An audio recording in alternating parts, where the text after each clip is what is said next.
Chapter 1. Zhang Qian, why do you wish to divorce me? Why do you want to leave? Because I have had enough. I am tired of this slum, weary of consuming this filthy food day after day, and I have grown weary of you. Am I not the one who toils from dawn till dusk, striving to provide for you and our precious daughter? And what of it? Your so-called work is merely assisting in a blacksmith shop, earning barely enough to purchase basic sustenance, let alone affording us the opportunity to escape this slum and relocate to the affluent districts of the metropolis. Do you wish for me and Xiao Guo to endure a lifetime of suffering alongside you? Lu Gongzi has already proposed that I join his caravan to leave this slum for the prosperous district of Zhuke City, where he promises to provide me with a life of luxury. Thus, I have resolved to depart with our daughter, Xiao Guo, alongside Lu Gongzi. No, if you wish to leave, I shall not impede you. I am aware that you have never truly loved me since the day we became entwined. However, you cannot take my precious daughter with you. Chen Ning let out a roar and lunged towards his wife, attempting to snatch their daughter from her grasp. Yet, as he charged at Zhang Qian, the decrepit door of their dilapidated home was suddenly kicked open, and several soldiers clad in black uniforms entered in formation. Although there were but a few, each bore an expression of icy indifference, exuding an aura of lethal intent. Their armbands bore the emblem of a battle axe, with the pinyin letters LIU beneath. The inhabitants of the slums were well aware that this symbol represented the Lu family caravan's crest. As the guards entered, a strikingly handsome man with slicked-back hair, dressed in a white shirt and black trousers, his polished boots gleaming, stepped inside as well. Chen Ning gazed in shock at the nobleman, recognizing him as Lu Gongzi, Lu Ming, hailing from the affluent district of Zhuke City. Lu Ming entered, a white handkerchief in hand, instinctively covering his nose upon detecting the foul stench permeating the room. He cast a glance at Chen Ning, then dismissively shifted his gaze to rest upon the alluring Zhang Qian. Lu Ming's eyes greedily roamed over Zhang Qian's voluptuous figure before he spoke calmly. Ms. Zhang Qian, my caravan is fully supplied and preparing to depart shortly. Have you given any thought to the proposition I presented last night? Zhang Qian, captivated by the opulent attire and distinguished demeanor of Lu Gongzi, replied without hesitation, I agree to accompany you, but I have a small request. Lu Ming raised an eyebrow. Do share. Though Zhang Qian was unadorned and clad in tattered, filthy garments, Lu Ming, seasoned in the ways of the world, recognized her as an exquisite beauty. With a bit of grooming, she could be transformed into a stunning vision of loveliness. In this post-apocalyptic landscape, within the confines of the slum, Lu Ming possessed the power to forcibly abduct Zhang Qian without consequence. However, he preferred women to willingly accompany him. Coercion was merely a last resort when persuasion failed. Thus, Lu Ming revealed his identity as the third son of the Lu family from Zhuke City, inquiring if Zhang Qian wished to accompany him to enjoy a life of luxury in the affluent district. Since the global outbreak of the zombie virus centuries ago, many villages and towns had succumbed, with mid-sized cities devolving into slums. In contrast, major metropolises erected towering walls and electric fences, establishing affluent districts. For the majority of slum residents, entering the affluent district was a cherished aspiration. Yet, the harsh reality was that 95% of them would never have the opportunity, no matter how hard they toiled throughout their lives. They would spend their days laboring in the slums, providing a continuous supply of goods to the affluent areas. To the wealthy, those from the slums were little more than livestock to serve their needs. If mere poverty were the only plight, it could be endured. However, the constant threat of wandering zombies frequently besieged these poorly defended slums. While isolated zombie appearances could be managed, the true horror lay in the zombie hordes, thousands converging in a single onslaught. Many slums had been utterly destroyed in the wake of such relentless assaults. Zhang Qian had initially married Chen Ning out of sheer necessity, a lone woman unable to survive in the desolate slum. When Lu Ming appeared before her, offering a chance to escape to the affluent district, her heart stirred with hope. After a night of contemplation, she resolved to confront Chen Ning, declaring her intention to leave with their 3-year-old daughter, Xiaohua, to pursue a better life with Lu Ming in Zhuge City. Zhang Qian articulated her condition. Lu Gongzi, I am willing to go with you and be your woman, but I wish to take my daughter, Xiaohua, with me to Zhuge City. Lu Ming cast a glance at the timid 3-year-old girl clinging to Zhang Qian's hand. Though her face was grimy, her distinct features hinted at the potential for extraordinary beauty in the future. Lu Ming's lips curled into a slight smile. Very well, let us depart. Thank you, Lu Gongzi. Zhang Qian, her heart brimming with joy, grasped her daughter's hand and prepared to leave, harboring no sense of nostalgia for their filthy, decrepit home or her former husband, Chen Ning. Initially intimidated into inaction by Lu Ming and his companions due to his lowly status, Chen Ning's expression shifted drastically upon witnessing Zhang Qian and their daughter preparing to depart. Unable to contain his fury any longer, he growled softly, You may leave, but you cannot take my daughter. Daddy. Though Xiaohua was oblivious to the unfolding chaos, she sensed her father's distress and instinctively reacted, aware that something ominous was afoot. Her father had always indulged her, and she felt closer to him than to her mother. Terrified by his low growl, she cried out for him, attempting to break free from Zhang Qian's grasp to rush towards Chen Ning. However, Zhang Qian held her daughter's hand tightly, unwilling to let her go. Chen Ning understood that his wife harbored no affection for him, yet his love for their daughter was profound. She represented his will to endure in this wretched world. Thus, witnessing Zhang Qian's refusal to release their daughter ignited his rage. As he lunged towards Zhang Qian, one of the Lu family caravan's guards, a bearded man, swiftly stepped in front of Chen Ning. Without allowing him a moment's thought, the guard delivered a powerful kick to Chen Ning's chest, sending him tumbling backward with a thunderous crash that overturned the rickety table within the room. Xiaohua shrieked upon witnessing her father being struck, bursting into tears. Yet, Zhang Qian remained cold, resolutely holding on to her daughter. Chen Ning felt as though his entire body had been shattered by the brutal kick, his chest throbbing painfully as if struck by a hammer. Struggling to rise, he tasted blood in his throat and coughed violently, managing to stand upright while clutching his chest, his gaze fierce as he glared at Lu Ming, Zhang Qian, and the others, gritting his teeth as he demanded, Return my daughter to me. The bearded guard, surprised that the man he had just felled was still able to struggle, felt a surge of annoyance at the resilience of this lowly commoner. He was determined to prove his worth to Lu Gongzi, who might otherwise view him as inadequate. This thought ignited a spark of malice in the guard's eyes as he glared at the advancing Chen Ning, his right hand instinctively reaching for the shotgun at his waist. This weapon was typically employed by guards to fend off zombies or bandits at close range. However, the bearded man now intended to use it to eliminate Chen Ning. Zhang Qian, noticing the guard's hand on the shotgun, quickly implored, Do not kill him.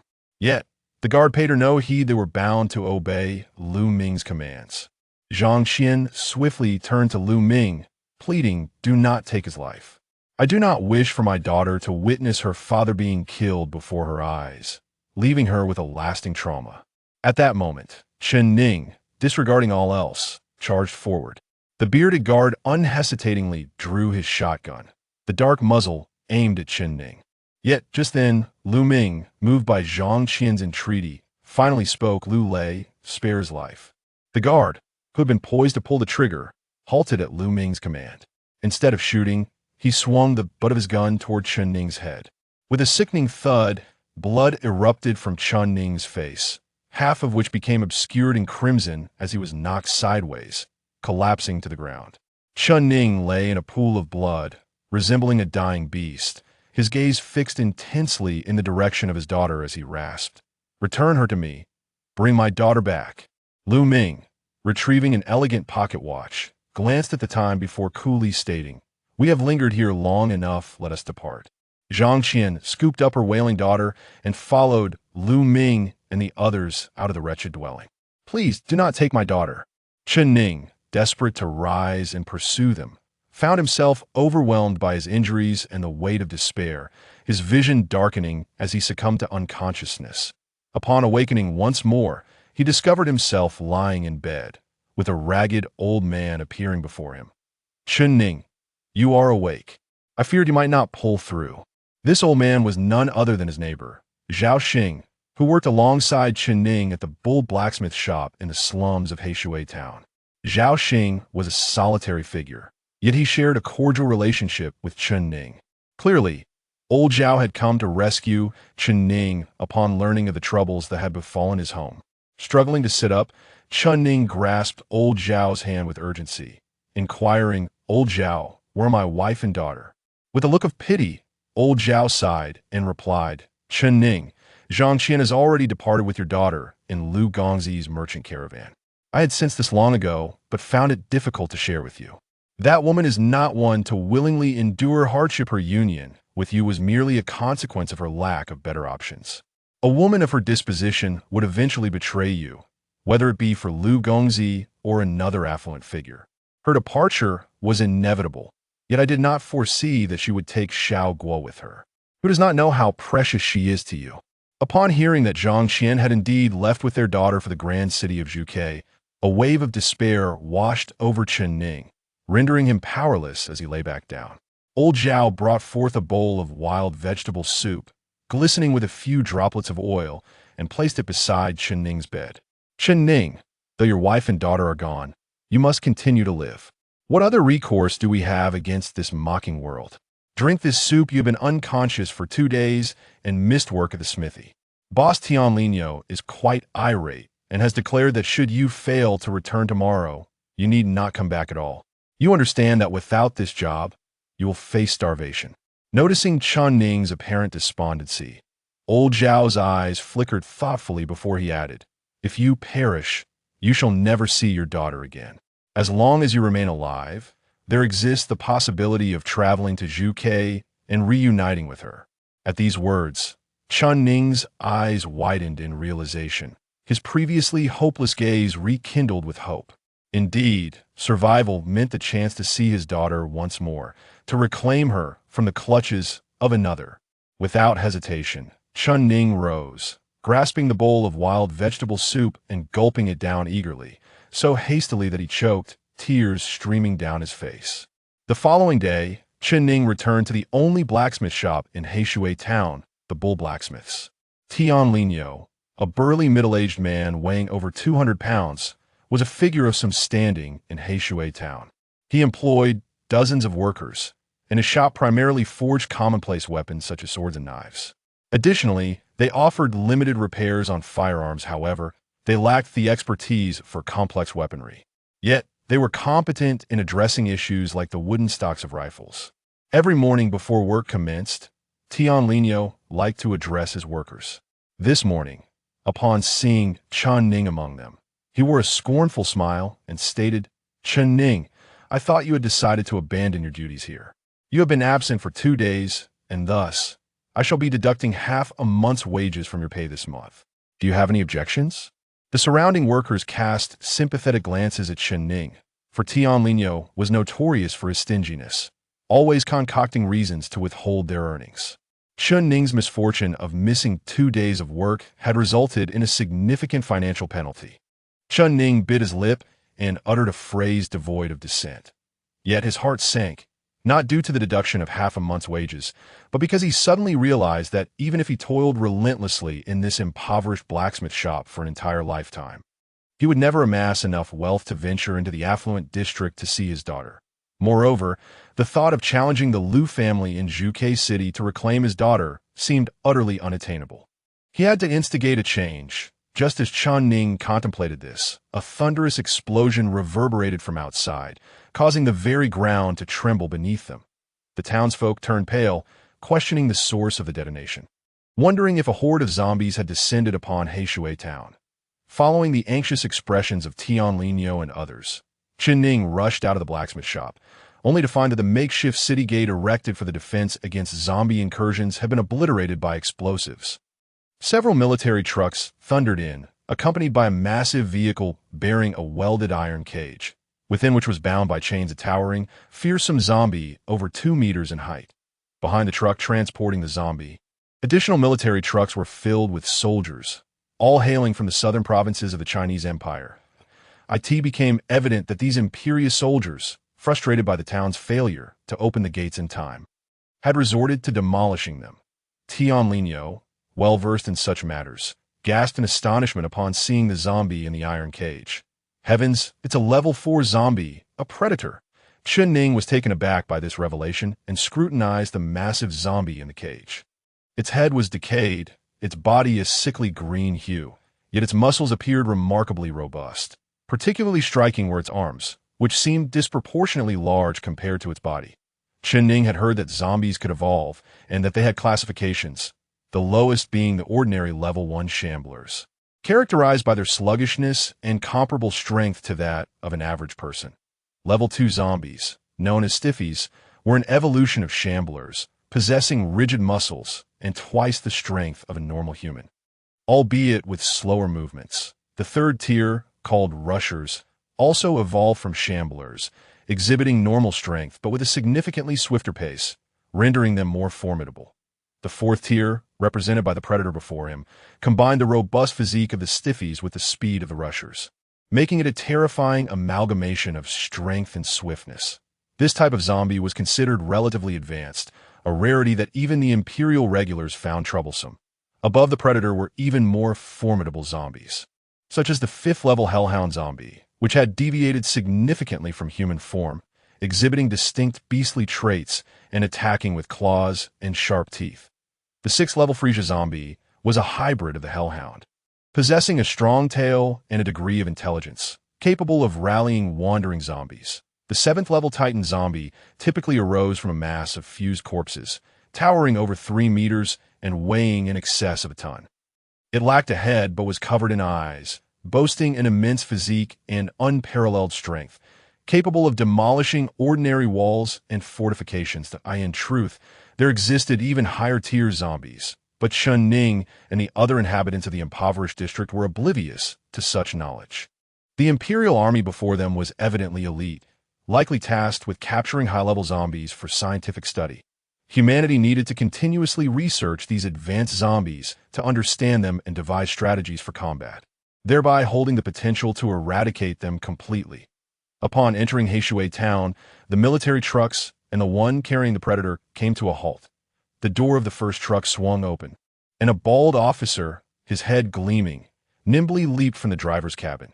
The soldiers from the other trucks swiftly disembarked, their movements precise, yet the air was filled with silence, devoid of any spoken words.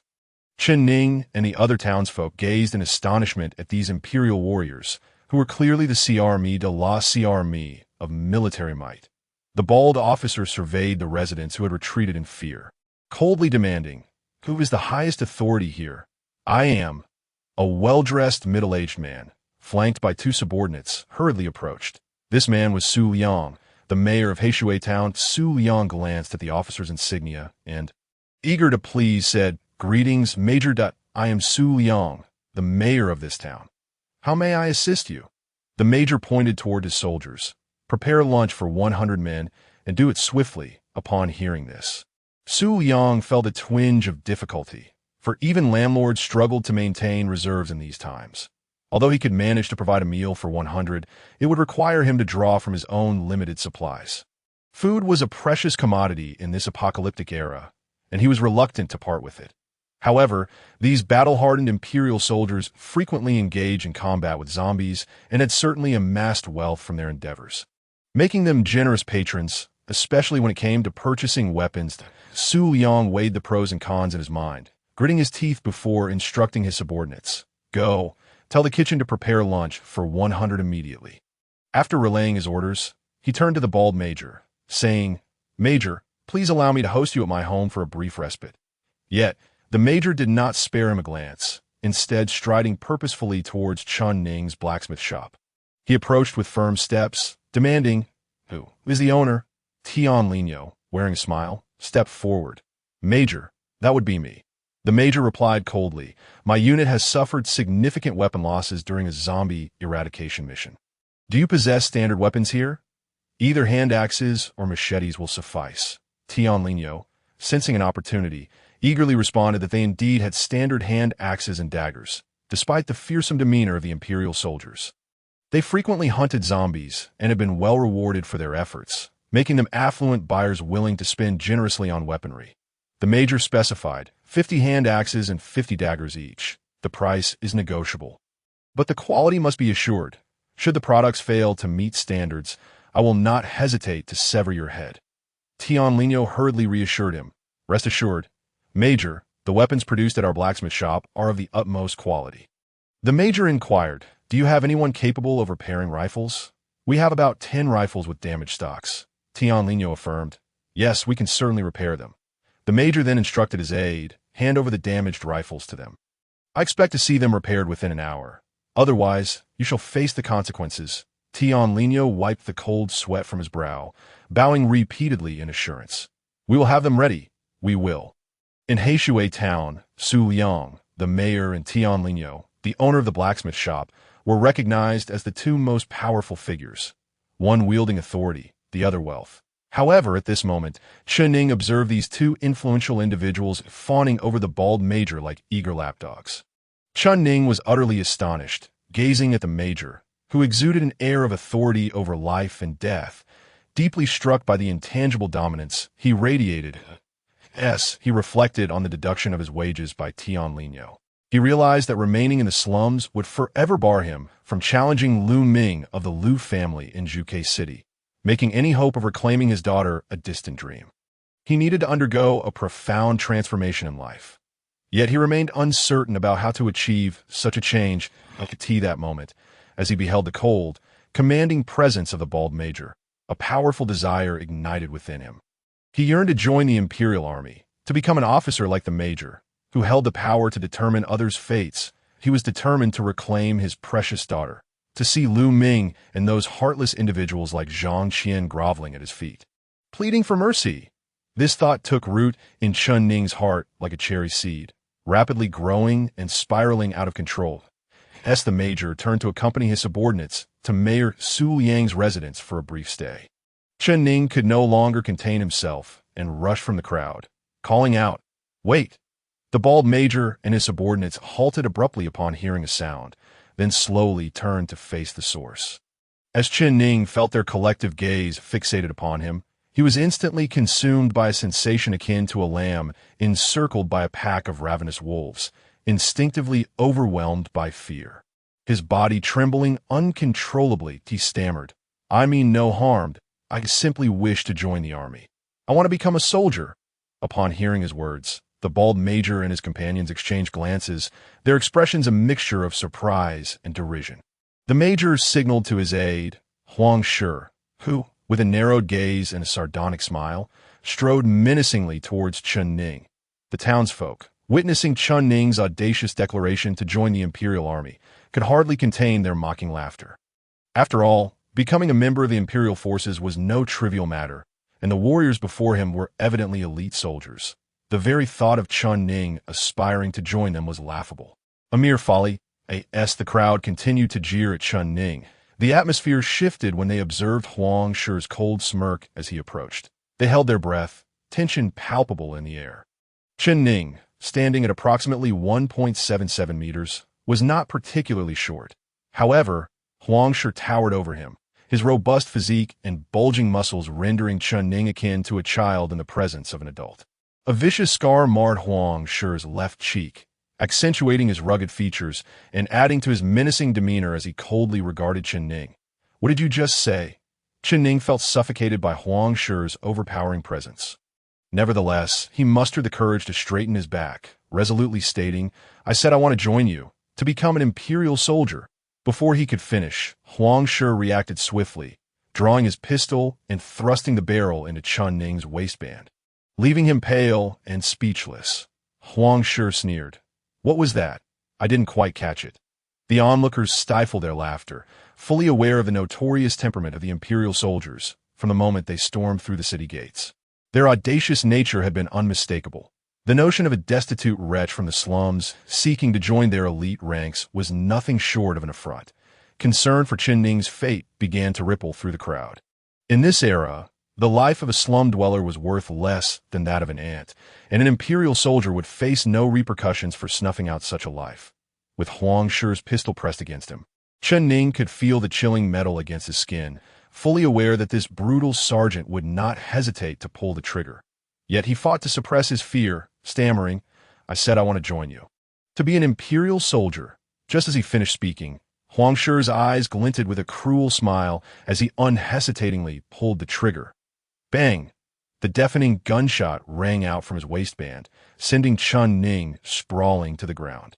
Instinctively clutching himself and screaming in agony.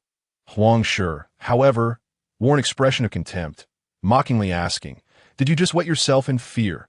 With such cowardice, you dare to aspire to join our Black Shark Legion? Get lost, and do so quickly." In a daze, Chen Ning hurriedly checked his waistband. Although a hole had been blasted in his pants, he was miraculously unharmed. It seemed Huang Shi had intended only to frighten him. A wave of shame washed over Chen Ning for his earlier display of fear, igniting within him a stubborn defiance. Gritting his teeth, amidst the crowd's derisive laughter, he stood once more and called out to the departing major and Huang Shi. "Wait!" The bald major and the other soldiers of the Black Shark Legion turned back, but this time, the major's expression was dark, his eyes ablaze with fury. Chen Ning's persistence had evidently stirred their murderous intent. He could sense the palpable aura of violence emanating from them, yet he recognized this as his final opportunity. Taking a deep breath, he steeled himself against the prospect of death and proclaimed, "I refuse to back down. I still wish to join your ranks. Please, sir, grant me a chance to prove myself. Even if it means serving as a cook or hauling supplies, I am willing." This bald major, a renowned figure in the Black Shark Legion named Luo Ho, had reached the limit of his patience and was prepared to end Chen Ning's relentless pursuit with a bullet. However, as their eyes locked, he was taken aback by the resolute determination in Chen Ning's gaze, which radiated an unwavering conviction, as if he were prepared to stake his very life on it. Luo Ho sensed that should Huang Shi fire upon Chen Ning, even if he struck true, this resolute man would not cower in fear. After a brief exchange of glances, Luo Ho's lips curled into a cold smile, reminiscent of a butcher surveying livestock, and he said with intrigue, "You seek to demonstrate your courage and wish for an opportunity. Very well, I appreciate granting a chance. After all, hope is a vital commodity in these dire times. Without hope, how can one find the will to persevere?" Chen Ning's heart soared at Luo Ho's words, yet despair swiftly followed as the major continued, "Old Huang, do you have any cigars?" Huang Shi, puzzled by Luo Ho's question, retrieved a pack of cheap cigars from his pocket. A few left, Luo Ho casually selected one, savoring its aroma with a look of mild pleasure. Suddenly, he flung the cigar into the air, where it gracefully arced before landing with a clatter atop a truck laden with corpses. The cigar nestled at the feet of a particularly formidable zombie, one far stronger than an ordinary human. The previously agitated zombie, which had been clawing and banging against the cage, was momentarily distracted by the cigar. Tilting its massive head to inspect this new curiosity, seemingly perplexed by its presence, Luo Ho offered Chen Ning a bemused smile, "My soldiers, and I will take an hour for our meal. If I return in an hour and you can retrieve the cigar from within the cage with your bare hands, I shall consider allowing you to join our Black Shark Legion." With that, Luo Ho and his men departed, leaving only a few soldiers to guard the military truck and the cage containing the zombies. The crowd began to murmur among themselves, and Chen Ning felt a wave of trepidation wash over him. The challenge set forth by Major Luo was daunting indeed. The cigar lay just beneath the feet of the fearsome zombie, while it was possible to reach through the bars of the cage to retrieve it. The question remained, would the menacing creature permit him to do so? As Chen Ning grappled with his dilemma, an older man named Lao Chen approached him, placing a reassuring hand on his shoulder. "Chen Ning, zombies possess a fierce desire to attack humans. They will not allow you to take the cigar. The moment you approach the cage, it will seize the opportunity to grab you. Your fate will either be to be torn apart or to be bitten and transformed into a zombie, only to be executed by the soldiers of the Black Shark Legion. So, abandon any illusions and return to the blacksmith shop to repair weapons." Chen Ning shook his head defiantly. "No, I refuse to accept that. I must try." Lao Chen sighed, shaking his head as he walked away. Believing that Chen Ning was courting disaster, two soldiers stood guard by the truck, resembling statues, their rifles at the ready, since Luo Ho had assigned them to their post. As Chun Ning cautiously approached the truck, the soldiers appeared oblivious to his presence, implicitly allowing him closer to the zombie cage. The fearsome creature, which had been fixated on the cigar, now turned its attention to Chun Ning as he drew near. It regarded him momentarily before glancing back at the cigar, seemingly aware of his intent. The predator zombie emitted a low growl, rattling the cage, but it soon resigned itself, turning away and crouching down like a weary beast, seemingly preparing to rest. Seeing the zombie disregard him and settle down, Chun Ning's heart raced with exhilaration. Perhaps fate was granting him an opportunity. Chun Ning remained exceedingly cautious. He dared not gamble with his own life. Engaging with zombies was an exceedingly terrifying affair.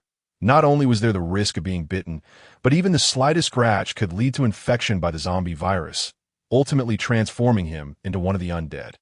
He understood that the more one perceived an opportunity, the greater the necessity for patience and vigilance at that moment. The zombie had merely turned its back, rendering it an opportune time to act. He began to patiently wait a few meters away from the iron cage. As time passed, the crowd that had initially gathered with great enthusiasm began to lose interest, murmuring that Chun Ning, the coward, would surely not dare to seize the cigar. Gradually, the throng dispersed, leaving only a handful of spectators still intrigued by the unfolding drama. Nearly an hour had elapsed, and the zombie remained motionless, crouched with its back to Chun Ning, as if it too had grown weary and was now resting. Chun Ning knew that Major Luo Ho and his team would soon return. He had little time left and needed to act. Stealthily, akin to a thief, he tiptoed closer to the cargo truck. 3 meters, 2 meters, 1 meter. He was drawing near. The zombie in the cage continued to exhibit no signs of movement, its body rising and falling slightly. Resembling a person who had merely dozed off, Chun Ning could even detect the foul stench emanating from the zombie within the cage that he swallowed hard, internally rallying himself. It was simple. Merely extend his hand inside and retrieve the cigar to alter his fate. Chun Ning, you can do this. For Xiaohua, you must succeed at that moment. 2 Black Shark soldiers on guard nearby cast sidelong glances. Chun Ning had stealthily approached the iron cage on the truck, slowly extending his hand to the narrow gap between the iron bars. Reaching for the cigar lying by the zombie's feet. 50 centimeters, 30 centimeters, 20 centimeters. His hand was nearly upon the cigar, yet his heartbeat quickened in tandem that he pressed his face against the side of the cage, striving to stretch his hand further inside to grasp the cigar. However, he suddenly sensed something amiss.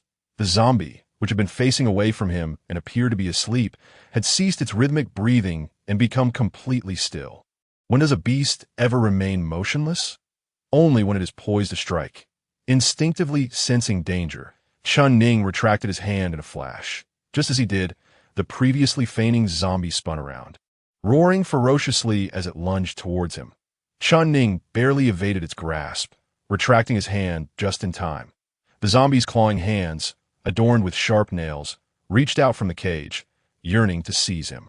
But Chun Ning, now pale with fright, stumbled back, his gaze transfixed on the snarling zombie within the cage, its fangs and claws bared, causing his heart to race with shock. Heavens, it is true what they say about higher-level zombies possessing intelligence. The 2 Black Shark soldiers stationed by the cargo truck furrowed their brows, seemingly taken aback by the scene. The onlookers, witnessing Chun Ning's near escape from the zombie's clutches, erupted into shouts, speculating aloud. Goodness! That zombie is cunning. It knew Chun Ning intended to grab the cigar and feign sleep to ensnare him. The predator zombie, thwarted in its attempt to capture Chun Ning, appeared somewhat enraged. After a brief roar of frustration, it turned away again, crouching down, as if resuming its charade of slumber. Or perhaps it truly had fallen asleep. Before long, Major Luo Ho, along with Vice Officer Huang Shi and others, returned, their appetites satisfied, with a toothpick in his mouth. Luo Ho glanced at the despondent Chun Ning standing near the cage and then at the seemingly slumbering zombie, along with the cigar at its feet. Narrowing his eyes, he remarked to Chun Ning, I initially held some hope, but it appears I was mistaken. You are clearly not cut out for this. You failed to seize the opportunity. Leave now. 8526, 8527. You two go have your meal. You have 10 minutes. Upon hearing this, the two-station Black Shark soldiers promptly hurried off to eat. After issuing his command, Luoho instructed Huangshi check on the weapon repairs at the blacksmiths. Huangshi departed with two subordinates, while the remaining Black Shark soldiers busied themselves. Having completed their rest and preparing to leave Heishui town, Luoho was the only one without pressing tasks. He observed Chun Ning, who lingered unwillingly at his side, without uttering a word. His gaze then fell upon the predator zombie in the cage, which remained in a crouched position, still pretending to sleep. Noticing the cigar at the zombie's feet, Luoho squinted, then placed his left hand on the grip of his sidearm, while his right hand slowly reached in to retrieve the cigar. Should the zombie display any signs of agitation, Luoho felt confident in his ability to draw his weapon and dispatch it instantly. Chun Ning felt a surge of anxiety, wishing to warn Luoho about the zombie's cunning nature. However, at that moment, Luoho successfully extracted the cigar, and the zombie exhibited no reaction, appearing genuinely asleep. Luoho turned around, cigar in hand, and regarded the visibly tense Chun Ning with a faint smirk, as if to say, "See? It's that simple, yet you could not accomplish it." With the cigar in his right hand, Luoho removed his left hand from the gun's grip and retrieved a metal lighter from his pocket. He placed the cigar between his lips, preparing to ignite it. However, just then, the zombie, which had been crouched in the cage pretending to sleep, silently rose to its feet, its right hand, adorned with sharp claws, reached out from the cage, aiming for the back of Luoho's head. "Watch out!"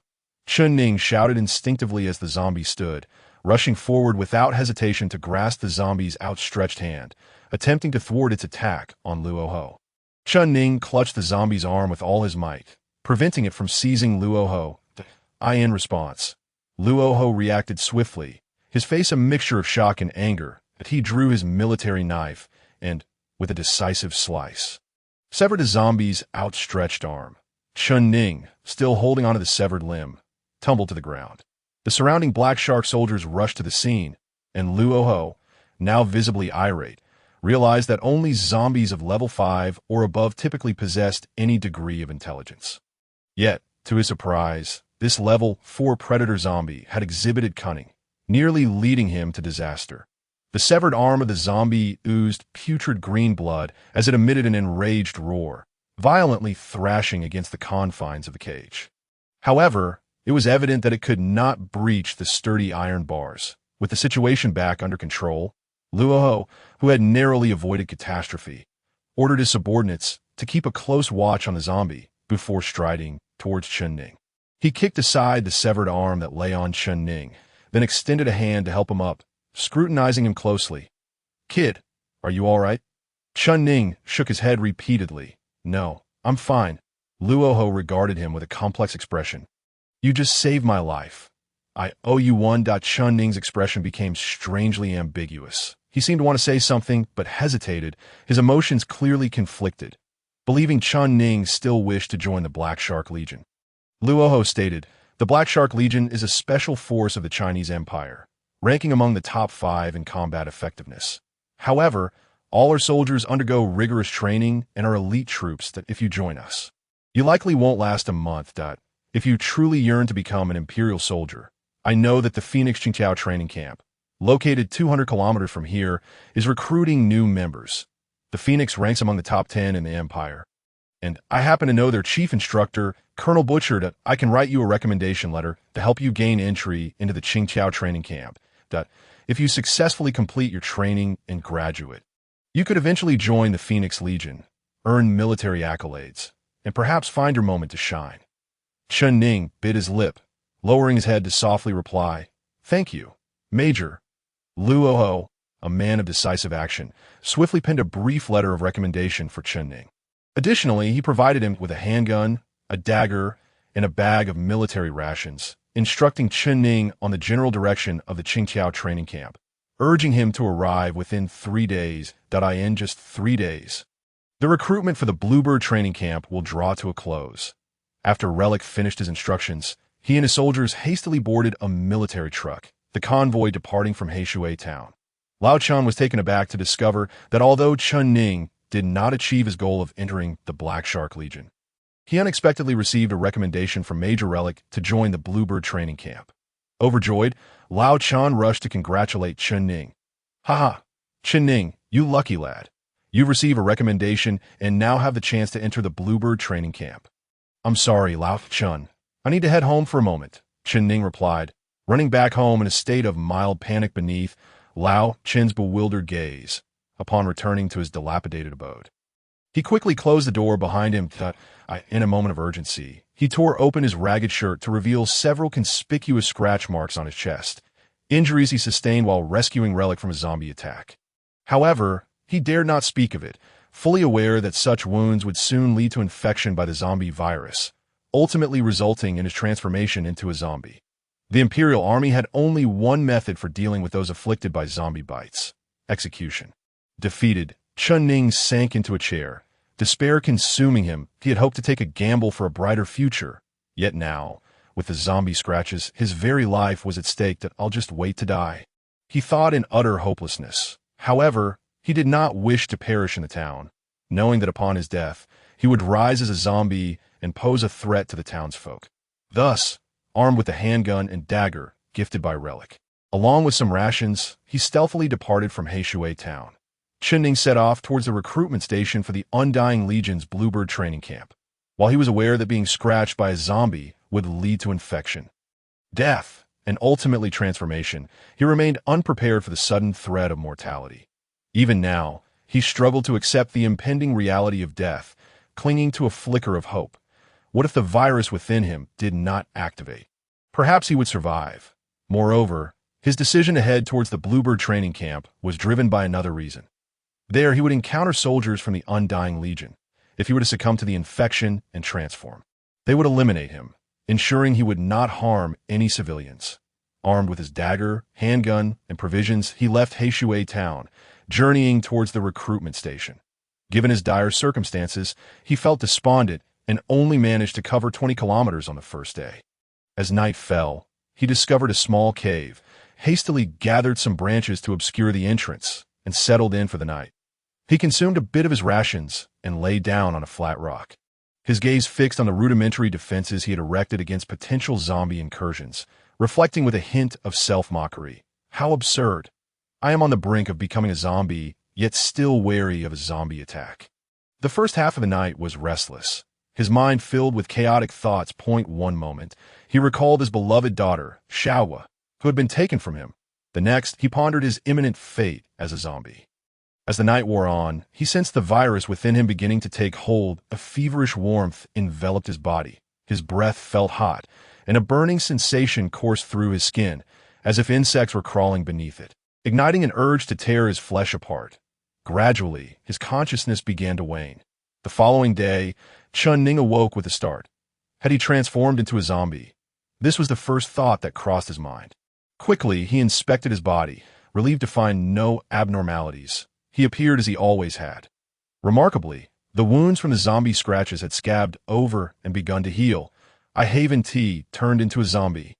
Chen Ning rejoiced, elated by the narrow escape from death. I'm all right. I'm still myself. I Haven T become a zombie. However, just as he reveled in his good fortune, the branches he had used to conceal the cave entrance were suddenly flung aside, revealing a decaying zombie before him, startling Chen Ning. Regret flooded his mind. Had he known better, he would have refrained from drawing attention to himself, thus attracting the roaming undead.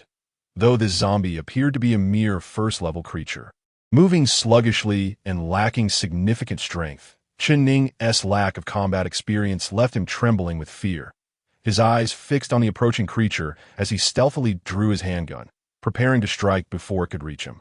Typically, zombies, upon encountering humans, would attack with the fervor of ravenous beasts drawn to blood. Yet, this particular zombie paused momentarily upon entering the cave, tilting its grotesque head as if perplexed by Chen Ning's presence. What could it possibly be questioning? Chen Ning, however, had no time to dwell on such thoughts.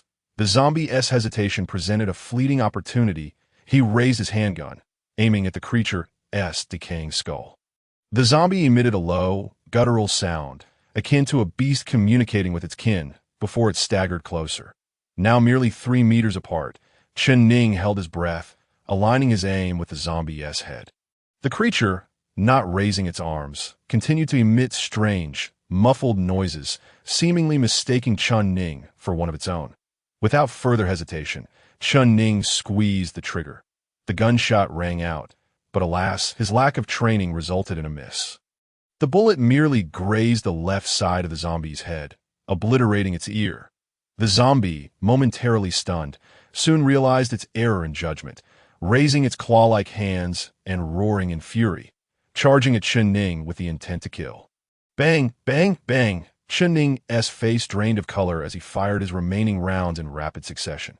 Most struck home, causing the zombie to stagger, but the final shot found its mark, hitting the creature squarely in the head. And it collapsed to the ground, lifeless. Chun Ning exhaled a long, relieved breath. The encounter had been perilously close. Yet he began to question why the zombie had initially refrained from attacking him. Could it be that the zombie sensed the virus he carried, mistakenly believing him to be one of its own? This revelation thrilled Chun Ning. In a world teeming with the undead, if he could indeed deceive them by virtue of the virus within him, his chances of survival would significantly increase. Eager to test his hypothesis, Chun Ning sought another zombie, but unfortunately, the area surrounding the recruitment station for the Undying Legion was frequented by their soldiers, who promptly eliminated any zombies in the vicinity. Thus, for the next 2 days, until he arrived at the Bluebird training camp, he encountered no further zombies. Unable to validate his theory left him slightly disheartened. Nevertheless, upon reaching the training base of the Undying Legion, his disappointment was instantly overshadowed by awe. The Bluebird training camp was nestled within a valley, flanked by mountains on 3 sides, with a grand wall and gate facing forward. Armed soldiers in black imperial uniforms stood guard, their sleeves emblazoned with the emblem of a crimson phoenix, the insignia of the Undying Legion. Before the entrance of the training camp, a throng of thousands lingered at the recruitment station. Most of those seeking to enlist were scavengers or impoverished townsfolk, with a few young nobles among them. Like many empires, the Chinese Empire placed immense value on military merit, even for the scions of noble families. Enlisting in the military and achieving distinction can serve as a shortcut in life. The Phoenix Legion ranks among the top 10 military factions in China, and many lesser aristocratic families aspire to send their ordinary disciples here for training. However, the recruitment criteria for the Phoenix Legion are exceedingly stringent. Consequently, only a handful of applicants are granted the opportunity to enter the Bluebird training camp. Chun Ning, having received a recommendation letter from Major Luo Ho, successfully became one of the last recruits admitted into the camp. The recruiting officer presented Chun Ning with a plaque symbolizing his military identity, emblazoned on the front with the Bluebird training camp emblem, and inscribed on the reverse with Chun Ning's name and the number 999. It is rumored that the Phoenix Bluebird training camp is only accepting 1,000 new recruits this time. Had Chun Ning arrived just 2 minutes later, even with Major Luo Ho's recommendation, he would likely have been unable to enter the camp. Alongside all the other recruits, Chun Ning was assembled and queued to enter the heavily guarded base of the Bluebird training camp. As the officers guided this 1,000-strong contingent through the gates, Chun Ning, like his fellow newcomers, felt an exhilarating surge of excitement. He recalled the saying, "The fish leaps over the Dragon Gate."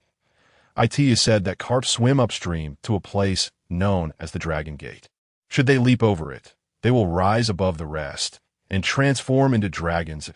In that moment, Chun Ning and the other recruits felt as though they were indeed the fortunate fish leaping over the Dragon Gate, destined to change their fates. With expressions brimming with confidence, vigor, and hope, Chun Ning and his fellow recruits were suddenly met with a commotion at the base's entrance. A multitude of scavengers and impoverished individuals who had failed to enlist in the Bluebird training camp witnessed the 1,000 newcomers stepping into the base to embark on their new lives.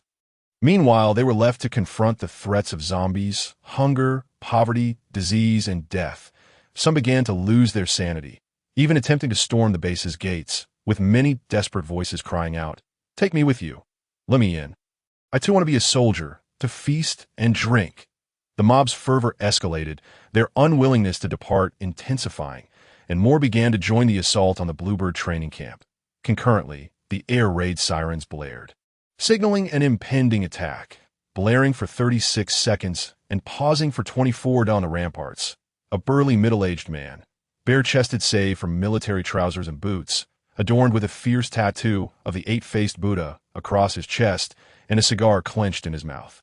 Surveyed the rioting throng below with narrowed eyes that a tall and slender officer beside him whispered respectfully, "Major Butcher, the unselected individuals are rioting. What should we do?" The major's face twisted into a sinister grin as he regarded the chaotic scene below, akin to a butcher eyeing a pen of pigs awaiting slaughter. While Chen Ning and the other recruits believed themselves to be fortunate, the unfortunate masses descended into madness, some even charging toward the base's gates. Standing at the gate, Chen Ning and the other newcomers turned to face the rioters and the guards armed with rifles who sought to repel them. Suddenly, the previously muted sirens transformed into piercing whistles, as if an order to attack had been issued. Indeed, Chen Ning was horrified to witness a Bluebird guard thrust a bayonet into a rioter attempting to breach the gate. The thought that Bluebird soldiers had begun to kill surged through Chen Ning's mind. And then the sound of gunfire erupted.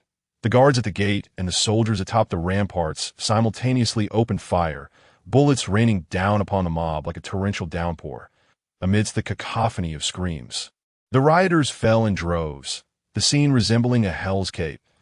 As panic set in, the mob scattered in terror, ultimately leaving the base's entrance devoid of life, save for the hundreds of bloodied corpses strewn across the ground. Chen Ning and the other recruits stood in shock, the initial thrill of being chosen dissipating in the face of the grim reality before them. Subsequently, they were all assembled in the vast, open training field, where Major Butcher would address the new recruits, towering and muscular, with an unsettling grin that resembled that of a fearsome ogre. The major stood on the platform, casting his gaze upon the shivering newcomers as though they were lambs awaiting slaughter. "Greetings," he began. "I am your chief instructor, Major Butcher. I imagine each of you believes yourself to be fortunate to have been selected by the Bluebird training camp. However, I must inform you that your selection is not a stroke of luck, but rather a misfortune." The 1,000 recruits exchanged bewildered glances, struggling to comprehend the major's meaning. Without elaboration, he continued with a chilling smile. "Welcome to Hell." They regarded the grinning major. An inexplicable chill crept over the newcomers, particularly upon hearing his ominous welcome that a wave of profound unease washed over them, suggesting that their journey as recruits would not be as effortless as they had hoped, and that the training ahead could be arduous and harsh. Unperturbed by the varying expressions of the crowd, Major Butcher stood with his legs slightly apart and hands clasped behind his back. The setting sun cast an imposing shadow over him, accentuating his formidable figure, particularly in conjunction with the eight-faced Buddha tattoo, rendering him a seemingly invincible warrior. With narrowed eyes, he continued, "From a moment you cross the threshold of the Bluebird training camp and don the plaque that signifies your military identity. You have already become the lowest tier of soldiers. I have little to say about you, except to impart the soldier's foremost duty." The recruits anticipated that Major Butcher would extol the virtues of protecting one's homeland, safeguarding humanity, and eradicating zombies to maintain world peace. However, to their astonishment, he proclaimed with gravitas, "The soldier's duty is to obey orders, absolute obedience to orders. This will be the sole expectation of you during your time at the Bluebird camp." "Is that all that is required?" Chen Ning and the other recruits breathed a sigh of relief, thinking it was not as daunting as they had imagined. Major Butcher, not one for verbosity, concluded his address and commanded the other instructors to divide the 1,000 recruits into 10 groups of 100 each. Chen Ning was assigned to the 9th group, and once grouped, an instructor known as Eagle Eye began to outline the forthcoming arrangements. Everyone was to proceed to the base's mess hall, first collecting utensils before queuing for food. Each person was allowed a single scoop of rice, a bowl of soup, 1 serving of meat, and 1 serving of vegetables. After dining, they were to return their utensils to the designated washing area. They had 30 minutes, and after that, all were to regroup in the training field. After explaining the rules, Instructor Eagle Eye boomed, "Did you all hear me clearly?" "Yes." "Are you all a bunch of cowards?" "Speak up. Did you hear me or not?" "Yes." Chen Ning and the other recruits responded in unison, their voices resonating with excitement. Most of the newcomers were scavengers or impoverished individuals, and having gone without proper meals for so long, the prospect of food in the military made them elated. Thus, their responses were filled with enthusiasm and vigor. In that moment, Chen Ning, like his fellow recruits, momentarily forgot the shocking scene of the mob being violently suppressed at the base entrance. They also dismissed Major Butcher's chilling words of welcome to hell. Instead, they found themselves genuinely appreciating the Bluebird training camp. Chen Ning joined the throng as they made their way to the mess hall. The Bluebird training camp sprawling before them, home to 2,000 Bluebird soldiers and an additional 1,000 newcomers. However, upon observing the scale of the cafeteria, Chen Ning felt that accommodating 5,000 diners simultaneously would pose no challenge. The cafeteria is divided into 4 distinct sections: the kitchen area, the food area, the dining area, and the utensils area. The dining area is further subdivided into 2 zones, one furnished with tables and chairs, while the other is a spacious standing area for dining. Similarly, the utensils area is split into 2 sections, one for clean utensils and the other designated for soiled ones awaiting washing. As Chen Ning entered the cafeteria alongside the crowd, he was abruptly greeted by the jubilant cheers of those ahead. His astonishment. The long wooden tables within the food area were laden with an array of delectable offerings. There was the staple rice, along with soup and a variety of both meat and vegetable dishes. The selection of meat alone boasted fried chicken wings, fried drumsticks, braised pork knuckles, marinated duck legs, red braised fish fillets, and hefty steaks. Most of the newcomers were scavengers and the impoverished, accustomed to a meager existence where meals were often uncertain. Faced with such an abundance of food, many were driven to frenzy.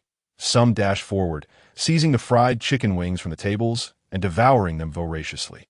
Witnessing this scene, Chen Ning felt an urge to rush forward and claim food for himself. However, he suddenly recalled the words of Colonel Butcher, who had emphasized, "The soldier's duty is to obey orders." Absolute obedience, which is the sole expectation for newcomers here. Prior to entering the cafeteria, Instructor Eagle, I had instructed everyone to orderly collect their utensils, queue for food, limiting themselves to 1 serving of rice, 1 bowl of soup, 1 meat dish, and 1 vegetable dish, and to consume their meals while standing. After eating, they were to place their utensils in the soiled area before returning to the training ground for assembly. All within a mere 30 minutes, as Chen Ning observed the frenzied scramble for food, he discreetly glanced at the instructors and the Bluebird warriors stationed nearby. These instructors and warriors made no attempt to intervene in the chaos. Yet Chen Ning sensed their indifferent scrutiny of the situation. With skepticism, he cast a wary glance at the smirking instructors, opting not to charge into the food area. Instead, he complied with the instructions and followed some of the more disciplined recruits towards the utensils area to collect his utensils. Next, he joined the queue for food, which was lengthy, with many disregarding the queuing protocol. Consequently, Chen Ning and his fellow diners found themselves at a disadvantage. Fortunately, there was an abundance of food available, and after waiting 20 minutes, it was finally his turn to serve himself. The man before him took 5 chicken wings, 2 drumsticks, and 3 braised pork knuckles in one go, while Chen Ning methodically adhered to the rules. Serving himself a scoop of rice, a bowl of soup, a portion of cabbage, and a single drumstick, standing in the designated area without tables, Chen Ning ate his meal. Dining while standing was certainly uncomfortable, especially with so many empty tables and chairs nearby. Thus, numerous individuals with their meals chose to sit down. Most of these were disciples from affluent families, accustomed to a more comfortable lifestyle, while they refrained from engaging in the disgraceful act of food theft. They were equally unwilling to eat while standing. Adjacent to Chen Ning's dining area, a flamboyantly dressed young man sat at a table with 2 burly companions. This elegantly attired individual hailed from the prestigious Liu family of Zhuke City in the southern province. Named Liu X. In this era, not all signs of noble families were debauched. In fact, they often had higher starting points and received superior education compared to ordinary folk, making them more capable, accomplished, and ambitious. Liu Shi was indeed a man of considerable ability and ambition, having prioritized physical training from a young age, which endowed him with exceptional strength. His purpose for joining the Bluebird camp was to serve in the military and achieve distinction for a brighter future. Upon his arrival, he wasted no time flaunting his lineage as a Liu family member, quickly recruiting 2 strong, impoverished recruits as his subordinates. At this juncture, his attention shifted to Chen Ning. Although Chen Ning's physique was not particularly imposing, His composed demeanor set him apart as he stood quietly in a corner, consuming his meal like a cautious and calculated wolf. Lu Shi sensed something unique about Chen Ning and desired to recruit him as a subordinate. He beckoned to Chen Ning, saying, "Hey, come over here, I have something to discuss with you." Chen Ning glanced at Lu Shi and his companions, slightly furrowing his brow before returning to his meal without acknowledging him. Lu Shi's two followers, Su Chong and Gao Feng, both in the lower strata of society, eagerly sought to impress Lu Shi by confronting Chen Ning. The two exchanged glances and approached Chen Ning, with Gao Feng glaring at him. "Hey, you! Our young master is speaking to you. Are you deaf?"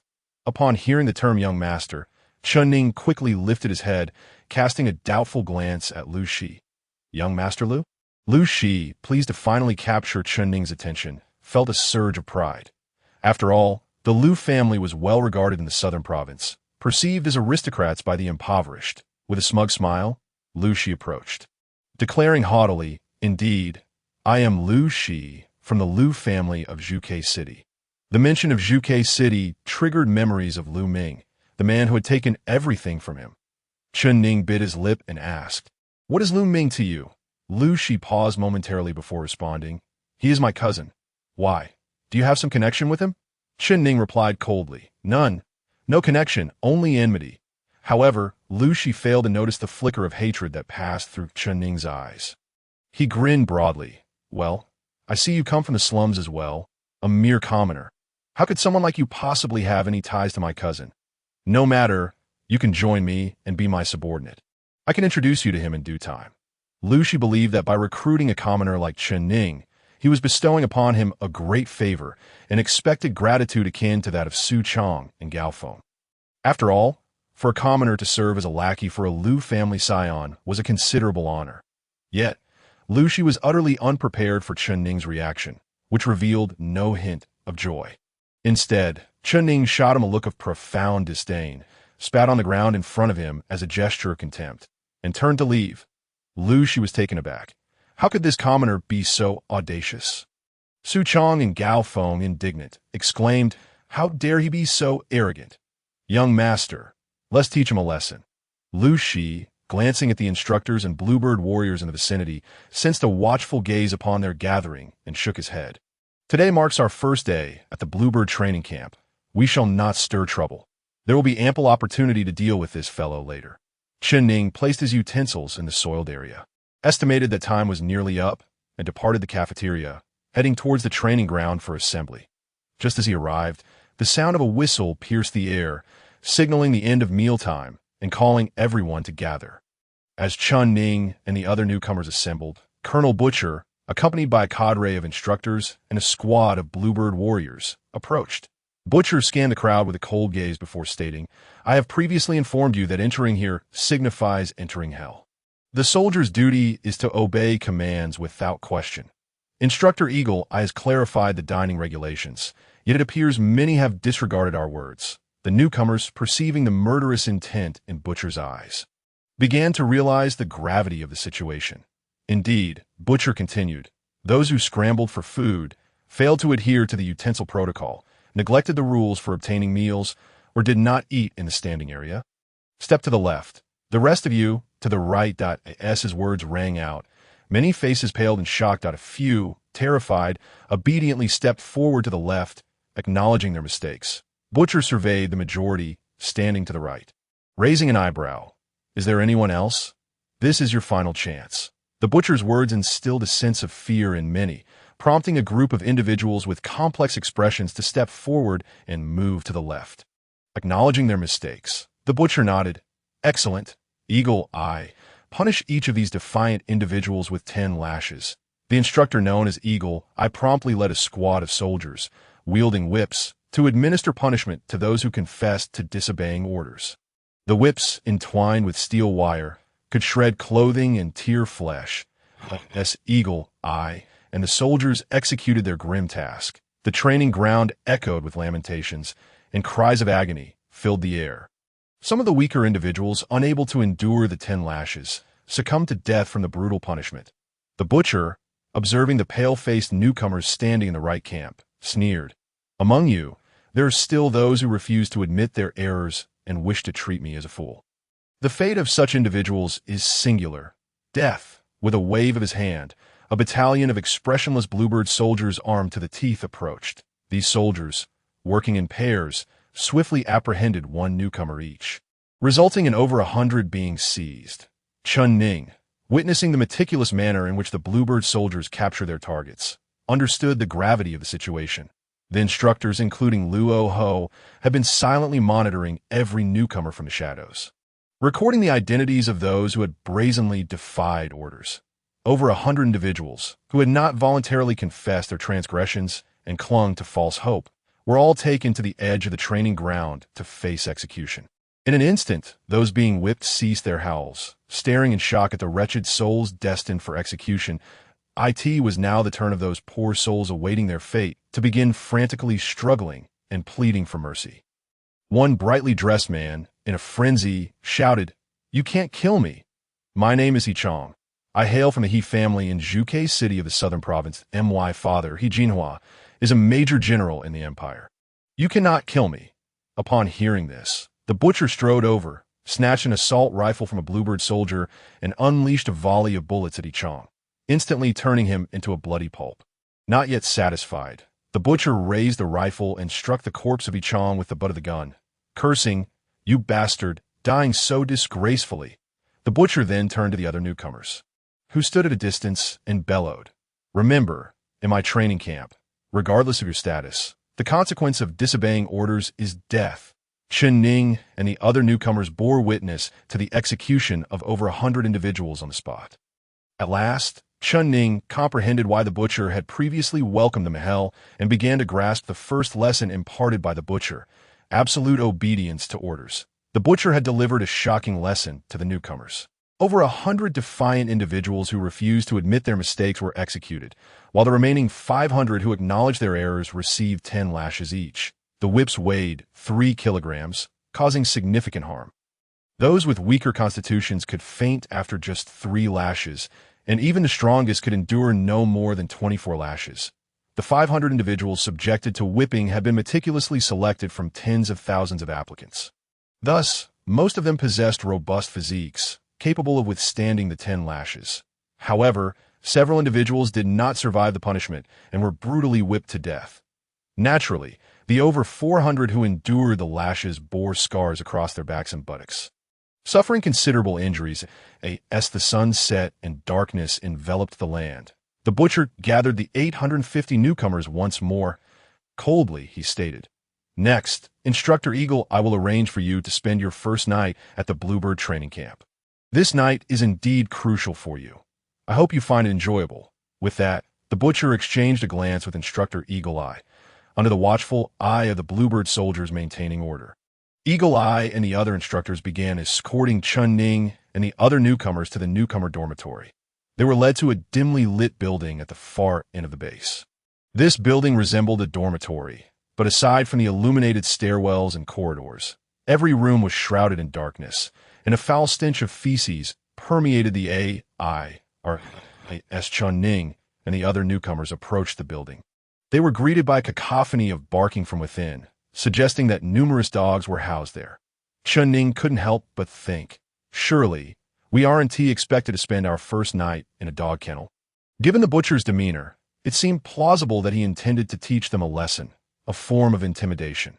The building contained 1,000 rooms, albeit small and cramped, akin to tiny black boxes. Each of the 850 newcomers was assigned to a small room. Chun Ning, too, was thrust into room 999, and the heavy iron door was locked with a resounding clang that a sense of uncertainty washed over him as he peered through the iron bars, catching a glimpse of the room's interior. A mere 2 meters by 2 meters in size. However, what sent chills down his spine was the sight of a pair of glimmering green eyes lurking in the corner, accompanied by a low, raspy growl reminiscent of a wild beast. It was a wild dog. As Chun Ning's eyes adjusted to the dim light, he discerned that the green eyes belonged to a gaunt wild dog, approximately 30 pounds in weight. Despite its emaciated form, the creature appeared alert, its eyes flashing with hunger, displaying an eagerness to attack.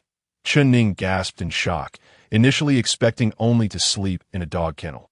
but instead confronted with a ravenous wild dog that moment. The sound of growls and terrified screams echoed from adjacent rooms, indicating that the wild dogs had already begun to clash with the newcomers. Chen Ning instinctively bent down, adopting a defensive posture, and extended his hands, speaking softly to the wild dog in the corner. I know you're hungry, but we must coexist peacefully. Otherwise, it will be either your demise or mine. No sooner had he spoken than the wild dog lunged forward with a fierce growl, its sharp fangs aimed directly at Chen Ning's neck. If the wild dog were to bite him, it would surely spell his end. Yet at the critical moment of impending death, Chen Ning deftly sidestepped the dog's swift attack. Seizing the opportunity as the dog missed its target, Chen Ning wrapped his arms around the wild dog's neck, and they both tumbled to the ground. The wild dog, caught off guard by the unexpected turn of events, began to thrash wildly, its limbs flailing in frantic attempts to escape Chen Ning's grasp. Though the creature was emaciated, it possessed sharp teeth and claws, and its strength was not to be underestimated. As it struggled, its claws tore through Chen Ning's clothing, leaving behind gruesome, bloody scratches. Chen Ning winced, the pain causing him to loosen his grip slightly. Sensing the opportunity, the wild dog broke free and lunged once more at Chen Ning's neck. Chen Ning tilted his head just in time, and the dog's teeth sank into his shoulder, piercing deep into the muscle. The wild dog clamped down on Chen Ning's shoulder and began to shake its head violently, attempting to maximize the damage. Ah! Chen Ning cried out in agony, but simultaneously, a surge of intense anger ignited within him. Fueled by rage, he mimicked the wild dog, opening his mouth wide and lunging at the creature's throat. Although human teeth are not particularly sharp, their biting force should not be underestimated. Especially with a desperate mindset, Chen Ning sank his teeth into the wild dog's throat, savoring the metallic taste of blood that surged into his mouth. The wild dog, electrified, trembled as if it were a chick with its neck seized, emitting pitiful whines while struggling desperately. Yet Chen Ning clung to the creature's neck, refusing to let go, even in death. Initially, the wild dog fought back, but gradually its struggles weakened until both man and beast lay still. However, while the dog exhaled its last breath, Chen Ning's chest continued to rise and fall, signifying that in this primal and savage battle, he had emerged victorious. Chen Ning felt a searing pain all over his body, inflicted by the wild dog's claws, his mouth filled with fur and blood. In the throes of desperation, he had swallowed several mouthfuls of the dog's blood. And now, utterly drained, he collapsed atop the wild dog's corpse and fell into a deep slumber. In other rooms, the struggles between newcomers and wild dogs continued unabated. The following morning, as the first bird call echoed from outside the iron bars, Chen Ning awoke. He groggily rose from the wild dog's carcass, only to be shocked to discover that the beast he had slain had become a withered husk, as if all its blood had been drained away. Chen Ning's face paled at the realization, wondering if, in his days last night, he had inadvertently consumed all the dog's blood. The thought made him feel nauseous, and he could not comprehend why he instinctively craved blood. Could it be due to the zombie virus he had contracted from the predator that had clawed him? Hurriedly, he began to inspect his body, relieved to find that he had not transformed into a zombie. Even the wounds inflicted by the wild dog had healed completely, scabbing over. Chen Ning was astonished by his body's remarkable healing ability. He had been severely injured the night before, utterly exhausted to the point of immobility. Yet now his wounds had healed, and he felt invigorated, even stronger than before. Was it all a consequence of drinking blood, somehow linked to the zombie virus within him? Just as Chen Ning pondered these uncertainties, the iron door of the small dark room creaked open, revealing two Imperial soldiers clad in black military uniforms, their sleeves adorned with the emblem of a phoenix. The two soldiers were slightly taken aback at the sight of Chen Ning and the wild dog-esque corpse beneath him. One of the soldiers addressed Chen Ning, newcomer warrior number 999.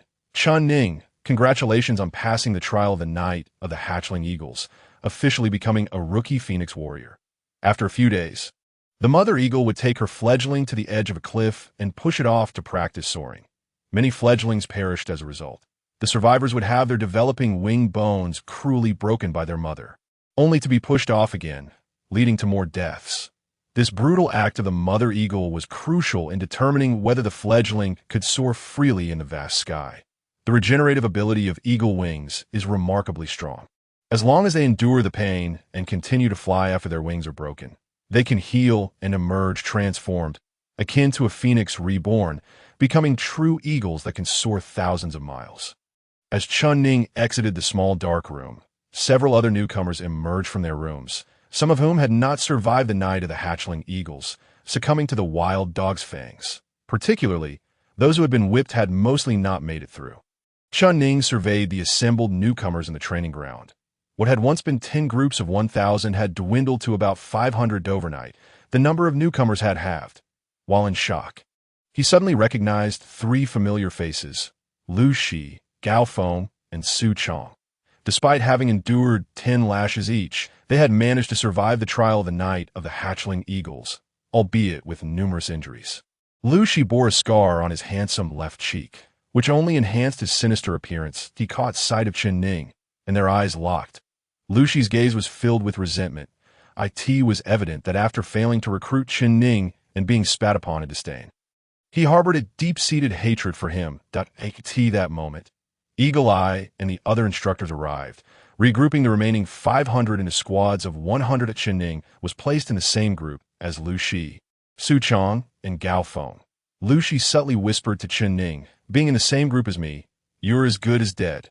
The rookie warriors were first taken to the dormitory to assign beds, followed by a shower, and then gathered in the cafeteria for breakfast. This time, all the newcomers exhibited commendable discipline, methodically collecting utensils, serving themselves food, standing to eat, and finally placing their utensils in the washing area without any disorder.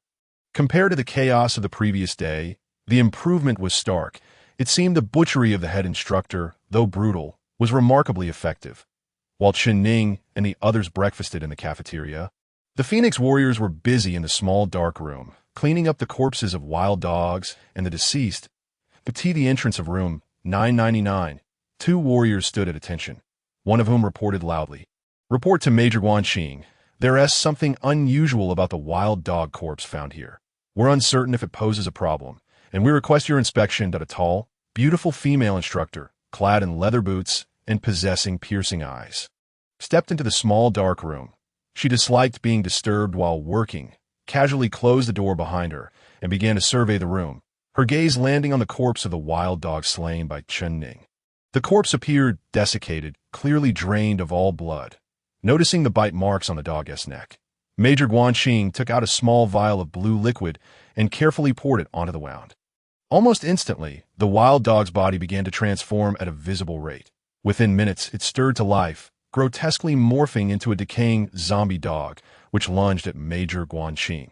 With a swift motion, she drew a sharp dagger, piercing the zombie dog's skull and instantly killing it. Pulling the dagger free, she wiped it once and returned it to its sheath. Then, she retrieved another small vial of black liquid and sprinkled it over the zombie dog's remains. The creature immediately began to dissolve, akin to snow melting under fire, until it was reduced to a foul puddle of black liquid. Emerging from room 999, Major Guanxing caught the 2 Phoenix warriors' attention. She calmly stated, "There is nothing unusual. You may continue your work." The 2 soldiers replied in unison, "Yes, Major." After they left, Guanxing glanced back at the door marked 999, her slender eyes narrowing as she murmured, "A seemingly normal human carries the zombie virus, yet astonishingly, it has not manifested. Instead, it coexists peacefully with human cells. Fascinating. After being so bored and lonely for so long, I have finally found something to occupy my research." Chun Ning was taken aback and enraged, exclaiming, "How dare you?" Lu Shi smirked, a hint of mockery dancing on his lips. He unscrewed the cap of the Angel's Kiss potion and, before Chun Ning's eyes, slowly poured the vibrant red liquid into the urinal. Severely exhausted from training, Chun Ning found himself pinned down by Su Chong and Gao Feng. Unable to move, forced to watch as Lu Shi destroyed his lifeline. Veins bulged on his neck as he furiously declared, "Lu Shi, I want to let you get away with this." Lu Shi grinned maliciously. "Without Angel's Kiss, let us see how you recover your stamina. Good luck surviving tomorrow's intense training." If you want revenge, make sure you live to tell the tale. Ha ha ha. With that, Lu Shi sauntered off with Su Chong and Gao Feng, exuding arrogance. Chun Ning felt an overwhelming urge to confront these shameless individuals, but ultimately, reason quelled his fury. After all, Lu Shi was physically strong and agile, consistently ranking among the top 3 in every training mission assigned by the instructors. Moreover, Lu Shi is currently accompanied by 2 sycophants, Su Chong and Gao Feng, that if he were to pursue them and engage in a confrontation, it would only result in his own humiliation. The loss of the Angel's Kiss signifies that Chun Ning would be unable to recuperate from the severe exhaustion he experienced today. With a grim expression, Chun Ning made his way to the cafeteria, consumed a haphazard meal, and then returned to his dormitory. I could see this moment. He had no other recourse but to hope for an early rest to alleviate his fatigue and restore his energy in preparation for the daunting challenges of the morrow. The following morning, Chun Ning awoke without the usual vitality that characterized him. Instead, he was acutely aware of the soreness pervading his entire body from the excessive strain of the previous day. With his limbs feeling weak and feeble in such a deplorable state, he realized that he was in dire straits. Compounding his misfortune, today Instructor Eagle I had once again intensified the training regimen. He mandated that each trainee complete 600 squats within a mere 2 hours. The first to accomplish this daunting task was a man named Bai Yu Hao, who hailed from a prominent family. He exuded an air of refinement, yet bore an arrogant demeanor, and he was undoubtedly a prodigious talent. Time and again, he finished training assignments first, establishing himself as the most formidable member of Chun Ning's group. The second to complete the task was Lu Shi, who, panting heavily, cast a mocking glance at Chun Ning. A sinister smile, curling at the corners of his mouth, 8 seconds ticked away. The 2-hour limit for the squat challenge approached. Despite Chun Ning's fervent efforts, he was unable to meet the requirement. This marked the first occasion on which he had failed to fulfill a training task, which surprised even Instructor Eagle Eye. However, the instructor showed no mercy, administering 5 lashes to Chun Ning and several others who had also fallen short. The lashes struck Chun Ning's back, tearing the flesh and leaving him bleeding profusely, even injuring his backbones. After the punishment, he struggled to remain upright, needing to brace himself with one hand on his waist as he staggered forward. Dragging his injured body to the cafeteria, Chun Ning found that they were now permitted to sit at the dining tables. He took a plate of food and settled into a corner, but as soon as he sat, a sharp pain shot through his waist and back, prompting him to bite down on his lip.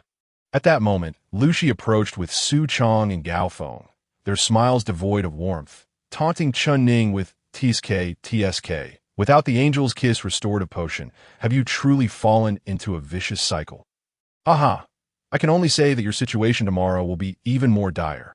You will undoubtedly fail to complete the training task and receive another 5 lashes from the instructor.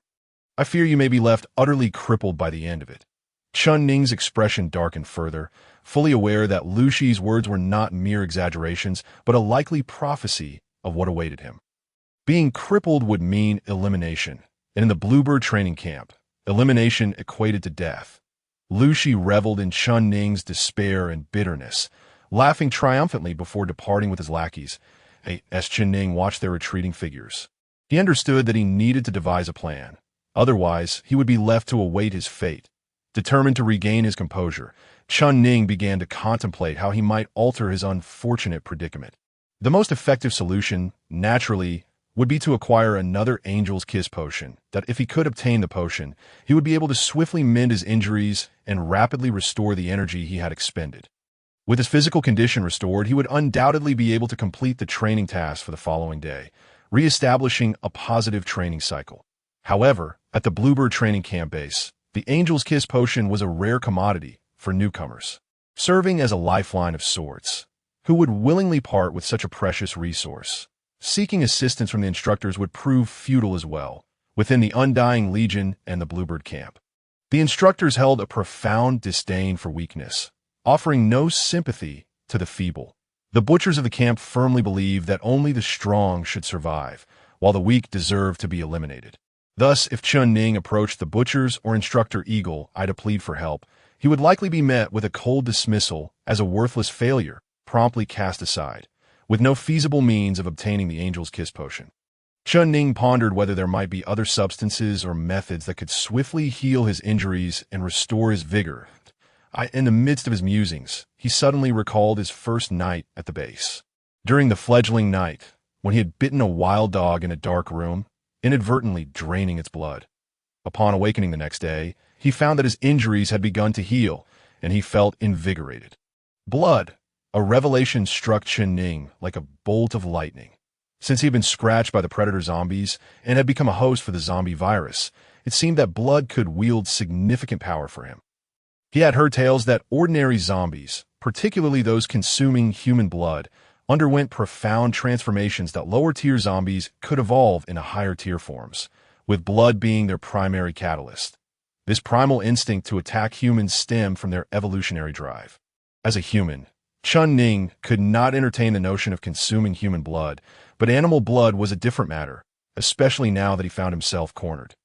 Yet, procuring animal blood was no easy task. The new recruits were bound by strict schedules for meals, training, and rest. Moreover, the base was patrolled by numerous bluebird warriors, leaving Chun Ning with no opportunity to wander in search of prey to provide himself with blood. Just as Chun Ning was mired in his thoughts, a figure approached with a tray in hand and asked nonchalantly, "Do you mind if I join you for a meal?" Chun Ning looked up to discover that it was none other than Bai Yu Hao. The most formidable individual in their group, Bai Yu Hao was exceptionally capable and rather arrogant. There were several empty tables nearby, so why had he chosen to sit with Chun Ning? After a moment of hesitation, Chun Ning replied, "I don't mind." Bai Yu Hao took a seat, and Chun Ning observed his meal, which consisted of merely a bowl of rice and a serving of vegetables. Chun Ning found it perplexing how someone who consumed such a sparse diet could possess such formidable strength. After a brief silence, Bai Yu Hao lowered his head to eat and casually asked, "Do you have a history with Lu Shi?"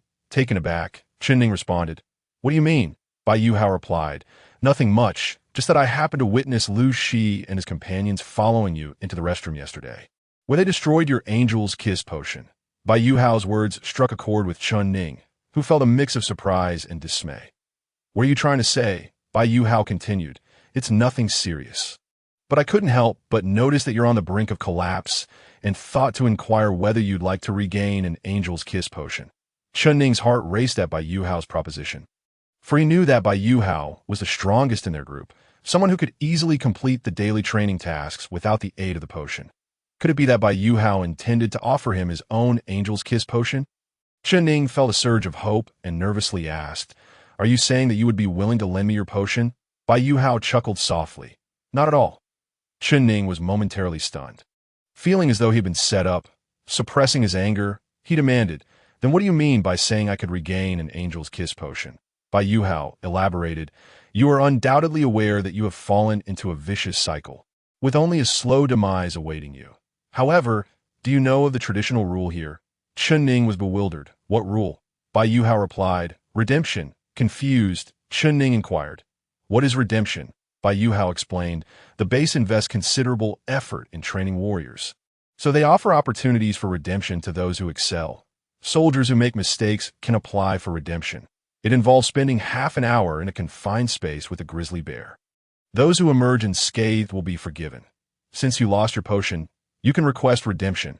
If you can survive half an hour with a grizzly bear without sustaining serious injuries, you will be deemed redeemed, and the instructors will certainly grant you another potion.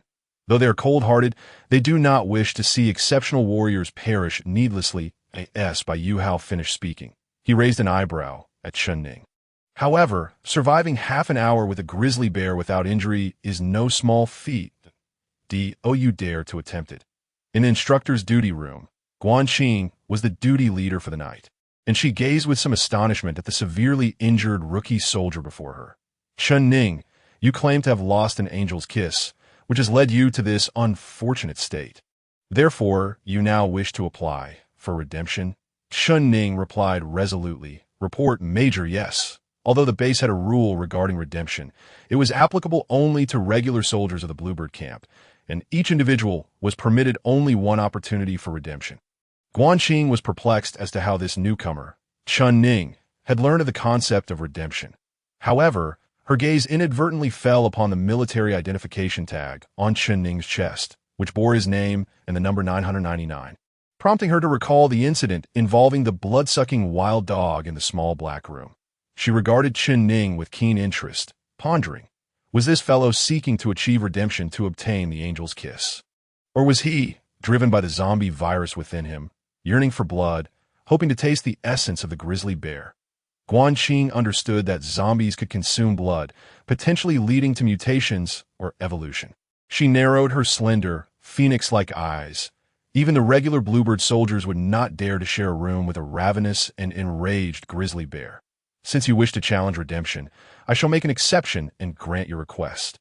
Thank you. Guan Qing was unaware that Chen Ning had already resolved to fight against the odds. Deep down, Chen Ning had made up his mind. If he perished in the small black room, it would simply be his misfortune. However, if he were fortunate enough to emerge alive from that place, having tasted the bear's blood and secure the angel's kiss, then it would be those scoundrels, Lu Shi and his ilk, who would be the unfortunate ones. As night descended, the bluebird training camp resembled a formidable fortress, quietly nestled within the valley. Suddenly, the camp's loudspeaker blared, and the newcomers within the camp were momentarily taken aback by the sound. It did not resemble an air raid siren, an essential component of the base's defense system, typically employed for disaster response and emergency notifications during unforeseen incidents, and in wartime, to signal impending attacks or dangers. The seasoned bluebird soldiers instinctively turned their gazes toward an old building at the rear of the camp upon hearing the brief blare, for such a sound often indicated that a soldier was about to embark on self-redemption. In the newcomer's dormitory, Bai Yuhao stepped out of the communal bathroom, his hair still damp from a recent wash, when he heard the blaring alarm. Initially startled, a smirk soon crept across his lips. This guy truly dares to go through with it. Lu Shi, along with his subordinates, Su Chong and Gao Feng, were seated by the iron bunk, engaged in a game of Go. Lu Shi faced two opponents alone. Despite Su Chong and Gao Feng's collective efforts, they had never managed to win a single round. Just as Lu Shi was poised to win again, Su Chong, hearing the sudden blare, inquired hastily, Lu Xiao, what is this alarm? Lu Shi, having emerged from an aristocratic background and well-prepared prior to enlisting, scoffed, this is not an alarm. It's a notification. Someone is likely about to undergo self-redemption, entering the small black room of the Eagle Knight to challenge the grizzly bear. Su Chong and Gao Feng were left dumbfounded, unable to comprehend the benefits of challenging a grizzly bear. Moreover, they had experienced firsthand the dangers they faced during the encounter with the wild dogs on Eagle Knight.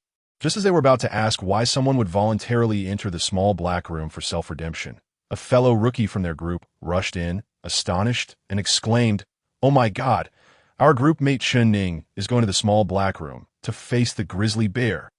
This news fell like cold water into a boiling pot, instantly igniting fervent discussion among the gathered newcomers. Upon hearing that it was Chen Ning who was seeking self-redemption, Lu Shi initially frowned, then broke into a cold smile. So it's him. I suppose this kid knows he won't survive until tomorrow, so he's decided to go all in and challenge the grizzly bear in the small black room for redemption. Su Chong asked, what benefits will he gain if he succeeds in the challenge? Lu Shi shrugged. He should receive the most basic reward, which is the angel's kiss potion. Gao Feng, puzzled, queried, why would the instructors be inclined to assist him if he succeeds? Lu Shi explained, although the instructors are strict, their ultimate aim is to cultivate the most elite soldiers for the Empire. If a soldier can endure for half an hour without sustaining serious injuries under the grizzly bear's ferocious claws, it indicates that the soldier possesses great potential. The instructors would certainly be willing to extend a helping hand to prevent losing a valuable asset. Su Chong and Gao Feng instinctively grew anxious at this notion. Damn, if that kid holds out and regains the angel's kiss, won't that turn his fortunes around? Lu Shi sneered. Even the regular bluebird soldiers might not survive under the claws of a starving and enraged grizzly bear, let alone a weary, injured, and weakened individual like him. His actions are akin to a frog leaping into boiling oil. He is merely courting death. With that, Lu Shi stood up, declaring, let us go see how this fellow meets his end.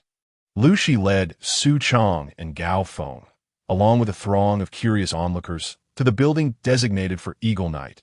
The building was heavily guarded by armed bluebird soldiers, and Lu Shi and his companions watched the spectacle from the open space in front of the building. as they would not be driven away as long as they did not intrude. Upon their arrival, they witnessed Chen Ning being escorted by 2 Bluebird soldiers appearing in the corridor on the 7th floor. The 2 fully armed soldiers conducted a body search on Chen Ning, ensuring he bore no weapons before opening the iron door and pushing him inside. With a decisive click, they locked the door behind him. Inside, an enraged growl erupted from the disturbed grizzly bear. In truth, not all of the newcomers gathered in front of the building were merely curious onlookers. Many shared a similar predicament to Chen Ning, teetering on the brink of elimination, and they too yearned for the Angel's Kiss potion. Consequently, they were deeply invested in the outcome of Chen Ning's self-redemption endeavor, contemplating its chances of success. However, as the faint echoes of the grizzly bear's furious growl reached their ears, a sense of despair washed over them. After all, how could an ordinary human survive beneath the wrath of an enraged grizzly bear? Lu Shi, upon hearing the distant growl, chuckled coldly, convinced that Chen Ning was doomed. Suddenly, Lu Shi noticed Bai Yuhao from the same group nearby. He was somewhat surprised and suspicious, reflecting, "Why is this guy here to watch?" Bai Yuhao, hailing from the capital of the southern province, Zhuke City, was from an aristocratic family, much like Lu Xi. In fact, Bai's family had recently produced an imperial major general, and their status was even more prominent than Lu's. Lu Shi and Bai Yuhao had previously coexisted in Zhuke City, belonging to the same social circle. Although they had no particular friendship, they had maintained a peaceful coexistence, each minding their own business. However, since Lu Shi and Bai Yuhao had arrived at the Bluebird training camp, Bai had consistently been the first to complete training tasks, always outshining Lu Shi, which secretly irked Lu Shi. Moreover, Bai Yuhao's arrogance extended not only toward the scavengers and those of humble origins among their comrades, but also toward Lu Shi himself, displaying a condescending attitude. This only deepened Lu Shi's resentment toward Bai Yuhao, as they were both scions of Zhuke City's aristocracy. Why should Bai regard him with the same disdainful expression as that of the commoners? Nevertheless, Lu Shi was a clever individual. He understood that Bai Yuhao was no pushover and that he might not be able to best him. Thus, in Bai Yuhao's presence, he always suppressed his animosity, donning a smile instead of this moment. Upon seeing Bai Yuhao, he approached with his 2 subordinates, greeting him with a beaming smile. "Young Master Bai." Bai Yuhao, seemingly just noticing Lu Shi, responded with a courteous smile. "Lu Xiao has also come." Lu Shi gazed at Bai Yuhao's handsome face, and though Bai was smiling and polite, the smile felt insincere, akin to that of a salesman addressing customers, which reignited Lu Shi's latent anger. It was evident that Bai Yuhao regarded him as inconsequential. Lu Shi maintained his composure, saying, "Hee, I heard that a fool from our group is seeking his own demise in the small black room. So I thought I'd come and see the spectacle." Bai Yuhao blinked. On what basis does Lu Xiao believe that Chen Ning cannot possibly survive?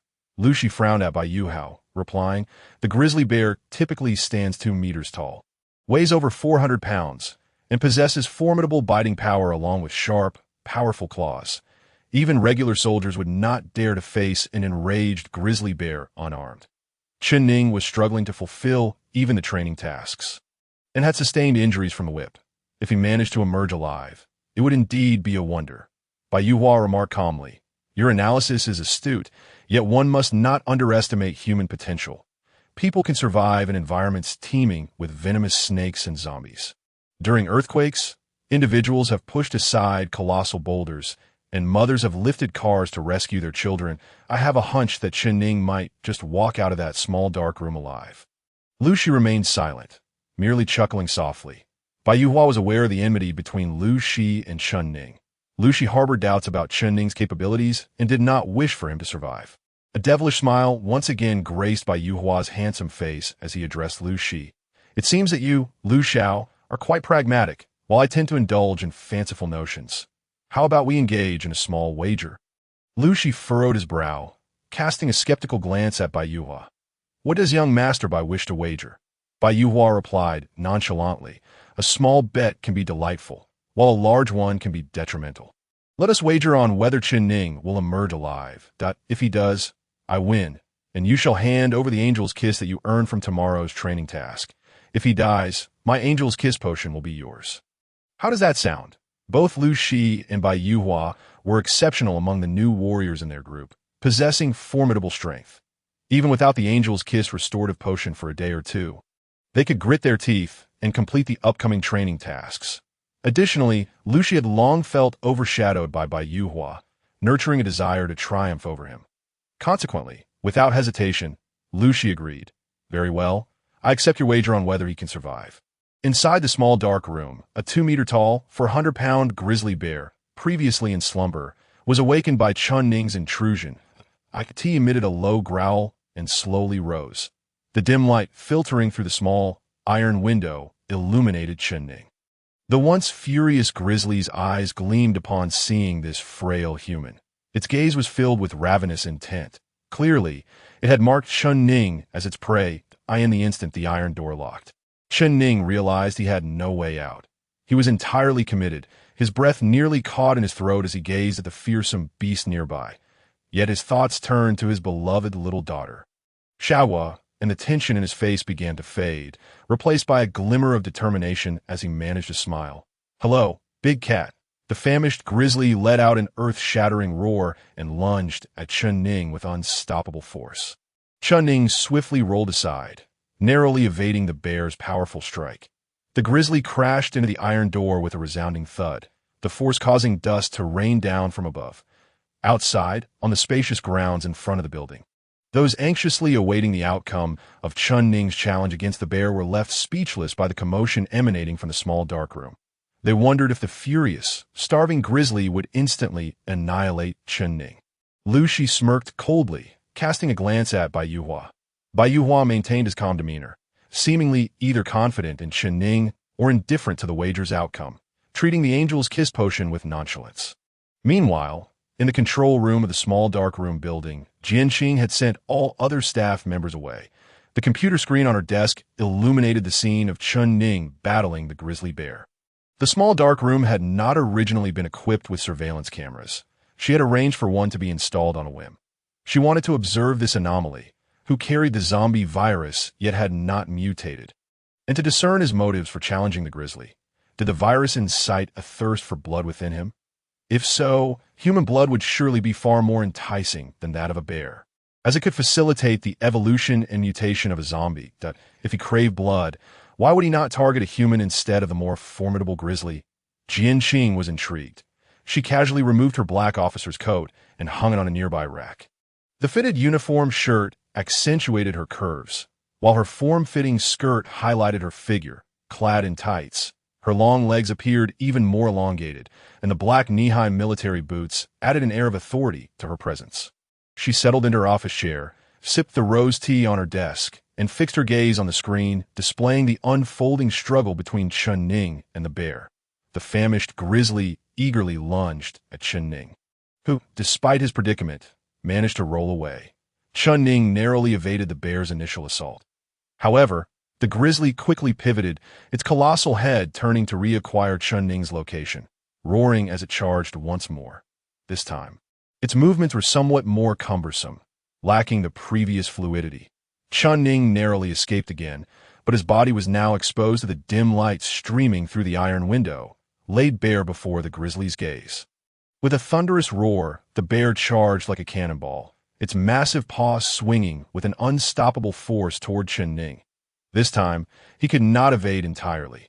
The bear's claws grazed his back, tearing his clothing and leaving several deep scratches that instantly bled profusely. Had he been any slower, that paw could have shattered his spine. Even so, Chun Ning's face contorted in pain as he grappled with uncertainty. The bear's attacks fluctuated between ferocity and clumsiness. Once again, he retreated into the shadowy corner of the small dark room. The grizzly, temporarily losing track of him, stood still, its massive head swiveling as it began to sniff the air, attempting to pinpoint Chun Ning's location. Chun Ning was taken aback, but quickly comprehended that the bear's vision and hearing were mediocre. In many places, bears were dubbed blind bears. However, their sense of smell was remarkably acute. This particular grizzly had likely been confined in the small dark room for some time, as evidenced by its filthy, lackluster fur. The oppressive darkness of a room would undoubtedly impair the vision of both humans and animals after prolonged exposure. The grizzly's sight had indeed deteriorated significantly. Chen Ning stood in the light and could be detected immediately, but once he retreated into the pitch-black corner, the bear required a moment to locate him. Realizing the reason behind the bear's sluggish attacks, Chen Ning glanced at the small window in the wall and swiftly devised a plan. He removed his shirt, dashed over, and, utilizing his momentum, leaped like an athlete dunking a basketball to hang his shirt on the window. Instantly, the light was obstructed, and the small dark room grew even dimmer. And no sooner had Chen Ning landed than the grizzly charged with a ferocious roar. Panicking, Chen Ning ducked, but his left shoulder was still struck by the bear's paw. Causing it to bleed profusely, he narrowly evaded yet another near-fatal encounter and cautiously retreated to the corner of the wall. With his back against the cold wall, he reached out to touch the 90-degree angle of the inner wall, then began to climb with hands and feet, resembling Spider-Man scaling a wall. His ascent relied entirely on the strength of his arms and legs. Chen Ning had initially thought he could not defeat the grizzly, but he believed that if he could climb higher, the bear would struggle to find or reach him in the darkness. If he could hold out for half an hour, it would signify his self-redemption, and Major Jianqing would surely open the door to release him. However, while the bear's vision was poor, its sense of smell was exceptional. The grizzly sniffed the air, soon detecting the scent of blood, which led it to Chen Ning's whereabouts. It observed the struggling figure of Chen Ning, now over 2 meters high, and let out a deep growl, clearly preparing to charge.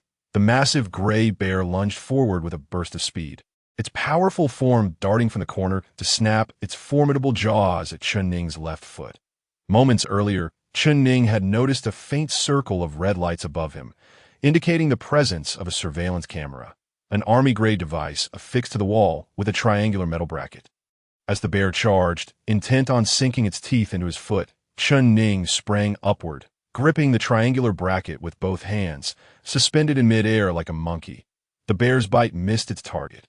With a thunderous thud, the bear crashed back to the ground, yet it remained undeterred, rising to its feet and retreating a short distance before turning to gaze at Chen Ning, who clung desperately to the camera's support. The situation was dire. The triangular bracket, merely secured by a couple of small screws, was not designed to bear Chen Ning's weight. He could feel the bracket creaking ominously, on the verge of collapse.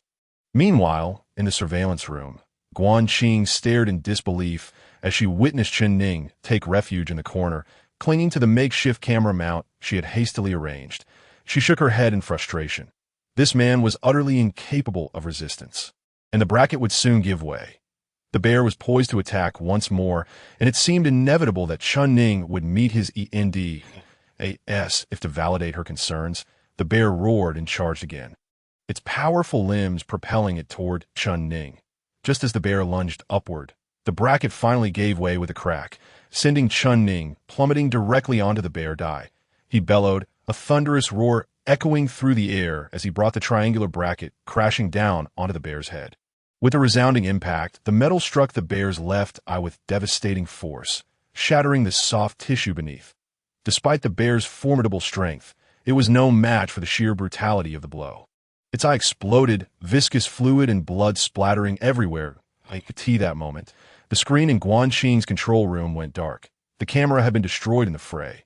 Inside the small room, the bear let out a horrific wail.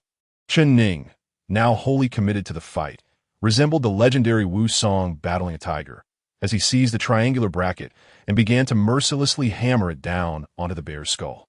With each strike, the bear's face was battered and bloodied. In a desperate struggle, the bear managed to throw Chen Ning off, sending him flying 2 meters away, his chest severely injured, with 2 ribs fractured. Nevertheless, he clutched the triangular bracket tightly, slowly rising to his feet, his eyes glistening with a feral crimson glow. The scent of bear blood in the air stirred the dormant zombie virus within him, igniting an uncontrollable bloodlust and a thirst for violence.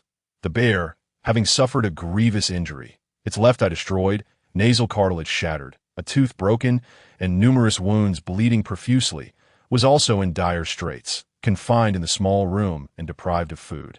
Its strength was waning. The overwhelming scent of blood intoxicated Chen Ning, transforming the once repugnant aroma into something akin to the finest wine, compelling him to crave the taste.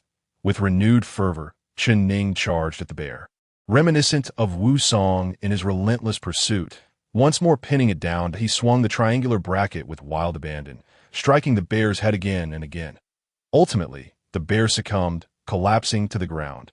Its eyes obliterated, its skull fractured, blood pouring forth as it exhaled its last breath in a frenzied state. Chen Ning, now devoid of reason, bent down to the bear's lifeless form, ravenously gulping down its blood. With each swallow, his eyes transformed, glowing like two rubies, radiating an eerie crimson light. After 10 minutes of this primal act, he seemed to satiate his thirst, finally ceasing his consumption and collapsing on the bear's carcass.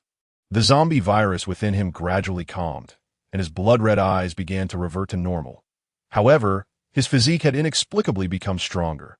Moments later, the iron door creaked open. Guanqing, tall and composed, entered cautiously with several fully armed soldiers. She and her subordinates stared in astonishment at the slain bear and at Chen Ning, who appeared gravely injured yet triumphant. The soldiers had thought it commendable for him to withstand the bear's onslaught for even half an hour. Yet here he stood victorious. Guanqing regarded Chen Ning with a complex expression, then inquired crisply, "Recruit 999, Chen Ning, can you stand and walk out?" If he could not, she would have to deem him severely injured and unfit to remain in the training base. As soon as she finished speaking, Chen Ning struggled to his feet, declaring, "Report, Major, I can." Guanqing scrutinized his broken ribs and shoulder wounds, frowning. "You are gravely injured. Such injuries typically qualify as severe if deemed severely injured. It would count as a failure of self-redemption, resulting in his expulsion from the training camp." Chen Ning, resolute, replied, "That may be true for most, but for me, these wounds are merely superficial." With that, he straightened his back and strode out. The Bluebird soldiers exchanged glances, one quietly asking, "Major Guan, does this count as a successful redemption or a failure?" Guanqing watched Chen Ning's retreating figure, pausing for 2 seconds before responding calmly. "Send a dose of Angel's Kiss recovery serum to his dormitory." "Yes, Major." Outside, Bai Yuhua and others awaited the outcome. Seeing Chen Ning emerge, bloodied yet resolute, Bai Yuhua's handsome face broke into a smile. "Lu Xiao. Remember, tomorrow's Angel's Kiss serum belongs to me." Lu Shi, Su Chong, and Gao Feng stared at Chen Ning in disbelief. He had actually survived. Many recruits on the brink of elimination hoped for Chen Ning's success, as it signified a glimmer of hope for their own redemption.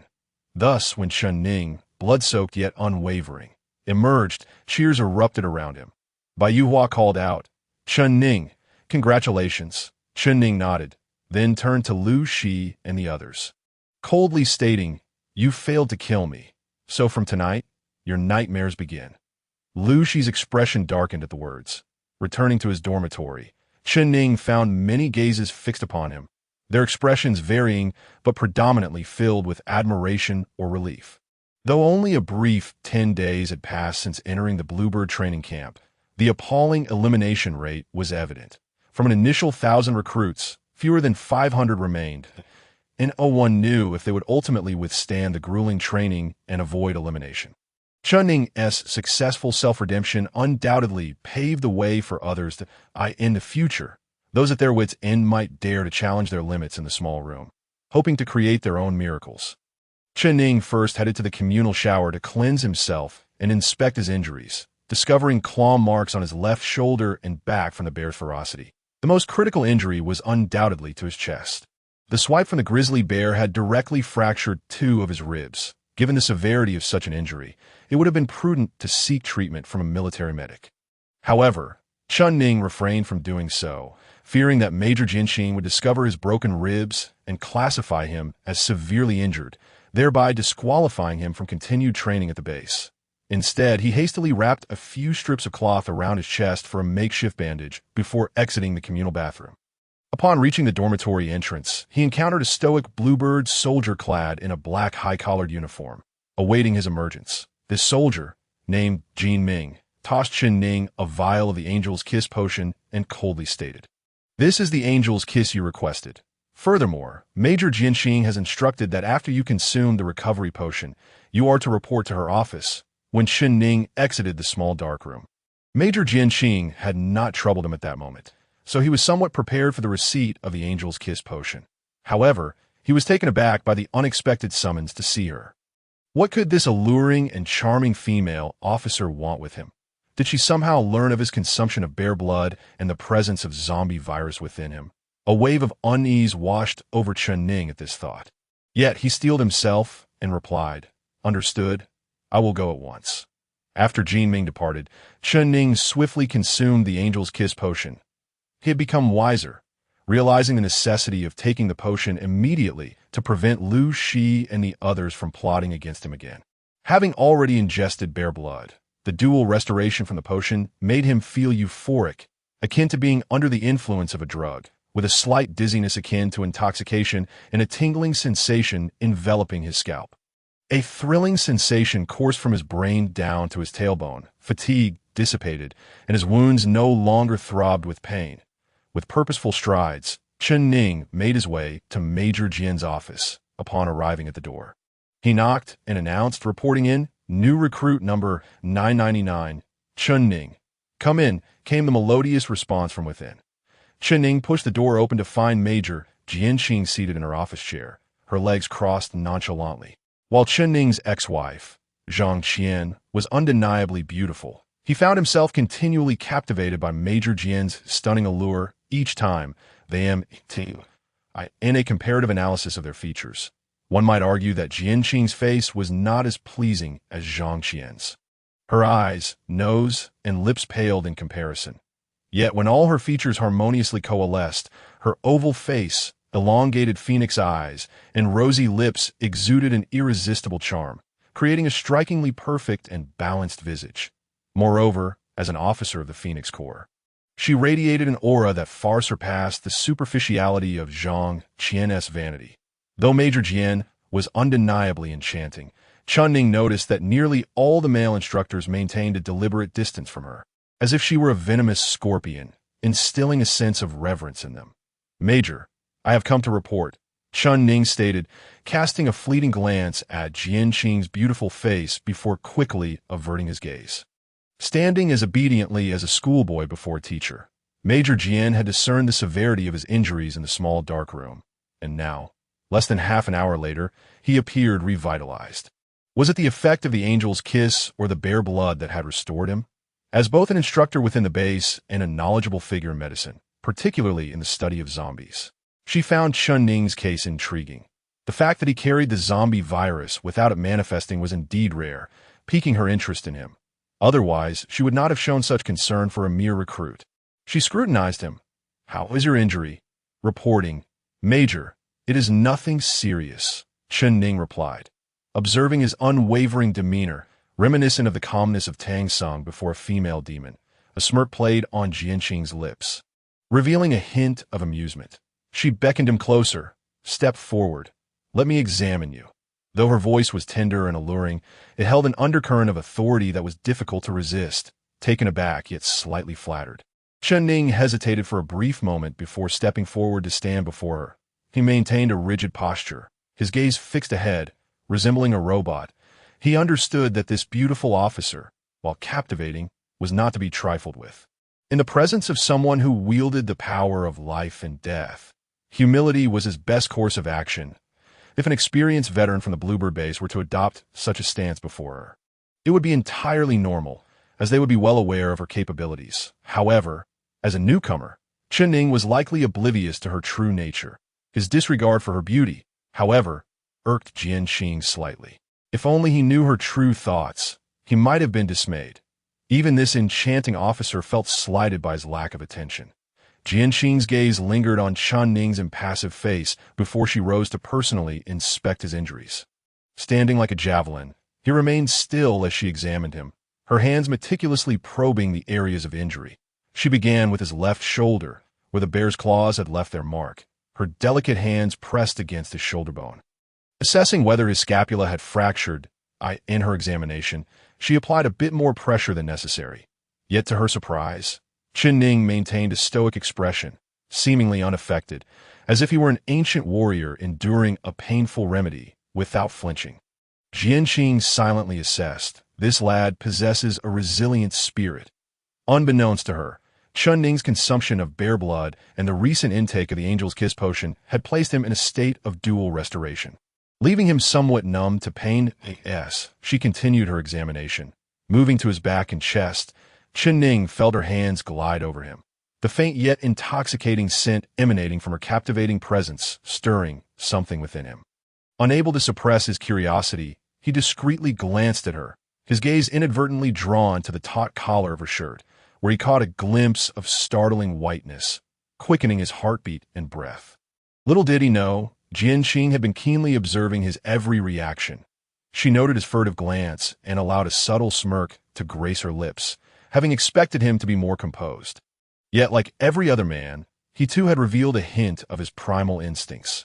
After completing her assessment, Jianqing retrieved 2 tissues from her desk, wiping her hands as she coolly remarked, "The injuries to your shoulder and back are not severe, but you have fractured 3 ribs on the left side of your chest, and you will need to see the military medic for proper treatment."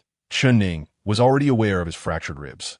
The recent effects of the bear blood and Angel's Kiss potion had dulled his senses to the pain. However, he understood the necessity of addressing the fractures, hearing Jianqing instruct him to seek medical attention. A flicker of joy crossed his face, yet he quickly grew puzzled and timidly corrected her, reporting, "Major, you may have miscalculated. I have only fractured 2 ribs, not 3. With a hint of amusement, Jianqing replied, "I am not mistaken. You have indeed fractured 3 ribs." Chun Ning's eyes widened in disbelief, and as they locked onto Jianqing's gaze filled with sardonic mirth, he suddenly grasped the gravity of the situation. Just as this realization dawned upon him, Jianqing unleashed a swift kick, her military boot striking sharply against his left side. Instinctively, Chun Ning attempted to evade, but Jianqing's speed was overwhelming, sending him flying sideways to the ground with a heavy thud. Pain surged through his left side, as if another rib had shattered under the impact. Chun Ning clutched his left armpit, his face etched with agony, before he could muster the strength to rise. Guanqing had already approached him with her long legs, her delicate features resembling frost as she gazed down at him, inquiring, "Do you know why your 3rd rib is broken?" Initially, Chun Ning intended to respond with a simple, "I don't know." But he quickly grasped the situation. It must have been because he had dared to steal a glance at her, an act she had evidently discovered, and he was now paying a steep price for it. With a mournful expression, he admitted, "I know." Guanqing nodded with satisfaction, the coldness in her eyes dissipating as they softened into gentleness. She tucked a loose strand of hair behind her ear and instructed, "Very well. Now you shall go to the medical office and seek out the old Dr. Fang Zheng to tend to your broken ribs." "Yes, Major." Chun Ning was uncertain whether to express gratitude towards this female major or harbor resentment. Yet he deemed it prudent to leave the scene without delay. Clutching his injured left side, Chun Ning made his way to the medical office, where only one old doctor, Fang Zheng, was on duty. At over 60 years of age, he was akin to Chun Ning's grandfather in age. However, he appeared anything but amiable, slight of stature, balding with a few sparse strands of hair that were thin, yellow, and long. Coupled with his high cheekbones and sunken eyes, he resembled a zombie, and encountering him at night would surely instill fear. Fang Zheng was sipping alcohol, his snack a plate of live bamboo worms. Writhing in a dish, the sight of these white worms, reminiscent of maggots, made Chun Ning feel queasy. Upon noticing Chun Ning's entrance, Fang Zheng cast a glance at the area Chun Ning was holding, casually tossing a live bamboo worm into his mouth, crushing it with his sparse, yellowed teeth, and taking a sip of liquor with a satisfied expression. Squinting through his tipsy haze, he declared, "Kid, the doctors have finished for the day. Be off with you." Chun Ning replied, "Hello, I'm injured. Major Guanqing instructed me to come here and seek Dr. Fang Zheng for treatment." Hearing this, Fang Zheng momentarily paused, a look of surprise crossing his face as he regarded Chun Ning. "I am Fang Zheng. Major Guan sent you to me for treatment." Realizing this old man was indeed Fang Zheng, Chun Ning felt a pang of concern that the doctor might be too inebriated to attend to his injuries. He quickly reiterated, "Yes, Major Guan specifically instructed me to seek you out." Fang Zheng grinned widely, rising to don a white coat, and with a knowing gaze, remarked, "Heh, you haven't crossed paths with Major Guan, have you?" Chen Ning wondered how the old man knew this and remained silent, casting a wary glance at Fang Zheng. The doctor proceeded to assess the fractured ribs beneath Chen Ning's left armpit, applying pressure as he diagnosed the injury, all the while grinning maliciously. "I am the head doctor here, and my skills are unparalleled. However, I have a peculiar habit, whether performing surgery or stitching wounds. I never use anesthesia. Hence, aside from a few tough soldiers, few dare to seek my treatment. It takes guts for you to come to me for your broken bones." Upon hearing this, Chen Ning's face twisted into a bitter smile. Guanqing certainly held a grudge. He had merely glanced at her, and she not only broke his rib, but also directed him to this eccentric doctor for treatment, clearly intending to make him suffer. Unbeknownst to Chen Ning, he had misjudged Guanqing that, in reality, the most formidable instructors at the base sought out Fang Zheng for surgery precisely because of his remarkable skills and his refusal to use anesthetics. Excessive use of anesthesia could impair the nerves, affecting the strength of the elite. Thus, Guanqing advised young talents against using anesthetics during surgery. Fang Zheng instructed Chen Ning to lie on the sturdy operating table, preparing to secure his limbs to prevent any thrashing during the procedure. Yet, Chen Ning despised the idea of being restrained, feeling akin to livestock awaiting slaughter. He implored Fang Zheng, "Is it possible not to tie me down?" Fang Zheng raised an eyebrow in astonishment, clearly taken aback by Chen Ning's audacity. "Are the newcomers so bold now?" He squinted. "Are you certain you won't move during the operation?" Chen Ning nodded resolutely. "I'm certain." Fang Zheng scrutinized Chen Ning's determined gaze and, after a brief silence, conceded, "Very well, but should you find the pain unbearable and move about, the consequences are yours to bear." With his bare torso atop the operating table, Chen Ning grasped its sides, took a deep breath, and solemnly stated, "Let us begin to." In truth, under normal circumstances, Chen Ning would never have dared to challenge such a procedure. However, having consumed bear blood and the Angel's Kiss potion earlier, he felt as if he were under the influence of a drug, rendering him insensible to pain, thus enabling him to forego restraints. Fang Zheng retrieved a wooden box, opening it to reveal a stack of cloths. Unfolding one, Chen Ning saw an array of surgical instruments, including various knives, scissors, tweezers, and hooks, resembling an extensive toolkit that sent chills down one's spine. With a surgical knife, Fang Zheng made a delicate incision upon Chen Ning's injured side. The razor-sharp blade slicing through flesh to reveal the broken bone beneath, while blood gushed forth as the knife penetrated.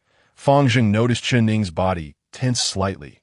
He glanced up to see Chen Ning biting his lip, beads of sweat dotting his forehead, his lips turning pale. Yet he remained motionless, not uttering a sound of pain. Inwardly, Fang Zheng couldn't help but admire. This kid has guts.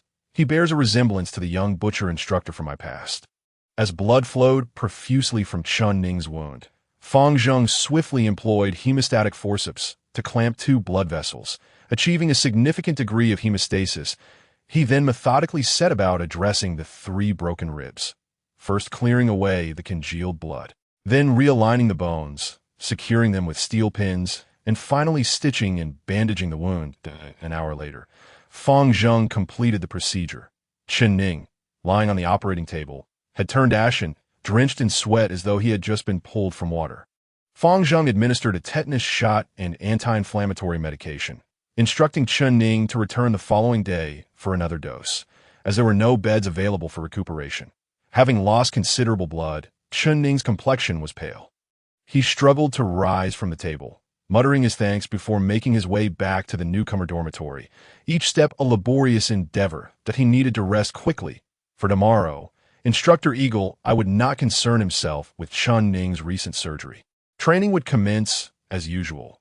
Once Chen Ning departed, Fang Zheng's eyes darted furtively around the room. He stealthily closed the door and retrieved the basin that had collected Chen Ning's blood, which now contained a small pool of it. An intense craving flickered in his eyes as he, akin to savoring fine wine, squinted and took a sip of the blood. However, upon tasting it, his eyes widened in disbelief, and he exclaimed, "Heavens! This kid's blood contains the zombie virus. Could he, like me, be a demigod?" Demigods were a legendary race, a self-bestowed titled to the world. A demigod was merely half dead, possessing a human body but with blood tainted by the zombie virus, rendering them a hybrid of human and corpse. Neither the zombies nor humans acknowledged the demigod, viewing them as aberrations to be eradicated. Nonetheless, demigods were exceedingly rare. Among 10 million people, one might find a single individual with this constitution. Only those with a demigod constitution who contracted the zombie virus stood a chance of merging their genetic makeup with it, thereby transforming into a demigod. Demigods possessed human intellect and the mutation and evolutionary traits of zombies. Thus, the longer a demigod lived and the more opportunities they encountered, the greater their potential for mutation and evolution. Legend spoke of a demigod who single-handedly annihilated a human legion. Fang Zheng himself was a demigod. Unable to accept this identity, he concealed himself within the human military, using his position as a doctor to blend in. By tending to injured soldiers and occasionally partaking in blood from the supply, he managed to remain hidden in plain sight. Fang Zheng was meticulous in concealing his true identity, for should humanity discover he was a demigod, he would undoubtedly face extermination, either captured for dissection and experimentation or slaughtered as an abomination. Remembering that Chun Ning had been summoned by Guan Qing, specifically named for surgery, Fang Zheng's expression shifted dramatically. His murky old eyes ignited with a bloodthirsty crimson glow, almost overwhelming the entire medical office. Fang Zheng harbored suspicions regarding the potential exposure of his identity, fearing that not only Guan Qing, but perhaps even more individuals were aware of it. The fact that Guan Qing summoned Chen Ning, this minor demigod, indicated her intention to test him. Since his identity was already compromised, it would be prudent to take the initiative and strike with overwhelming force, eliminating Guan Qing and her associates, thereby carving a bloody path out of the base and departing in a blaze of glory. This thought surged within Fang Zheng's mind, yet his rationality swiftly brought him back to calm. The crimson glow in his eyes gradually receded, vanishing completely as he reverted to the guise of an ordinary military doctor. He murmured to himself, "That cannot be right. If Guan Qing suspected I was a demigod, she would have reported it to her superiors long ago, prompting the Empire's higher-ups to dispatch stronger warriors alongside the Legion for a covert capture. It is improbable that she would send a mere minor demigod to probe me, as that would only serve to alert me to the danger. Guan Qing is a remarkably astute woman. She would not engage in such foolishness." Fang Zheng quickly clarified his thoughts, coming to the conclusion that his true identity had likely not been revealed, allowing him to remain at the base. However, at that moment, the base's alarm began to blare frantically. The more than 2,000 regular Bluebird warriors within the base, sensing an imminent threat, swiftly assembled, armed and ready within mere minutes. This alarm had been triggered by the detection of the presence of a top-tier zombie. Top-tier zombies generally refer to those ranked 6th or above, such as the 6th level Frisia zombie or the 7th level Titan zombie. These creatures are seldom encountered, yet their appearance heralds dire circumstances.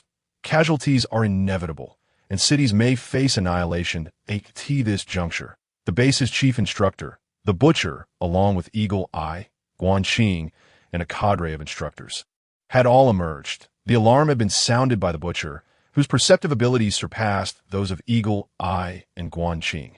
Consequently, the instructors turned their gazes towards the Butcher, lowering their voices to inquire, "Colonel Butcher, what exactly has transpired?" The Butcher, displaying an unusual gravitas, replied with suspicion, "It is strange. I distinctly sensed an overwhelming force just moments ago, one that bore the unmistakable stench of a zombie. I am convinced it is a top-tier zombie. However, curiously, that presence has now vanished, and I can no longer perceive it." Eagle Eye speculated, "Could it be that a top-tier zombie merely passed through the vicinity?" Guan Qing added, "Or perhaps a top-tier zombie has set its sights on our base, contemplating an assault. Yet, recognizing our formidable overall strength, it chose to conceal its presence." The Butcher solemnly stated, "Both possibilities are valid. Issue a directive. From this evening onward, the base will enter a state of war readiness, doubling the sentry posts. All regular soldiers must sleep with their weapons at hand, prepared to engage in battle at a moment's notice. Additionally, alert the Empire's legions in nearby cities, cautioning them of the potential presence of a top-tier zombie." Eagle Eye, Guan Qing, and the others responded in unison, understood. The Bluebird training camp ultimately turned out to be a false alarm. By the time dawn broke the following day, no sign of a top-tier zombie had been discovered. Chen Ning, having recuperated overnight with the aid of bear blood and angel's kiss potions, awoke feeling significantly revitalized. However, the fact remained that he had sustained several fractured ribs on his left side, and the effects of the bear blood and restorative potions had worn off. Thus, as he moved, the stitches on his wounds pulled painfully, eliciting sharp pangs of agony. Nevertheless, Chen Ning gritted his teeth, rose from his bed, and joined the other newcomers in preparing for morning assembly and training. This was the Bluebird training camp of the Phoenix Legion, the very hell described by the Butcher, an environment devoid of sympathy or compassion, where only the strong and the weak existed, with the weak doomed to be eliminated. To avoid such a fate, every individual must steel themselves and persevere.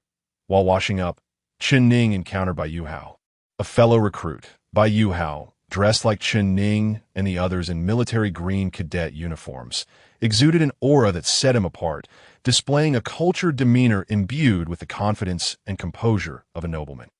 Bai Yuhao's keen eyes briefly scanned Chen Ning's left side before he inquired nonchalantly, "Is your injury all right?" Chen Ning felt a modicum of gratitude towards Bai Yuhao, had it not been for his suggestion to seek self-redemption. He might have faced a slow demise, that he nodded slightly and replied, "It should be fine." Bai Yuhao acknowledged him with a brief sound before taking his leave. After Chen Ning finished washing up and stepped outside, he crossed paths with Lu Shi and Gao Feng, along with Su Chong. Neither party exchanged words. They merely cast cold glances at one another before departing in silence. The rift between them had become irreconcilable, and both were resolved to seize any opportunity to eliminate the other without hesitation. The whistle signaling assembly rang out across the training grounds, prompting Chen Ning and his fellow recruits to quickly gather. Instructor Eagle I addressed them, informing them that from that day forward, training would be divided into morning and afternoon sessions. The morning would continue to focus on physical training, which he would oversee, while the afternoon would be dedicated to classroom instruction, conducted by instructor Guanxing. Chen Ning and the other newcomers were somewhat surprised to learn that being an imperial soldier entailed attending classes. However, Chen Ning noted that following a week of intense pressure, the instructors had ceased to easily eliminate new recruits. This was likely due to the recruits' noticeable transformation as they began to embody the qualities of soldiers. It appeared that while the Bluebird training camp was indeed a hellish environment, it also served as a breeding ground for elite warriors, striving to ensure that every soldier emerging from its ranks was among the finest in the Empire. The morning's training regimen was fairly standard: a 1-hour run around a 1,000-meter track, followed by a 10-minute rest, then a 1-hour round trip of climbing 100 flights of stairs, again with a 10-minute rest. Finally, completing 600 squats with a 100-pound weight within 2 hours. The running portion was relatively manageable. However, after an hour, Chen Ning was not only drenched in sweat, but also noticed blood seeping from the fabric beneath his left arm. During the 10-minute break, Bai Yuhao approached Chen Ning and glanced at him, asking, "Are you all right?" Chen Ning nodded affirmatively. "I'm fine." The 10 minutes passed swiftly, and next came the stair-climbing task. This segment proved more arduous than running, and it exacerbated the strain on Chen Ning's injuries, causing him to lag behind the group. As he pushed through, the bleeding from his wounds intensified, staining the white bandages wrapped around his chest. And the camouflage fabric of his uniform was now tinged with S. Lu Shi passed by Chen Ning. She cast a disdainful glance at his bleeding injury, sneering slightly. Yet, Chen Ning persevered, managing to climb the 100 flights within the hour, albeit with great difficulty. The final task was to complete 600 squats with a 100-pound weight in 2 hours. For an average person, 600 bodyweight squats would already be a formidable challenge, let alone performing 600 weighted squats within the same time frame. Bai Yuhao was once again the first to finish the training task, followed by Lu Shi. Other recruits gradually completed their tasks, leaving only Chen Ning and a handful of others still struggling. Typically, those who finished their tasks would retire to rest immediately. However, today, many chose to remain. The reason was clear. Chen Ning's uniform was stained with blood, and his fellow recruits were aware he had sustained severe injuries while grappling with a grizzly bear the previous night, which had impacted his training today. Thus, they stood by, silently observing Chun Ning's valiant efforts. Instructor Eagle Eye, maintaining his usual stoic demeanor with arms crossed, watched on. Yet there was a discernible shift in his eyes, a hint of appreciation that had not been present before. Any warrior who exhibited unwavering strength and resilience would earn his respect. With 30 minutes still remaining, Chun Ning had managed only 450 squats, leaving him a daunting 150 short of the target. The barbell felt increasingly burdensome, no longer a mere 100 pounds, but instead akin to a mountain pressing down upon him, causing beads of sweat to pour from his brow, drenching him as though he had just emerged from a deluge. His legs began to tremble, threatening to buckle under the weight at any moment. Despite being soaked in sweat and blood, Chun Ning remained resolute, gritting his teeth as he bore the barbell, slowly lowering himself into a squat. His eyes widened, and he clenched his jaw, trembling as he fought to rise. Straightening his back to stand tall once more. Observing this, a few of his fellow recruits could not help but quietly count for him. For 51, 452, 453, among the few remaining teammates who had yet to complete their tasks. Chun Ning appeared to be in the most precarious position, as he appeared on the verge of collapsing at any moment. And with time running out, it seemed that after each squat he barely managed to complete. He could not possibly perform another. Yet each time, he trembled and mustered the strength to execute one more. Every squat felt as if it were his last, yet he persisted. In contrast, several other team members succumbed to exhaustion one after another. 598 to 599, an increasing number of individuals were moved by Chun Ning's unwavering spirit, his determination to fight until death, and more voices began to count for him, growing louder with each number. 600, with only 5 seconds remaining in the training session. Chun Ning finally completed his last squat, and those around him erupted in jubilant cheers, exclaiming 600 in heartfelt celebration for Chun Ning. Naturally, Lu Shi, who had been standing by, hoping to witness Chun Ning's downfall, felt a surge of irritation and coldly scoffed. What is there to cheer for someone who is floundering on the brink of elimination? Those who don't know might think he was the first to finish the training task. As Lu Shi grumbled, Bai Yuhao stepped forward, assisted Chun Ning in removing the barbell, and handed him a towel. Having barely completed his training assignment, Chun Ning received a vial of Angel's Kiss restorative elixir from the instructor. Eagle EYT that moment. It was lunchtime, and the trainees began to disperse towards the dining hall. Bai Yuhao accompanied Chun Ning to the canteen, and along the way, he magically produced 2 small items, offering them to Chun Ning. Given your severe injuries, I believe 1 vial of Angel's Kiss is simply insufficient. Take these. Upon hearing this, Chun Ning instinctively glanced at the items Bai Yuhao presented, only to find that they were 2 vials of Angel's Kiss restorative elixir. Shocked, Chun Ning stammered, "How do you have so many Angel's Kisses? One is mine, and the other is one he lost to me," Bai Yuhao replied, winking towards a distant figure.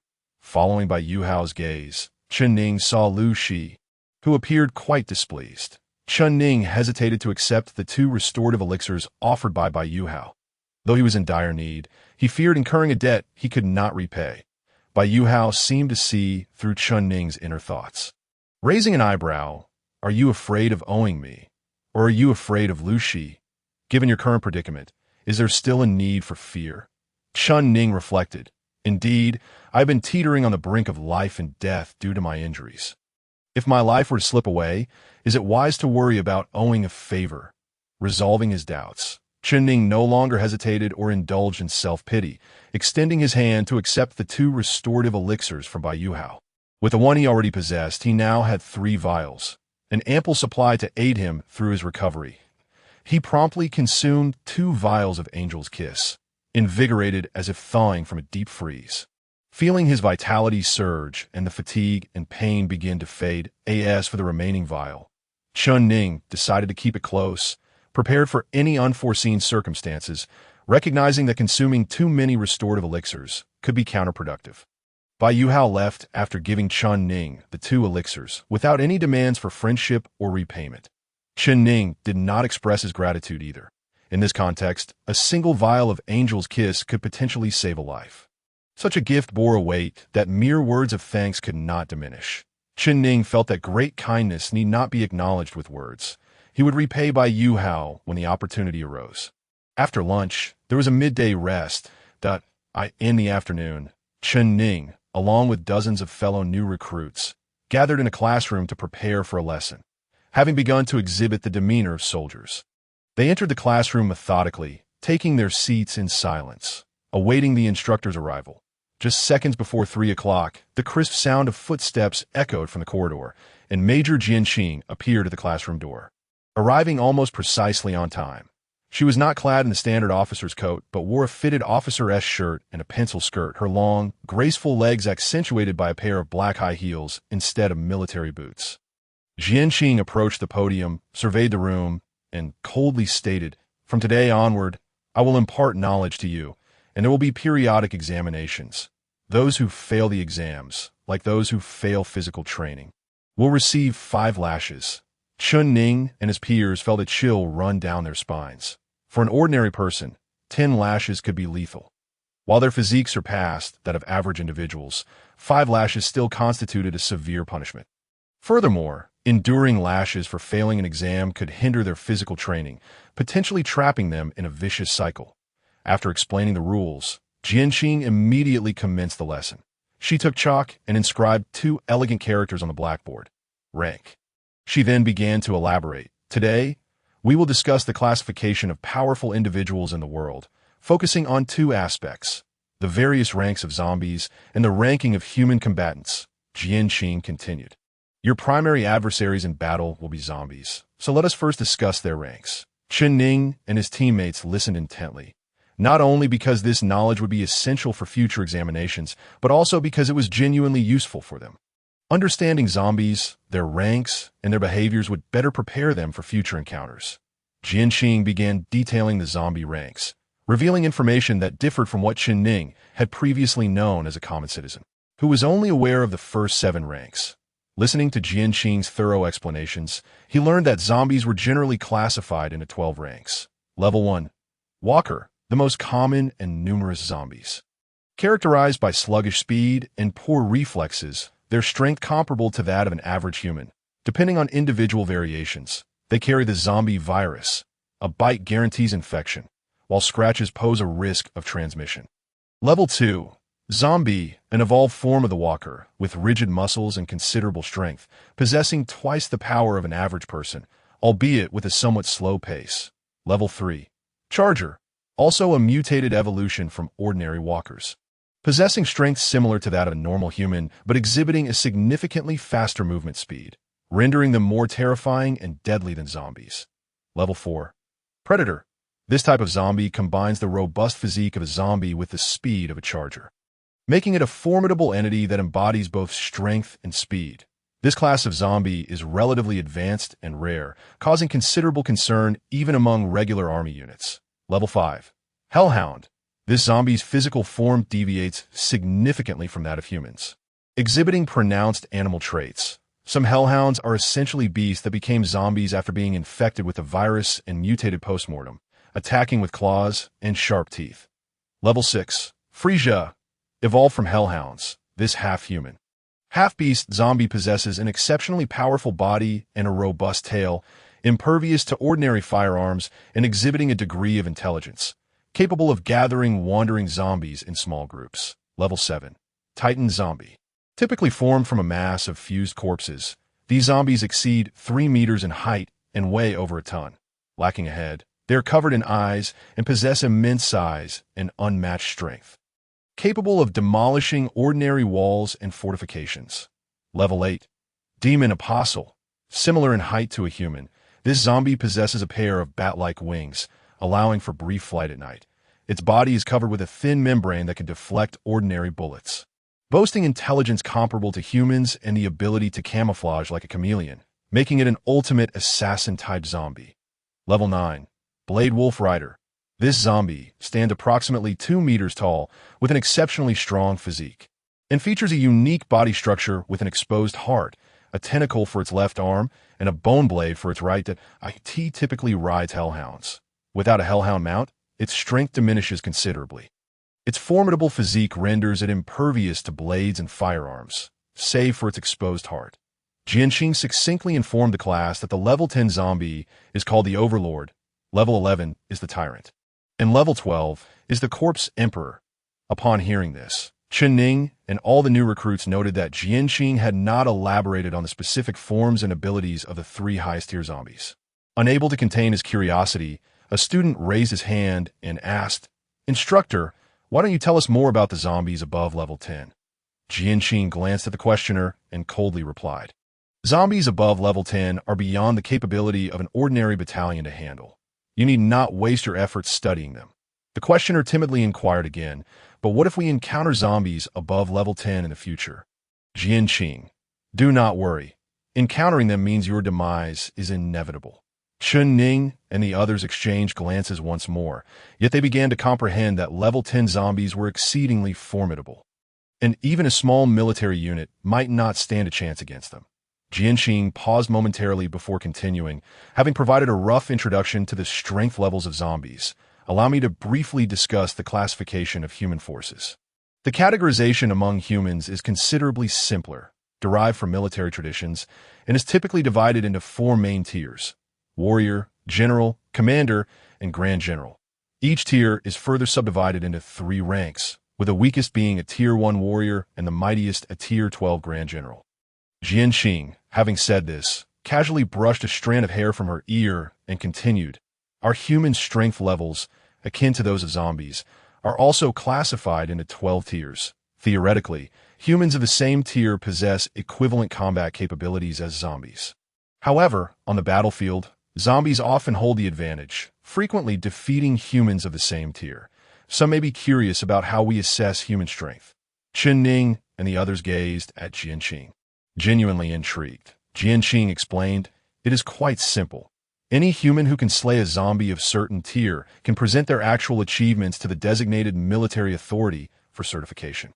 For instance, if you were to kill a tier 3 zombie barehanded, your strength would be classified as a tier 3 warrior.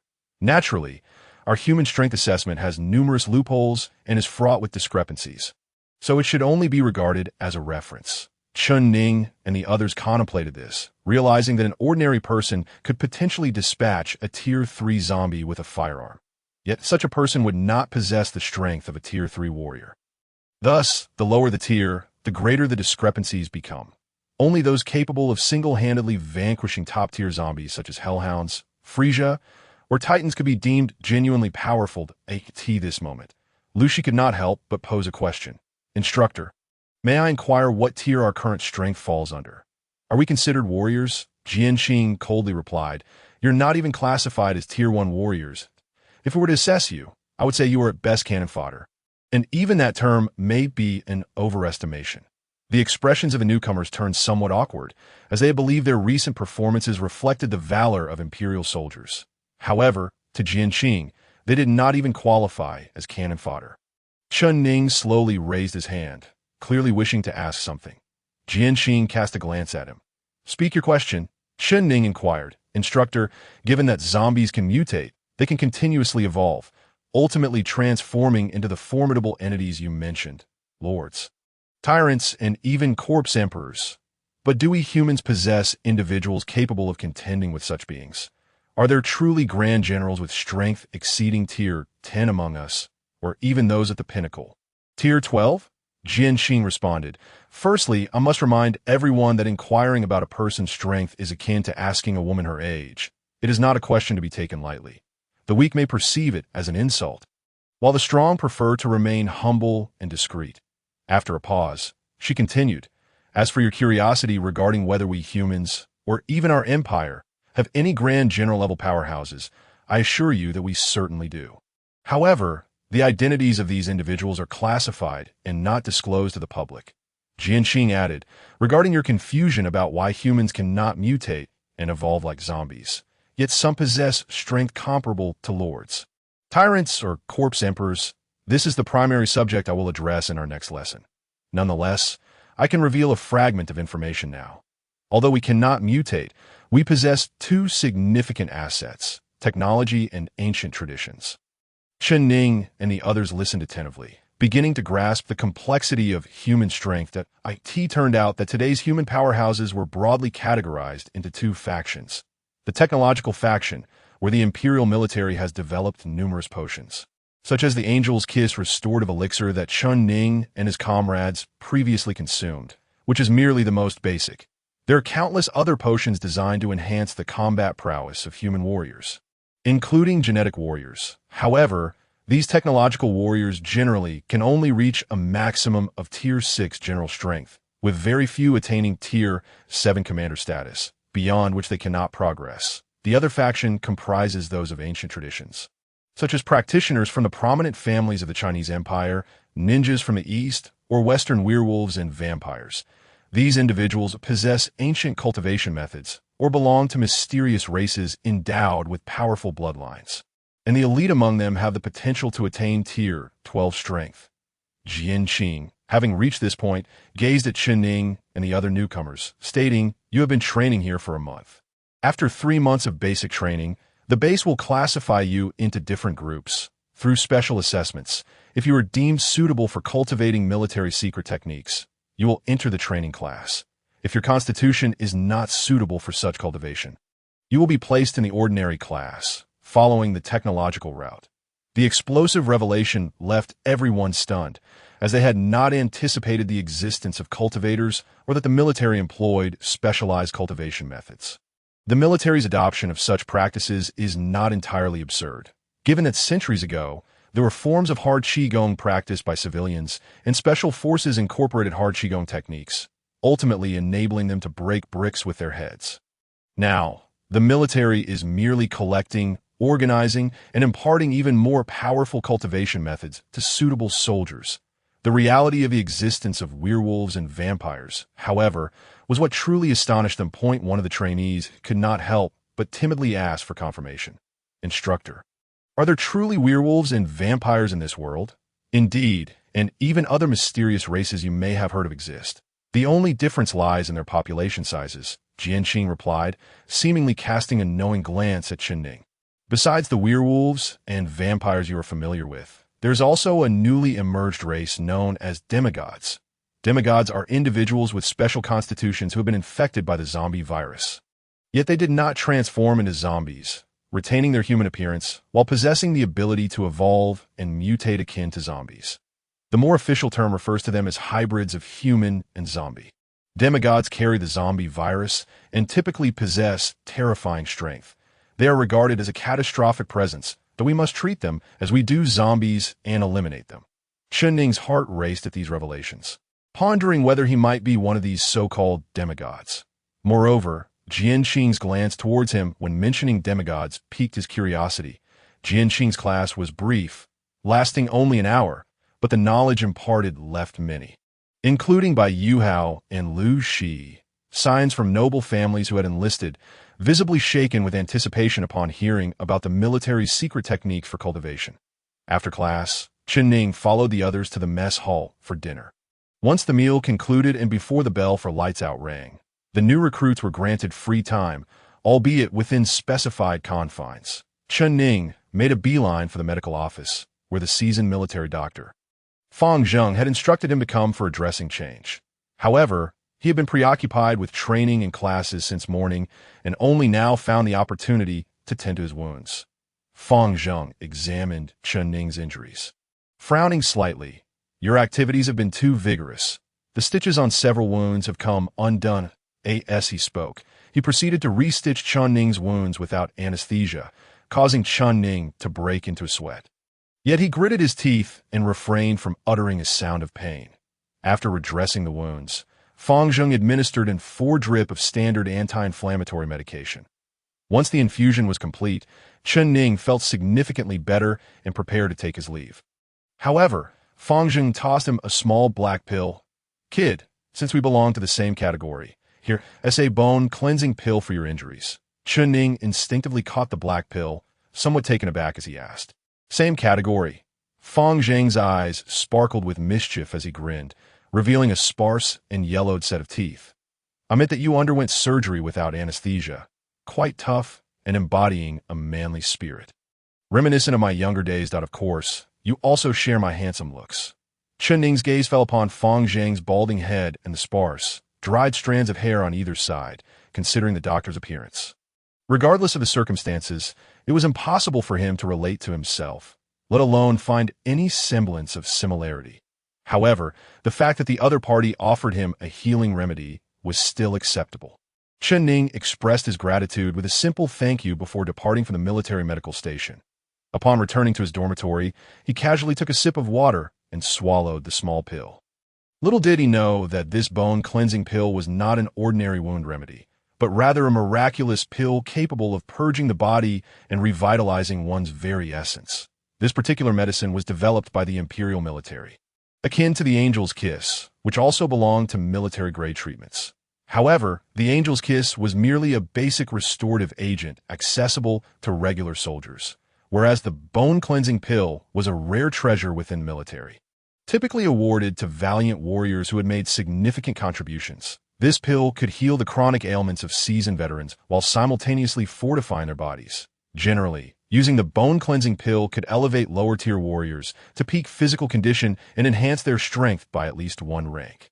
Of course, the effects of the bone-cleansing pill were singular. Once utilized, it could not be employed again for a second cleansing. Chen Ning mistakenly believed it to be a simple wound remedy.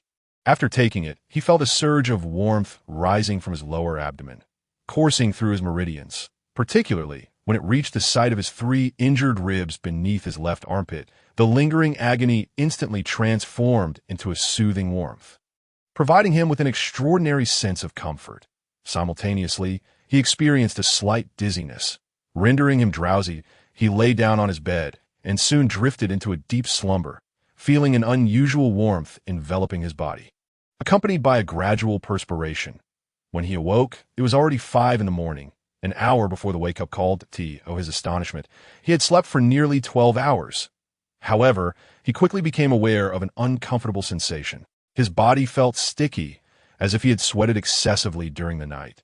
He threw off the covers, only to be met with a foul odor emanating from his bedding, causing his complexion to change dramatically. Could it be that he had wet the bed while sleeping? The mere thought sent waves of anxiety and unease through him. If his comrades in the dormitory discovered that he had wet the bed, it would be an embarrassment beyond measure. He hurriedly sat up, cautiously inspecting the situation. To his relief, he found that he had not wet the bed. The unpleasant smell originated from his own body. His clothes were soaked in sweat, or perhaps it was something other than sweat entirely. During his slumber, his body had exuded a dark, foul-smelling, oily substance.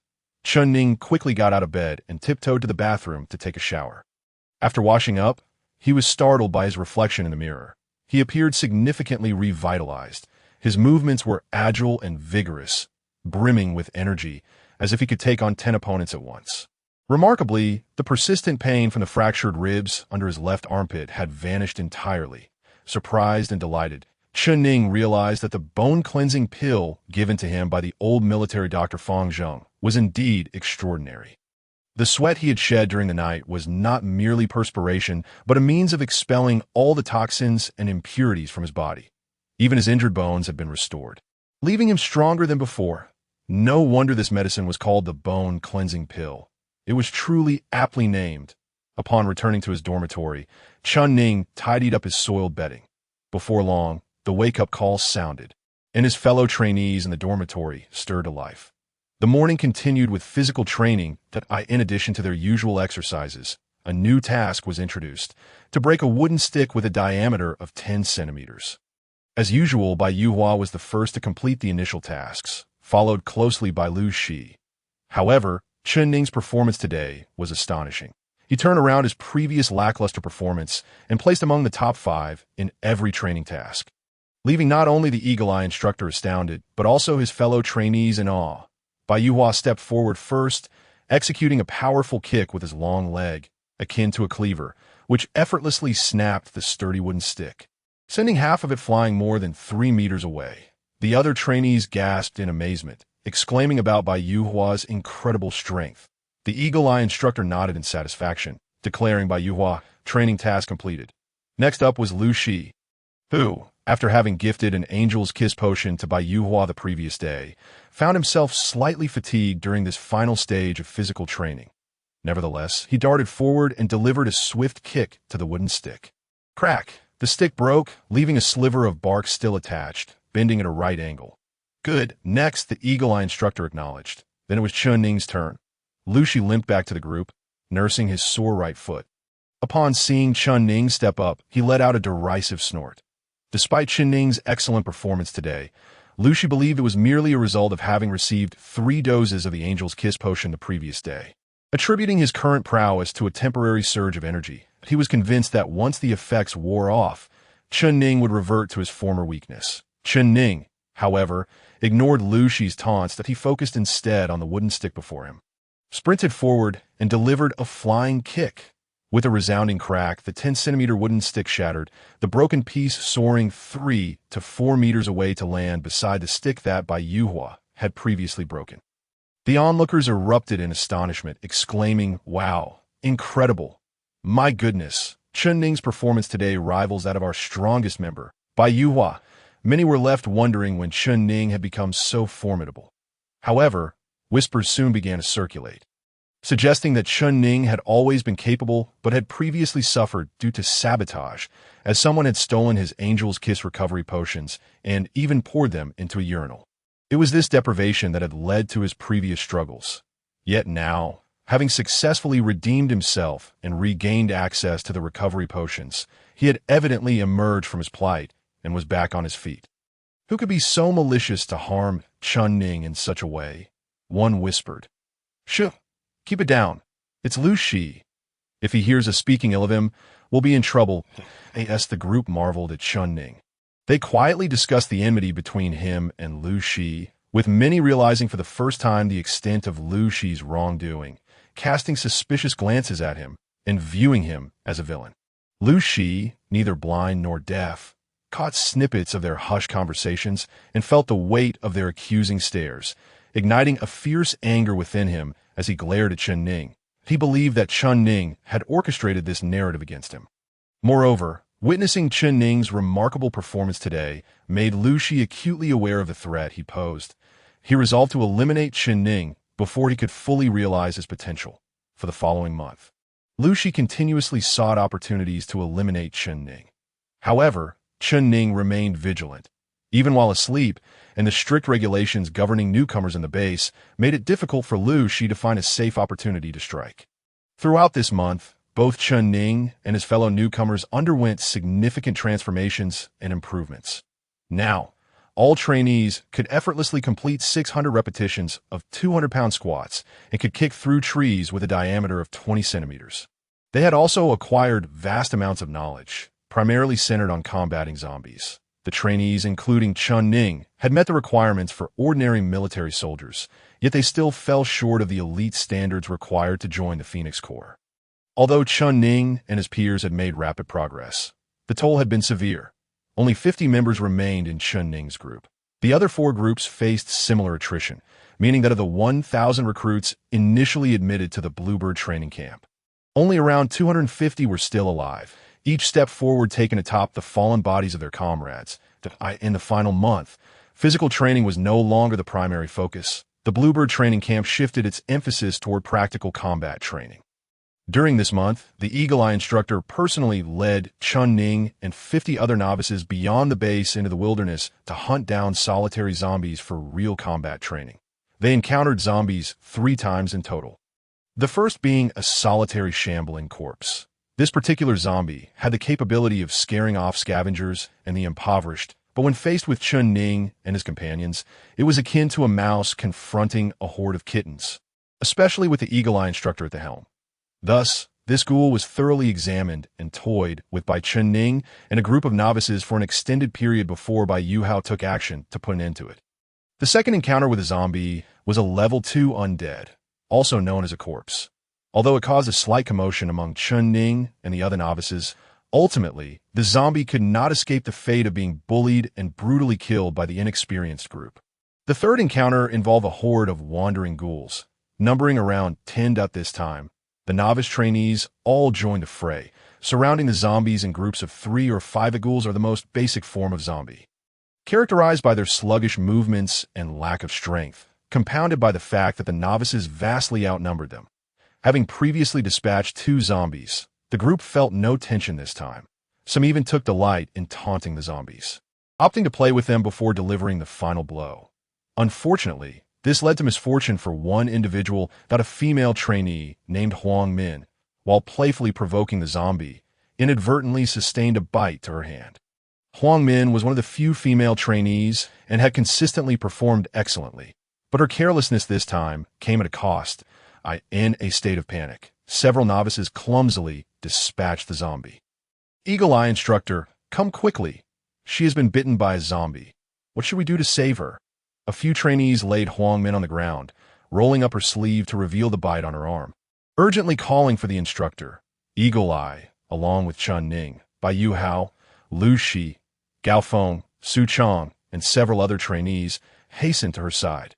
Huang Min's face was ashen, uncertainty clouding her understanding of the gravity of her condition. As she gazed imploringly at Eagle Eye, pleading, Instructor, please save me that moment. Aside from her hand injury, she exhibited no other symptoms, and the group remained oblivious to the severity of the situation. They believed that since Huang Min was still lively, there was little cause for alarm, and that a solution would surely present itself. Eagle Eye personally examined Huang Min's wound, and in response to her desperate gaze, he unusually spoke in a gentle tone. Fear not. Close your eyes. I will save you. Amichum. She obediently shut her eyes, but in the astonished gaze of Chun Ning and the others, Eagle Eye drew his handgun and, with a resounding bang, shot Huang Min dead. Chun Ning could not contain his shock, exclaiming, Instructor, what are you doing? Eagle Eye coldly addressed Chun Ning and the others. From now on, remember this. When dealing with enemies, especially zombies, whether they be level 1 ghouls or level 12 corpse emperors, you must commit fully to disrespect your enemy is to disrespect your own life. The outcome of being infected by the zombie virus is death or becoming a zombie.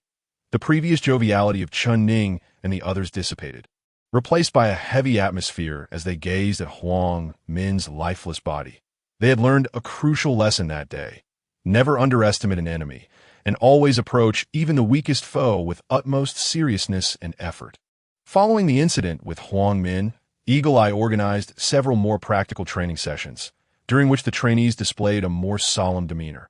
Each individual approached the task with the utmost seriousness, employing the simplest and most effective methods to eliminate zombies. The trainees from the other 4 groups were also taken out for practical drills under their respective instructors. The first phase of training for the new recruits was nearing its conclusion, and everyone was exerting themselves diligently, striving to showcase their capabilities.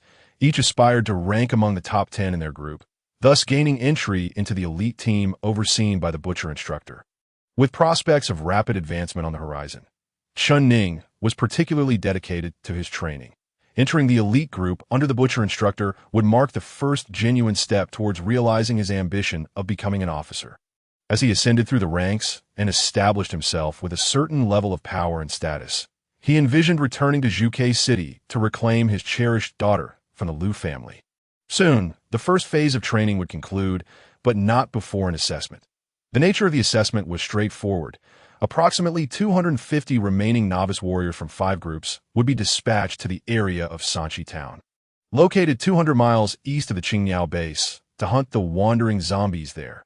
Sanchi Town had once been a small settlement, home to over 8,000 impoverished residents. Due to inadequate defenses 3 months prior, a group of predatory zombies infiltrated the town, resulting in significant casualties. The following day, the zombie virus erupted, leading to the demise or flight of the townsfolk, leaving behind a horde of zombies. The Black Shark Legion had previously been deployed here to eradicate the zombies. However, upon receiving word that only a few zombies remained after the Black Shark Legion's departure, the butcher instructor took it upon himself to assign this mission as a training assessment for Chun Ning and his fellow novices. All were transported to the Sanchi Town area via military trucks, where they would then split up to hunt zombies. Ghouls were worth 1 point, zombies 2 points, raiders 4 points, and predators 8 points, with the score doubling for each level increase. The top 50 warriors based on their scores from the zombie kills would gain entry into the elite group, led by the butcher. For this task, no firearms were permitted. Only standard military knives and hand axes were allowed. There were 2 reasons for this. First, the assessment would take place at night, giving the novice warriors a full night to hunt zombies. Firing weapons at night would attract nearby zombies, compromising the fairness of the competition. Second, The Butcher aimed to gauge the true capabilities of the novices, as close combat with cold weapons against zombies tested a warrior-esque skills. Moreover, the Butcher preferred that soldiers not become overly reliant on firearms, as ammunition often proved insufficient in actual combat, ultimately necessitating reliance on melee weapons. Furthermore, top-tier zombies, such as level 6 Frisia, could defend against ordinary gunfire.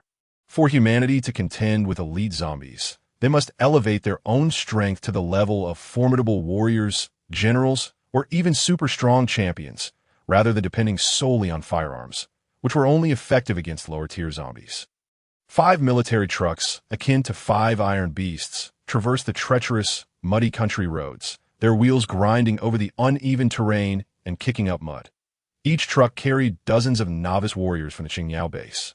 The vehicles jostled and swayed, causing each person to move in tandem with the truck's motions. Yet not a single individual uttered a word. Some even closed their eyes, seizing every precious moment to rest and conserve their energy for the maximum performance in the impending hunt. Suddenly, 3 intersecting streams appeared in the distance, beyond which lay the remnants of crumbling walls. Bathed in the fading glow of the setting sun, the air was permeated with a foul stench. The lead military truck came to an abrupt halt, the brakes screeching as its wheels left deep marks on the ground, coming to a jarring stop. The following 4 trucks halted in a similar fashion, each stopping perilously close to one another, with less than 10 centimeters separating them. The Butcher instructor was the first to leap from the driver's seat of the first truck, his imposing stature belying an agility that belied his size. Moving with the swiftness of tiger, other instructors, including Eagle Eye, swiftly exited their respective vehicles. Meanwhile, the 250 novice warriors from Chun Ning's group, well-trained, jumped down from the 2-meter-high military trucks and began to assemble. As Chun Ning and his comrades gathered, their arrival inadvertently attracted a lone zombie. With a guttural cry, a decayed-faced, towering zombie clad in tattered clothing came charging towards them, arms raised in a frenzied rush. Clearly, the zombie's insatiable thirst for human blood had stripped it of all reason, as it brazenly charged at the entire troop. This zombie, though large and muscular, exhibited the sluggishness typical of a level 2 undead. That's 2 points. Chun Ning and the other novice warriors instinctively reached for the hilts of their knives, each eager to claim the first kill and secure those points.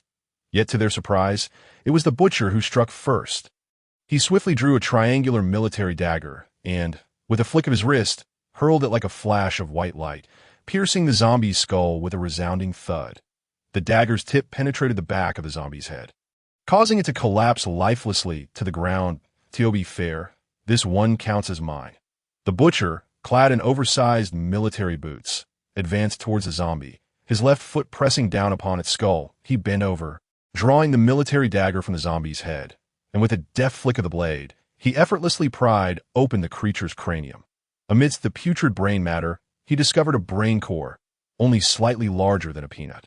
Grasping this diminutive zombie brain core between his thumb and forefinger, the Butcher turned to Chun Ning and the other newcomers, stating, "Within every zombie's head lies a brain core. The size of the core varies according to the zombie's level. Be sure to collect these brain cores after dispatching the zombies, and return here to regroup before dawn. Your scores in this assessment will be determined by the number of brain cores you acquire. Should you have any questions, feel free to ask now. If not, the assessment will commence half an hour from now, at the onset of nightfall." Chun Ning and his companions pondered how the instructors would tally their scores. Realizing it was based on the zombie brain cores, with no further inquiries, they settled down to enjoy a simple dinner. Pre-packed meals they had brought along, consisting of rice, vegetables, and chicken legs. However, the night's assessment loomed dangerously, making this meal potentially the last supper for some rookie warriors. As they dined, small groups whispered amongst themselves. Each participant was astute enough to recognize that solitary actions might not yield more kills. Sometimes, teamwork proved more effective. Consequently, some capable trainees began to pair up with equally skilled comrades to form small squads for the night's endeavor. Others, like Lu Shi, had established companions, notably his 2 followers, Su Chong and Gao Feng. Chun Ning, accustomed to solitude, chose not to engage with anyone or join forces, opting instead to act independently. That moment, Bai Yuhao approached him, smiling softly as he inquired, Chen Ning. Would you care to join me? Chen Ning replied, I prefer to operate alone. Bai Yuhao nodded, that's fair. Just a word of caution. While dealing with zombies, remain vigilant of those around you. Sometimes, humans can be more terrifying than the undead. With that, Bai Yuhao departed, leaving Chen Ning slightly furrowed. It was evident that Bai Yuhao was hinting at a particular individual. Instinctively, Chen Ning turned his gaze towards Lu Shi, who was quietly conversing with Su Chong and Gao Feng. Their expressions dark as they glanced in his direction. A cold smile crept across Chen Ning's face. Are you plotting my demise? You've awaited this opportunity for quite some time, and I have grown weary of you. Tonight, we'll see who ultimately prevails. Among the 5 groups of over 200 rookie warriors, each armed with a standard-issue dagger, along with a bottle of water and a small bag of rations. They all entered the area of Sanchi Town as dusk descended, scattering to pursue their individual paths. Many rushed towards the dilapidated remnants of the town, yet Chen Ning chose not to enter. The rationale was simple. The town had previously been purged by the Black Shark Legion, leaving virtually no zombies behind. Even if some had returned in the months following the Legion's departure, the influx of trainees into the ruins would lead to fierce competition over dwindling prey. Surveying his surroundings, Chen Ning hastily made his way towards the western edge of Sanchi Town. Lu Shi and his 2 subordinates, Su Chong and Gao Feng, did not rush to act. Instead, they concealed themselves in the shadows, closely tailing Chen Ning. Upon observing Chen Ning's direction, Lu Shi whispered to his companions, he is quite clever, realizing that heading west is the best strategy for tracking and hunting zombies. Su Chong and Gao Feng, robust yet not particularly astute, appeared puzzled. Gao Feng could not resist asking, Lu Xiao, why is pursuing zombies to the west the optimal choice? Lu Shi elucidated, the terrain to the west of Sanchi Town is relatively open, and the nearest human settlement is Heishui Town, also located in that direction. Following the outbreak of the zombie virus here, most zombies, once transformed, would wander westward in search of human prey. Thus, tracking and hunting zombies from that direction will likely yield the greatest rewards. Su Chong's eyes widened in realization. Wow, Chen Ning is indeed quite astute. Lu Shi scoffed, just a bit of cleverness that will follow him closely, and when he's sufficiently engaged in hunting zombies, will swoop in like mantises stalking cicadas and take him down. Gao Feng and Su Chong brightened, enthusiastically praising, Lu Xiao is truly wise. In doing so, we can eliminate Chen Ning and claim the brain cores he's gathered, a 2-fold gain. Lu Shi's face lit up with satisfaction. Enough chatter. Let us keep pace with him. Chen Ning proceeded at a steady pace, jogging westward for 5 kilometers. Suddenly, he noticed movement in a patch of reeds ahead, suggesting the presence of a beast or something else within. Stopping in his tracks, he drew his sharp standard dagger. Cautiously approaching the reeds, he treaded lightly into the thicket, parting the reeds with his dagger, advancing inch by inch. After traversing only a few meters, he stumbled upon a zombie. This creature, clad in tattered garments with unkempt hair, crouched over the carcass of a young deer, ravenously devouring its flesh. Realizing this was merely a common female zombie, Chen Ning tightened his grip on the dagger and cautiously moved closer. Snap! A dry twig snapped beneath his foot, producing a faint sound. The zombie immediately halted, pivoting its head towards Chen Ning. Its decaying visage revealed exposed bone, yet its teeth remained intact, stained with blood. Meeting its sunken, lifeless gaze sent a trickle of sweat to Chen Ning's palm. However, after a brief moment of shared eye contact, the zombie seemed to relax, as if detecting the familiar scent of the virus on Chen Ning. Mistaking him for one of its OWNIT returned to its grisly meal, oblivious to his presence. Seizing the opportunity, Chen Ning approached without hesitation. In a swift motion, he lunged from behind, his blade slicing cleanly through the zombie's neck. The headless body collapsed to the ground, the severed head rolling by Chen Ning's feet, its bewildered eyes still staring up at him before it comprehended the attack, contorting its face in a futile display of rage. Alas, without a body, it soon lay still. Chen Ning pried open the zombie's skull, retrieving a brain core the size of a soybean. Indicative of a level 1 zombie, he pocketed the core and continued his search for more zombies. According to reports, approximately 1,000 zombies roamed the Sanchi Town area. Unfortunately, after encountering this one, Chen Ning had no further luck that he settled on a flat stone, quenching his thirst and replenishing his energy with rations. Glancing up at the sky, he noted the full moon hanging high, signaling that dawn was still 6 hours away. He needed to achieve greater success to excel in this assessment. Suddenly, a subtle noise to his left caught his attention. Chen Ning whipped around, firmly calling out, "Who's there?" "Chen Ning, do not be alarmed. It's me, Qin Wenxuan." A fellow team member at a tall, slender figure emerged from behind a tree, dressed in camouflage similar to Chen Ning's. Recognizing him as a teammate, Chen Ning remained cautious, for even among allies, the stakes were high in this assessment. Those who performed well could join the elite group overseen by the Butcher, while those unfortunate enough to fail might resort to desperate measures, including sabotaging others to obtain their hard-earned brain cores. Though Chen Ning sheathed his dagger, his gaze remained fixed on Qin Wenxuan as he calmly inquired, "What brings you here?" Qin Wenxuan's dagger was also sheathed at his waist. Exuding no hint of malice, that he approached with a light stride, smiling as he remarked, "Chen Ning, you are here too. Have you had a bountiful harvest?" Chen Ning furrowed his brow slightly but replied, "Luck has not been on my side. I have only slain a single wandering corpse." Qin Wenxuan echoed, "I too have only managed to dispatch one wandering corpse. We are both at a standstill. The report indicates that there are 1,000 zombies here, and we have 250 trainees that if we manage to locate all the zombies, each individual would, on average, secure 4 zombie brain cores. Given our current performance, if we do not expedite our progress, it will be exceedingly difficult to gain entry into the elite group led by the Chief Butcher." Chen Ning cast a sidelong glance at his companion. "What are you implying?" Qin Wenxuan raised an eyebrow. "Collaboration. If we join forces, our gains will surely be more plentiful." Chen Ning preferred solitude. He had previously declined to collaborate with the top performer by Yu Hao, and naturally, he was disinclined to team up with the average Qin Wenxuan. As he opened his mouth to politely refuse, Qin Wenxuan seemed to sense his hesitation and interjected before he could voice his rejection, "I just discovered a high-level zombie that I cannot confront alone. However, if we work together, I believe we can take it down. A high-level zombie." That meant substantial points. Chen Ning felt a stir of interest and inquired, "What level is the zombie?" Qin Wenxuan replied, "It is a level 3 charger. Standing approximately 1 meter 80, tall and slender, with long limbs and a lengthy tongue, always hunched over. Yet when it attacks, it moves with astonishing speed, rivaling that of a cheetah, a charger zombie." Chen Ning frowned slightly.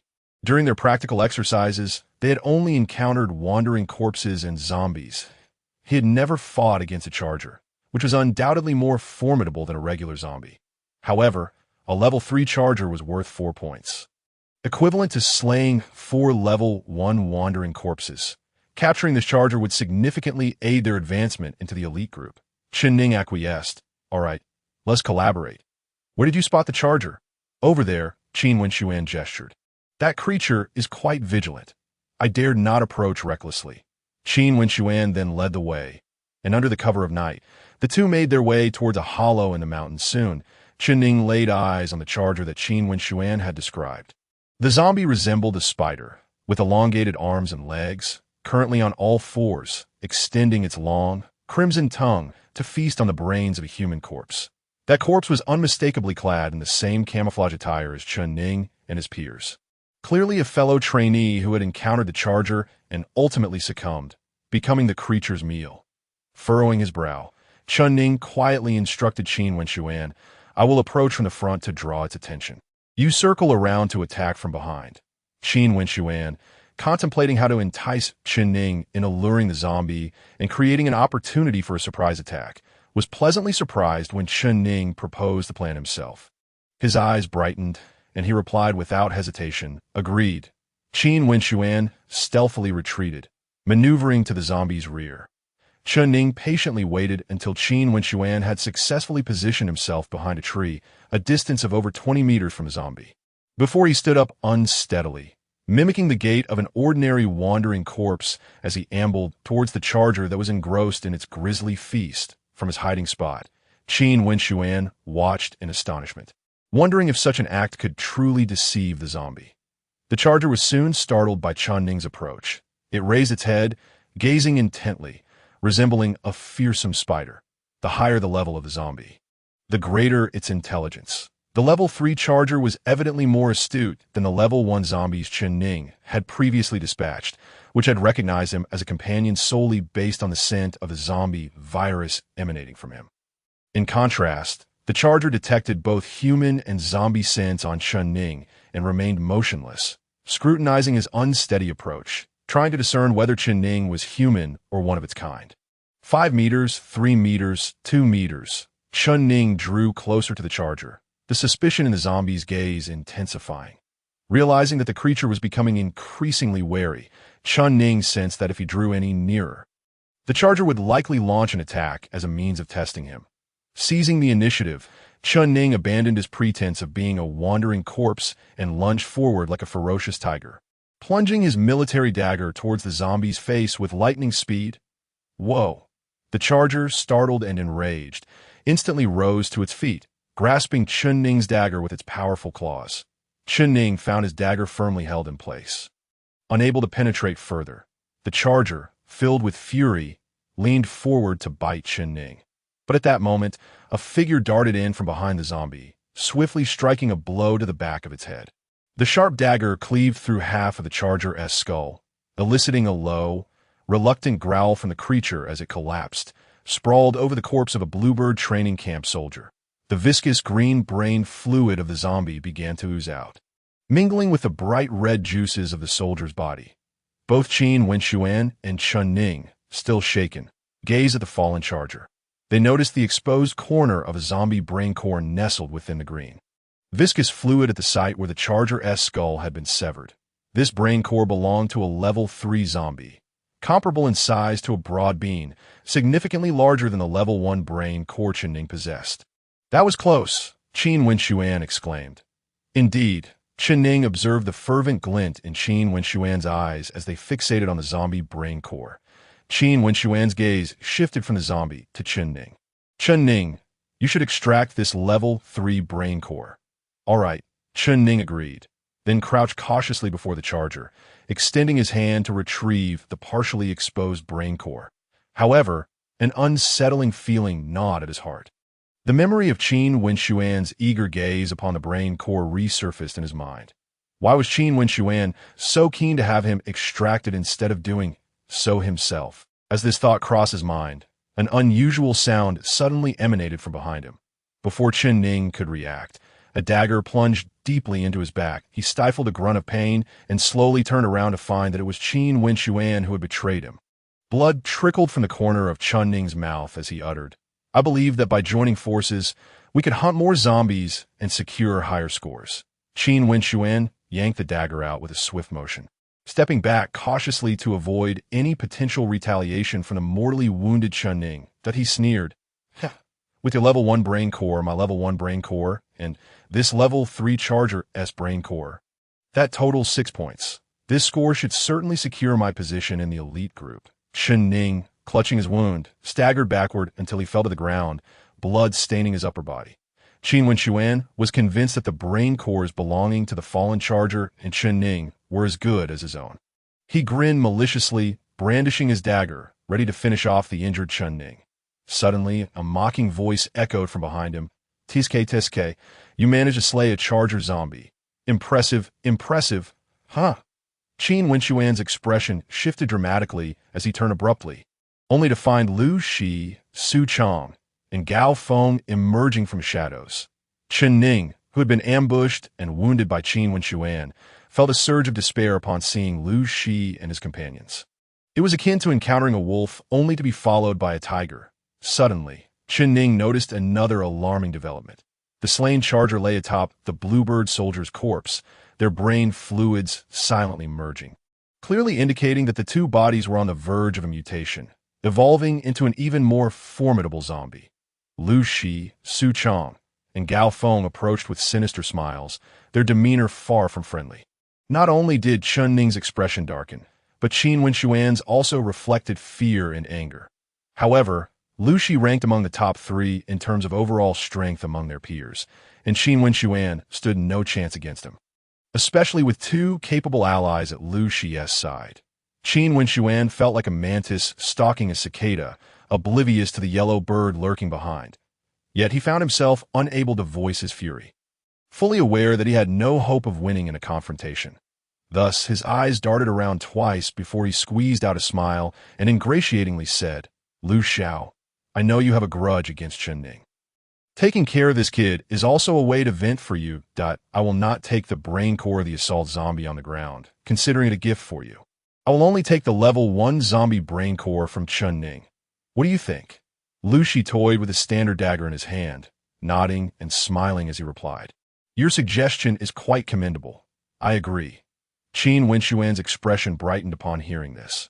Although his good fortune was disrupted by Lu Shi, being able to take away the zombie brain core from Chen Ning was somewhat a silver lining amidst the misfortune. However, just as he revealed his delight, Lu Shi, still playing with the dagger, suddenly shifted his tone. "I agree, but my dagger does not." Qin Wenxuan's expression changed at his words in that instant, Lu Shi had already made his move, hurling the dagger like a hidden weapon. Qin Wenxuan quickly turned his head, and the dagger grazed his cheek, embedding itself in a nearby pine tree with a thud. At the same time, Lu Shi threw the dagger. He darted forward like a cheetah. Just as Qin Wenxuan dodged Lu Shi's dagger, Lu Shi's fist was already upon him. The solid punch landed squarely on Qin Wenxuan's face, collapsing his nose and causing him to fall backwards. Blood streaming from his face. With blood covering his face, Qin Wenxuan struggled to rise unsteadily.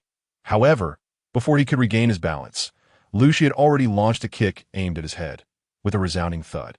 Qin Wenxuan fell to the ground like a felled tree. Lu Xiao is formidable. Lu Xiao is mighty. Su Chong and Gao Feng, two sycophants, timely showered him with praise. Lu Shi wore an arrogant expression as he ordered Su Chong and Gao Feng, "You two go and extract the brain core from the assault zombie. I will deal with that scum Chen Ning myself." Yes, Lu Xiao. Unbeknownst to Su Chong and Gao Feng, the assault zombie and the human corpse had already begun to merge and mutate, and they approached without caution. Lu Shi then walked in front of Chen Ning, looking down at him with a sneer. "Chen Ning, I bet you didn't expect to fall into my hands." Chen Ning stole a glance at the assault zombie not far away. The amalgamation with the human corpse seemed nearly complete, and he even noticed one of the zombie's fingers twitch, covering his wound. He raised his head, squinting at Lu Shi. "Lu Shi, you are quite adept at scheming. But as the saying goes, man proposes, but heaven disposes. Oh, you truly believe you have complete control over the situation now?" Lu Shi was taken aback by Chen Ning's words, then scoffed coldly. "There's no one else in this valley. Are you trying to scare me?" Chen Ning laughed coldly. "You might want to take a look over there." Lu Shi snorted. "That's merely my subordinates, Su Chong and Gao Feng. Do you think I would fall for your trick and turn my back on you?" Before Lu Shi could finish his sentence, two screams pierced the air from behind him. Upon hearing the cries, Lu Shi's face changed dramatically as he recognized the voices belonged to Su Chong and Gao Feng. In a state of panic, he turned around to see a shocking scene. The assault zombie had pierced through the chests of Su Chong and Gao Feng with its hands, to be precise. This was no longer merely the assault zombie. It had fused with the corpse of a deceased training camp soldier. However, the two bodies had not completely merged, resulting in a grotesque creature with 2 heads, 4 arms, and 4 legs. The unfortunate Su Chong and Gao Feng were blissfully unaware that the assault zombie had evolved and resurrected by integrating with the human corpse. They had naively squatted down to extract the zombie brain core and were ambushed by the double-headed zombie, dying tragically at its claws. Seeing his subordinates killed by the double-headed zombie, Lu Shi was left speechless in shock. This creature was terrifying and surely formidable, prompting him to consider retreat. However, just as he turned, he spotted Chen Ning, who had already risen to his feet, with his left hand covering his wound and his right hand gripping a dagger. Upon seeing Chen Ning, Lu Shi's pupils dilated as he opened his mouth to speak. But before he could utter a word, Chen Ning's dagger flashed, slicing through his throat in a swift motion. Lu Shi's carotid artery was severed, and blood gushed forth, splattering Chen Ning's face. It turned out that although Chen Ning had been stabbed in the back by Qin Wenxuan, he had secretly taken out a vial of Angel's Kiss potion when Lu Shi and the others had appeared to deal with Qin Wenxuan. This potion was one of the 2 given to him by Yu Hao, which he kept in reserve for emergencies. never expecting to use it tonight. After consuming the restorative potion, Chen Ning managed to suppress the pain from his wound, regaining enough strength to fight. However, to deceive Lu Shi, he had remained crouched until the double-headed zombie killed Su Chong and Gao Feng, creating a moment of panic for Lu Shi, allowing Chen Ning to seize the opportunity to kill him. With Lu Shi's blood splattered across his face, Chen Ning inhaled deeply, and the once dormant zombie virus within him began to stir. It was as if a group of sleeping infants had awakened, clamoring for blood. The virus wreaked havoc, turning Chen Ning's eyes a vivid crimson, igniting an uncontrollable thirst for blood within him. This desire surged uncontrollably, akin to an addict's craving, ultimately overpowering his rationality. He embraced Lu Shi's lifeless body, eagerly consuming the blood that flowed from the gaping wound in his neck. Meanwhile, the double-headed zombie was also gnawing at Su Chong and Gao Feng.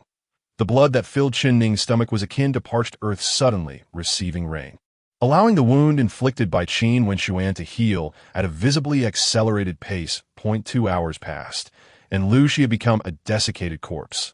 The zombie virus within Chen Ning, having been satiated, grew dormant and quieted down. The red glow in his eyes gradually faded, and he slowly regained his composure. Not far away, the double-headed zombie had also drained Su Chong and Gao Feng of their blood. Becoming even more robust with its dual heads and 4 limbs, as Chen Ning feasted on Lu Shi's blood, the double-headed zombie had already taken notice of him. The creature, drawn by the dense aura of zombie virus emanating from Chen Ning, along with his crimson eyes and the act of consuming blood, classified him as one of its kind. That moment, the double-headed zombie staggered toward Chen Ning, as zombies tend to congregate. Chen Ning, grasping both daggers tightly, remained motionless, awaiting the approach of the double-headed zombie. As the zombie drew near, it sensed a hint of human scent from Chen Ning, which puzzled it. Its 2 massive heads leaned closer to Chen Ning's body, their noses sniffing curiously, seemingly attempting to discern whether Chen Ning was indeed one of their own. Just as the double-headed zombies' heads came within range, Chen Ning struck with lightning speed, driving both daggers upward into the soft underside of the zombie's jaws. The jaw is one of the most vulnerable parts of the skull, making it relatively easy to penetrate, and both daggers pierced through the tops of the zombies' heads. The unfortunate double-headed zombie was instantly slain, crashing to the ground lifelessly. Exhausted, Chen Ning sank to his knees, gasping for breath. After a prolonged moment, he stabilized his emotions and extracted the brain cores from the 2 heads of the zombie. One was the size of a yellow bean, while the other was roughly the size of a broad bean, indicating they were a level 1 and a level 3 brain core, respectively. He then retrieved a level 1 zombie brain core from Qin Wenxuan, bringing his total to 3 level 1 brain cores and 1 level 3 brain core, equating to a score of 7. At this juncture, dawn was breaking, the horizon lightening with the promise of a new day. Chen Ning began his journey back, reflecting that this was the first time he had taken a life. However, the training he had undergone at the Qingyao base had forged a mindset far more resilient and cold than that of the average person, especially considering that he had slain an enemy like Lu Shi, who had sought his life. Thus, he did not bear much guilt, only a deep sigh on his way back. Chen Ning encountered Bai Yuhao. Upon seeing Chen Ning covered in blood, Bai Yuhao was momentarily taken aback, but when he noticed the wary glint in Chen Ning's eyes, he seemed to understand and softly inquired, "I have long advised you to be wary of humans, even your fellow trainees, yet it seems you still fell into misfortune." Chen Ning's wariness towards Bai Yuhao lasted merely half a second before he relaxed and smiled wryly. "They tried to kill me, but failed. I fought back and succeeded." Chen Ning spoke with a casual air, yet Bai Yuhang, upon observing Chen Ning's bloodied appearance, surmised that he had faced a harrowing ordeal the previous night. In a hushed tone, Bai Yuhang inquired, "Is Lu Shi dead?" Chen Ning nodded, responding, "Indeed." Bai Yuhang frowned slightly before advising Chen Ning, "Let us not rush back to regroup just yet." Taken aback, Chen Ning asked why.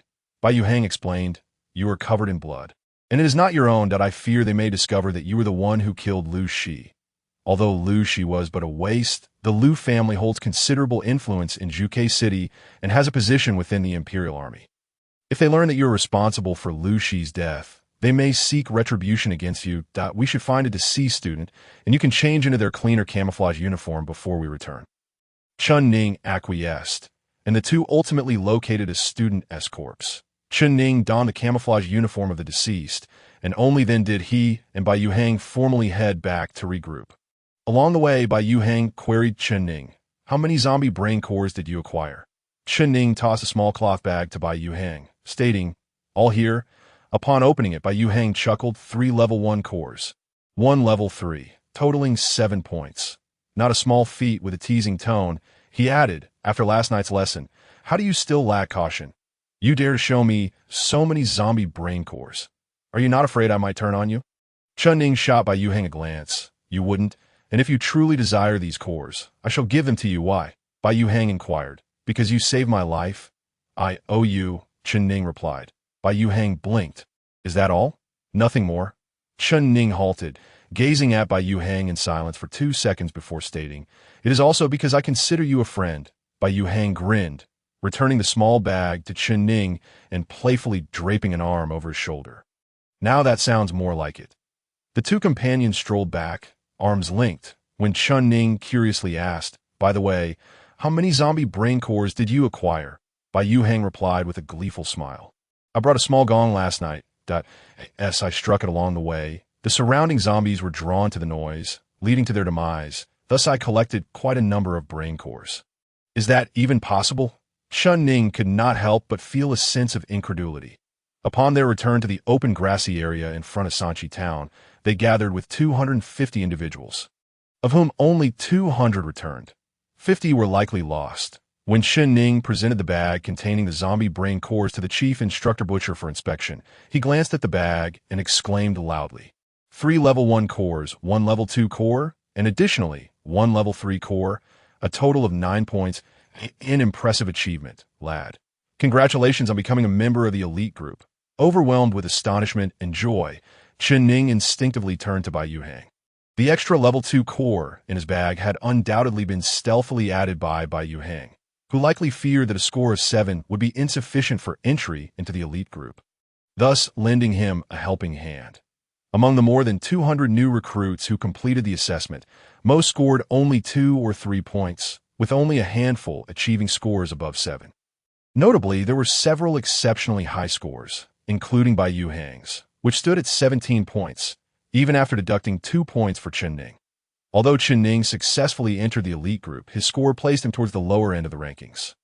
Instructor Butcher and the newly qualified recruits drove back to the Qingyao base. From this moment onward, this batch of newcomers finally shed their novice status, truly becoming imperial soldiers. The training camp granted Chun Ning and his fellow recruits a 2-day holiday, with the 50 elite group warriors receiving a bonus of 3 gold coins, while ordinary soldiers were awarded 5 silver coins.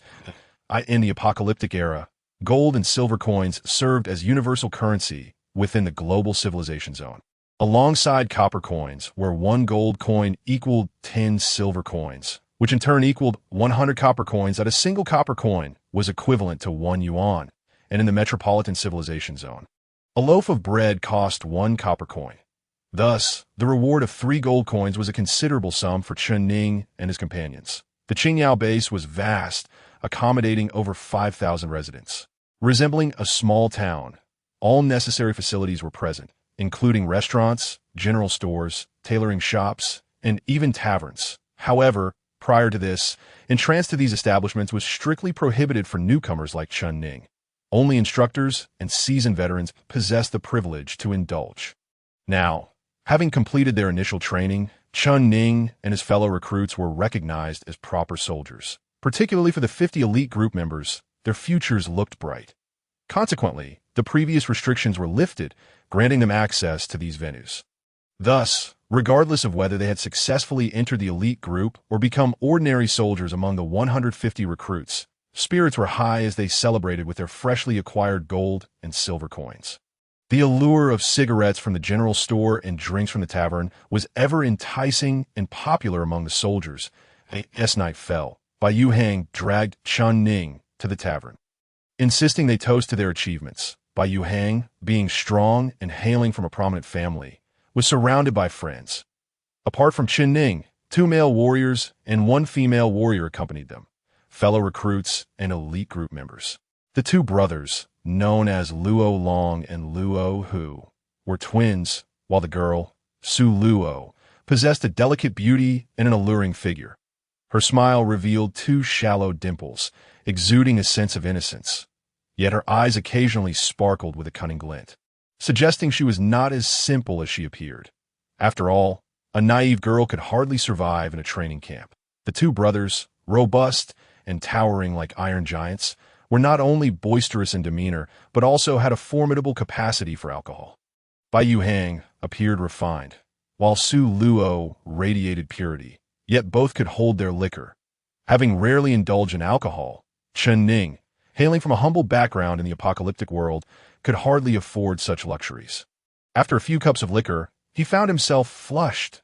In such a lively setting, the more one struggled to drink, the more they were likely to be pressured into it, seeing Chen Ning's rosy cheeks. The two brothers, despite their rugged exteriors, possessed mischievous minds and relentlessly endeavored to make him drink. Unable to bear it any longer, Bai Yuhang interjected with a smile, "This excessive drinking lacks finesse. How about we play a game to decide who drinks?" The Luo brothers were amenable, as they were familiar with dice games and rock, paper, scissors. Thus, Luo Long turned to Bai Yuhang. "What shall we play, Bai Xiao?" Bai Yuhang directed his gaze toward Su Luo, grinning, "Miss Su, do you have any good suggestions?" Su Luo giggled. "Let us play dice. The one with the lowest score must drink a cup of liquor, of course. If one prefers not to drink, they must endure a little prank instead. What do you think?" Everyone agreed to Su Luo's proposal, and she summoned a tavern server to bring a large bowl and 3 dice. She proceeded to roll first. With a clatter, the dice landed in the bowl, revealing a score of 556, a total of 16 points. Chen Ning furrowed his brow, noting Su Luo's adeptness at rolling the dice. She must have played often or practiced. Next, Bai Yuhang and the Luo brothers took their turns, all scoring above 14, which prompted Chen Ning to smile wryly. They clearly had mastered the art of dice rolling. When it was Chen Ning's turn, he could only rely on luck that he tossed the dice casually, landing a score of 112, a mere 4 points, the lowest among them. That Su Luo erupted in laughter. "Chen Ning has lost." Luo Long cheered, "Drink up a full cup of liquor." Luo Hu winked mischievously, "If you choose not to drink, you must accept our prank." Having already consumed several cups of liquor, Chen Ning was reluctant to partake further. Unable to contain his curiosity, he asked, "What sort of prank do you have in mind?" Bai Yuhang chuckled, "It's not strictly defined. Everyone can suggest something, as long as it's not too excessive." Hearing this, Chen Ning replied, "Very well, I shall forego the penalty drink and opt for your prank instead." Thus, Su Luo, Bai Yuhao, and the two Luo brothers conspired to play a prank on Chen Ning. Finally, with a mischievous grin, Su Luo declared, "Chen Ning, we have come to a consensus. Your little task is to confess your feelings to the next person who enters through the tavern door." Chen Ning was taken aback, exclaiming, "Goodness, isn't this a bit excessive?" No sooner had he spoken than a burst of raucous laughter erupted nearby. A man was amusingly dancing in a woman's skirt. However, after merely a few seconds, he blushed fiercely, yanked off the skirt, and tossed it back to a giggling barmaid before returning to his companions in a flustered state. Initially stunned, Chen Ning soon comprehended that this fellow must have lost a game and was subjected to a similar jest by his friends. It appeared that such antics were commonplace in the tavern. Moreover, compared to donning a woman's skirt and dancing, it was far easier and less humiliating to simply tell the next person who entered that he liked them. Even if the next patron happened to be male, everyone in the tavern, indulging in drinks and revelry, would understand the light-hearted nature of the atmosphere and take it in stride. With this in mind, Chen Ning acquiesced. "All right, I will tell the next person who walks in that I like them." With determination, he rose and positioned himself by the door. Meanwhile, Bai Yuhao, Su Luo, and the Luo brothers observed with great interest. Eager to witness Chen Ning's impending embarrassment, standing at the tavern entrance, Chen Ning covertly glanced outside and spotted a young female warrior approaching, filling him with a surge of hope, given that the male warriors comprised 90% of the base's population. The rarity of female warriors made him anxious about the next entrant being male. Although it was all in jest, confessing to a man would be mortifying. Chen Ning felt slightly more at ease. eagerly awaiting the arrival of the female warrior. Unbeknownst to him, however, the young female warrior bypassed the tavern entirely, while a tall, strikingly attractive female instructor clad in a black fitted shirt and a pencil skirt, striding confidently in knee-high military boots, entered instead. Poor Chen Ning remained oblivious to the fact that the young female warrior had not entered, as he silently rehearsed his confession, preparing to blurt it out the moment someone walked in. Thus, when the beautiful instructor stepped through the tavern door, Chen Ning impulsively exclaimed, "Miss, I like you." The moment the words left his mouth, he realized his grave mistake. The woman before him was no ordinary female warrior. She was an instructor in military attire. As he scrutinized her closely, he discovered that she was none other than Guan Xing, the very individual who had previously broken one of his ribs. A wave of panic surged through him as a singular thought consumed his mind. Oh no, not this fierce woman. I'm doomed. Guan Xing rarely frequented taverns, but had come this evening at the behest of a friend. Without any adornment, she had arrived in her instructor's uniform. Yet, she had not anticipated that upon entering, she would be met with a bold confession from a man, leaving her momentarily stunned before her expression turned icy. A hint of coldness flickering in her eyes. Upon recognizing that the audacious suitor was Chen Ning, her eyes glimmered with an even sharper mockery. Not long ago, he had dared to steal glances at her neckline, resulting in a warning kick that had left him injured. Astonishingly, this impertinent young man had not learned his lesson and now dared to publicly flirt with her, observing Chen Ning's pale complexion and the cold sweat trickling down his brow. Guan Xing's beautiful face betrayed a mischievous glint as she taunted, "Oh my, Chen Ning, your audacity has grown. You dare to call me miss? And you even confess your feelings?" A profound silence enveloped the tavern as all eyes turned to witness the unfolding spectacle. Chen Ning's confession had rendered the patrons speechless. Even Bai Yuhao and Su Luo exchanged astonished glances, realizing the gravity of the situation. All the soldiers were well aware that instructors like Guan Xing, along with others such as the Butcher and Eagle Eye, were not to be trifled with. The soldiers. These instructors were akin to deities of death, as evidenced by the staggering attrition rate. Out of 1,000 new recruits, only 200 survived. Thus, the soldiers typically avoided crossing paths with instructors like Guan Xing. Yet tonight, this oblivious rookie dared to flirt with Major Guan Xing, and the collective thought among the onlookers was a singular one. This guy is courting disaster. As Chen Ning caught sight of the mockery in Guan Xing's eyes, his anxiety intensified, and he hastily sought to clarify that his actions were merely a playful jest instigated by Yuhao and the others. However, before he could utter a word, a loud male voice rang out from behind him. "Guan Xing." Chen Ning instinctively turned, along with Guan Xing and the tavern patrons, to face the source of the voice. Descending the staircase was a tall man in a black high-collared instructor's uniform, accompanied by 2 subordinates. The crowd murmured in hushed tones as they recognized him. Chen Ning vaguely heard snippets of conversation. That's the newly assigned instructor, named Shi Yu. Apparently, the Shi family holds considerable influence in the military. I wonder what brings him to this remote place. Someone whispered, "I heard Shi Yu and Guan Xing graduated in the same class." It seems he has harbored feelings for her, and his arrival here is clearly an attempt to pursue Major Guan Xing.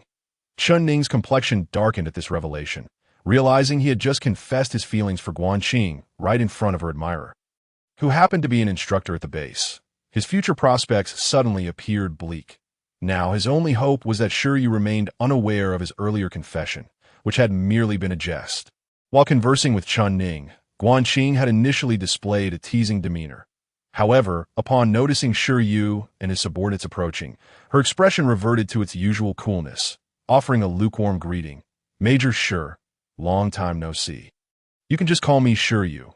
No need for formalities," he replied. Then his gaze shifted to Chen Ning.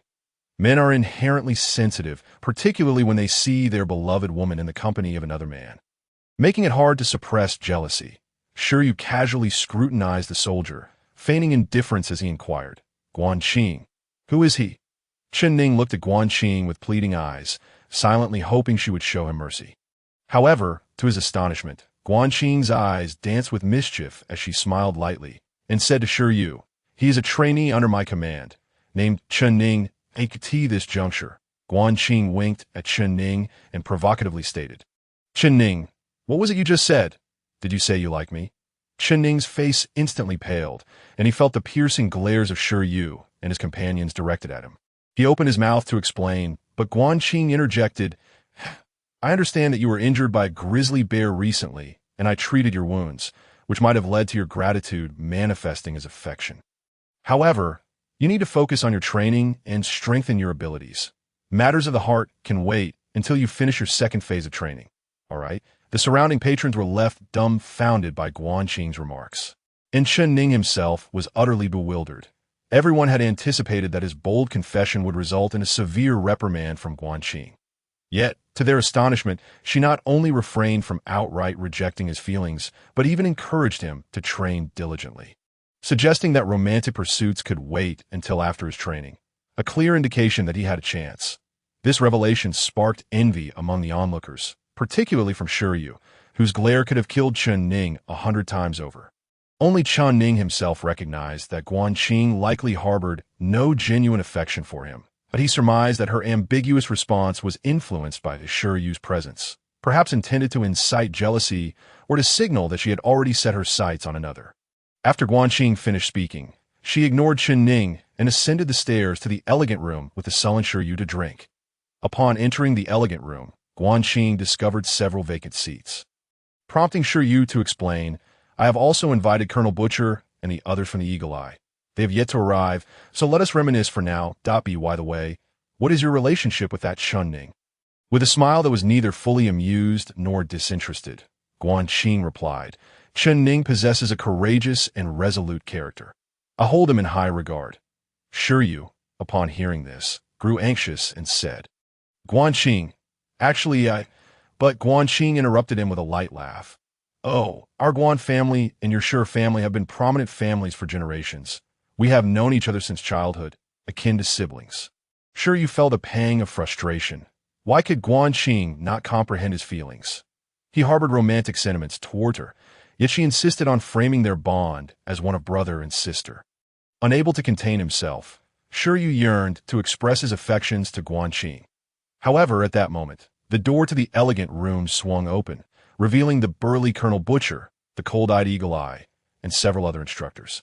As Colonel Butcher was the highest authority in the Qingyao training camp, Shi Yu, now serving as an instructor under him, could only abandon his intentions of confessing to Guan Qing. He stood up to salute and greet Colonel Butcher. Observing this scene, Guan Qing felt a slight relief. Shi Yu truly was a persistent individual. She had intentionally transferred to the desolate Qingyao base to evade him, yet unexpectedly, he had followed her here. Meanwhile, in the tavern's main hall, under the watchful gaze of all present, Chen Ning returned to the table occupied by Bai Yuhao and his companions. Bai Yuhao, filled with guilt, apologized, Chen Ning, we never anticipated that Major Guan Qing would be the one to enter. We have put you in a difficult position. The two others dared not speak, while Su Luo quietly remarked, in truth, Major Guan Qing is not foolish. She is aware of the situation here at the tavern and should be able to deduce that it is merely a prank among drinkers. She ought not to make things difficult for you, right? At this, Su Luo's eyes sparkled as she added, Chen Ning, Major Guan Qing did not outright reject your playful confession, which could mean you still have a chance. If you truly end up with Major Guan Qing, don't forget to express your gratitude to us. Chen Ning smiled wryly, spare me. Her lack of rejection regarding my jest is likely connected to that Colonel Shi Yu. I feel she intends to use me as a shield for her emotions. Bai Yuhao's expression turned serious. If that is the case, you must exercise extreme caution. He lowered his voice. Shi Yu is also from Zhuke City, and he has an overbearing personality, characterized by a vengeful nature. Furthermore, as I understand it, Shi Yu's sister is Lu Shi's mother. Chen Ning, be wary. Bai Yuhao's words were clear. Shi Yu's arrival was not solely due to his pursuit of Guan Qing. It was highly likely he was here to investigate Lu Shi's death. When ordinary trainees perished on assessment night, no one sought their remains. However, Lu Shi was different. He hailed from a prestigious family, and upon his death, the Lu family of Zhuke City would undoubtedly dispatch someone to recover his body. With Lu Shi, Su Chong, Gao Feng, and Qin Wenxuan all deceased, and only a two-headed zombie remaining, the Lu family would surely harbor suspicions. After all, It was illogical for a mere two-headed zombie to have killed so many, and the fatal wound on Qin Wenxuan was not inflicted by a zombie. Thus, Bai Yuhao subtly warned Chen Ning that Shiryu's presence might be linked to Lu Shi's demise. Chen Ning felt a headache coming on. However, as matters stood, he could only proceed step by step, considering that Lu Shi's blood had been entirely drained. Even if the Lu family grew suspicious, it was unlikely they would suspect him of the murder. The following day, Chen Ning, along with Bai Yuhao, Su Luo, and 50 elite combatants attended class. From this moment onward, they would have morning lessons under Guan Qing, afternoon physical training led by Colonel Butcher, and evenings dedicated to self-cultivation. Previously, Instructor Guan Qing had informed Chen Ning and the others about the two paths for Imperial soldiers' cultivation. Those lacking talent or possessing only ordinary abilities could only pursue the technological cultivation route, relying on postnatal training and various restorative potions or gene serums to enhance their strength. However, most individuals would find their strength plateauing at the level of a battle general. Thus, Imperial soldiers following the technological cultivation path had limited potential. Formidable warriors, especially those aspiring to elevate their strength to the level of a valiant general, had to embark on the military inheritance cultivation route.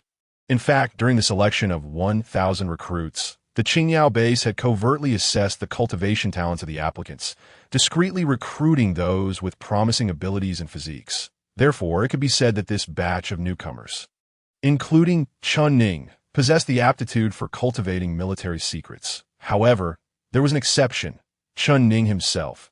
Recommended by the Black Shark Legion's Major Luo Hao, he had been admitted to the Qingyao training camp as a special case. Leaving his cultivation talent in question, Guan Qing distributed 50 bottles of red potion to the 50 trainees, instructing them to drink. She explained, these potions are designed to activate the martial pulse nodes within you. Each person possesses 12 nodes, symbolizing 12 levels of strength. The connections formed by these 12 nodes constitute the martial pulse, by illuminating the lowest node of your martial pulse. You signify your emergence as a true level 1 warrior. If you illuminate 2 nodes, you become a level 2 warrior. 3 nodes signify a level 3 warrior. Should you manage to illuminate a 4th node, it indicates you possess the strength of a level 4 battle general. If you are fortunate enough to illuminate all 12 nodes, you will reach the pinnacle and become a level 12 general level powerhouse. Though that is virtually impossible if you can illuminate 7 nodes in your lifetime. Elevating your strength to the level of a valiant general that will suffice for you to navigate many situations with ease. After drinking the activation potion, everyone closed their eyes to feel the interconnected nodes of their martial pulse. Excitement surged through the group, for they were finally on the brink of cultivation, stepping into the threshold of power. Some eagerly inquired of Guan Qing, "Instructor, how do we illuminate these martial pulse nodes?" Guan Qing then handed out a textbook to each, emblazoned with the words, "Hubanju." She explained, Hubanju is the only cultivation secret within our Chinese Empire's military, compared to the exclusive secrets of other prominent families. Hubanju is simple and unadorned.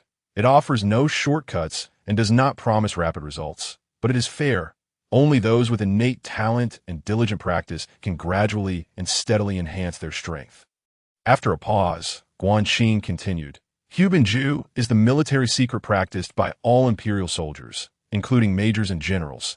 Some have managed to cultivate it to the extent of illuminating all 12 nodes, achieving the status of a level 12 general level powerhouse.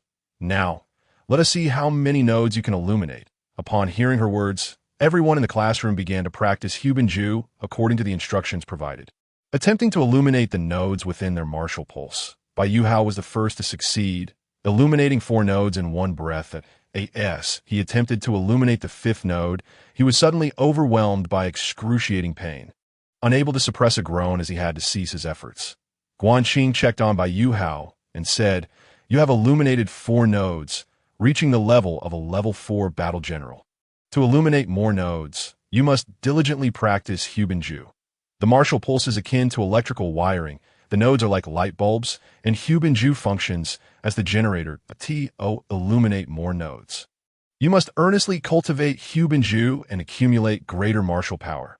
Only then can you illuminate additional nodes. Moreover, the more nodes you illuminate, the greater the martial power required for further illumination. Forcing the illumination of your martial pulse nodes will only lead to unbearable pain and, in severe cases, could result in death. Other students have also illuminated their martial veins, with the more exceptional ones managing to activate 3 or even 4 nodes, while those less fortunate can still light up too. However, Chen Ning remains lost in confusion and bewilderment. This is because instructor Jian Qing stated that each individual possesses only one martial vein, yet he discovers that he has 2 within his body. One is a swirling black martial vein, and the other is a shimmering white one, adhering to the training method of the Tiger Bend decision. Chen Ning attempts to channel his innate martial power into activating the nodes of his martial veins.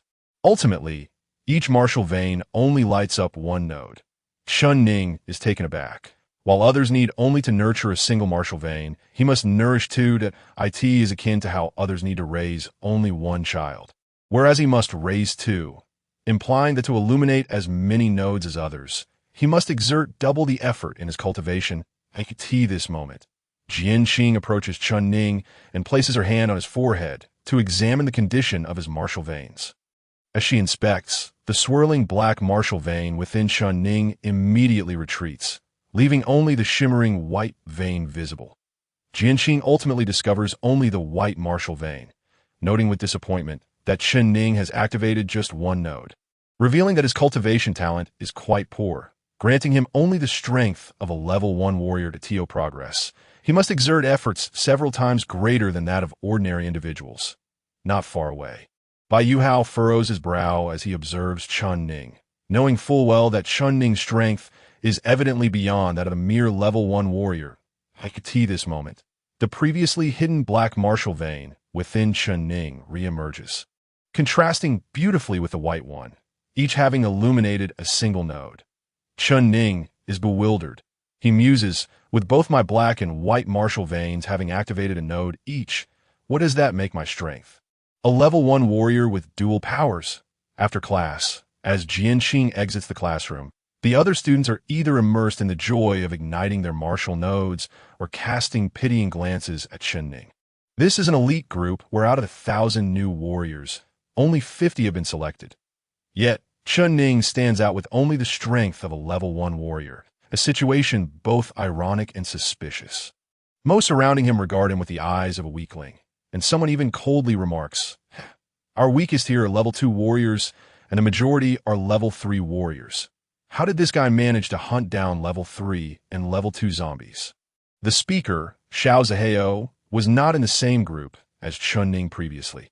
However, he is the strongest rookie in another group, having activated 4 nodes with his martial power during the activation process, making him one of the few level 4 warriors in the elite group. Xiao Zihao shares a good relationship with Lu Shi, both hailing from prominent families in Zhuke City, and they had even agreed to reunite in the elite group. However, upon hearing of Lu Shi's death during the assessment night, Xiao Zihao became suspicious.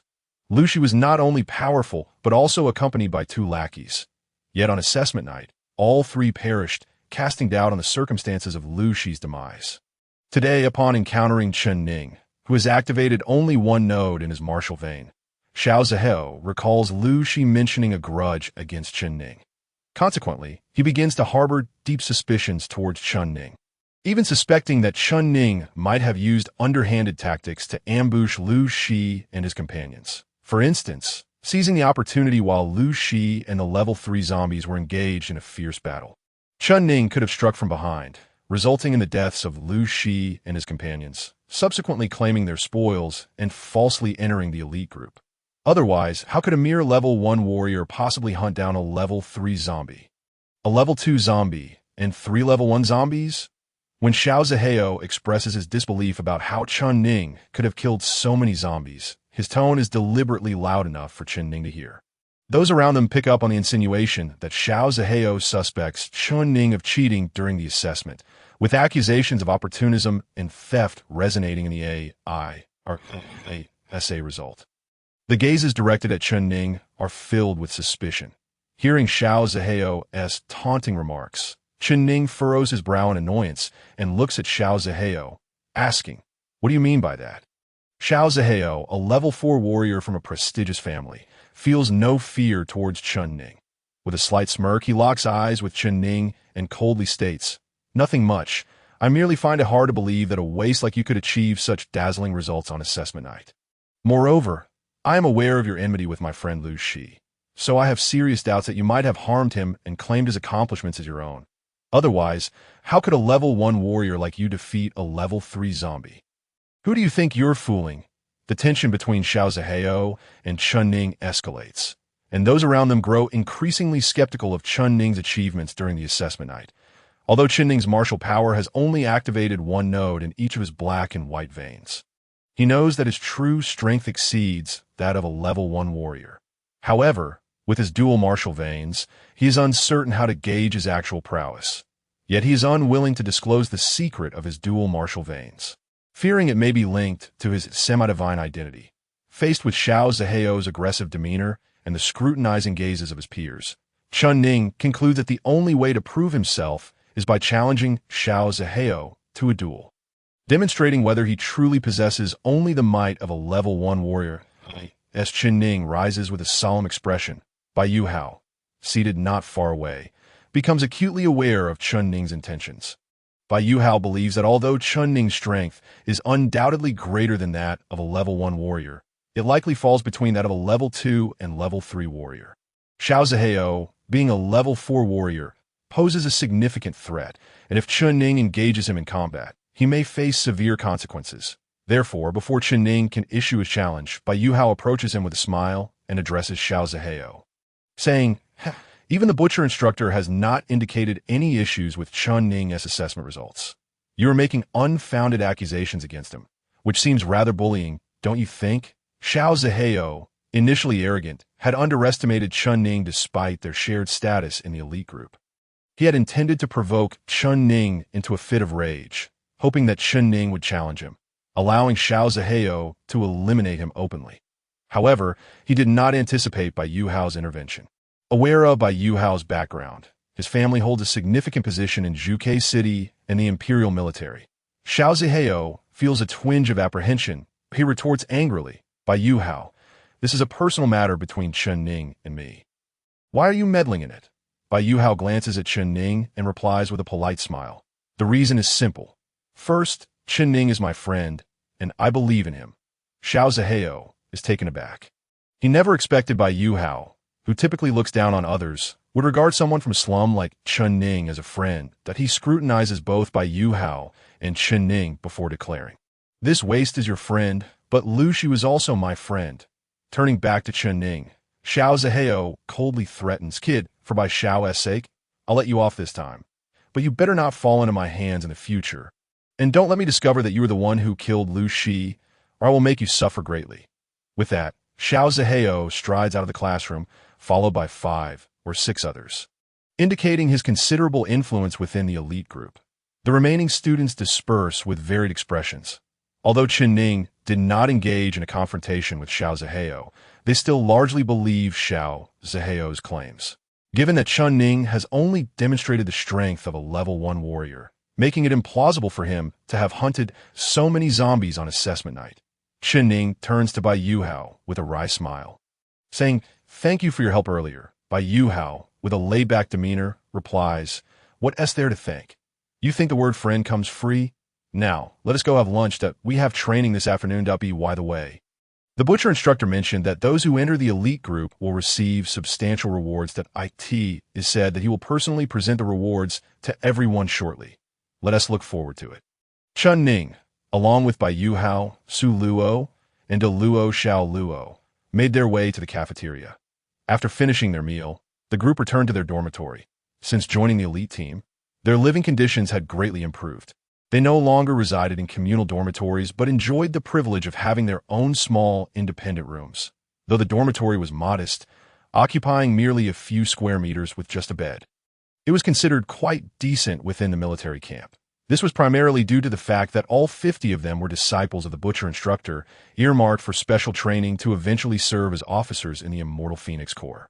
Furthermore, having private quarters allowed them to practice the tiger roar technique without disturbances, fostering a tranquil environment for their cultivation. Upon returning to his dormitory, Chun Ning settled cross-legged on his bed, closing his eyes to commence his practice of the Tiger Roar technique. Possessing dual martial veins, he understood the necessity of exerting himself twice as hard as others to catch up in rank. During his meditation, Chen Ning perceived an illusion within his consciousness in the pitch-black surroundings. A parched lake lay at the center. To the left, a swirling mass of dark energy symbolizing the black martial vein, and to the right, the shimmering silver of the white martial vein. Both veins possessed 12 nodes, with only the first node of each illuminated. Following the guidance of the Tiger Roar technique, Chen Ning began his cultivation. With a soft plop, a droplet of water fell into the dry lake as Chen Ning practiced. This droplet represented the martial power he was cultivating. Continuous practice was essential to generate more droplets. Once the desiccated lake was replenished with sufficient martial power, he would be able to attempt to illuminate the remaining nodes of both the black and white martial veins.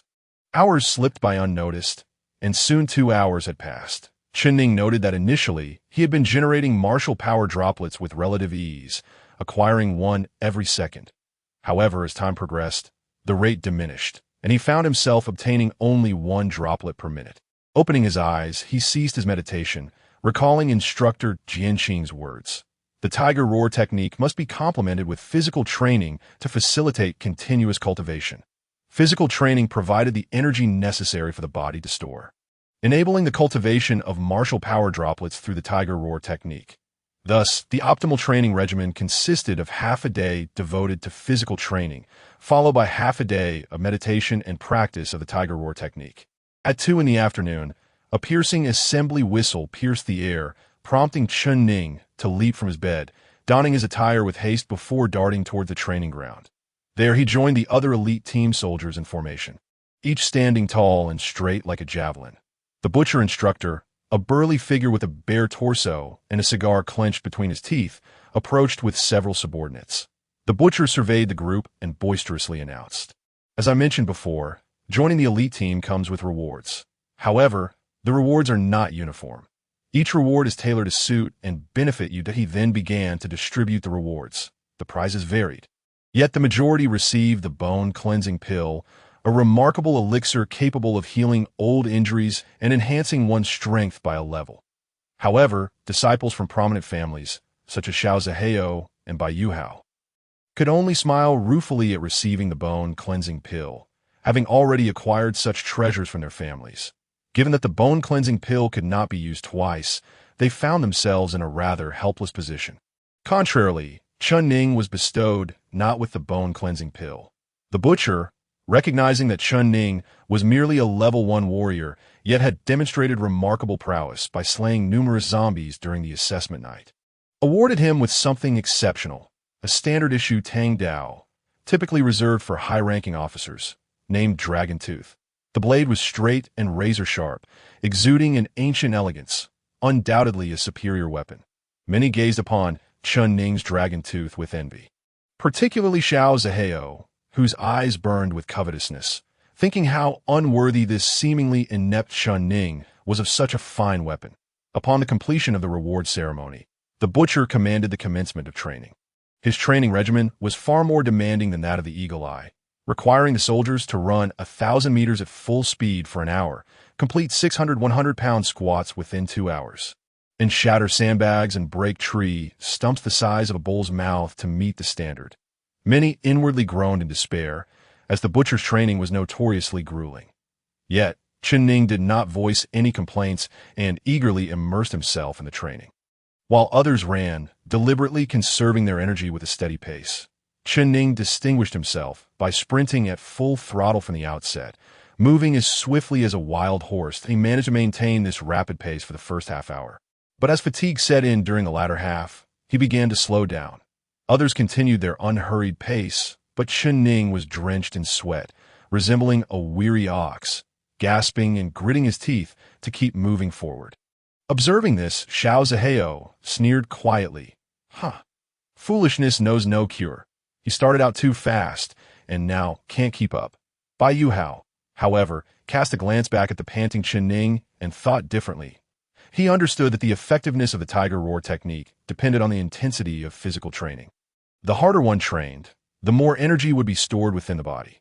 Chen Ning's relentless training was merely an effort to accumulate energy, enhancing the results of his evening practice. Not only by Yu Hao perceived Chen Ning's intentions, but even the butcher, who was observing from a distance, recognized Chen Ning's determination. But a subtle smile graced the butcher's lips. He found Chen Ning intriguing, for despite being merely a level 1 warrior, he had managed to slay numerous zombies during the assessment night.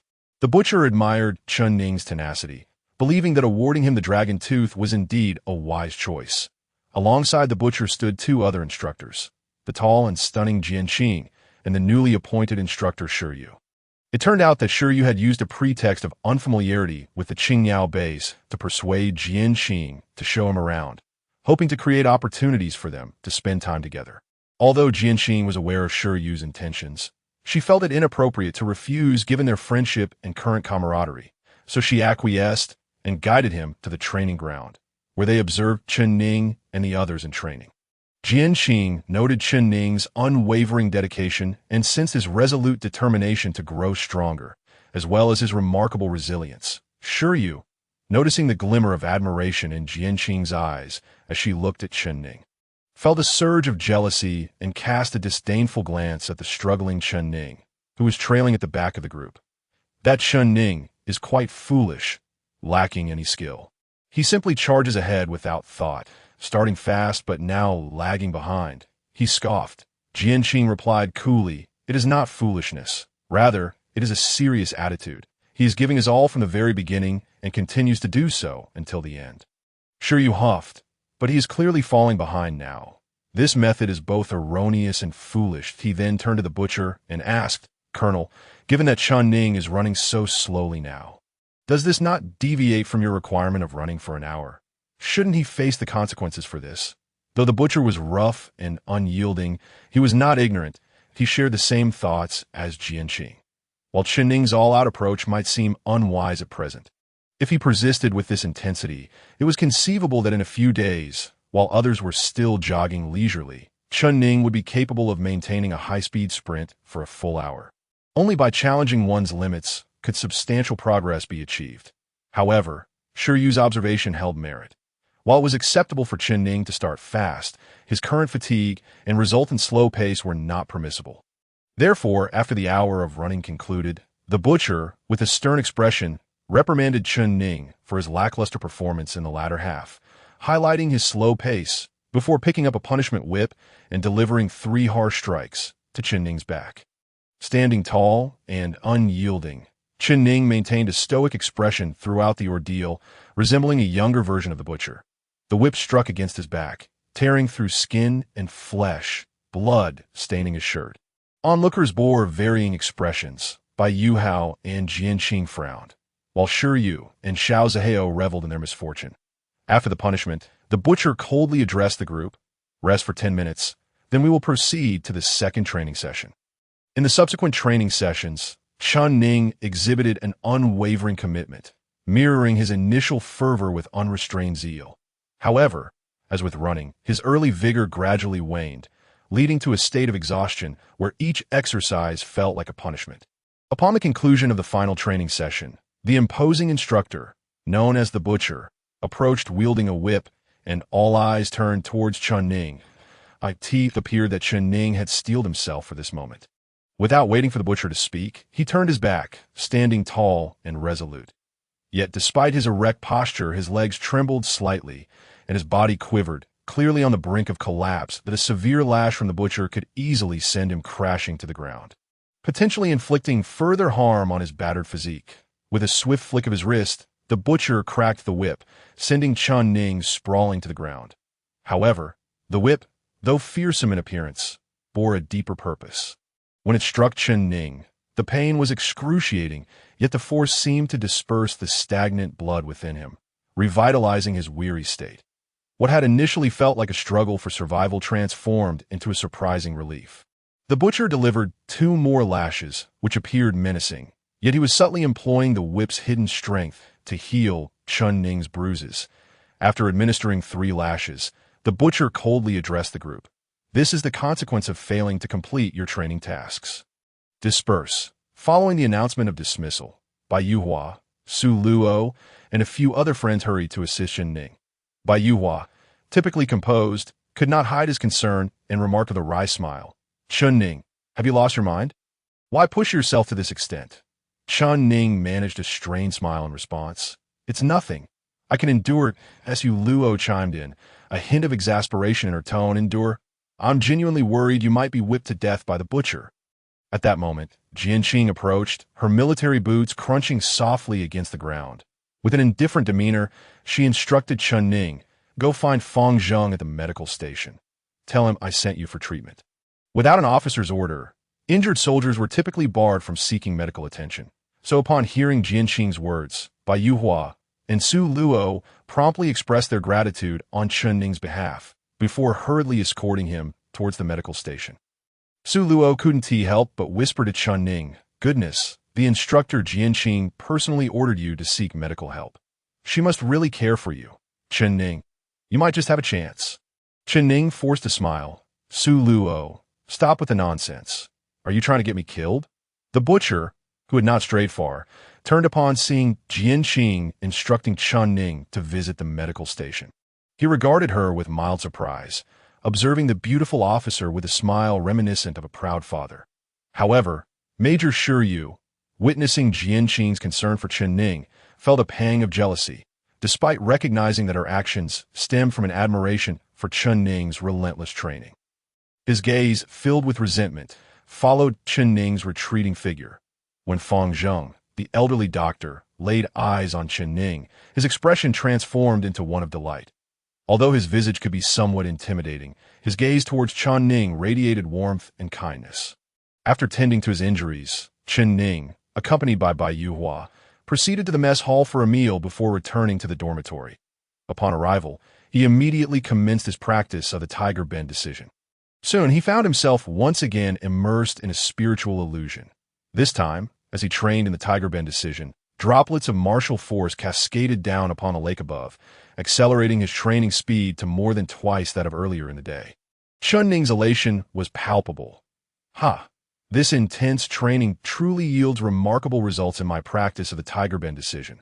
From evening until midnight, Chen Ning diligently practiced, and the previously parched lake within the illusion began to show signs of moisture. Yet, the reservoir of martial power remained far from full, and he still had a considerable journey ahead to illuminate the next martial node. The grueling training from the afternoon allowed Chen Ning to sustain 6 hours of practice with commendable results.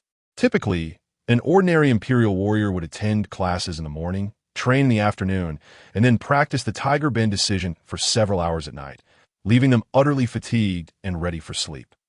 However, Chen Ning found himself unable to rest as a dual martial vein practitioner. He was required to illuminate one node from both the black and white veins, necessitating double the effort, while others trained during the day and practiced at night. He had to carve out additional time to keep pace. Though weary, sleep eluded Chen Ning. He tossed and turned before finally rising, donning his military uniform and stealthily slipping out. In fact, a curfew was enforced at the base starting at 11 p.m., prohibiting any unnecessary movement or activities at this late hour. Aside from the sentry soldiers, only the patrolling guards roamed the grounds. Chen Ning skillfully evaded the station's soldiers and the patrols, making his way to the rear of the base. There lay a vast expanse of forest adjacent to a building filled with small dark rooms, housing various beasts such as wolves and grizzly bears. Even at night, the sounds of these creatures echoed ominously.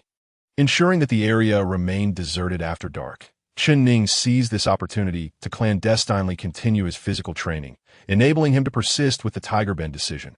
Arriving in the woods, he began to practice his punches and kicks against a massive tree trunk, the low thuds of his strikes resonating through the air. Initially cautious, he gradually became more engrossed, delivering powerful blows that grew increasingly loud. Eventually, 2 soldiers stationed near the dark room took notice of the commotion. The soldiers, armed with rifles, approached cautiously, observing Chen Ning from a distance.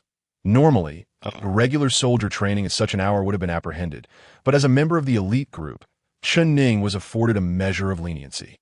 Recognizing this, one soldier remained to keep watch while the other sprinted to inform the butcher, knowing full well the significance of Chen Ning's status. The butcher, still awake and perusing a letter detailing the recent struggles of the Undying Phoenix Legion in a war zone, was informed of Chun Ning's late-night training that he frowned slightly, following the soldier to the back of the base, where he spotted Chun Ning vigorously training, his fists and legs striking the tree with remarkable force. Despite the blood staining his knuckles, Chun Ning showed no signs of halting his practice. A smirk crept across the butcher's face. This kid truly has boundless energy. Listen closely if you see him sneaking out to train again. Just pretend you didn't TC him. Let him continue. Yes, Colonel Butcher. Chun Ning trained fiercely for 3 hours, returning to the dormitory utterly exhausted. Once there, he resumed practicing the Tiger Bend decision until the early hours of dawn, finally feeling satisfied before heading to the shower. After washing up, he lay down and managed to sleep for about half an hour before the sharp sound of the wake-up call pierced the morning air. Awakening with a start, Chun Ning kicked off his covers and sprang to his feet, ready to face another day of classes, rigorous training, and the inevitable consequences of his relentless efforts. As night fell, Chun Ning clandestinely trained, striving to maximize his mastery of the Tiger Bend Jiu. The subsequent week passed in a fervent frenzy of relentless training and enduring blows, drawing the ridicule of others, including Xiao Zihao and his companions. Unbeknownst to them, Chun Ning's reservoir of martial prowess steadily swelled, and by the week's end, it had completely filled the lake within his mental realm. That evening, within the confines of his dormitory, Chun Ning finally reached the moment to attempt igniting the second node of his black and white meridians. Instructor Jian Qing had informed him that when a martial prowess within the mental lake reached full capacity, it signified readiness to ignite the next node. Generally, lower-tier nodes were more easily ignited in one attempt, while the higher nodes posed greater challenges. Moreover, regardless of success or failure in igniting a node, the martial prowess within the mental lake would be expended. Try again. He would need to undergo rigorous training to replenish the lake. Seated cross-legged, Chun Ning entered a meditative state, once more envisioning the mental lake, flanked by his black and white meridians, each adorned with 12 nodes, all illuminated at the base. They resembled 2 towering 12-story edifices, the foundation aglow. Tiger Bend Jiu, activate! Chun Ning bellowed internally, and as his voice echoed, the tranquil surface of the mental lake erupted into motion, manifesting 2 swirling vortices. These whirlpools intensified and expanded, ultimately generating a formidable force that sent torrents of lake water soaring skyward, akin to 2 ascending dragons. The 2 water dragons surged toward the black and white meridians. Chun Ning felt the overwhelming power coursing through his body, accompanied by an excruciating pain, as if countless steel needles were piercing through his veins and bones. Even the usually resolute Chun Ning could not suppress a groan of agony. His face contorted in pain, cold sweat streaming down his brow. Yet he gritted his teeth and bore the torment. The martial prowess from the mental lake transformed into 2 water dragons, fiercely assaulting the second node of the black and white meridians.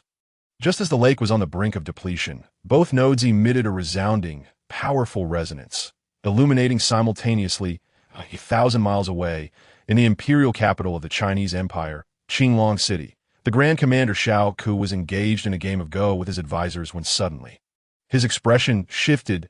It seemed he sensed something, prompting him to rise and approach the window, gazing towards the southern sky. His astonishment and that of his aides, a surge of purple energy soared into the heavens. One advisor could not help but exclaim, "Heavens, is there a prodigious martial deity emerging?" Xiao Kun nodded. "It seems a remarkable talent is indeed being born. I just wonder whether they belong to our empire or a foreign land." Another advisor whispered, "It matters not whether they are from our empire or abroad. As long as they are human, we must ensure they are not from the realm of the undead." Xiao Ku concurred. "Indeed, if this extraordinary martial talent is a newborn from the land of the undead, the fate of humanity would be far more perilous." He commanded, "Dispatch orders to the military corps in the southern provinces. It is imperative to ascertain the origin of this martial prodigy. If they are of an aberrant nature, we must eliminate them before they can thrive." "Yes, Grand Commander." Unbeknownst to Chun Ning, the emergence of his dual meridians had stirred the Grand Commander in the imperial capital. He remained absorbed in the joy of igniting the second node of his black and white meridians, now possessing the strength of a second-tier warrior. The following morning, Chen Ning rose, made his way to the dining hall for breakfast, and then proceeded to class. As he entered the dining hall, several individuals approached him, fellow students from his cohort who had not been selected for the elite group, instead becoming members of the ordinary ranks. At the forefront was a fair-skinned young man with a mocking grin named Huang Haifu. Huang Haifu was the son of one of Xiao Ziheo's subordinates, having accompanied his master to the military. Unlike others who served as scholarly companions, Huang Haifu was Xiao Ziheo's training partner. Previously, he had been Xiao Ziheo's sycophant, and now, although he had not secured a place in the elite group, he had still joined the ordinary ranks. Aware of the animosity between his master and Chen Ning, and having overheard Xiao Ziheo's envious remarks about Chen Ning's prize, the Tang Dao Longya, Huang Haifu concocted a scheme to curry favor with his master. Early that morning, he and a few accomplices lay in wait in the dining hall, intent on seizing Chen Ning's prized weapon. In Huang Haifu's mind, the military camp was a realm governed by the survival of the fittest. A mere first-tier warrior like Chen Ning was no match for his second-tier status. What could Chen Ning do if his Longya was taken? Cry to the instructor for help, who would likely disdain him. Having learned of Chen Ning's first-tier status, Huang Haifu arrogantly demanded, "Hand it over." Chen Ning, taken aback, replied, "What should I hand over?" Huang Haifu gestured towards the Longya at Chen Ning's side. "Give me your Longya. Someone of your caliber does not deserve such a weapon. Hand it over obediently, or do not blame us for being merciless and making you regret it." A slight smirk curled Chen Ning's lips as he retorted, "Just you lot?" Huang Haifu was taken aback by Chen Ning's audacity. Did entering the elite group inflate his ego, causing him to forget his own limitations? "You think you can intimidate me? Are you unaware of your own insignificance?" Huang Haifu sneered, jabbing a finger into Chen Ning's chest. However, his attempt was thwarted as Chen Ning swiftly seized Huang Haifu's wrist, halting his advance entirely. Though Huang Haifu was initially unfazed as a second-tier warrior, he expected to dominate a first-tier opponent. His eyes gleamed with determination as he bellowed, "Fly away," and exerted his strength, attempting to hurl Chen Ning aside. The astonishment of Huang Haifu and his companions.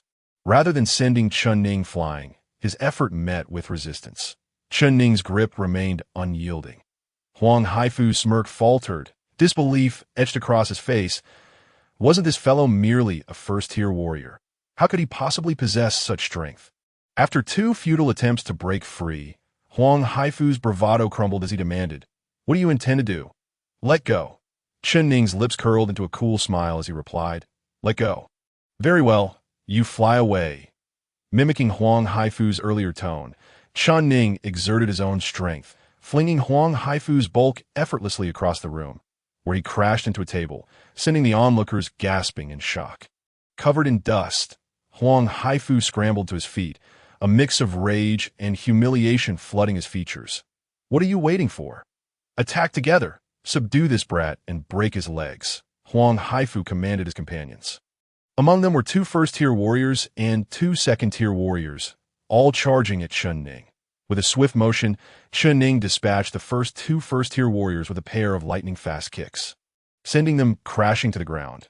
Just as he incapacitated his first opponents, a second-tier warrior lunged at him, shouting, "Take this punch!" Without hesitation, Chen Ning met the challenge head-on, throwing a punch of his own.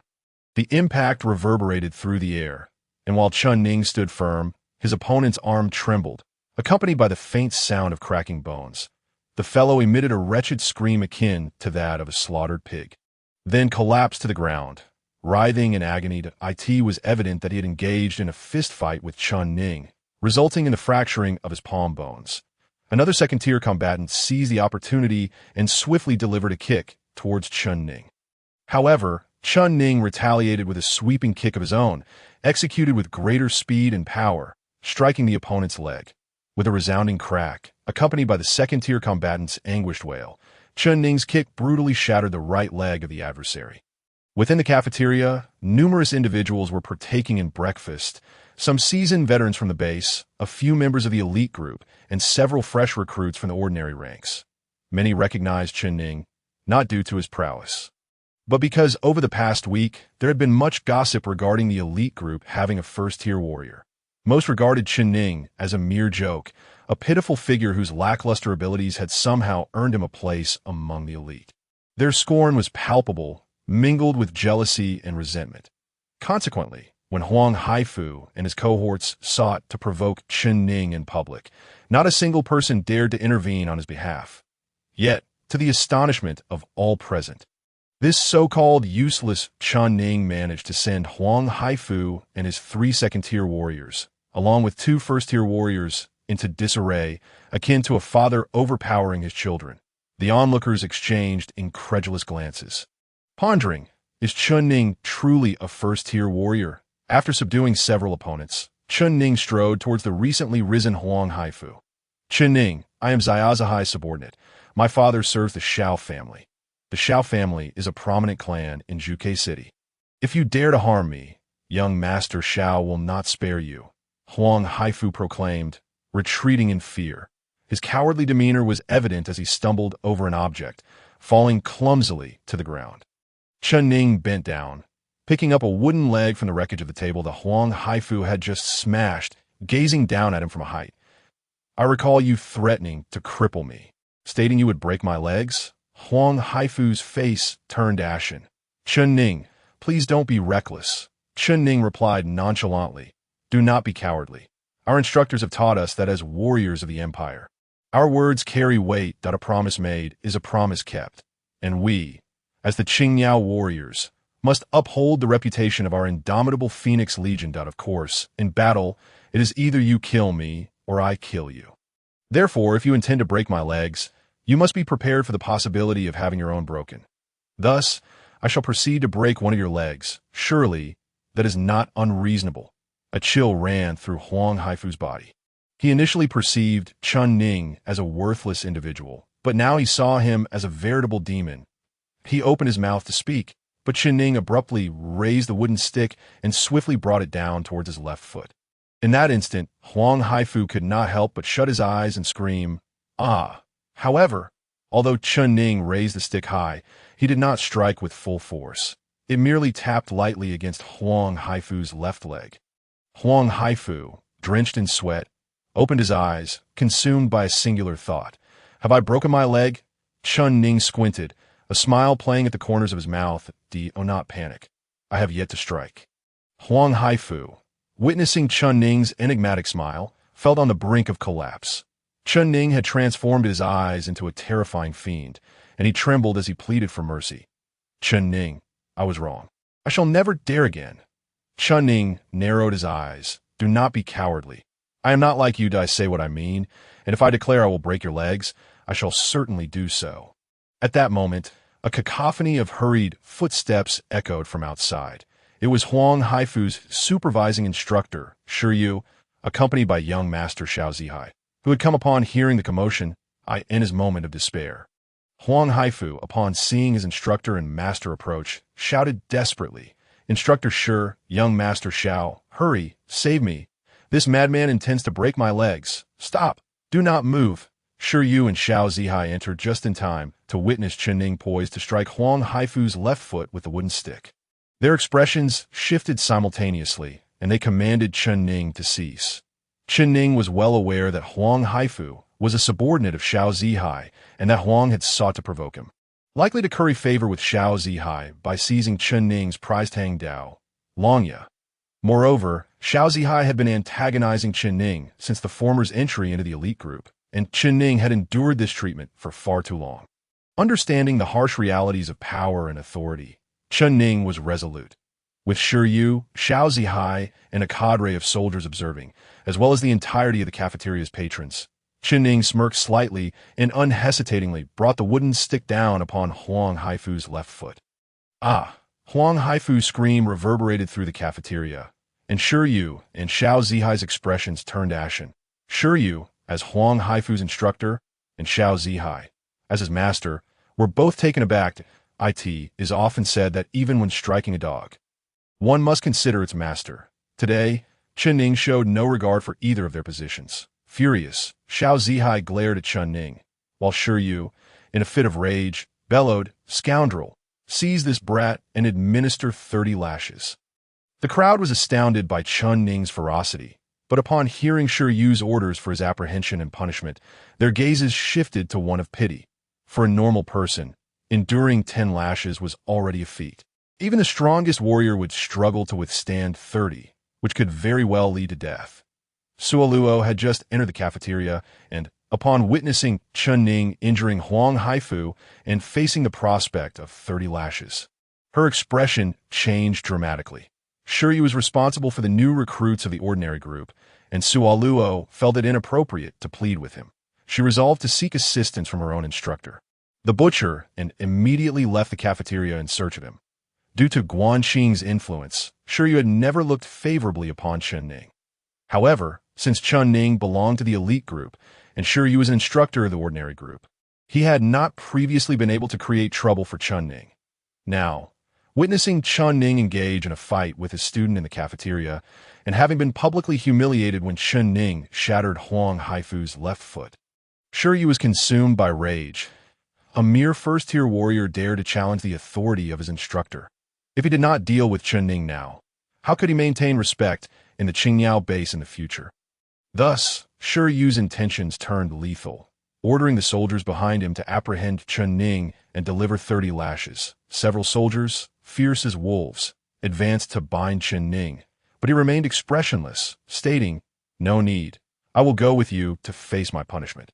The soldiers exchanged glances, then complied, escorting Chun Ning outside without binding him.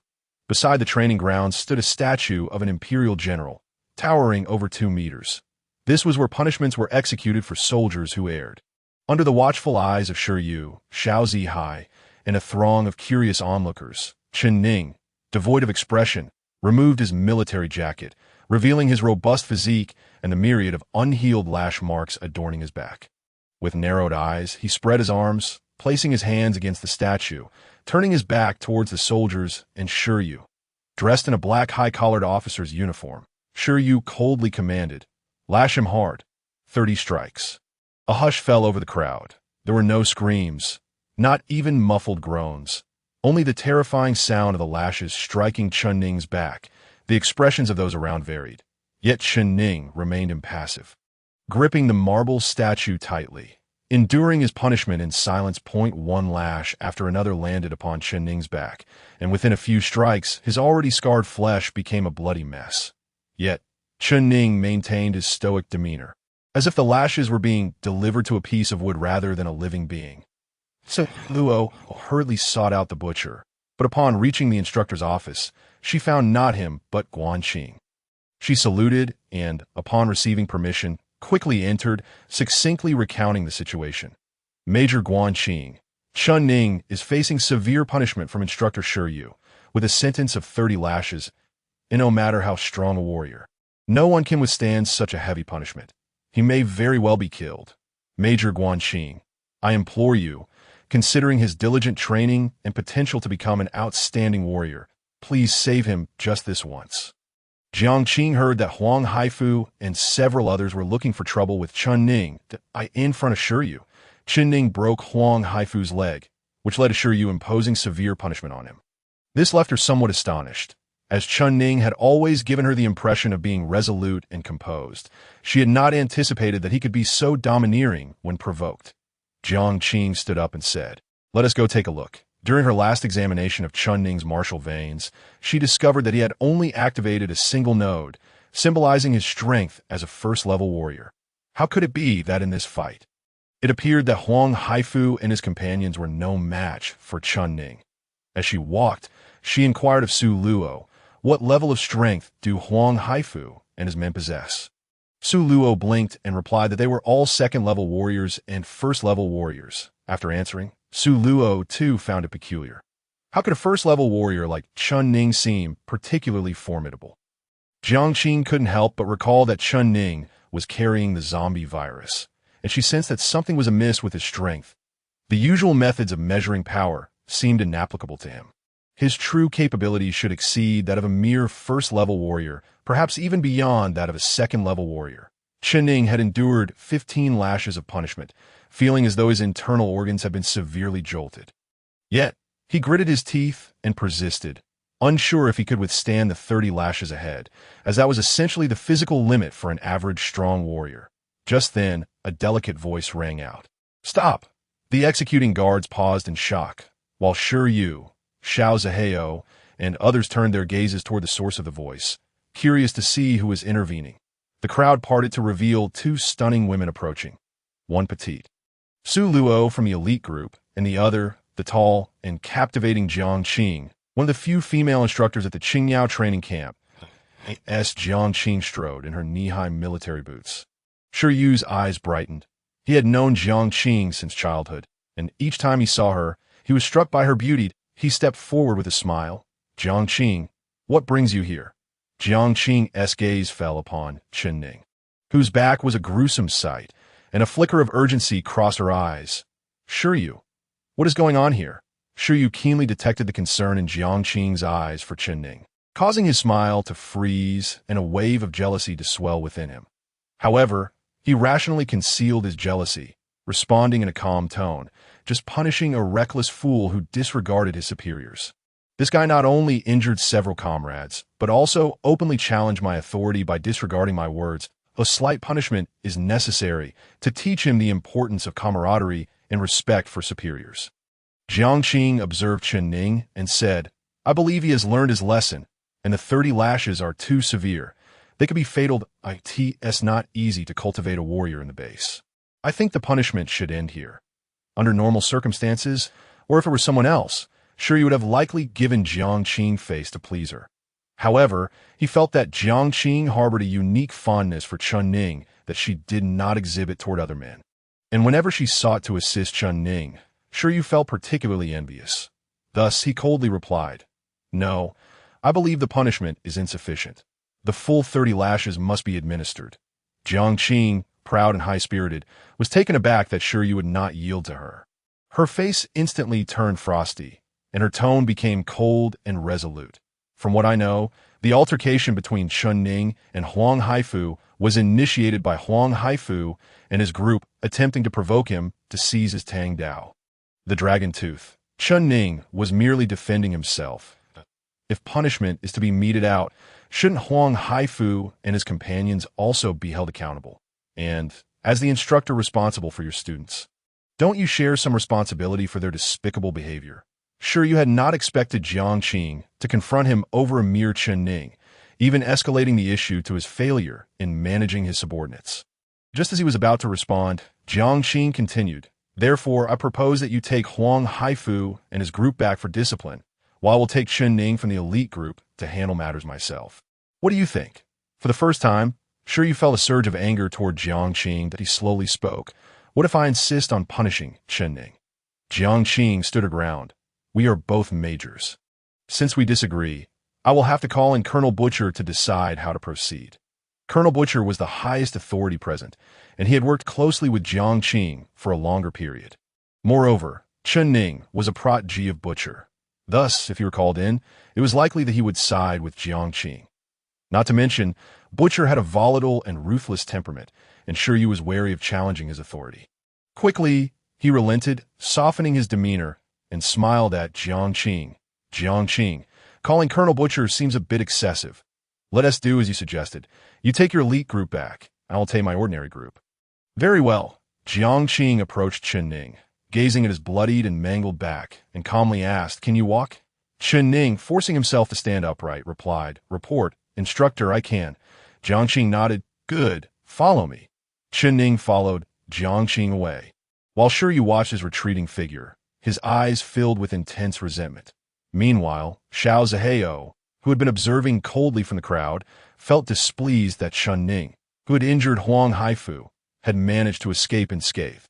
As Chen Ning followed Jiang Qing out of the training ground, he had expected her to take him to the military doctor, Old Fong, to tend to his injuries. However, to his surprise, Jiang Qing led him to the instructor's dormitory building.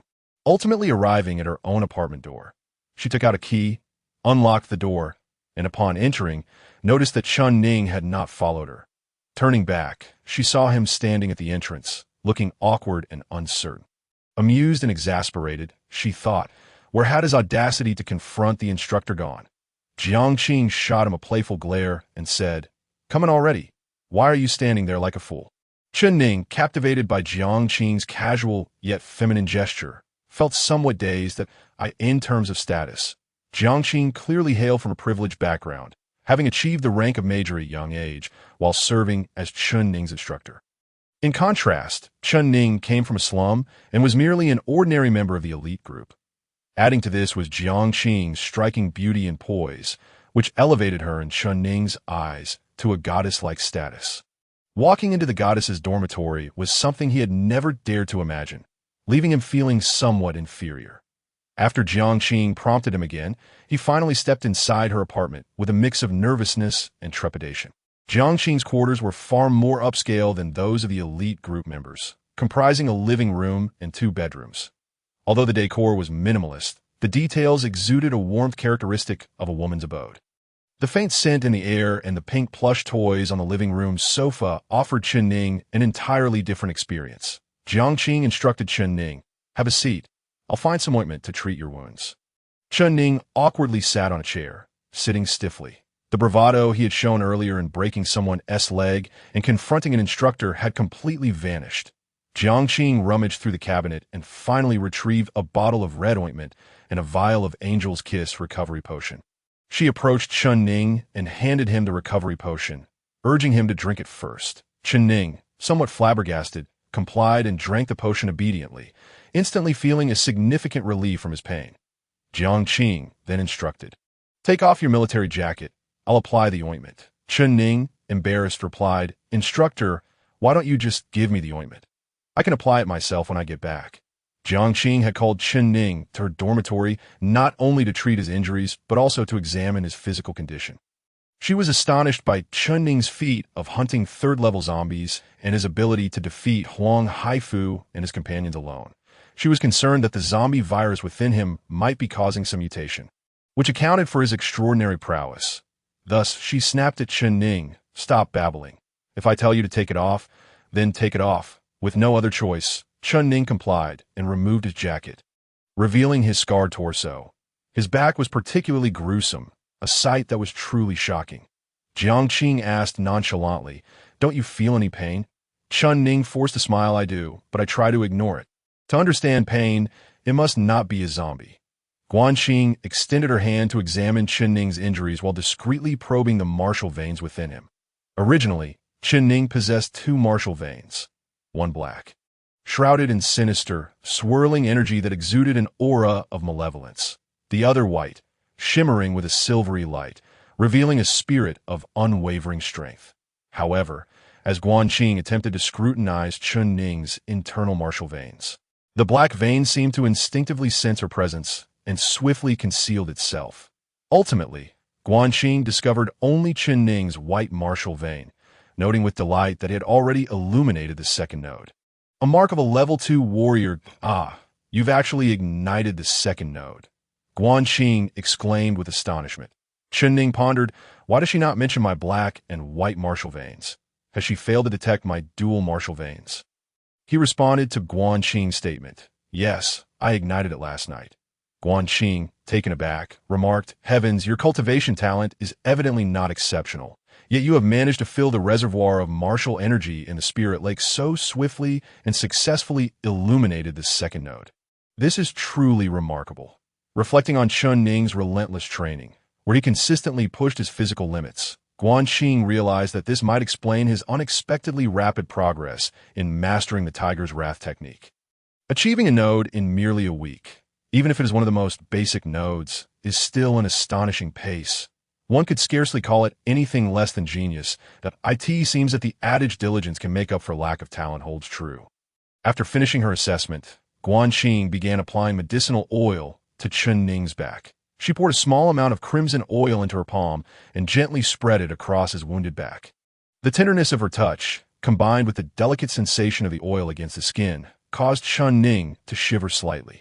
Glancing at him, Guanxing suddenly noticed that he had tightly shut his eyes. Frowning slightly, she queried, "What are you doing?" Chen Ning kept his eyes closed but replied honestly, "I fear my ribs may break again." Guanxing was momentarily stunned, her cheeks flushing with a mix of embarrassment and irritation. Chen Ning's words reminded her of the incident when she had previously examined his injuries, during which he had cast a glance at her neckline and subsequently had a rib broken by her. His current closed eyes and mention of fearing another rib fracture clearly hinted at her beauty, suggesting that he might lose control and gaze unwisely, risking another reprimand from her. Guanxing felt a blend of amusement and exasperation. Raising her hand to lightly tap his back, Chen Ning let out a soft ouch. Immediately, both sensed that their actions had become overly intimate. Guanxing resumed her composed demeanor, adopting a cool attitude, while Chen Ning sat upright, quietly serious. Before long, Guanxing had finished applying the medicinal oil.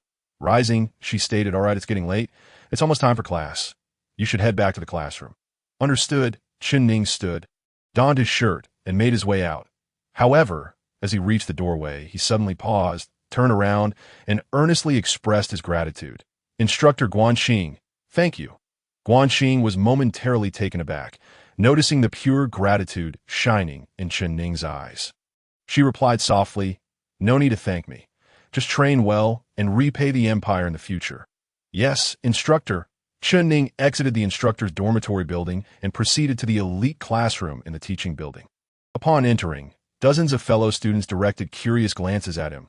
It seemed that news of Chen Ning single-handedly dealing with Huang Haifu and brutally breaking his leg in front of instructor Shiryu had spread like wildfire. As Chen Ning entered, the students' gazes varied.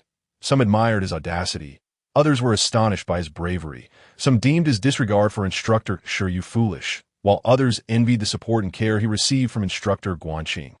Bai Yuhua had long suspected that Chen Ning's strength was not limited to that of a level 1 warrior. Witnessing the recent incident only reinforced his belief that he smiled and quietly greeted Chen Ning.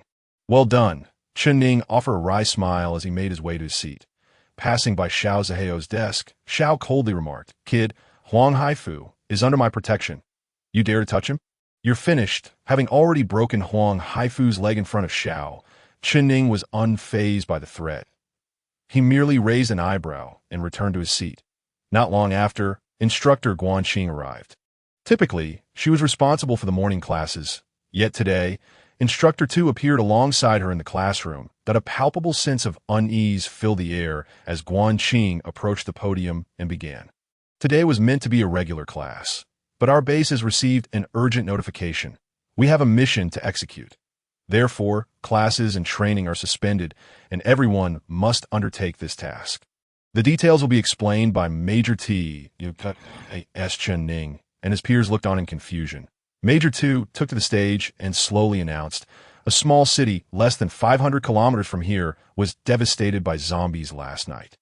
According to first-hand intelligence, it is likely that a Tyrant-class zombie was responsible. Tyrants are level 11 zombies, possessing tremendous destructive power, prompting nearby provinces and cities to enter lockdown, with various special military units converging here. Many powerful military figures of the Empire, even at the general level, have received orders to surround and eliminate this elusive tyrant." Pausing for effect, Major 2 continued, "Our Qingyao base, as one of the local garrisons. Though you may lack the capability to participate in the arduous task of hunting down the tyrant, do have another assignment to fulfill.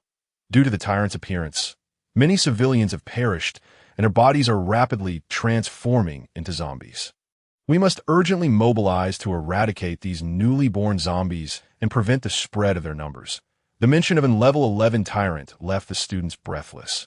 Only upon hearing that their task involved cleaning up after the tyrant did they collectively exhale in relief. Some even remarked, "Thank goodness we aren't being sent to hunt the tyrant." Major 2 shot a cold glance at the speaker and retorted, "While our task pertains to the newly spawned zombie horde, the tyrant has been known to roam this area. The likelihood of encountering it is not negligible." His words caused the faces of all the students to pale, as instructor Guanxing had warned them that as novices, should they meet a tyrant, their fate would likely be sealed. Major 2 was not attempting to scare them. He was merely stating the truth about their current predicament. Additionally, he informed them that, although the elite group students had not yet graduated and were not typically expected to engage in official Imperial missions, the emergence of the tyrant and the consequent transformation of civilians into zombies necessitated swift action to eliminate the new outbreak. This was why Chun Ning and his fellow rookies were being called upon to undertake the task. However, since they were participating in this mission, they would receive the same treatment as regular military personnel. This meant that in addition to basic provisions, there would also be rewards for slaying zombies. 1 silver coin for a level 1 zombie, 2 for a level 2, 4 for a level 3, and so forth. Furthermore, their achievements would still be tallied based on the zombies' brain cores. Hearing this, many students' eyes lit up, apart from a few privileged individuals like Xiao Zihao and Bai Yuhua. The majority hailed from impoverished backgrounds and harbored a strong desire for wealth. Moreover, having already slain several level 1 and 2 zombies during the assessment night, they felt confident that, with a bit of caution, they could handle such threats without significant danger. The prospect of earning money by dispatching these ordinary zombies was too enticing to resist. Subsequently, Chun Ning and his cohort of 50 warriors followed Jian Qing to the armory to collect their weapons and ammunition. Each individual was equipped with a standard issue Bee Sting assault rifle, a thunder pistol, and the customary military dagger. However, Chun Ning was afforded an additional piece of equipment, a standard Tang Dao known as Longya. The other new and veteran soldiers at the base, under the guidance of their respective commanders, methodically collected their standard weaponry from the armory. Within the Qingyao base, there were over 2,000 seasoned veterans, alongside more than 200 new recruits divided into elite and regular groups. Except for 500 veteran soldiers who had been ordered to remain at the base, the remaining 1,500 veterans, along with Chun Ning and his cohort of over 200 new soldiers, assembled at the training ground. Following a brief motivational address by the butcher, all soldiers, under the leadership of their officers, boarded transport vehicles, which rumbled out of the base in a convoy with military trucks. Although the butcher was primarily responsible for the elite group of trainees, he also held the position of the highest commander at the Qingyao base and thus could not personally lead Chun Ning's team on their mission. Consequently, the responsibility of leading Chun Ning and his fellows fell to Major Jian Qing. While the ordinary soldiers primarily traveled in military trucks, Chun Ning and his elite group, as future reserve officers, were afforded the luxury of transport vehicles. These vehicles boasted 60 foldable seats, capable of accommodating 2 companies of soldiers, serving as a veritable battlefield bus, dressed in a black high-collared officer's uniform and knee-high military boots. Jian Qing exuded an air of elegance as she paced the cabin, imparting crucial advice on how to properly navigate various situations once they reached the battlefield. The soldiers sat clutching their assault rifles, eyes closed, their bodies swaying with the vehicle's movements. They had learned to conserve their energy before combat, attentively listening to Jian Qing's instructions while striving to maintain their peak physical condition. Unbeknownst to them, half an hour elapsed as Jian Qing concluded her briefing. She ceased her pacing, preparing to take a seat. After all, the Qingyao base was 500 kilometers from the city, devastated by the zombie tyrant the previous night, requiring 5 to 6 hours of travel. Several seats remained vacant in the transport vehicle, including the ones beside Chun Ning and Xiao Zihao. Noticing that Major Jian Qing was about to sit down, Xiao Zihao could not resist the urge to discreetly open his eyes. He glanced at the surrounding empty seats, realizing that only the one next to him and the one beside Chun Ning were available. The other seats at the back were piled high with various supplies, rendering them unusable. This meant that either Xiao Zihao or Chun Ning would have the opportunity to sit alongside the tall, strikingly beautiful Major Jian Qing. His heart raced at the prospect, and he stole a covert glance at Jian Qing, noting how her black uniform clung tightly to her form, accentuating her exquisite curves. With her long legs appearing especially alluring in her knee-high boots, Xiao Zihao, one of the few 4th-level warriors in the elite group, regarded himself as a source of pride for the instructors. While he deemed Chun Ning merely a 1st-level soldier, a disgrace to both the elite group and the instructors. Furthermore, with his background from a noble family, he looked down upon Chun Ning, who hailed from the slums. Thus, Xiao Zihao felt confident that Major Jian Qing would inevitably choose to sit beside him. The excitement coursed through him. The mere thought of sharing a seat with her was exhilarating. The possibility of igniting a romantic spark during this mission only heightened his anticipation. In mere seconds, he envisioned marrying Jian Qing and ascending to the pinnacle of life. Meanwhile, Chun Ning seemed oblivious to Jian Qing's search for a seat. He remained with his eyes shut, drifting into a light slumber. Suddenly, he was enveloped in a fragrant breeze, followed by the sensation of someone settling beside him. With a resigned smile, he acknowledged the situation. Xiao Zihao eagerly awaited Jian Qing to take the seat beside him. But to his dismay, she chose the one next to Chun Ning instead, causing his expression to falter. He even caught a glimpse of the resigned smile on Chun Ning's face, prompting an internal expletive. Damn it. How could Chun Ning, with that charming, exquisite beauty seated next to him, display such a look of discontent? What a shame. In truth, Chun Ning was genuinely helpless. He did not wish for Jian Qing to sit beside him. Despite her status as a goddess, their disparate social standings, coupled with her authority over life and death, rendered him anxious. The last time he had dared to gaze at her, she had broken one of his ribs. Now, with her sitting beside him, he felt compelled to keep his eyes closed throughout the journey, lest he inadvertently provoke her wrath once more. Jian Qing, too, noticed the resigned smile on Chun Ning's face. And a flicker of irritation ignited within her. She thought to herself, how dare you display such disdain when I choose to sit beside you, ensuring that no one else was watching. She discreetly pinched the soft flesh at Chun Ning's waist. He jolted awake, a pained expression crossing his features as confusion danced in his eyes. Heavens, what has provoked Major Jian Qing's volatile temperament this time? He pondered. After 3 to 4 hours of travel, as the vehicle neared the city of Wuzhou, which had been ravaged by the zombie tyrant the previous night, they encountered an increasing number of zombies along the route. Occasionally, the soldiers could hear distant gunfire, indicating that the forward troops were engaging the undead. Eventually, the convoy halted less than 50 kilometers from Wuzhou. Commander Butcher instructed everyone to have a brief meal before convening with several majors to study the map and, based on the latest intelligence, began assigning tasks. Jian Qing was ordered to lead her 50 elite warriors alongside Shiryu, who commanded 150 new recruits, to a nearby location known as Shitu Town to eliminate the zombies in the vicinity and establish a temporary base there. Positioned at the intersection of 3 roads, it was imperative to station soldiers at Shitu Town to prevent the zombie hordes from Wuzhou from spilling into other regions and endangering the neighboring towns and residents. Upon their arrival at Shitu Town, they found the once thriving locale reduced to ruins, with remnants of its former population scattered about. The streets were haunted by several zombies, while a few survivors peered cautiously from the dilapidated buildings.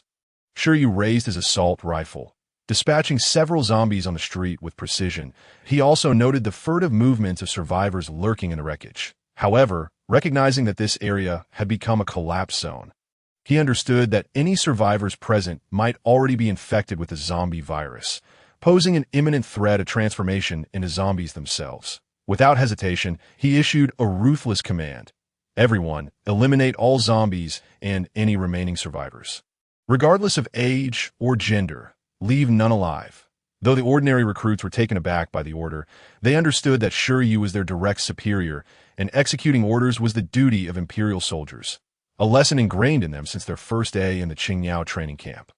Thus, there were no objections from the ordinary group of soldiers. However, Jian Qing frowned slightly, and several elite warriors appeared uneasy, as Shiryu's command was undeniably cruel. Unable to contain himself, Chun Ning spoke up.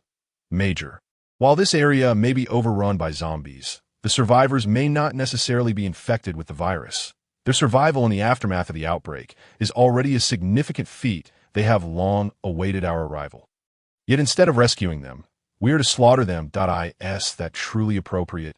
Previously, Shiryu had ordered Chun Ning to cease his actions in the mess hall, but Chun Ning had openly defied him by breaking Huang Haifu's leg in front of him. Now, as Shiryu issued his command, Chun Ning, merely an ordinary soldier, dared to voice dissent, inciting Shiryu's fury. Chun Ning, are you instructing me on how to conduct myself? Who holds the rank of officer here? You or I?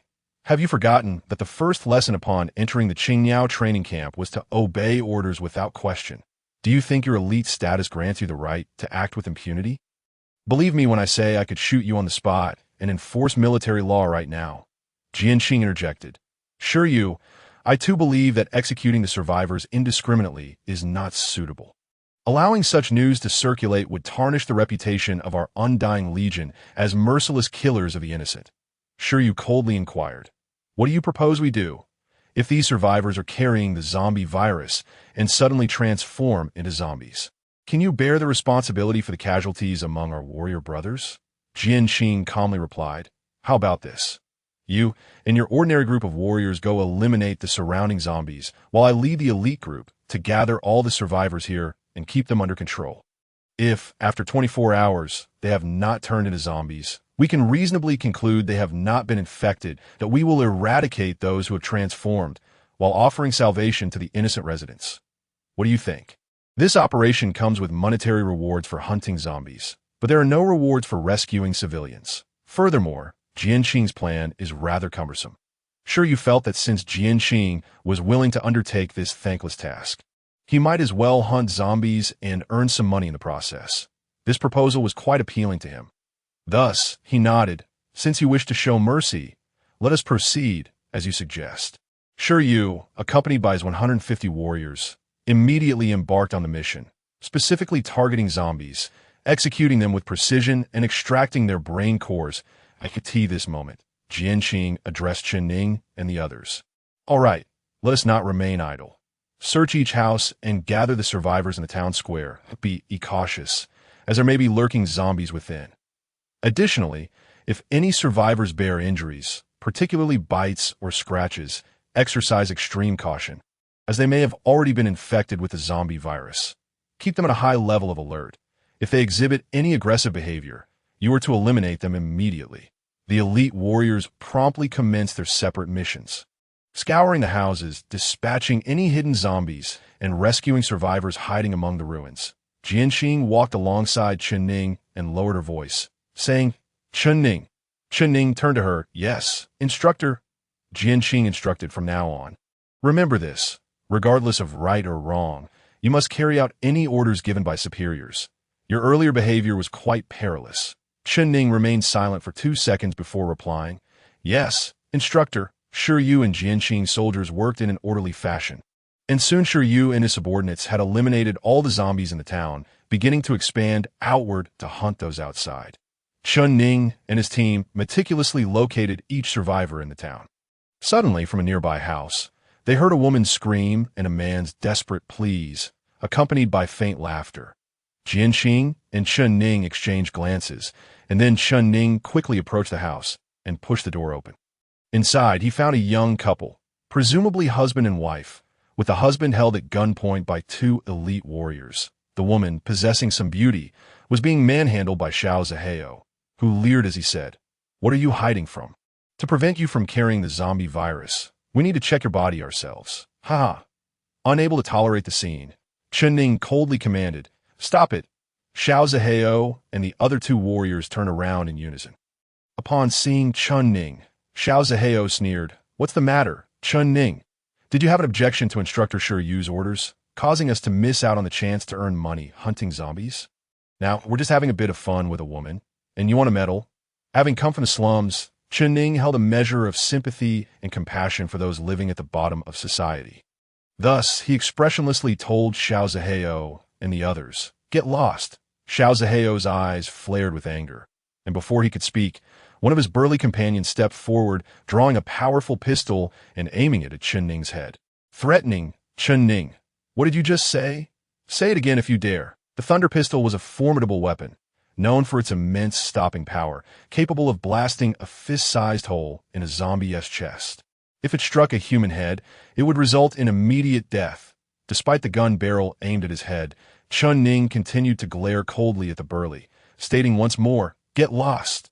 Burly, a hot-tempered individual, had never regarded Chen Ning highly and, now provoked, was ready to pull the trigger without hesitation. However, in that split second, Chen Ning moved with lightning speed, grabbing the grip of Burly's pistol and pressing a finger against the trigger, preventing him from firing. Burly stared in shock at Chen Ning.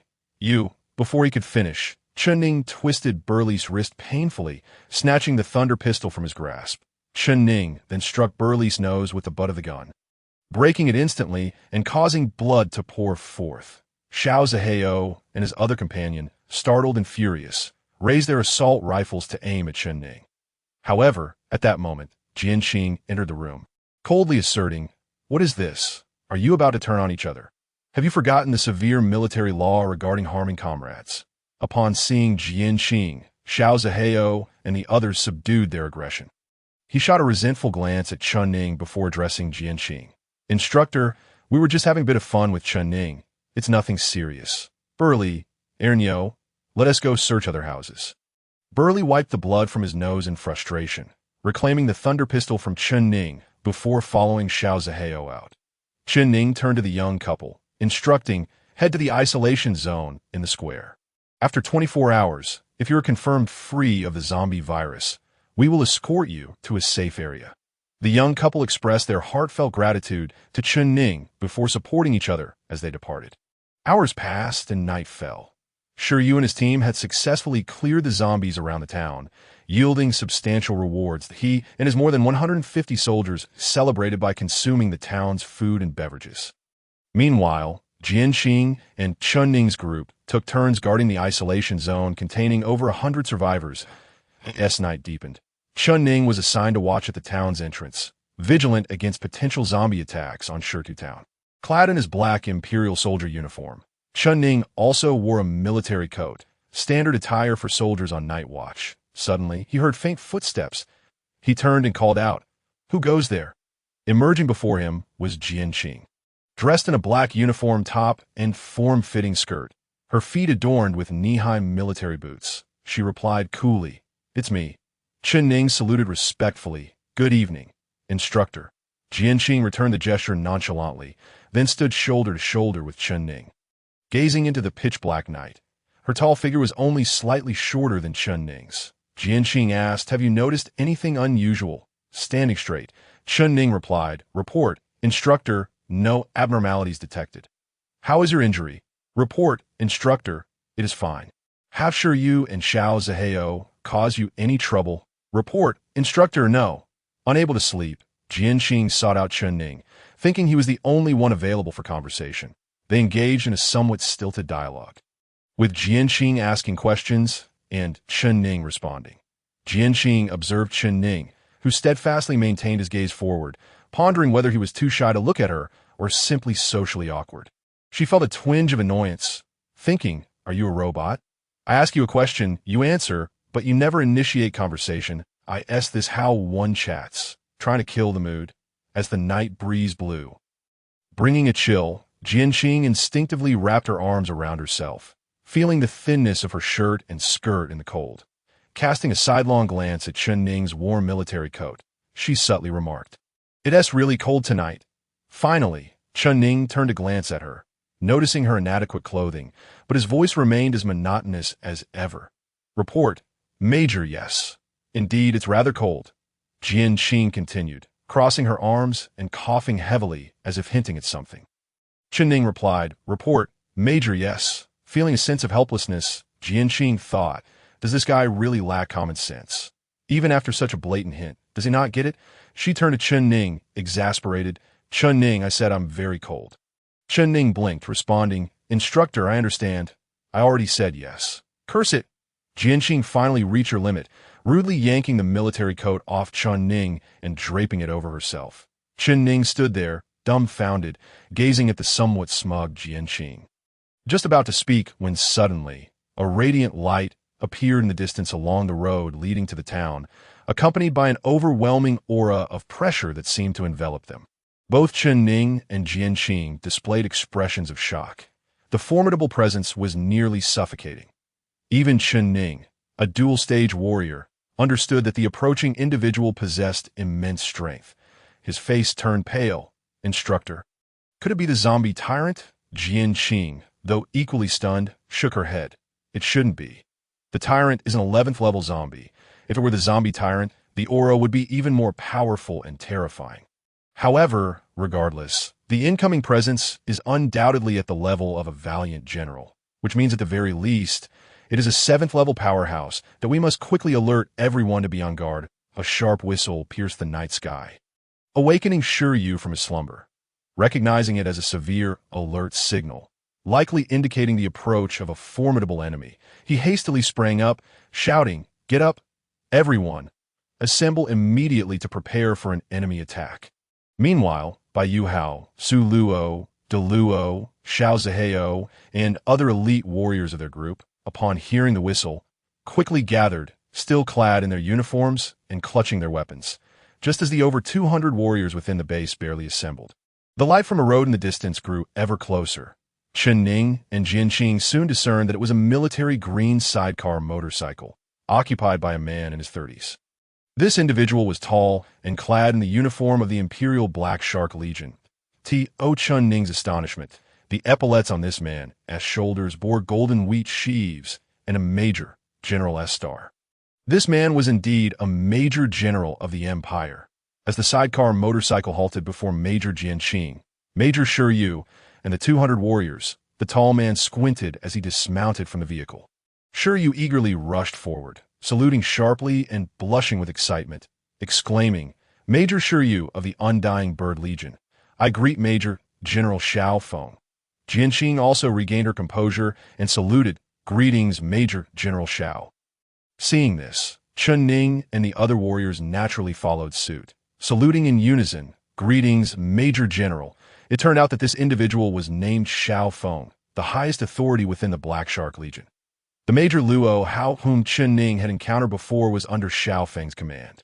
However, Chen Ning was puzzled as to why such a high-ranking and esteemed figure would appear alone on a vintage sidecar motorcycle in this desolate place in the dead of night.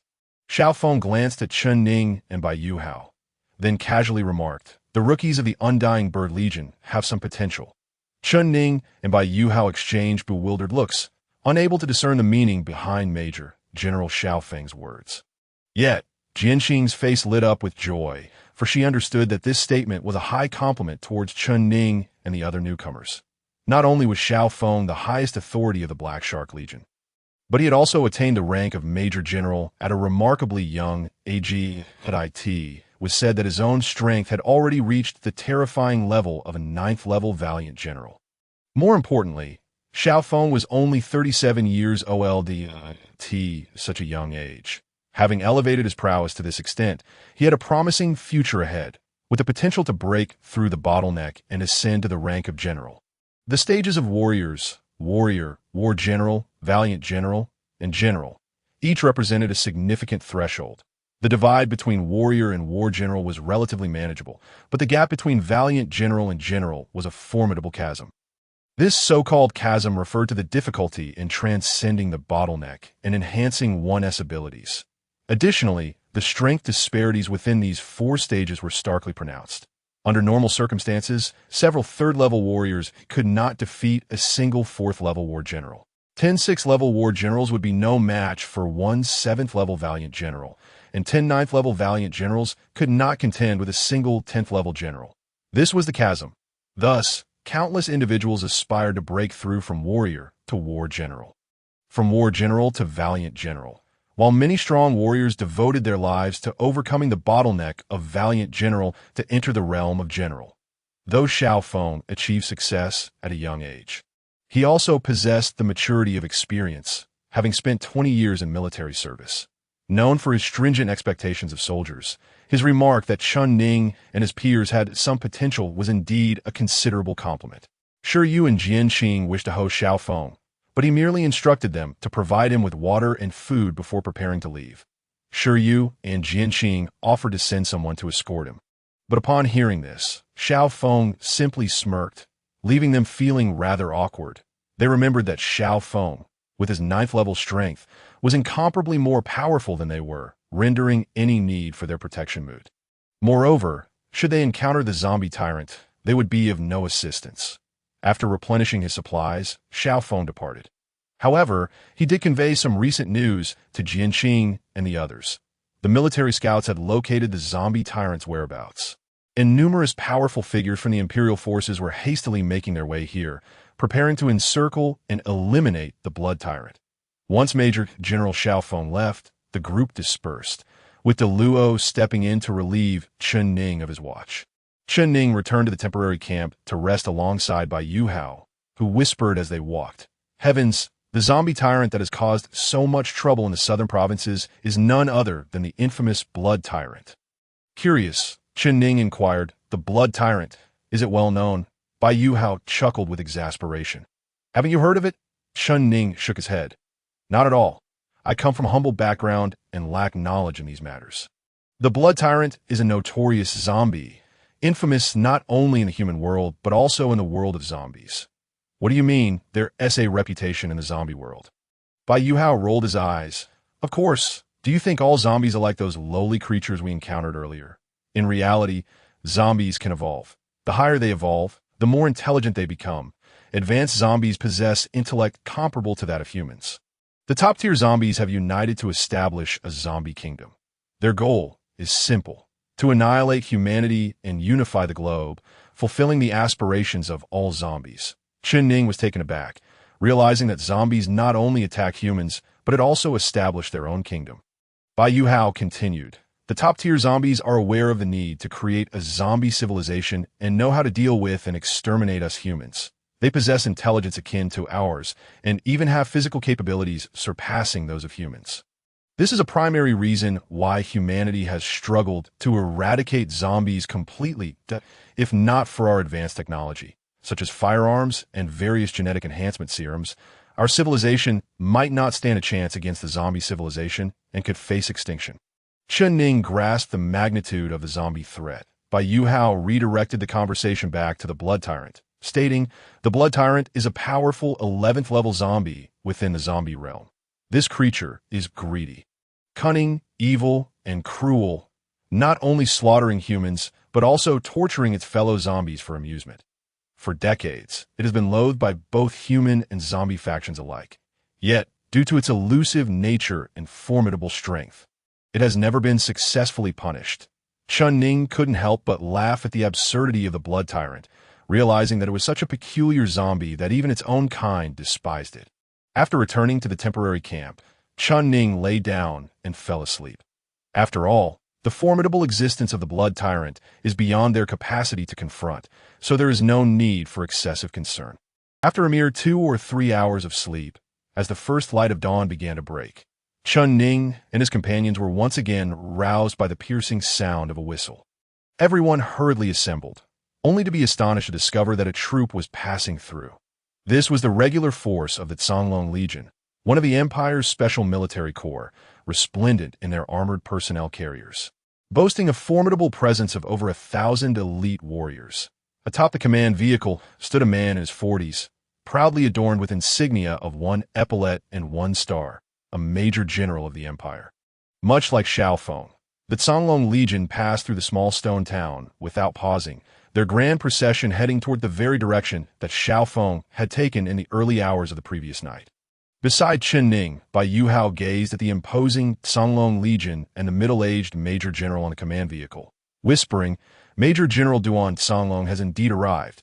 It seems there are many more formidable military figures involved. It appears the upper echelons of the Empire are resolute in their intent to eliminate the Blood Tyrant." Among the survivors of the small town, 2 individuals have been infected by the zombie virus and were shot dead just before they transformed. The rest managed to endure the 24-hour period and were declared safe. Guanqing instructed these individuals to temporarily reside in the town until the Qingyao warriors could retreat and escort them to relatively safer human settlements.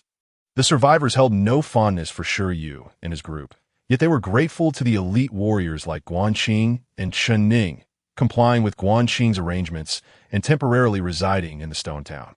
Although Chen Ning and his companions did not have to be on guard against these individuals turning into zombies, they remained stationed in the stone town.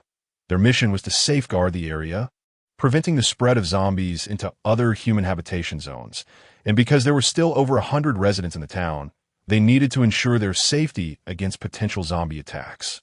Shi Yu and his contingent of 150 ordinary soldiers, however, faced fewer constraints.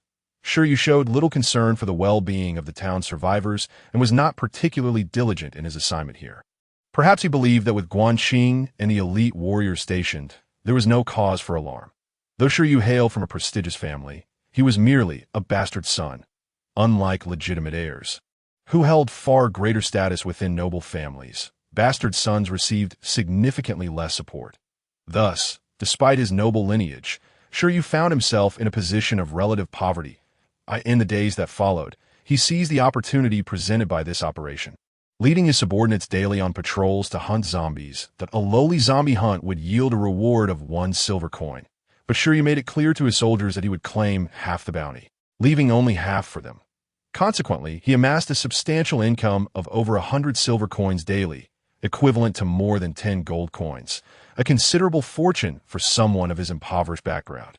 While the ordinary group of 150 soldiers spent their days hunting zombies for bounties, Chun Ning and his elite group remained behind to guard their stronghold. This arrangement bred discontent among many members of the elite group, especially under the instigation of Xiao Zihao, who directed their frustrations toward Chun Ning. Xiao Zihao argued that their inability to hunt zombies for bounties stemmed solely from Chun Ning's altruism, his defiance against instructor Shou Yu, and his insistence on saving the so-called undeserving survivors of the town. Of course, a minority supported Chun Ning, some comrades with a strong sense of justice and friends like Bai Yuhao, Su Luo, and De Luo and Xiao Luo. Additionally, the elite group's instructor and leader of the operation, Guan Qing, also backed Chun Ning, sharing his compassion.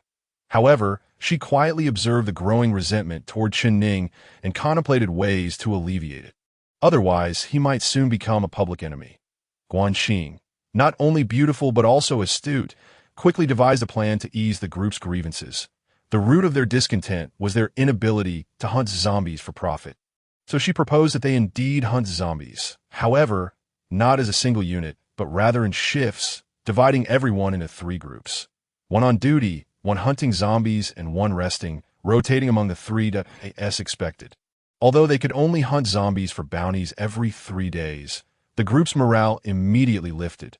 The elite warriors, with their superior strength, could potentially achieve results in a day that rivaled the ordinary group's 3-day efforts. On the night designated for Chun Ning, Bai Yuhao, Su Luo, De Luo, Xiao Luo, and 17 other elite warriors to venture out to hunt, they quickly divided into 3 groups, 1 led by Chun Ning and Su Luo, another by Xiao Zihao, and the remainder forming the last group, disappearing into the night. Bai Yuhao and Chun Ning's group headed eastward toward a forest several kilometers away, where they speculated zombies might still lurk, or even high-level zombies that had traversed the ancient woods. They decided to take their chances. The night was long, and there was no urgency as they chatted leisurely while advancing, resembling more a stroll than a zombie hunt. Gazing at the endless expanse of primal forest illuminated by moonlight, Chun Ning softly remarked, "In the past few days since we left the stone town, I wonder how many of the Empire's formidable military figures and special troops have ventured that way. Has that scourge of the undead, the blood tyrant, been eradicated?" Bai Yuhao, a scion of a noble family with well-connected sources, mysteriously informed Chun Ning and the others, "Yesterday, our Bai family's merchant caravan passed nearby, and the leader contacted me. From him, I learned that our Empire's military had tracked the blood tyrant's whereabouts a couple of days ago and set up a 10-sided ambush. It was said that over 10 level 10 generals, 20 or more valiant captains, and several main forces of special legions participated in the battle. This revelation piqued not only Chun Ning's interest, but also captivated Su Luo, De Luo, and Xiao Luo's curiosity. Su Luo blinked and inquired, "What was the outcome?" Bai Yuhao sighed. "Our military suffered heavy losses. The faces of Chun Ning and the others fell. After all, it was a level 11 tyrant, a brutal force that had roamed for decades. Eliminating him would not be an easy task." Yet Bai Yuhao shifted the conversation. "Not quite. While a level 11 tyrant is indeed formidable, it does not render him invincible. Valiant captains struggle to contend with the blood tyrant, but our level 10 generals can certainly hold their own. Moreover, this time the Empire's military has nearly all its heavyweights involved. Even a lion cannot withstand a pack of wolves." It is said that after being besieged and ambushed, although many soldiers were injured, Xiao Feng seized the opportunity and struck the blood tyrant's head off with a single blow. Chun Ning and the others were taken aback, both shocked and delighted. Good heavens, is Major General Xiao Feng truly that powerful? To behead the blood tyrant with the strength of a valiant captain.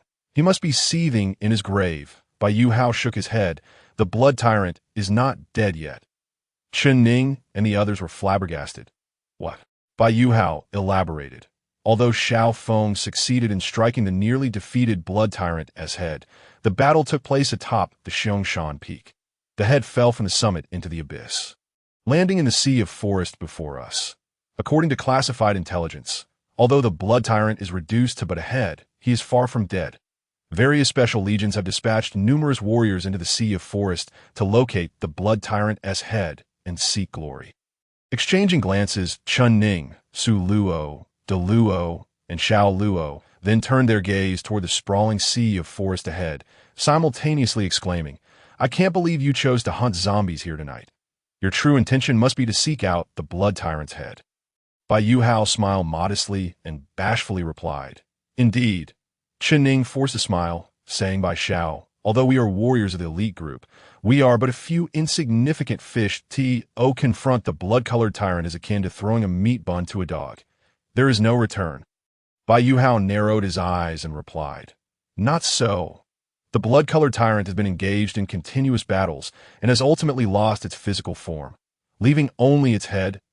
As the saying goes, the last gasp of a strong crossbow cannot penetrate silk. We need not fear it. All we require is a modicum of courage and a dash of luck, and we may just seize a tremendous opportunity upon noticing the varied expressions on everyone's faces." Bai Yuhao reassured them, "Do not be too frightened. Several warriors from other legions have ventured into the sea of forests, yet they have not encountered the head of the blood-colored tyrant, even if we wish to cross paths with it. It is but a whimsical fantasy. Our primary objective remains to hunt a few ordinary zombies and earn some drinking money. Ha ha." Several dozen miles away, a level 3 Imperial warrior named Li Li was conducting a thorough search of the nearby forest area with his comrades. Suddenly, a soft and melodious voice called out, "Big brother soldier." Ali was taken aback, quickly glancing around, and soon spotted a beautiful woman peeking out from behind a large tree. She was genuinely stunning. With willow-like eyebrows, almond-shaped eyes, a delicate nose, and cherry lips, her panicked gaze rendered her utterly enchanting, evoking a desire to cherish and protect her. Li, captivated by the sight of this woman, was instantly mesmerized. At 30 years of age and still a bachelor, he had visited brothels several times. However, none of the women there could compare to the beauty before him. With his head spinning, he inquired, "My lady, why are you here all alone? What has happened?" "Big brother soldier, I am a resident in a nearby town. Due to the outbreak of a zombie virus last night, I escaped with my family's steward. However, he, drawn by my beauty, harbored ill intentions and attempted to assault me. In the struggle, I injured him and fled into the forest alone. Big brother soldier, you are a warrior of our Chinese empire. Are you not? Could you save me?" Lily smirked, "Of course, but why do you hide behind the tree and speak? Doesn't that tire you? Come, let me carry you away from this dreadful place." As he approached the tree, he peered behind it, only to be horrified beyond measure. The woman had no body, only a head. Frightened to the core, he looked again, only to see a grotesque, ghastly old man's head where he had just seen the beautiful woman. Just as he was about to scream, the old man's head lunged at him and viciously bit into his neck. Ali was unable to even let out a cry. Before long, the old man's head had drained Li Li of his blood, reducing him to a desiccated corpse. The old head smacked its lips, licking the blood from its corner, and cackled ominously. "Humans of the Chinese Empire, you wish to slay me, the blood-colored tyrant? It is not so simple." Upon entering the Sea of Forests, Chen Ning and Bai Yuhao encountered 2 level 1 zombies and 1 level 2 zombie, all of which were easily dispatched by them. When the level 2 zombie suddenly lunged from a concealed position, it was Chen Ning who took it down. Remarkably, Chen Ning did not even need to fire a shot. He remained calm, wielding his bee-sting assault rifle with unwavering resolve, striking the zombie with the butt of the gun. With a resounding thud, even though the level 2 zombie had tough skin and flesh, it was still sent sprawling to the ground, bloodied and bruised. Without waiting for the creature to rise, Chen Ning raised his rifle and delivered 2 powerful blows to the zombie's head, pulverizing it like a smashed watermelon. After this brutal execution, Chen Ning bent down to retrieve the zombie's brain core from the shattered remains and tossed it to Bai Yuhao, believing that, as a team, It was only fair to pool their resources from the zombies they killed that night and distribute them later. Bai Yuhao caught the brain cord deftly, whistling in surprise and admiration. Chunning, are you intentionally concealing your strength? Is it true that you are merely a level 2 warrior? It seems otherwise. Not only Bai Yuhao was astonished, Su Luo and the others were equally flabbergasted.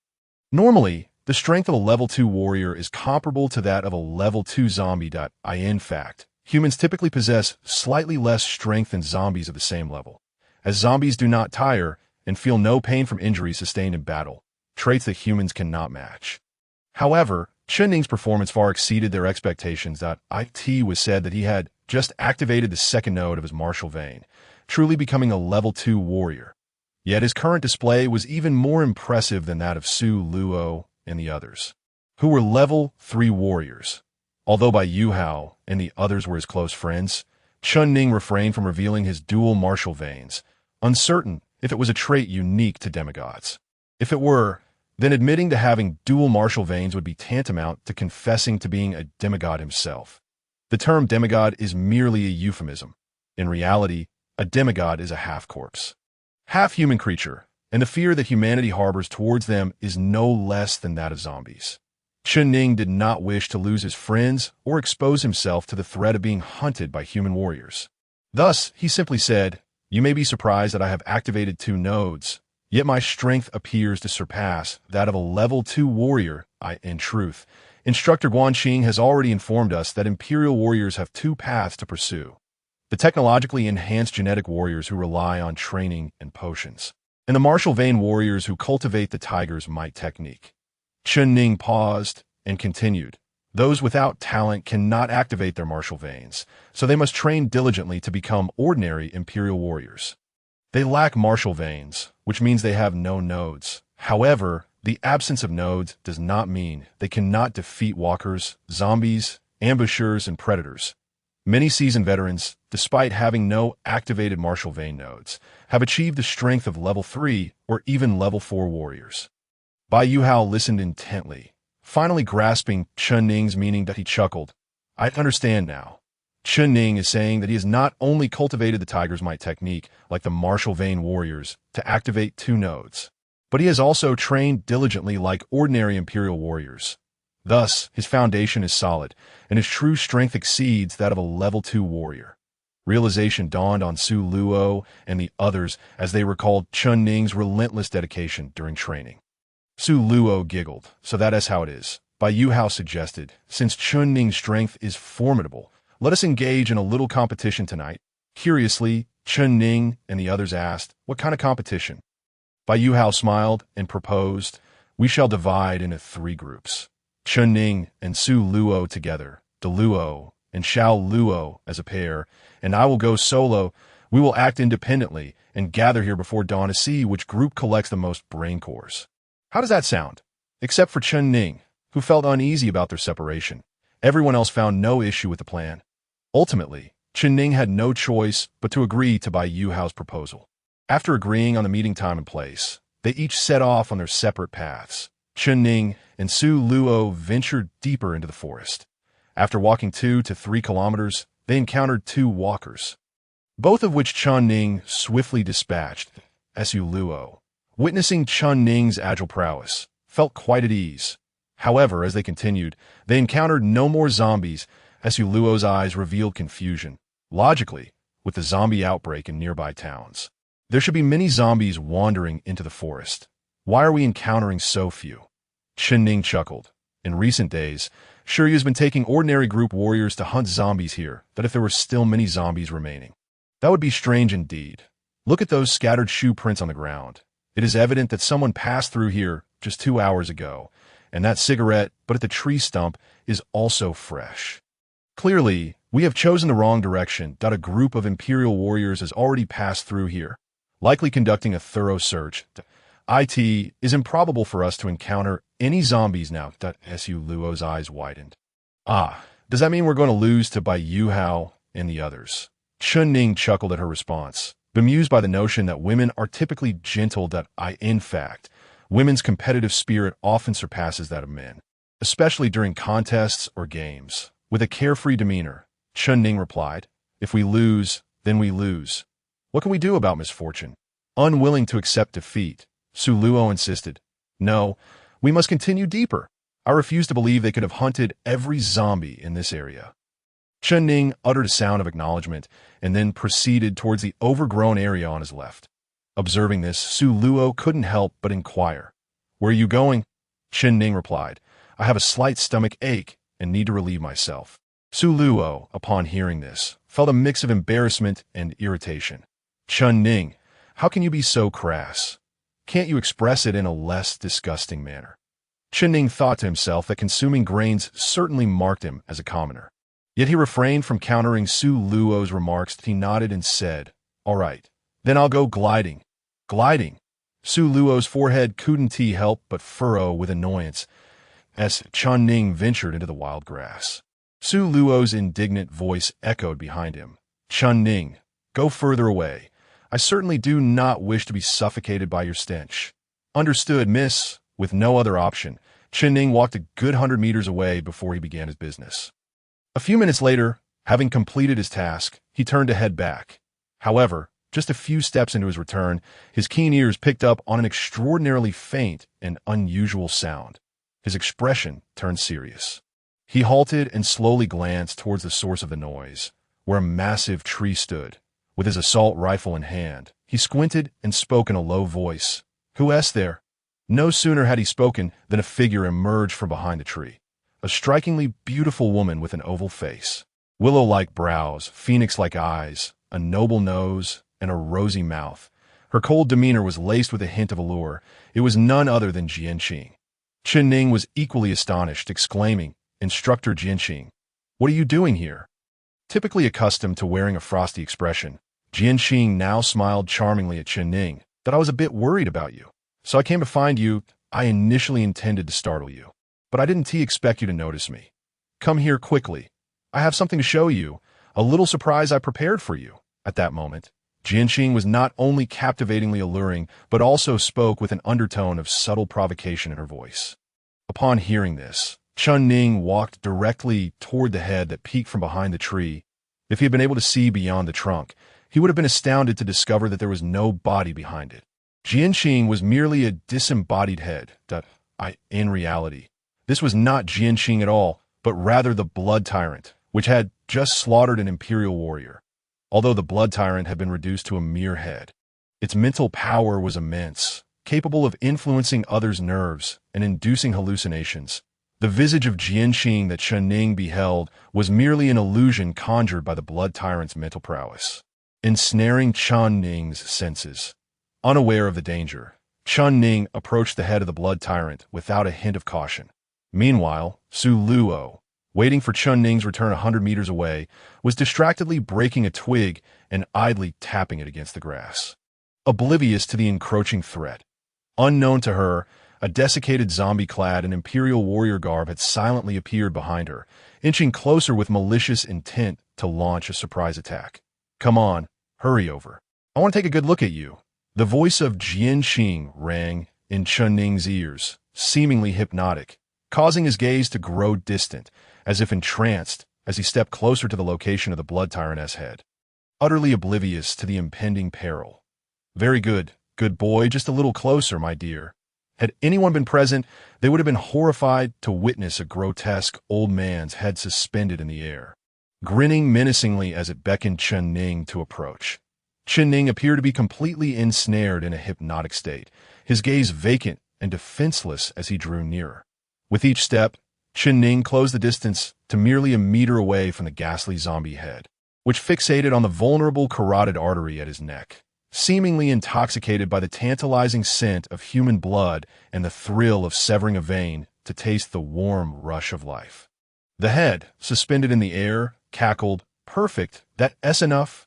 As it spoke, it prepared to strike, aiming to viciously bite through Chun Ning's trachea and carotid artery, a move it had executed successfully on numerous human third-level warriors before.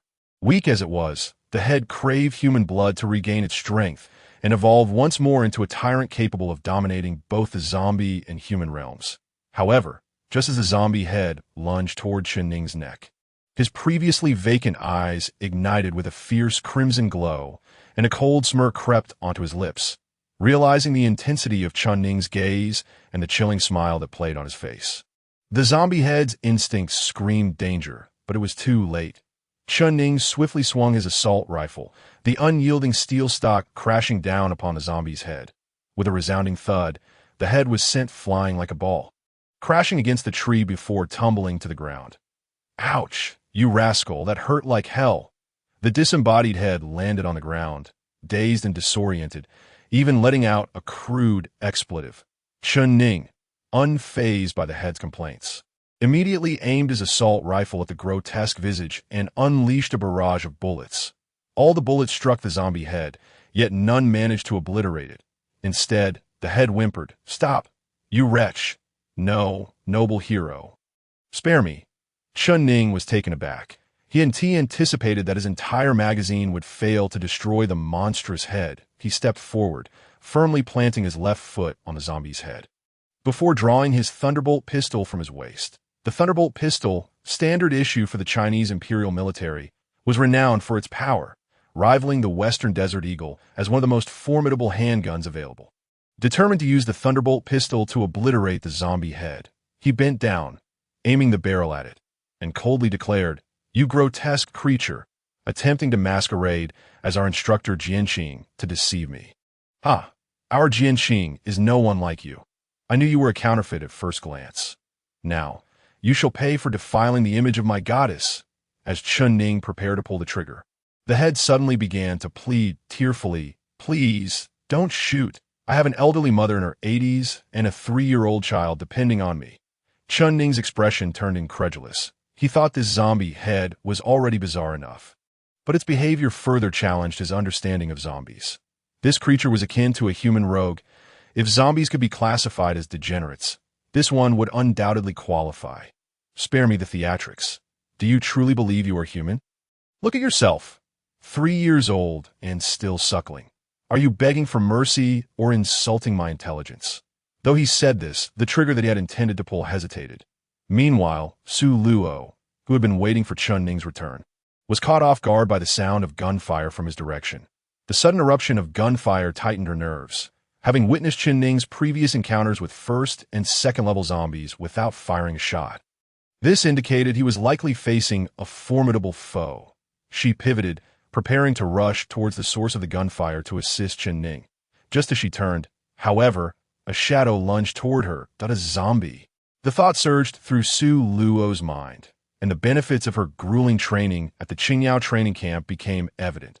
Confronting the oncoming third-level assault zombie, she raised her assault rifle to block its outstretched claws and then delivered a powerful kick to its chest. As a warrior of the elite squad, Su Luo possessed the strength to effortlessly snap a tree trunk with a diameter of 10 centimeters with a single kick.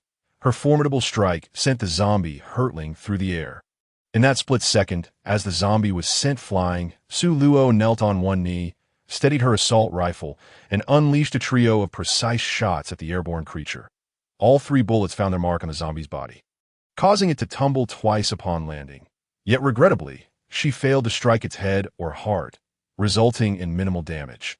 The assaulting zombie, having absorbed the 3 shots, swiftly darted behind a nearby tree, then began to maneuver stealthily amongst the surrounding foliage. The primary distinction between this type of zombie and a second-tier zombie was its remarkable speed. In no time, the assaulting zombie vanished from sight, but Su Luo was acutely aware that it had not retreated. Zombies never relinquished an opportunity to prey upon humans. It was merely lying in wait, poised to launch a lethal counterattack. Holding her rifle steady, Su Luo remained motionless, scanning her surroundings with keen vigilance. Meanwhile, Chun Ning had his left foot pinning down the peculiar head of a zombie, bending over to press his handgun against it, intent on shattering the cunning creature's skull with a single shot. However, he was taken aback by the sudden sound of gunfire emanating from Su Luo's direction.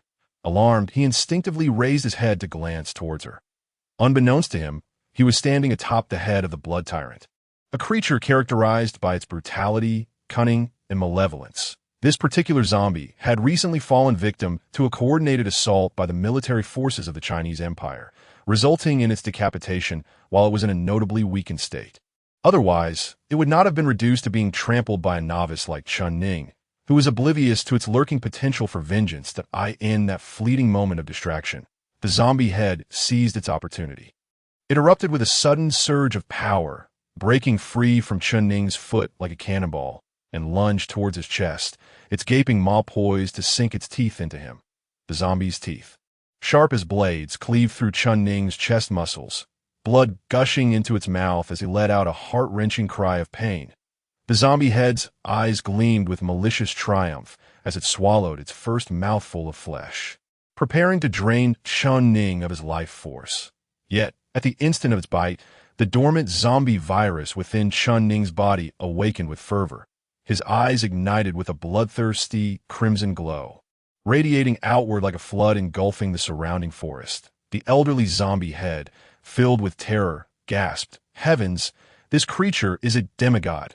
Spare me, please." At that moment, an extraordinary transformation occurred between the zombie head and Chun Ning's body.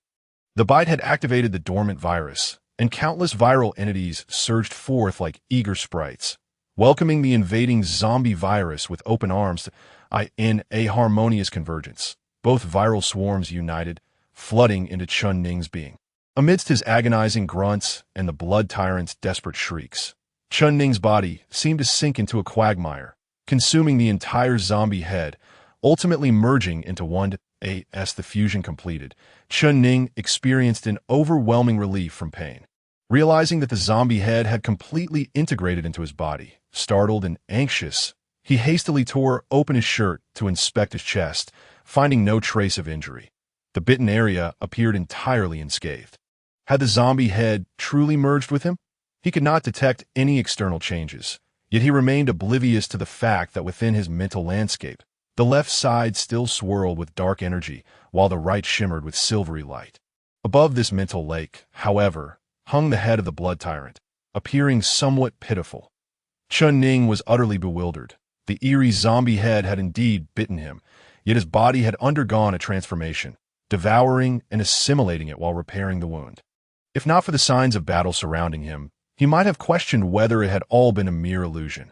Although uncertain of what consequences this fusion might entail, Chun Ning's concern for Su Luo surged to the forefront of his mind, prompting him to rush towards her.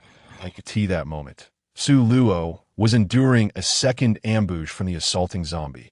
Perhaps due to its past as an imperial soldier, it possessed commendable physical prowess. Thus, upon succumbing to the zombie virus, it had transformed into a third-tier assaulting zombie. Its prior training enabled it to instinctively employ tactics of flanking and ambush. It stealthily circled around Su Luo's right side and, with the swiftness of a hunting leopard, sprang from the underbrush. As Su Luo turned to confront the sudden noise, the zombie had already pounced upon her, leaving no time for her to fire her weapon. Desperate, she raised her assault rifle to shield herself, but despite bracing against the zombie's arms, her lithe form was ultimately toppled by its force. The ensuing struggle between human and zombie was perilous. Any contact could result in a bite or scratch, leading to a fatal infection. During her training, Jianqing had stressed the importance of avoiding close combat with zombies, warning that even if one were to slay a zombie, they could still meet their demise.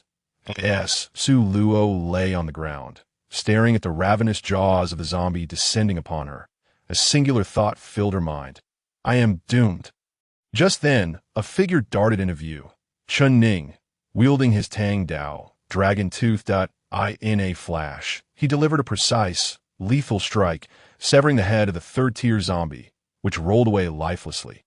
Unlike the 11th-tier tyrant, this third-tier zombie lacked the resilience to survive the loss of its head, and it fell instantly dead.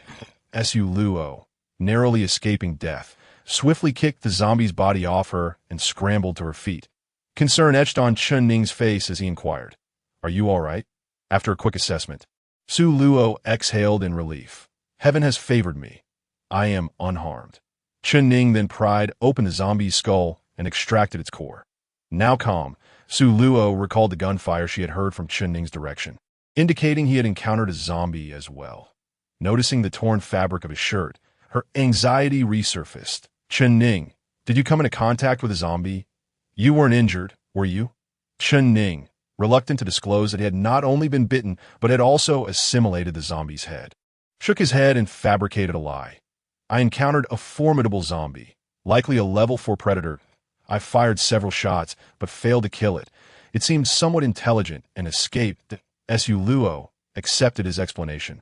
Expressing her surprise, I didn't expect a level 4 zombie to be here. It appears that by Yu Hao's suggestion to split up was rather reckless, unaware of the potential ramifications of having absorbed a zombie head. Chen Ning's mind was consumed with concern for Su Luo, prompting him to agree. Yes, I think it best we retrace our steps to reunite with Bai Yu Hao and the others as they prepare to return. A gunshot rang out from over 100 meters away, and a bullet whizzed through the air, piercing Chen Ning's body and sending him crashing to the ground. Su Luo, startled and enraged, raised her assault rifle, firing back at the distant shooter while dragging the wounded Chen Ning towards the cover of a nearby tree. The assailant, concealed in the shadows, utilized the trees as cover and engaged Su Luo in a gunfight. Confirming that they were not Imperial soldiers, as mutual gunfire would have been impossible, it is highly likely that they have encountered wilderness bandits, armed marauders whose sole purpose is to rob. Occasionally, they hunt zombies to trade for bounties at the Hunter-S Guild, but they also rob civilians and merchant caravans, daring even to attack Imperial soldiers. Chen Ning was dragged behind a tree by Su Luo. Leaning against the trunk as he sat, he lowered his head to examine his chest, where blood flowed incessantly from the wound. The bullet had proven to be remarkably penetrating, piercing through his body from a distance of 100 meters. Breathing heavily, Chen Ning remarked, "It was a toxic sting assault rifle. Its design emphasizes penetration, as it is meant to pierce the tough skulls of zombies." Just as Su Luo was about to change magazines after expending all the bullets, she paused at Chen Ning's words. Taken aback. "What do you mean?" At that moment, a shadow appeared behind her, rushing forward with alarming speed. Chen Ning shouted urgently, "Be careful!" Su Luo, realizing the presence of an assailant, was shocked to find that there was not just one enemy. Without hesitation, she discarded her firearm and swiftly drew her dagger from her waist, executing a lightning-fast counterattack aimed at the attacker behind her. Su Luo was a third-tier warrior, a commendable fighter, yet the assailant proved to be even more formidable. He calmly sidestepped her swift strike, simultaneously executing a military-standard grappling maneuver that seized her wrist, while his other hand struck her neck with a knife-hand blow, targeting her carotid artery. Su Luo's vision darkened, and she fell into unconsciousness. That moment, Chen Ning recognized the figure who had incapacitated Su Luo, dressed in a black Qingyao warrior uniform. With a cold smirk, it was none other than Xiao Zihao from the same group. After knocking out Su Luo, Xiao Zihao, along with his companions, the large-eyed and Neo Air, emerged, revealing themselves as the ones who had shot Chen Ning and exchanged fire with Su Luo earlier. Realizing that Xiao Zihao and his companions had crossed paths with him and Su Luo, Chen Ning wasted no time in launching a counterattack against the two. He bore a grudge against Xiao Zihao, never expecting him to dare fire upon his own comrades, let alone strike Su Luo. Sitting against the tree, Chen Ning gritted his teeth against the pain, reaching for his thunder handgun at his waist. However, the large-eyed and Neo Air had already aimed their rifles at him. Meanwhile, Xiao Zihao pressed the dagger he had seized from Su Luo against her unconscious throat, coldly declaring to Chen Ning, "Disarm yourself completely, or she will die because of you." Chen Ning glared at Xiao Zihao, saying, "I have no word to spare for you since we are enemies, but she is innocent. There is no need for you to harm her." Xiao Zihao leaned down and inhaled the scent of Su Luo's hair, grinning maliciously. "Rest assured, I will not harm her. She is the beauty of our group. My two subordinates and I will take good care of her tonight." Chen Ning's hand tightened around the gun's grip, seething with anger. Beast, he longed to draw his weapon and confront the three, desperate to rescue Su Luo. Yet, he calculated the time it would take to draw his gun, disengage the safety, and pull the trigger, realizing that it was an impossible task given his severe injuries. If he attempted to draw his weapon, the large-eyed and Neo Air would undoubtedly shoot him down first. Xiao Zihao gestured with the dagger at Su Luo's neck. "I will count to 3. Drop your handgun, or I will slit her throat. We don't mind killing first and enjoying later." Chun Ning locked eyes with Xiao Zhehao. You had better kill me tonight, or you will die a miserable death. With that, Chun Ning tossed away his handgun. The large-eyed and Nyo heir immediately approached, binding Chun Ning to the tree trunk with ropes. Xiao Zhehao, cradling Su Luo, looked triumphantly at the bound and bleeding Chun Ning. Sneering, the one who will die a miserable death is you oh, you know why I won't kill you. Because I want to bind you here. The scent of your blood will spread through the air. And soon the zombies will catch the scent and come for you at that time. You'll be a delightful meal for them. Ha! The large-eyed and Nyo heir exchanged glances, their eyes glinting with a predatory light as they leered at Su Luo in Xiao Zhehao's arms. They smirked, young Master Xiao. You promised the brothers that after you're done with this girl, we could have a taste too. It's been ages since we've had a woman. Chun Ning's eyes widened in fury.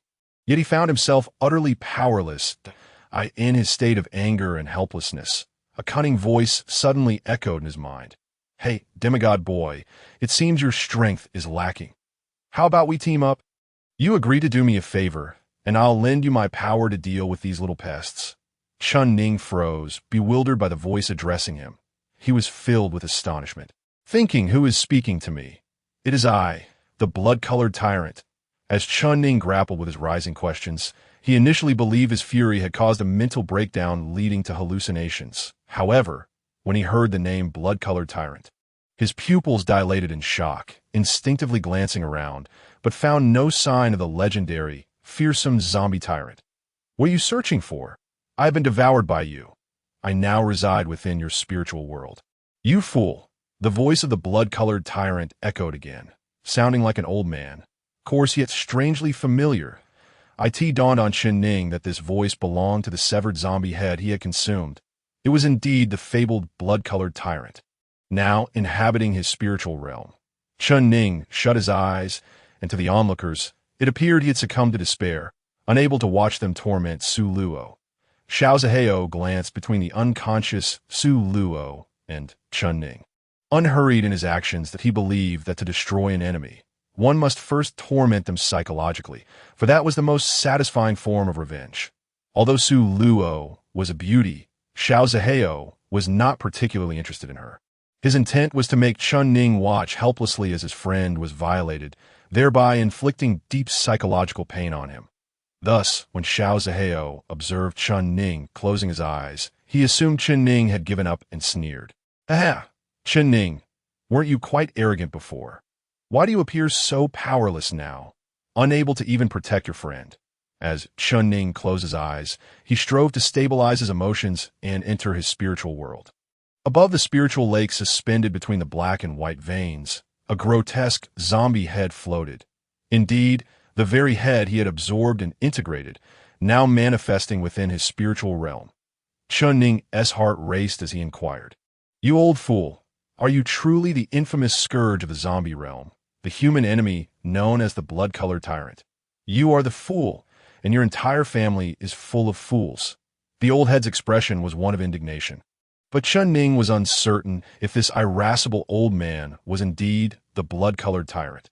Understanding the urgency of his situation, Chun Ning had no time to verify the identity of this old man. He focused on one pressing question. You mentioned a collaboration where I agree to do you a favor in exchange for your power to handle these nuisances. What do you mean? Upon the mention of collaboration, the old man's demeanor shifted. He appeared less irate, even displaying a cunning smile that left Chun Ning astonished. The old man chuckled softly and, adopting a tone reminiscent of a wolf trying to deceive a child, said to Chun Ning, Demigod boy, I am a zombie, and you are half a zombie yourself. We are akin to comrades, and there is no reason for us to harm each other. Now that I have been consumed by you, I shall likely never escape. If you agree to do me a favor in the real world, I will temporarily lend you my power to help you resolve this crisis. What do you think? Chun Ning yearned to inquire about the nature of the favor the old man desired. However, at that moment, Xiao Zhehao was already grinning maliciously, preparing to make his move on Su Luo, beginning to unfasten the first button of her clothing. In a state of urgency, Chun Ning realized that in this dire predicament, should Su Luo be subjected to humiliation or killed, he too could not escape the clutches of death. Thus, Chun Ning could not afford to think about what the blood-colored tyrant might demand of him. He was solely focused on overcoming this immediate predicament. Without hesitation, Chen Ning declared, "Very well, I accept your request. Hurry, grant me your power. My friend is in peril." Upon hearing Chen Ning's agreement, the old rascal chuckled sinisterly and mockingly remarked, "Ah, you half-god lad. It seems you do care for this young beauty. All right, now relax your mind. Envision yourself lying upon a warm, soft bed, feeling drowsy, with an overwhelming urge to sleep." Chen Ning immediately sensed a twinge of wariness. "Are you attempting to hypnotize me? Is this truly how you bestow your power upon me?" The blood-colored tyrant retorted confidently, "Why do you distrust others? My power is not a mere object to be handed over. When I say I will lend you my strength temporarily, I mean to ease your mind, allowing me to take control of your body. With my formidable mental prowess combined with your half-god physique, we shall unleash my might through you." Chen Ning, upon hearing this, felt a ripple of uncertainty. "You wish for me to relax my mind and allow you to commandeer my body. Are you not seeking to usurp me?" The old rascal, slightly exasperated, replied, "Oh dear, why are you so suspicious? Where has the fundamental trust between people gone? Furthermore, your will is strong. How could I possibly seize your body? I merely intend to temporarily control you, to unleash my power. Deal with your enemies and rescue your friend." At this juncture, the old rascal paused, letting out a disdainful huff. "Regardless, I have outlined the terms of our collaboration. Whether or not you wish to save your friend is entirely up to you." Chen Ning found himself with no alternative. He harbored a deep-seated belief that this old rascal was both cunning and ill-intentioned. Nevertheless, he ultimately acquiesced. "Very well, I shall relax my mind and relinquish control of my body to you."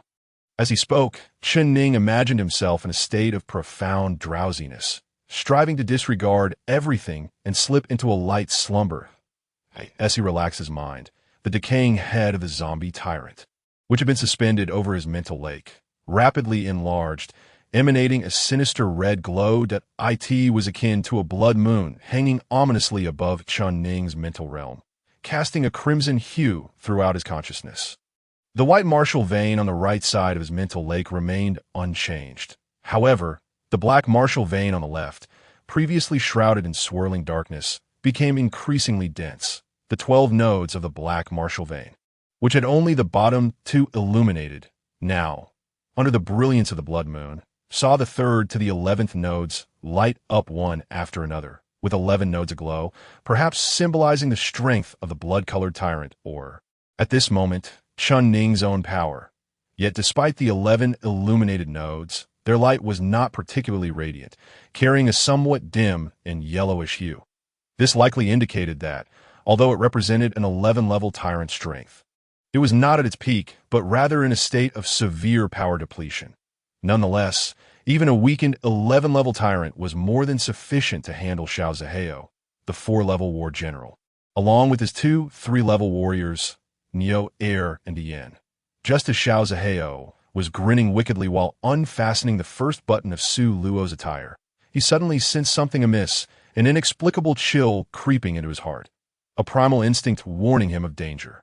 Niu Er and Yin also sensed the change in atmosphere, instinctively turning to look at Chen Ning, who was bound to the tree trunk.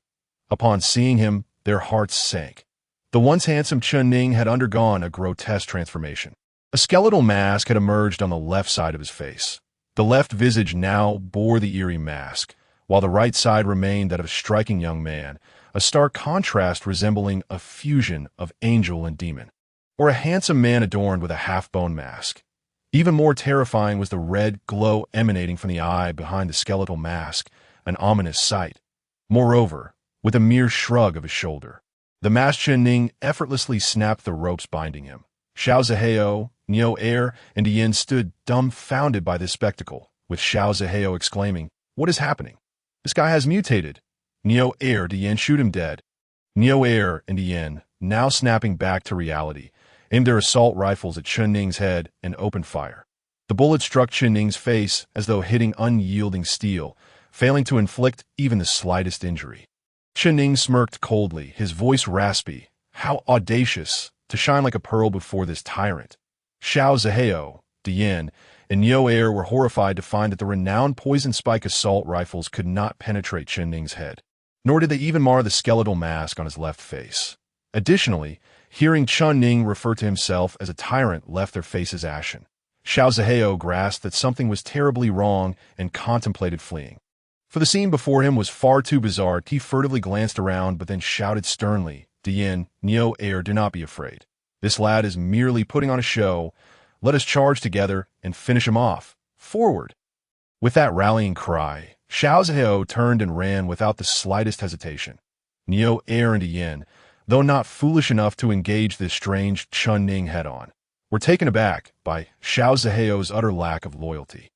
Abandoning them without a second thought, in fact, it seemed Xiao Zhehao had deliberately left them behind, intending to use them as bait to divert Chen Ning's attention.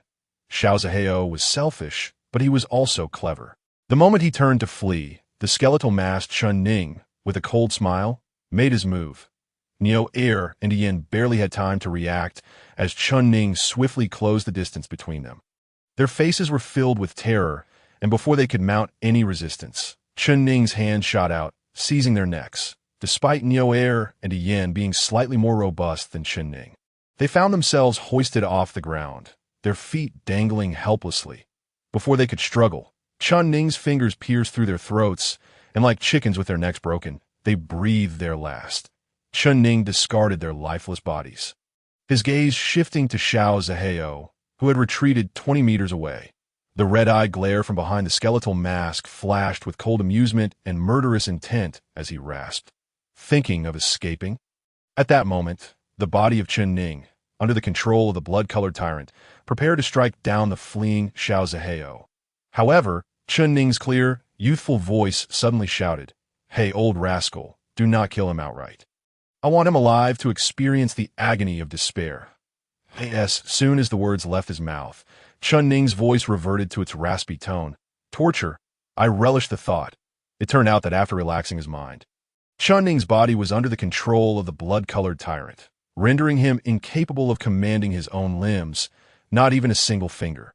The reins of control lay with the blood-colored tyrant. Yet Chen Ning's consciousness remained lucid, allowing him to observe through his right eye as the tyrant wielded his body. This sensation was akin to being seated within an autonomous combat mech. Chen Ning, gazing at the fleeing Xiao Zhehao, rasped, "Do you think you can escape?" before forcefully planting his foot upon the ground. Instantly, the solid ground rippled like a stone cast upon a tranquil lake, sending visible shock waves outward from the point of impact. As the shock wave swept past Su Luo, she remained unscathed, but when it reached Xiao Zhehao's feet, the frantically running man was unexpectedly lifted off the ground and crashed heavily back down. Xiao Zhehao fell, unable to rise again. For the moment the shock wave had seized him, his leg bones had been shattered. Now on the ground, he emitted a wretched cry, approaching Xiao Zhehao with deliberate steps. The skeletal-masked Chen Ning looked down upon him, his voice raspy as he inquired, "Half-god lad, how shall we deal with him?" The true voice of Chen Ning chimed in, "Let me think. How about we return the favor? This fellow just bound me to a tree, intending for zombies to feast upon me, that I now intend to bind this individual, enticing the zombies with the scent of blood, allowing him to become acquainted with our undead companions." How amusing. There is no need to await the arrival of the zombies. The two unfortunate souls I personally strangled earlier have already been infected by our zombie virus. It won't be long before those two corpses transform into zombies. This fellow has already lost both his legs. If I were to break his arms as well and leave him here, it wouldn't be long before he finds himself entertained by the sight of those two corpses rising as zombies. Xiao Zhehao, upon hearing the two distinct voices emanating from Chen Ning, felt as though he were witnessing a soliloquy, or perhaps a dialogue between two entities. The words spilling from Chen Ning's lips only served to deepen Xiao Zhehao's fear and despair. He trembled as he said, "Chen Ning, do you dare? Our Xiao family knows you are the one who killed me. We shall not let you escape unscathed." Before Xiao Zhehao could finish his sentence, Chen Ning, under the control of the blood tyrant, raised his foot and forcefully stomped down, shattering Xiao Zhehao's left arm. Instantly, a harrowing scream escaped Xiao Zhehao's lips.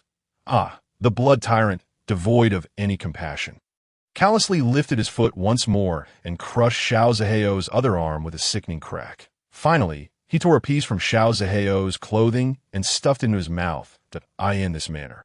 Xiao Zhehao could not only cease his movements, but was also rendered incapable of crying out. The only thing he could do was watch helplessly as the bodies of Yin and Nyo Air nearby transformed into zombies, awaiting their approach to feast upon him. Observing the despair in Xiao Zhehao's eyes, the blood tyrant cackled coldly. "Do not be sorrowful.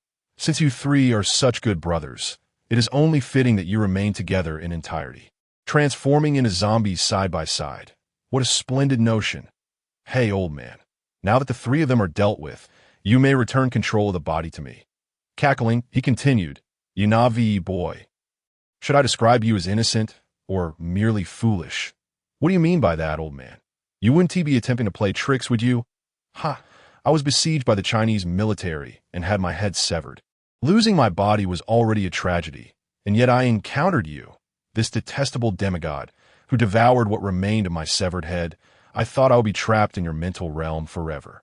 However, to my surprise, fortune smiled upon me, as foolishly you agreed to relinquish control of your body to me.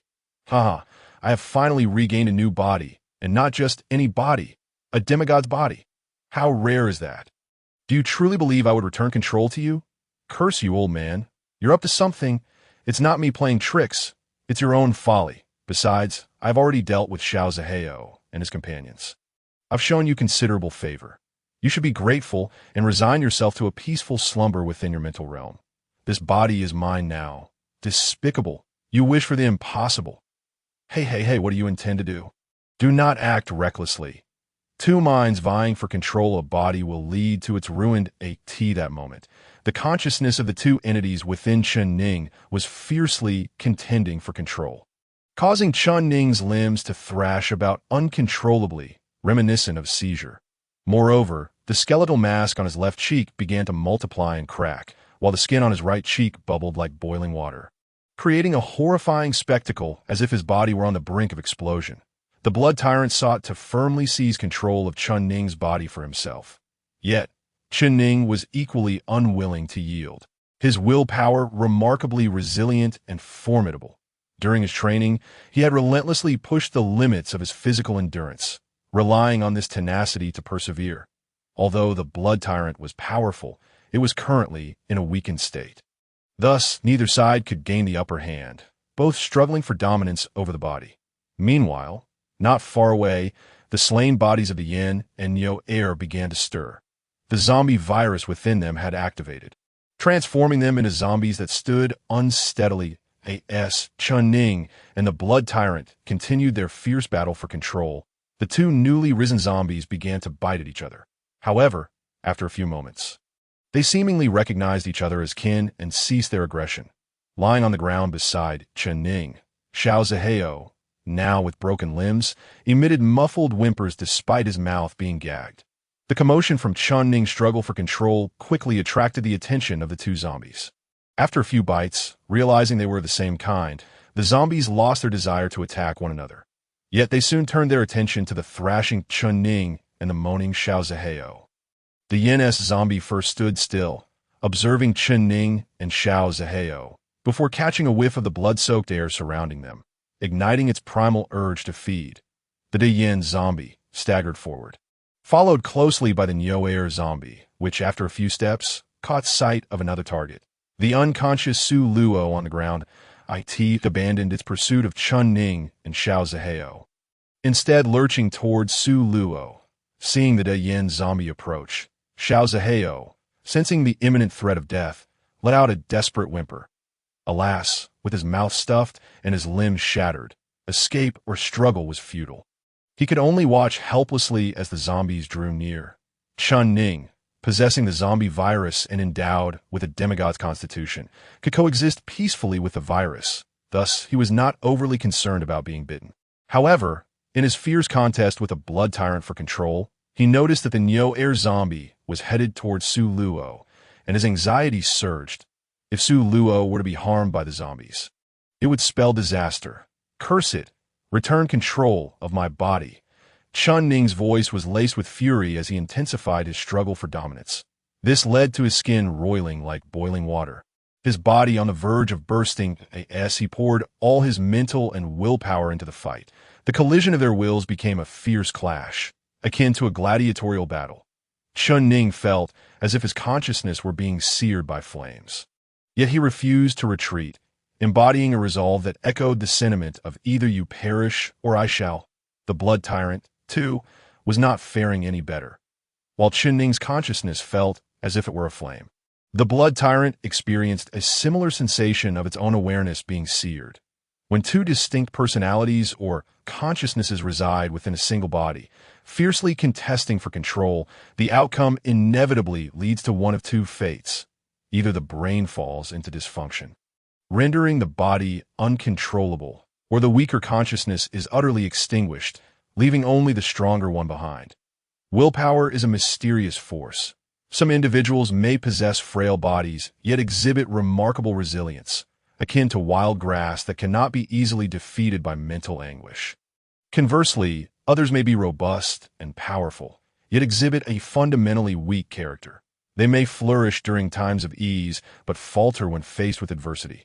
Thus, the strength and resilience of willpower bear little relation to physical prowess. Although the blood tyrant's will was tenacious, it paled in comparison to Chun Ning, who relentlessly pushed his limits and danced on the edge of life and death. Additionally, this body originally belonged to Chun Ning, instinctively leaning toward him, and his rightful claim to it was far more compelling and resolute. Faced with Chun Ning's explosive resurgence, the blood tyrant felt its consciousness burning in agony, and for the first time in decades, it experienced feared sense that if it continued to struggle against Chun Ning, its very essence might be obliterated, extinguished forever. Long last, it retreated. The white bone mask on Chun Ning's left cheek instantaneously melded into his flesh, vanishing without a trace. In that fleeting moment, Chun Ning finally regained control over his own body. The blood tyrant re-entered Chun Ning's mental realm, its grotesque head once again hovering above the lake of his consciousness. This old curmudgeon felt a twinge of frustration and resentment. Having painstakingly wrested control of Chun Ning's body, it had not anticipated being so swiftly usurped once more as a dignified blood tyrant. It found itself bested by a mere demigod, rendering it speechless in its fury. That moment, the large-eyed zombie staggered forward, intent on sinking its teeth into Chun Ning. However, with a swift bow of his head, Chun Ning deftly slipped beneath the zombie's armpit and sprinted towards the bull zombie, determined to prevent it from harming Su Luo. The large-eyed zombie, momentarily taken aback by its failure to grasp Chun Ning, soon spotted Xiao Zhehao on the ground, its eyes gleaming with hunger as it lunged toward him. Xiao Zhehao watched helplessly, uttering muffled cries, unable to flee, having previously bound the injured Chun Ning to a tree. He had intended to let the zombies finish him off. Little did he know that he would find himself in the horrifying predicament of witnessing the zombies' attack, yet being powerless to resist. On the ground, Su Luo's eyelashes fluttered twice as she stirred from her unconscious state. Yet, she was unprepared for the terror that awaited her upon awakening. A zombie loomed before her, bending down to grasp her throat. Overcome with fear, she momentarily forgot to resist. Just as the zombie's sharp fingers threatened to pierce her throat, Chun Ning arrived just in time, seizing the zombie by the scruff of its neck and yanking it back with force. The zombie, still bewildered by the sudden turn of events, received a resounding slap from Chun Ning, who growled, "Your meal is over there." With a shove, Chun Ning sent the attacking zombie flying several meters away, right into the path of the large-eyed zombie and Xiao Zhehao. That moment, the large-eyed zombie clamped its jaws onto Xiao Zhehao's shoulder, blood gushing forth as despair washed over his face. The bull zombie, discovering this new feast, howled excitedly and joined in the gruesome banquet. Chun Ning pulled Su Luo up from the ground and quietly inquired, "Are you all right?" I'm fine." Su Luo shook her head, her eyes still wide with shock, unable to comprehend the events that had transpired during her unconsciousness. How had the wounded Chun Ning managed to turn the tables on the despicable ambushers? And to her astonishment, Chun Ning had even dared to slap a zombie. Good heavens, their instructor had repeatedly warned against getting too close to a zombie's maw. A bite would mean certain death. How could Chen Ning be so reckless? Not far away, two zombies were ravenously feasting on Xiao Zhehao, a sight too horrific to behold. Unable to watch any longer, Su Luo turned her face away and softly asked, Chen Ning, what on earth is happening? Naturally, Chen Ning would not divulge the details regarding the blood tyrant, opting instead to weave a benevolent lie. The ones who ambushed us were Xiao Zhehao, the large-eyed zombie, and the bull zombie. The motive stems from my past grievances with Xiao Zhehao. As you noted, Su Luo nodded, fully aware that from the moment she entered the elite group, a rivalry had brewed between Chen Ning and Xiao Zhehao. Xiao Zhehao sought revenge against me, which inadvertently placed you in danger, Chen Ning continued. But you were injured. How did you manage to save yourself? Su Luo queried. Chen Ning glanced at the two zombies, still gnawing at Xiao Zhehao, and explained. Xiao Zhehao's subordinates were actually injured tonight and became infected with the zombie virus without his knowledge. While he was preoccupied with us, they transformed into zombies. In his panic, I seized the opportunity to counterattack and took him down. Su Luo accepted this explanation, gazing at the lifeless body of Xiao Zhehao not far away, biting her lip as she murmured, "Evil begets evil." Chen Ning cast a glance at the two zombies devouring Xiao Zhehao before he and Su Luo gathered their equipment and stealthily departed. With so much commotion occurring that night, neither of them had the heart to hunt any more zombies. Even the large-eyed and bull zombies went unscathed, as Chen Ning had deliberately allowed Xiao Zhehao to reap the bitter fruits of his own actions. They returned to the designated meeting spot with Bai Yuhua and the others, but it was still early, and Bai Yuhua along with the Luo and Xiao Luo had yet to return. Thus, Chen Ning and Su Luo waited in anticipation. Recalling Chen Ning's earlier brush with danger, Su Luo hurriedly asked, "How is your gunshot wound?" As a half-god, Chen Ning possessed a body that was part zombie, devoid of pain receptors. Although he had some sensitivity to pain, it was dulled significantly due to his half-zombie nature, granting him a mild anesthetic effect. Moreover, as a demigod, his healing abilities surpassed those of ordinary humans. Only now, prompted by Su Luo's inquiry, did he notice a dull ache in the area of his wound. He replied calmly, "The bullet had strong penetration, damaging my left lung lobe, but fortunately, it is not life-threatening for the moment. I've already treated the wound and staunched the bleeding." Upon hearing this, Su Luo insisted on examining Chen Ning's injury herself. Chen Ning felt a wave of embarrassment wash over him. Is that really necessary? His discomfort stemmed from the fact that if Su Luo were to inspect his wound, he would have to remove his shirt in her presence, although it was merely shedding his clothing before a female. He found the prospect slightly disconcerting. Furthermore, he feared that his remarkable healing abilities might reveal something amiss. Su Luo rolled her eyes at him. "We are comrades. What is the big deal about looking at a wound? Why act as if you're a girl and I'm a boy? It's not as if you haven't seen me before. During training, you faced the punishment of stripping your shirt multiple times while being whipped by the instructor." Chen Ning had saved Su Luo twice tonight.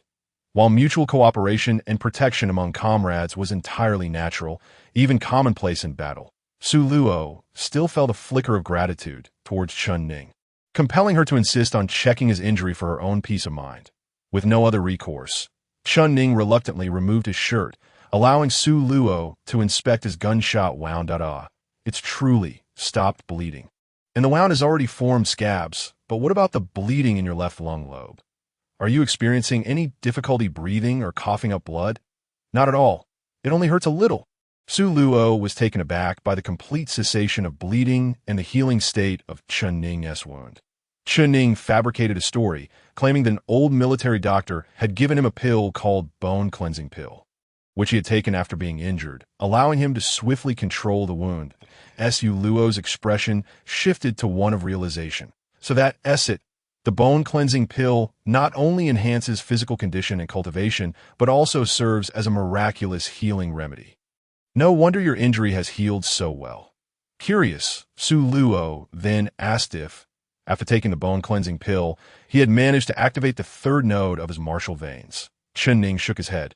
Not why Su Luo urged him to practice the tiger decimation technique and attempt to activate the third node, vowing to keep watch. Indeed, Su Luo held her assault rifle at the ready, standing guard not far from Chen Ning. Chen Ning could only smile wryly. This girl was even more impatient than he was. Regrettably, he had not consumed any bone-cleansing pill. Nevertheless, he settled down, for while he did not need to attempt activating the third node of his martial veins, he did wish to enter his mental realm and settle accounts with the blood tyrant. This old scoundrel had the audacity to play tricks on him, attempting to deceive him under the guise of assistance in order to seize control of his body. Closing his eyes, Chen Ning entered a meditative state. Before long, he found himself in his mental realm, surrounded by darkness, with a vast lake of consciousness at its center. The martial water within the lake was not yet filled to capacity. To the left swirled a black martial vein shrouded in dark mist, while to the right glimmered a white martial vein radiating silver light.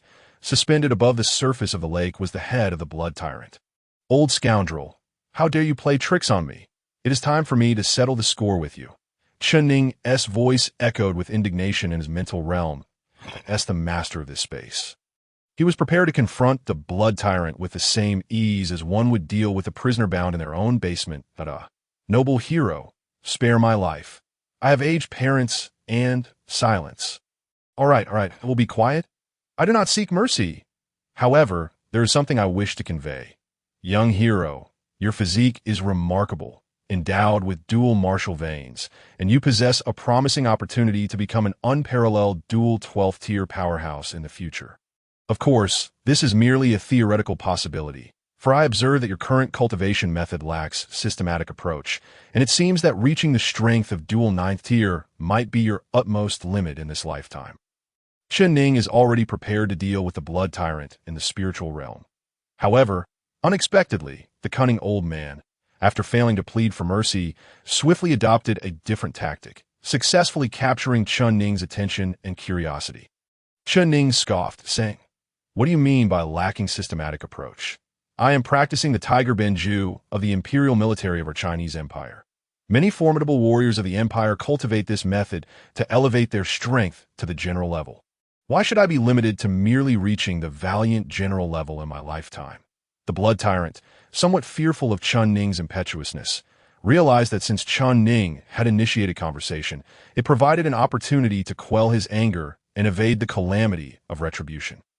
The old man, with a tone of authority, asserted, "Do you think the strong individuals of the Chinese military have solely relied on the Tiger Benju for their cultivation? You are mistaken.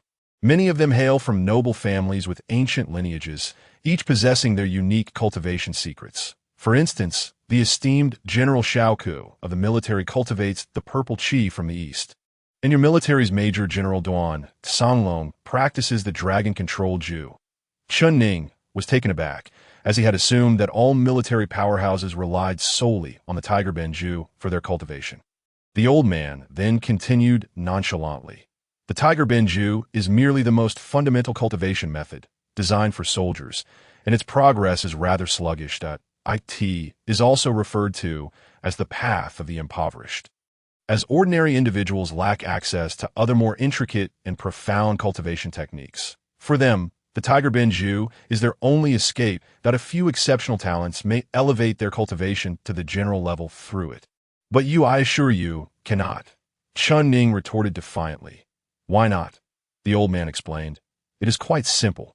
Firstly, the Tiger Benju is the most basic technique, thus its cultivation progress is inherently slow. Moreover, while others possess a single martial vein, you have dual martial veins. To illuminate more than 10 nodes of your dual martial veins solely through the Tiger Benju is utterly impossible. Chen Ning coldly scoffed. I refuse to believe it. If others can achieve it, so can I. They practice for 10 hours a day. I will practice for 20 hours. With perseverance, I refuse to accept that I cannot achieve my goals through sheer determination. You, old man, have already deceived me regarding the control of my body. Now, you seek to undermine my confidence. It is time for you to face some consequences. Upon hearing Chen Ning's words, the blood tyrant felt a surge of despair. He had intentionally painted the situation in a dire light, hoping Chen Ning would plead for his assistance in discovering superior cultivation methods. However, to his surprise, Chen Ning did not seek his help and instead aimed to confront him. The blood tyrant, who had intended to play coy, was now genuinely alarmed, hastily offering his assistance with a fawning tone. Young brother, Do not be hasty, and my words are not meant to discourage you. Rather, I wish to guide you along a new path of cultivation. With a slight adjustment to your Tiger Benju, you will surely find your efforts yielding greater results that I cannot make any grand promises. Lest you think I am boasting, but if you follow my guidance, you will soon illuminate the third node of your dual martial veins. Chun Ning, intrigued, recognized that although the old man was deceitful, he was also a tyrant navigating both the world of the undead and humanity. If he were willing to offer guidance, it could indeed be of immense benefit. Yet, Chun Ning remained wary, aware of the old man's cunning nature and recalling how he had previously been ensnared. The blood tyrant, sensing Chun Ning's hesitation, swore an oath that if he were to deceive Chun Ning, he would meet a dire fate. Despite the old man's vow, Chun Ning still felt a twinge of apprehension regarding the old man's potential tricks. However, the allure of a faster cultivation method proved overpowering, and he ultimately decided to hear the old man's proposed modifications to his training regimen. Thus, Chun Ning softened his tone and inquired, "Pray tell, how might you suggest I alter my cultivation approach to enhance its efficiency?" The blood tyrant replied, "It is quite simple. You possess a demigod physique, granting you the ability to undergo the same mutations and evolutions as the undead. A prerequisite for the evolution of the undead is, naturally, blood. You should already be aware of the benefits that blood confers upon you."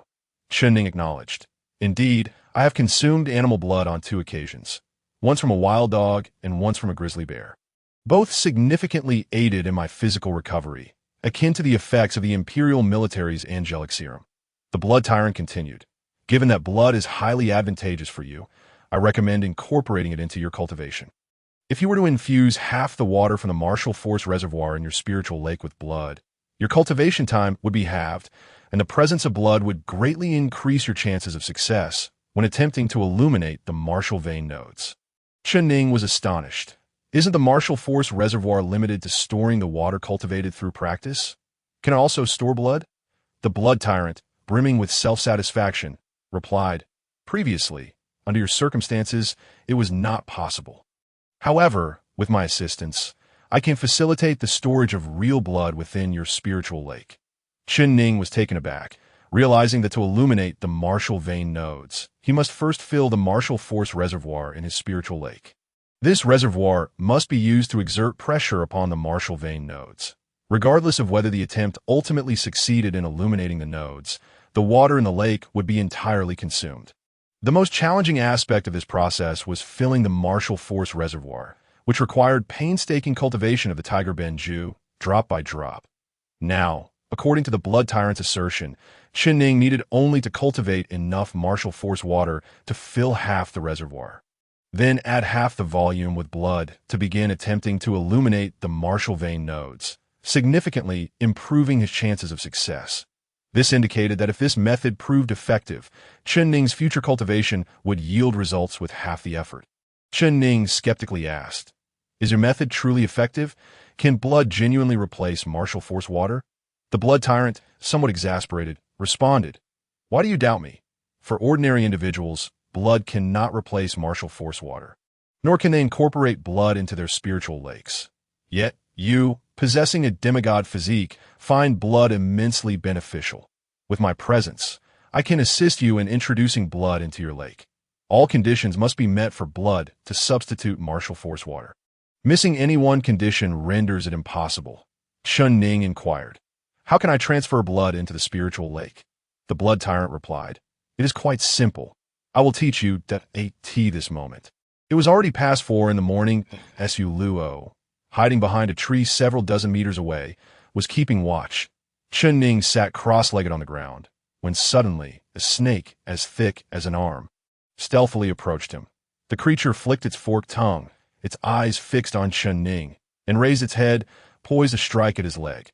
However, just as the venomous serpent was about to launch its attack, the previously motionless Chun Ning sprang into action, swiftly grasping the snake's head with his right hand. The snake, unable to move its head, writhed its tail in a futile attempt to escape, coiling around Chun Ning's arm. A cold smile appeared on Chun Ning's lips as he exerted pressure, injuring the snake and causing its blood to flow onto his hand.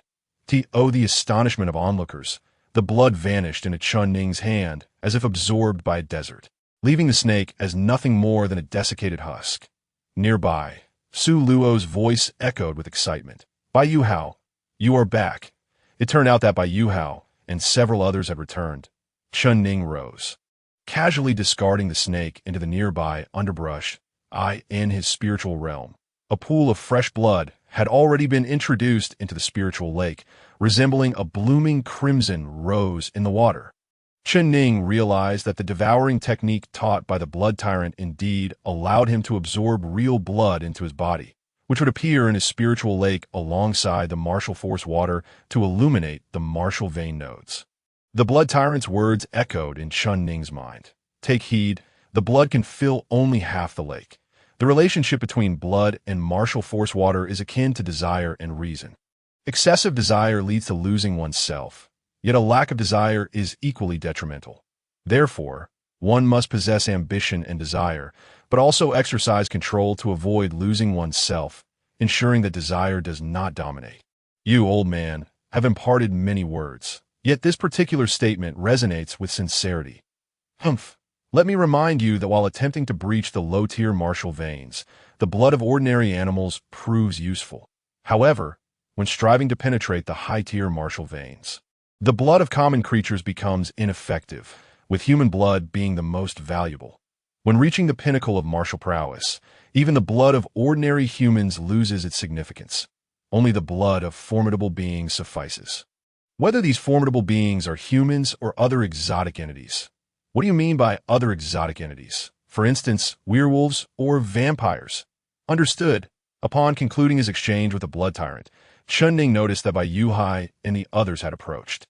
Bai Yuhai, sensing something amiss, furrowed his brow and inquired, Chun Ning, your expression with Su Luo seems off. Have you encountered some trouble? Chun Ning offered a wry smile and said to Su Luo, you should explain it to everyone.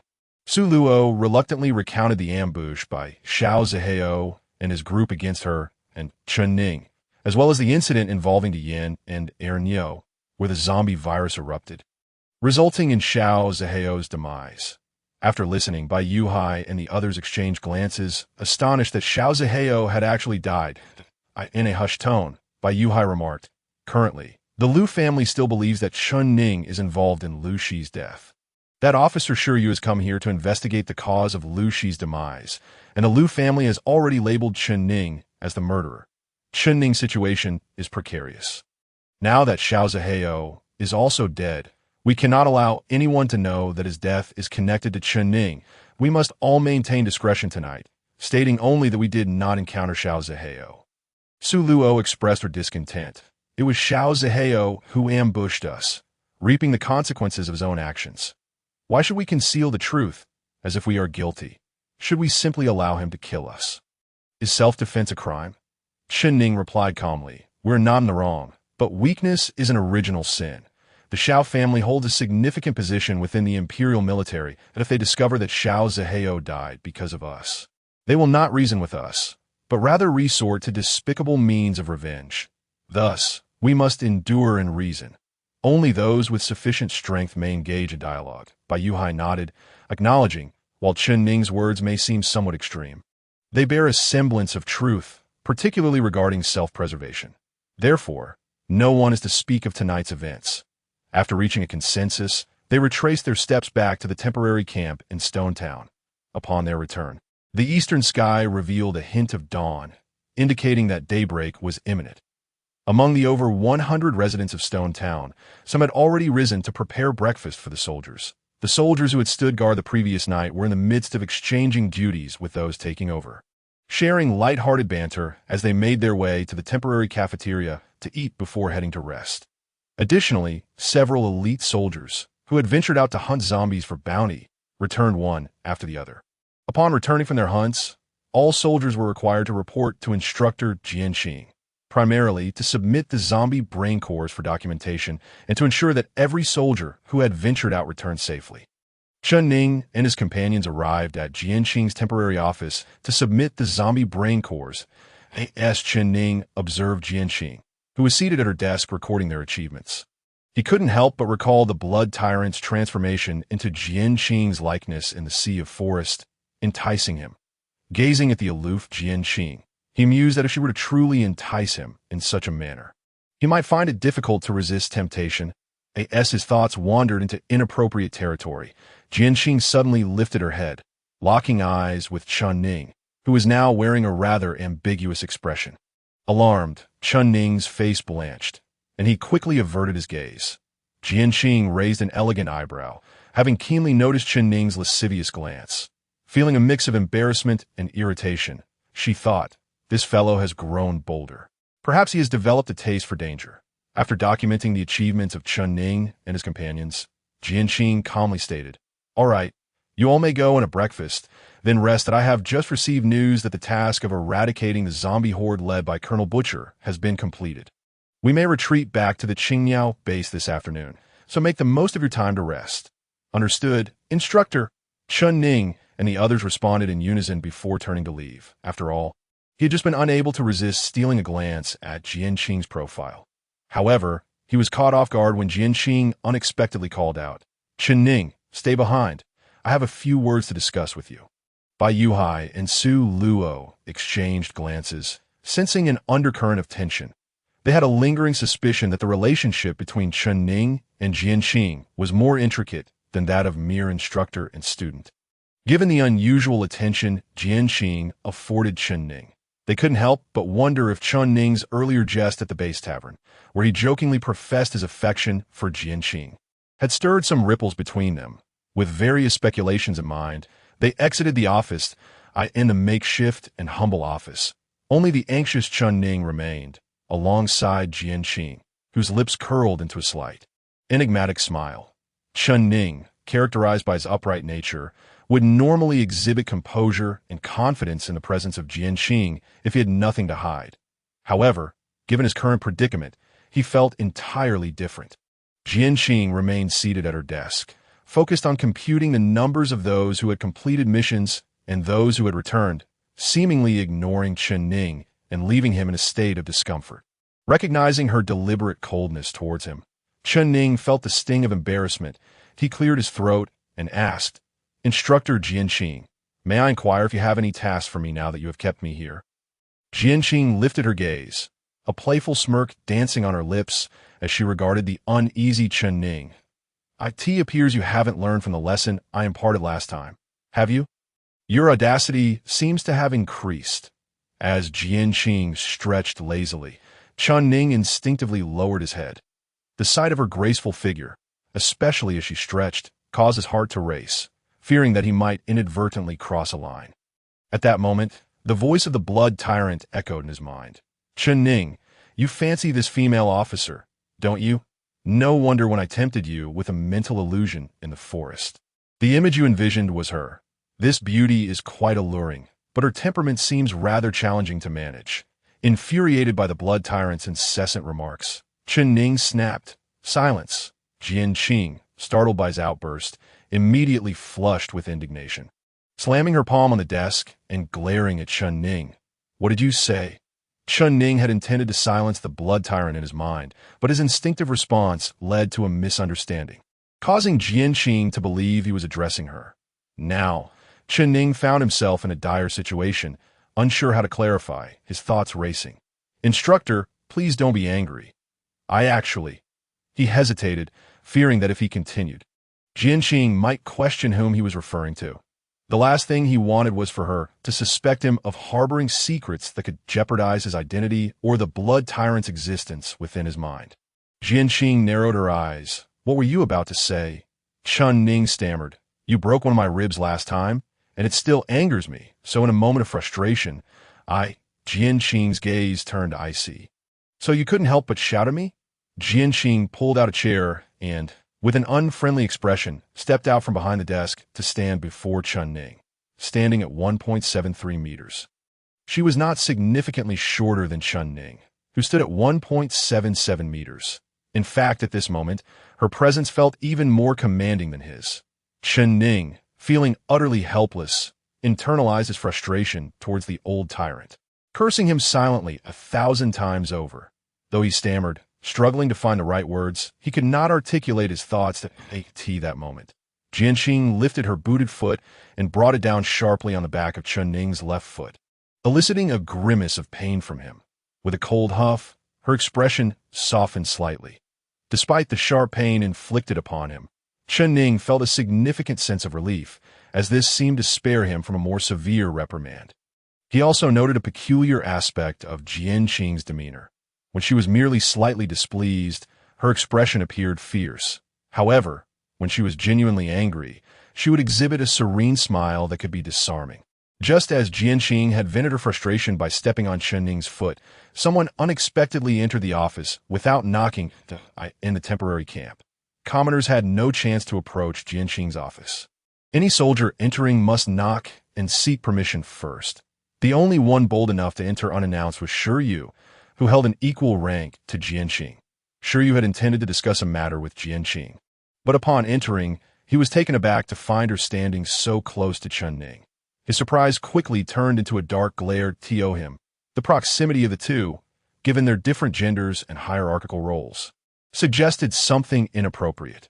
If there were no undue familiarity, they would not be standing so close. Jealousy and resentment welled up within him.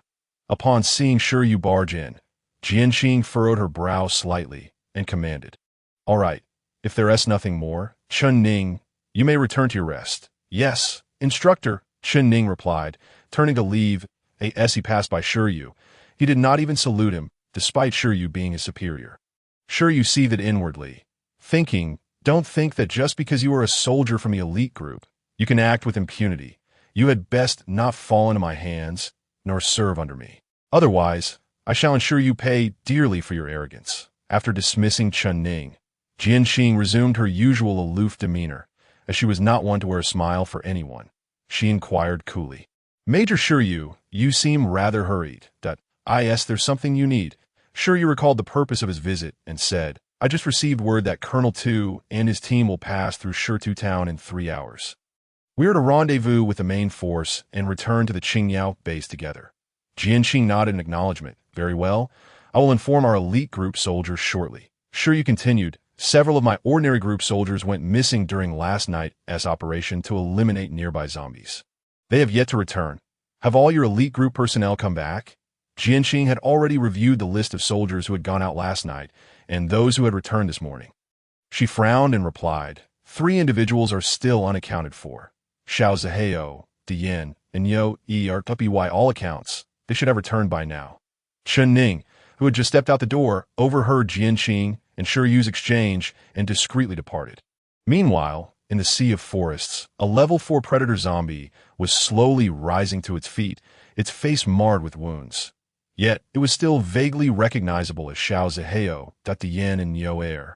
Both level 1 zombies caught the scent of their kind emanating from Xiao Zihao and mindlessly converged towards him, instinctively following their leader like unthinking animals. However, Xiao Zihao, consumed by intense hatred and death, had mutated into a level 4 zombie. Retaining some memories and intellect, he gazed at Dian and Yo Er, suddenly raising his right hand and with 2 swift motions, smashed the heads of the 2 approaching zombies. Xiao Zihao raised his claws, his eyes ablaze with overwhelming hatred, and let out a roar that resembled human speech. Chen Ning. The disappearance of Xiao Zihao and the others soon drew Jianqing's attention. Shi Yu's ordinary group had also lost several members the previous night. Jianqing and Shi Yu could not justify sending personnel to search for a few missing soldiers, especially since Shi Yu's soldiers were mere novices. They decided to wait a few hours, considering that Xiao Zihao and his companions were elite group trainees, part of the new key cultivation batch at Qingyao Base. If, after a few hours, Colonel Tu's main force had passed through without the return of Xiao Zihao and the others, they would proceed to join Colonel Tu and return to the base. The hours flew by swiftly, and Colonel Tu's forces arrived as scheduled. Jianqing and Shi Yu gathered their personnel, boarded the transport vehicles, and returned to the base alongside Colonel Tu's troops. The rescued survivors followed closely behind, ultimately being assigned to a nearby human stronghold. Upon their return to Qingyao Base, Colonel Tu announced a 2-day holiday for everyone, and those who had performed exceptionally during the operation would earn an opportunity to leave the base. Chen Ning, Bai Yuhua, Su Luo, and several others were recognized for their commendable performance and, along with hundreds of other new and veteran soldiers, were granted a chance to venture out, provided they returned by the end of the two-day holiday. Initially, Chen Ning had no intention of leaving Qingyao base. However, Bai Yuhua was eager to take advantage of this rare holiday and the opportunity to step outside, inviting Chen Ning and the others to accompany him back to Zhuge City to visit family.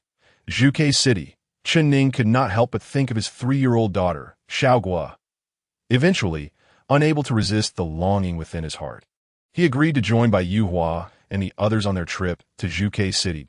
As sure you return to the base, he was notified by a guard that 3 letters had been sent from his family during his absence. Upon hearing this, Shiryu could not help but furrow his brow slightly. Upon examining the letters, he discovered they were all from his married sister. Realizing the situation, he understood that after his transfer here, his sister's son, Lu Shi, had met with misfortune. She did not believe that Lu Shi had perished at the hands of zombies and requested Shiryu's assistance in uncovering the truth. When Shiryu had just arrived, he had initiated an investigation but found little evidence to clarify Lu Shi's fate. However, there were suspicions surrounding Lu Shi's death being connected to Chen Ning. As Xiao Zihao had stated, Chen Ning had only been a level 1 soldier at the time. How could he have possibly harvested so many zombie cores? Coupled with the fact that there was animosity between Chen Ning and Lu Shi, Shiryu deemed Xiao Zihao's conjecture plausible. Chen Ning likely plotted against Lu Shi, killing him and claiming credit for his zombie hunting achievements. Shiryu's thoughts drifted back to Xiao Zihao, causing him to frown again. Xiao Zihao, hailing from a prestigious family, was deeply honor-bound and would never be a coward. Now that he was part of the elite group, his future was bright, making his disappearance all the more troubling. It seemed he had vanished during an outing. Much like Lu Shi, suddenly, an idea struck Shiryu, prompting him to review the unit's operational logs. He swiftly found the rotation records for the elite group in Shirtu Town, confirming his suspicions. Chen Ning had not been to Shirtu Town camp the night Xiao Zihao went missing. Like Xiao Zihao, he had been out on a mission, hunting zombies in the Sea of Forests, as indicated by Jian Qing's performance log.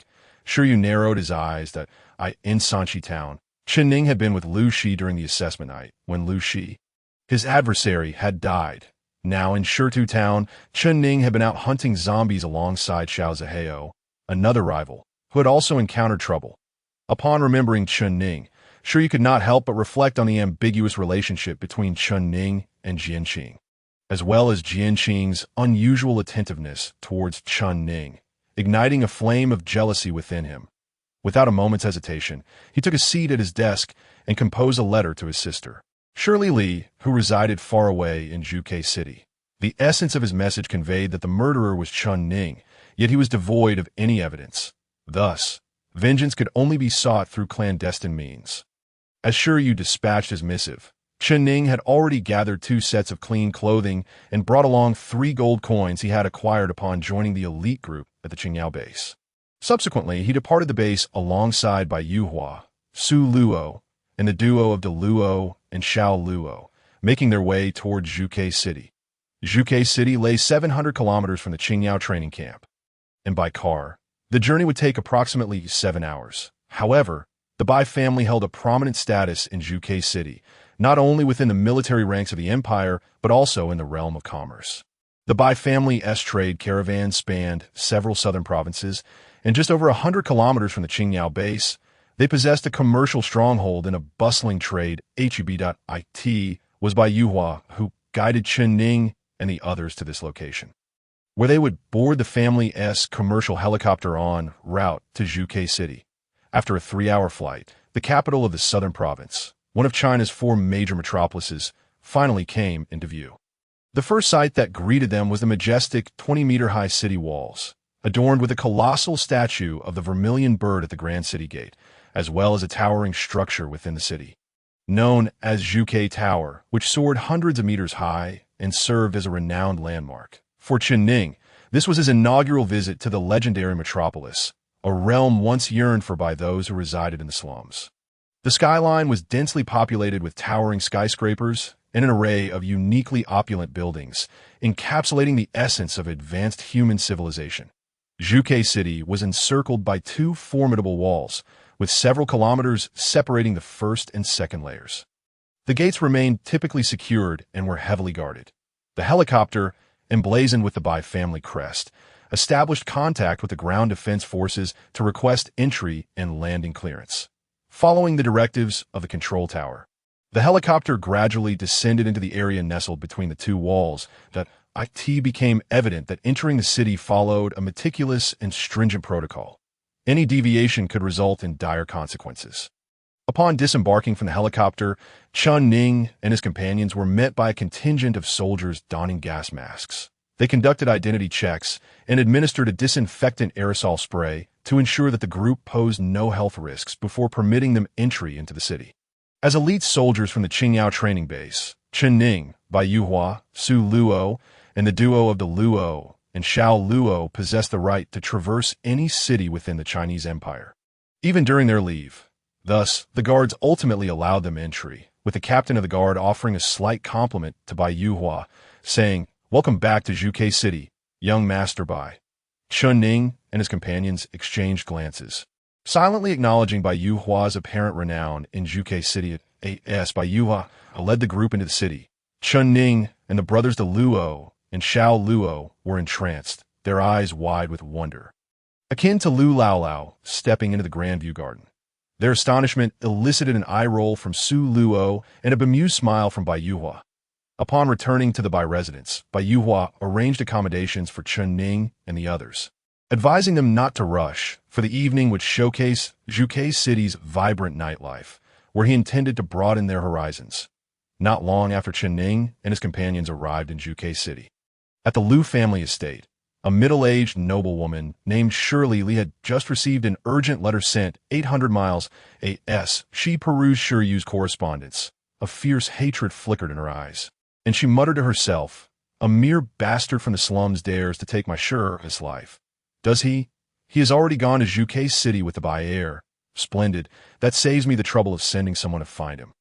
Bai Yuhua initially intended to pay respects to his elders and enjoy a family dinner before taking Chen Ning and the others out to explore Zhuke City's bustling night market.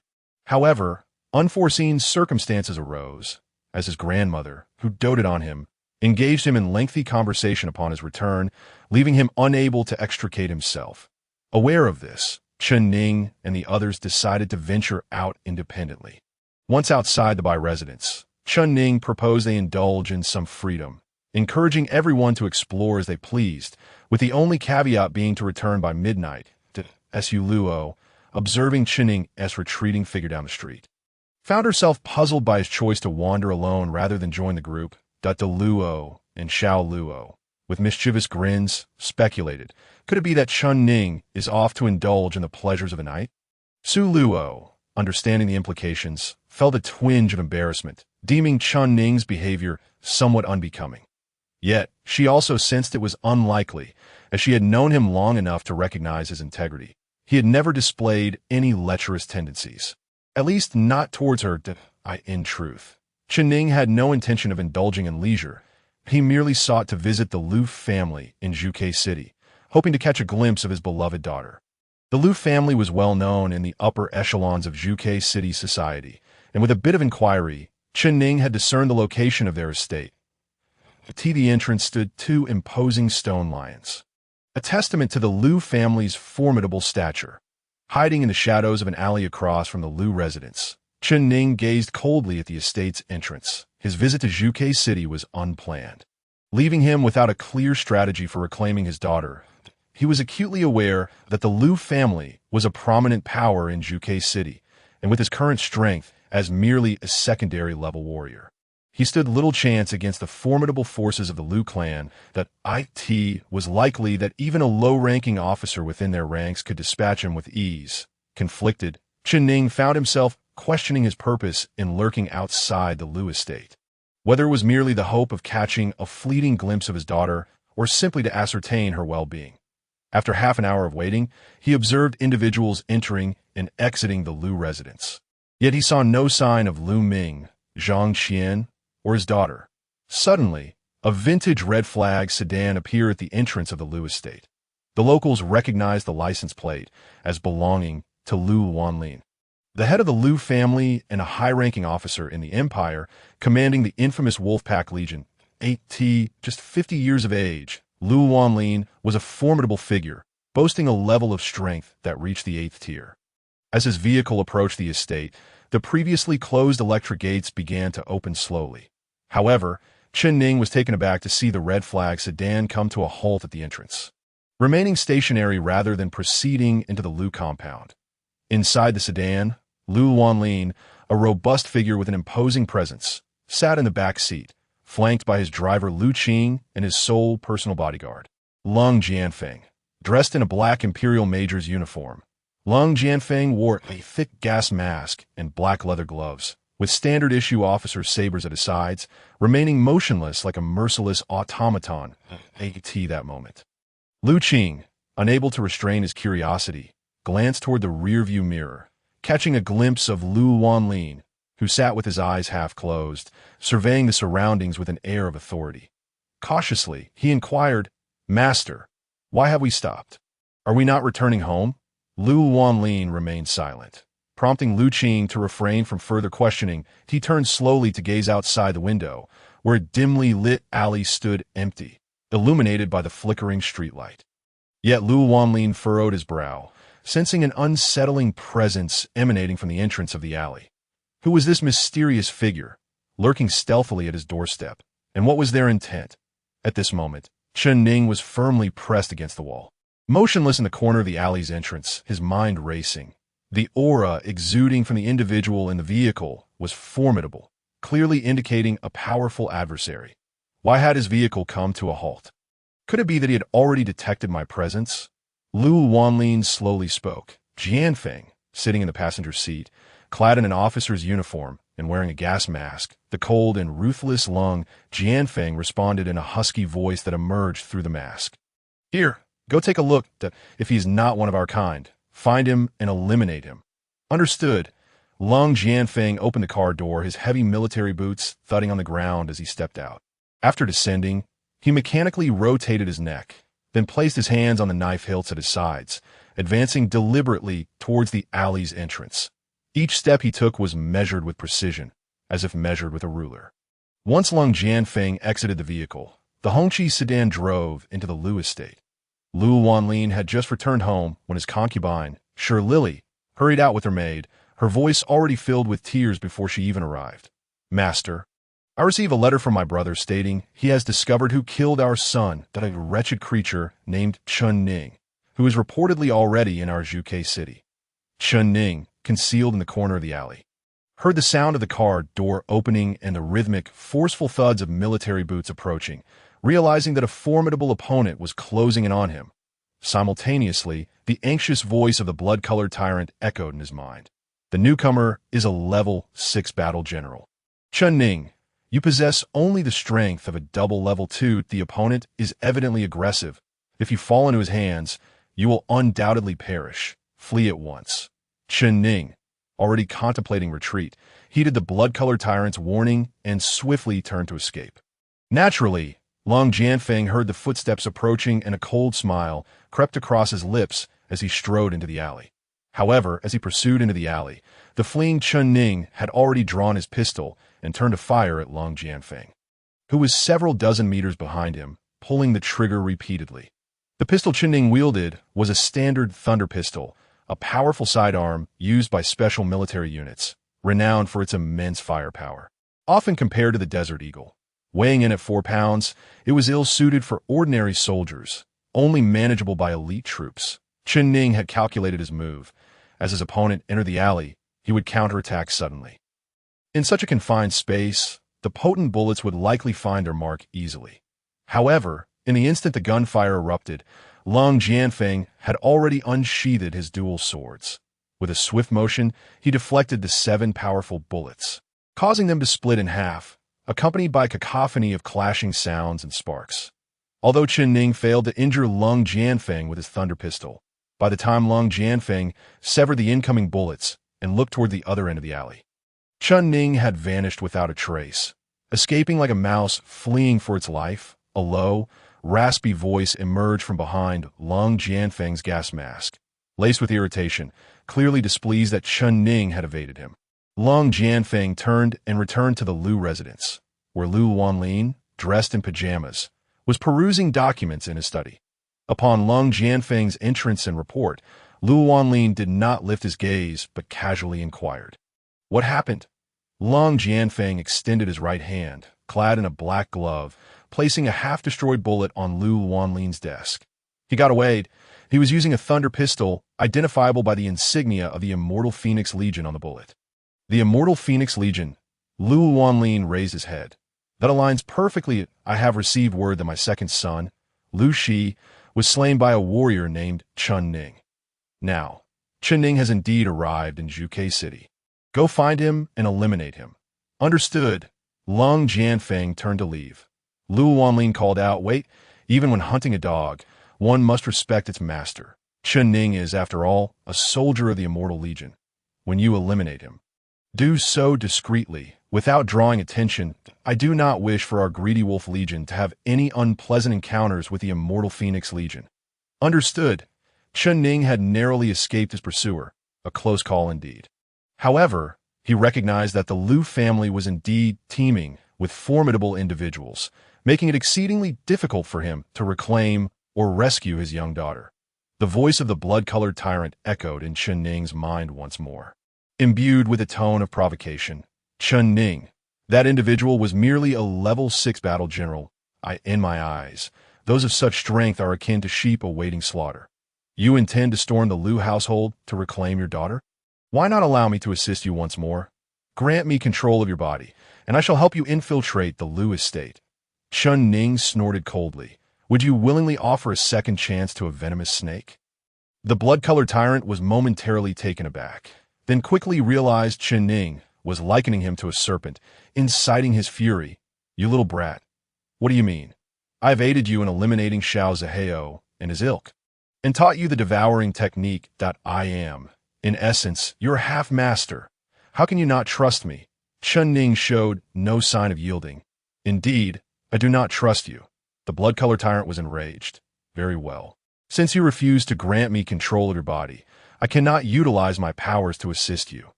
"Humph." Chen Ning remained unfazed, perceiving the blood-colored tyrant as a notorious villain, a pariah in the realm of the undead and a scourge to humanity. Cunning, cruel, and insidious, he could not possibly be content to remain sealed within Chen Ning's mental realm. He would surely yearn for rebirth, and the most effective means of achieving that would be to seize control of Chen Ning's body. Furthermore, the blood-colored tyrant had already played his tricks once. Thus, Chen Ning would never readily relinquish control of his body to that aged tyrant. Relying on oneself is preferable to relying on others. Chen Ning believed that although he currently lacked strength, given time, he would eventually be able to boldly confront the Lu family and retrieve his daughter. Strengthening oneself. Chen Ning couldn't help but recall the devouring technique mentioned by the blood-colored tyrant earlier, and his eyes brightened. Recently, while on assignments with the main force, although he had practiced diligently, his cultivation speed had slowed considerably. At this rate, who knew when he would be able to illuminate the third node of the black and white meridians? In the military camp, obtaining fresh blood was challenging, but now in Zhuke City, it would be much simpler. Where is blood most abundant? Certainly at the slaughterhouses. Zhuke City, one of China's 4 major metropolises, boasts a population of 30 million. Each day, countless pigs, dogs, cattle, and sheep meet their demise, resulting in an unimaginable quantity of animal blood across numerous slaughterhouses.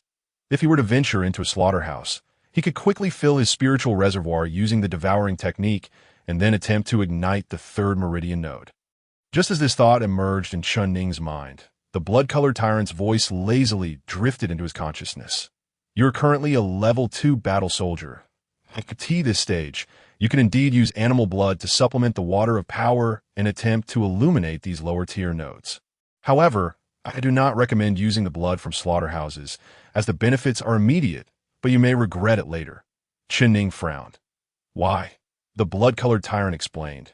"The animals in slaughterhouses are raised on artificial feed and are often administered hormones. They lack the spiritual essence of higher animals. For ordinary people, consuming their meat provides little nutrition, let alone the benefits we cultivators could derive from their blood. He paused, then continued. Of course, if you insist on using the blood of these domesticated animals to cultivate, illuminating the third meridian node should be quite easy. That it isn't entirely without effect, but the drawbacks outweigh the benefits. It's akin to how ordinary people can fill their stomachs with the flesh of these hormone-fed animals. But prolonged consumption may lead to illness. The same applies to cultivation. Using such impure blood may elevate your cultivation temporarily, but it will taint your meridians. Deteriorated meridian quality could hinder your ascent to the peak levels of power, such as above level 10. Unable to contain himself, Chen Ning interjected, but you previously said animal blood could be used. The blood-colored tyrant clarified. Wild animals are preferable, especially those like monkeys that drink from mountain springs and consume wild fruits. Pure creatures with a certain level of intelligence. In simpler terms, it's about lineage, much like how vampires avoid the blood of the sick. Chen Ning felt frustrated. The entry and exit of personnel and animals in Zhuge City are subject to very strict regulations. Under normal circumstances, due to the fear of wild animals potentially carrying the zombie virus, it is prohibited to bring them into the city. Where could I possibly find so many wild animals, especially those possessing intelligence, to fill my half-empty spiritual lake? The blood-colored tyrant languidly replied, That is your own dilemma. Chen Ning responded, How considerate of you to share such crucial details with me. You possess a demigod physique and dual meridians. I cannot bear to see such a splendid body squandered by your reckless cultivation. Furthermore, this body may one day belong to me. Why should I allow you to ruin it? Upon hearing the first half of the blood-colored tyrant's words, Chen Ning felt a flicker of gratitude. However, upon hearing the latter half, all he wanted was to curse. This old man was indeed constantly plotting to seize his body. At this moment, Chen Ning stood at a traffic light intersection, uncertain of his next destination, wavering on whether to return to the Bai family. Suddenly, he noticed a massive advertisement on a nearby billboard, featuring a stunning beauty clad in a red embroidered qipao, accompanied by the slogan, Everything you desire is here. Below the slogan were 4 gleaming golden characters. Lu Family Trading Company. That a trading company is a large-scale marketplace in the post-apocalyptic era, primarily operated by powerful families, often intricately linked to the imperial military. After all, such vast trading venues deal in an array of complex goods, and they typically do not sell everyday items. Instead, they offer an assortment of peculiar wares. For instance, various weapons and rare treasures, resembling a black market, yet more legitimate, with a greater variety of goods. At IT is said that if one seeks obscure items like zombie brain cores or hellhound zombie teeth, they could be procured here. Just as the advertisement stated, everything you desire is here, it merely depends on the price. Upon seeing the advertisement for Lu Family Trading Company, Chen Ning's eyes sparkled. The vexation he felt from being unable to find the blood of intelligent wild creatures might just be resolved here. Consequently, Chen Ning promptly hailed a taxi and instructed the driver, Take me to Lu Family Trading Company.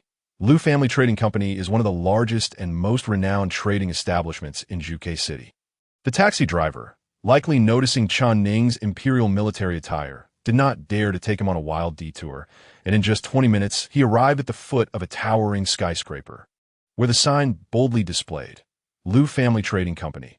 Operating around the clock, the trading company buzzed with activity at this hour, shortly after 8 in the evening, as the vibrant nightlife of the bustling metropolis commenced. As Chen Ning, donned in his imperial military uniform, stepped into the lobby, he immediately attracted the attention of those around him. The insignia on his sleeve bore the emblem of the Phoenix Legion, a highly esteemed military unit within the Chinese Empire, ensuring that a soldier of the Phoenix would invariably draw attention wherever he went. Almost instantly, a woman in a qipao approached him, her high heels clicking as she swayed her alluring figure, greeting him with a charming smile. Good evening, esteemed guest. That I am Lu Rian, the general manager of Lu Family Trading Company. How may I assist you today? Chen Ning was somewhat taken aback by the direct approach of the general manager. Unbeknownst to him, Lu Rian feared any potential disturbance from a soldier of his unique legion, as members of special legions were often quite affluent due to the bounties earned from hunting zombies and executing missions. Looking at Lu Rian, Chen Ning replied casually, I am interested in purchasing high-grade animals as pets. Do you have any in stock? Lu Rian smiled brightly. What kind of high-grade animals are you looking for? We have a wide variety available. Leaning closer to Chen Ning, she whispered, even if you desire hellhound zombies, I can procure them for you, though it would require an external transaction and the price would be steep. Stealing a glance at the enchanting woman, who was indeed the cheapao-clad beauty featured in the advertisement, Chen Ning smirked and said, if I were to express a desire to purchase you as a pet, would your establishment be willing to sell? Lu Rian's face first displayed surprise, followed by a flash of indignation. However, without understanding Chen Ning's background, she dared not express her anger, instead forcing a smile. Esteemed guest, you certainly have a sense of humor. Lu Rian was somewhat startled by Chen Ning's comment, fearing he might possess unusual preferences. Fortunately, Chen Ning merely smiled lightly as he clarified, of course, I was jesting. Who would consider a woman as a pet?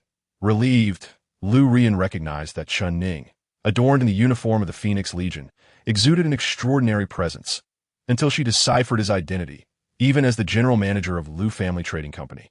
She was hesitant to offend someone from Special Legion. Nonetheless, upon hearing Chen Ning's remark about not treating women as pets, she couldn't help but glance at him again, as she had heard rumors of certain noblemen in Zhuke City who harbored such peculiar inclinations.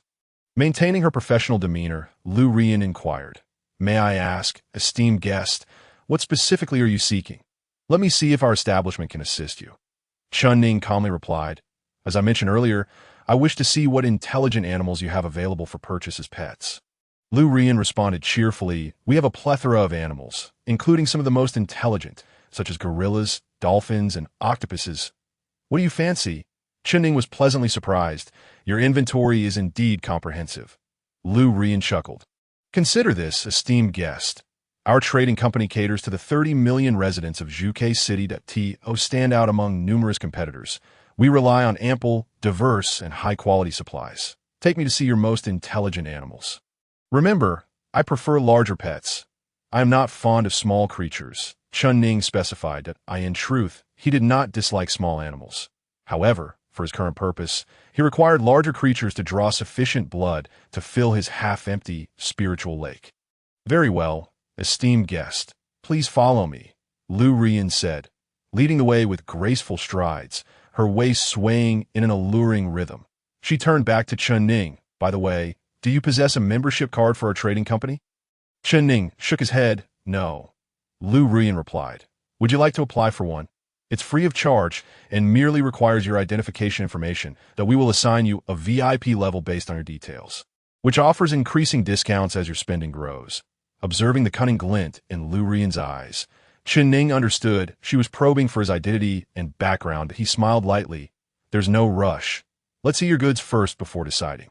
Lu Rian was indeed curious about Chen Ning's true identity. Although he wore the uniform of the Phoenix Legion, lacking military or officer insignia made it challenging for her to ascertain his rank.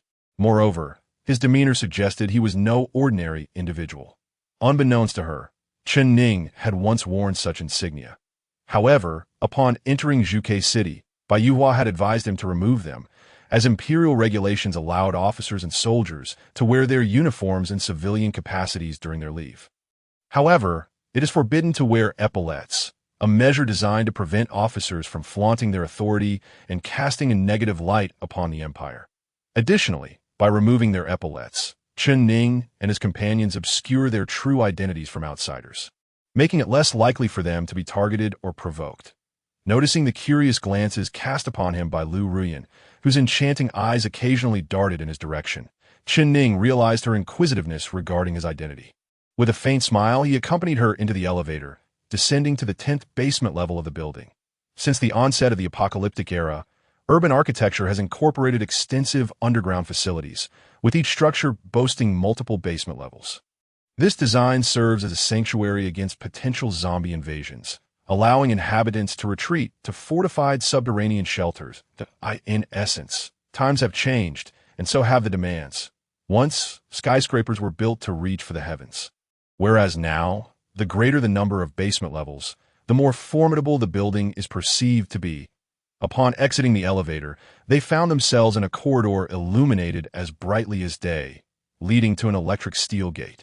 Several security personnel, armed with assault rifles, recognized Lu Ruyan and greeted her, promptly opening the gate.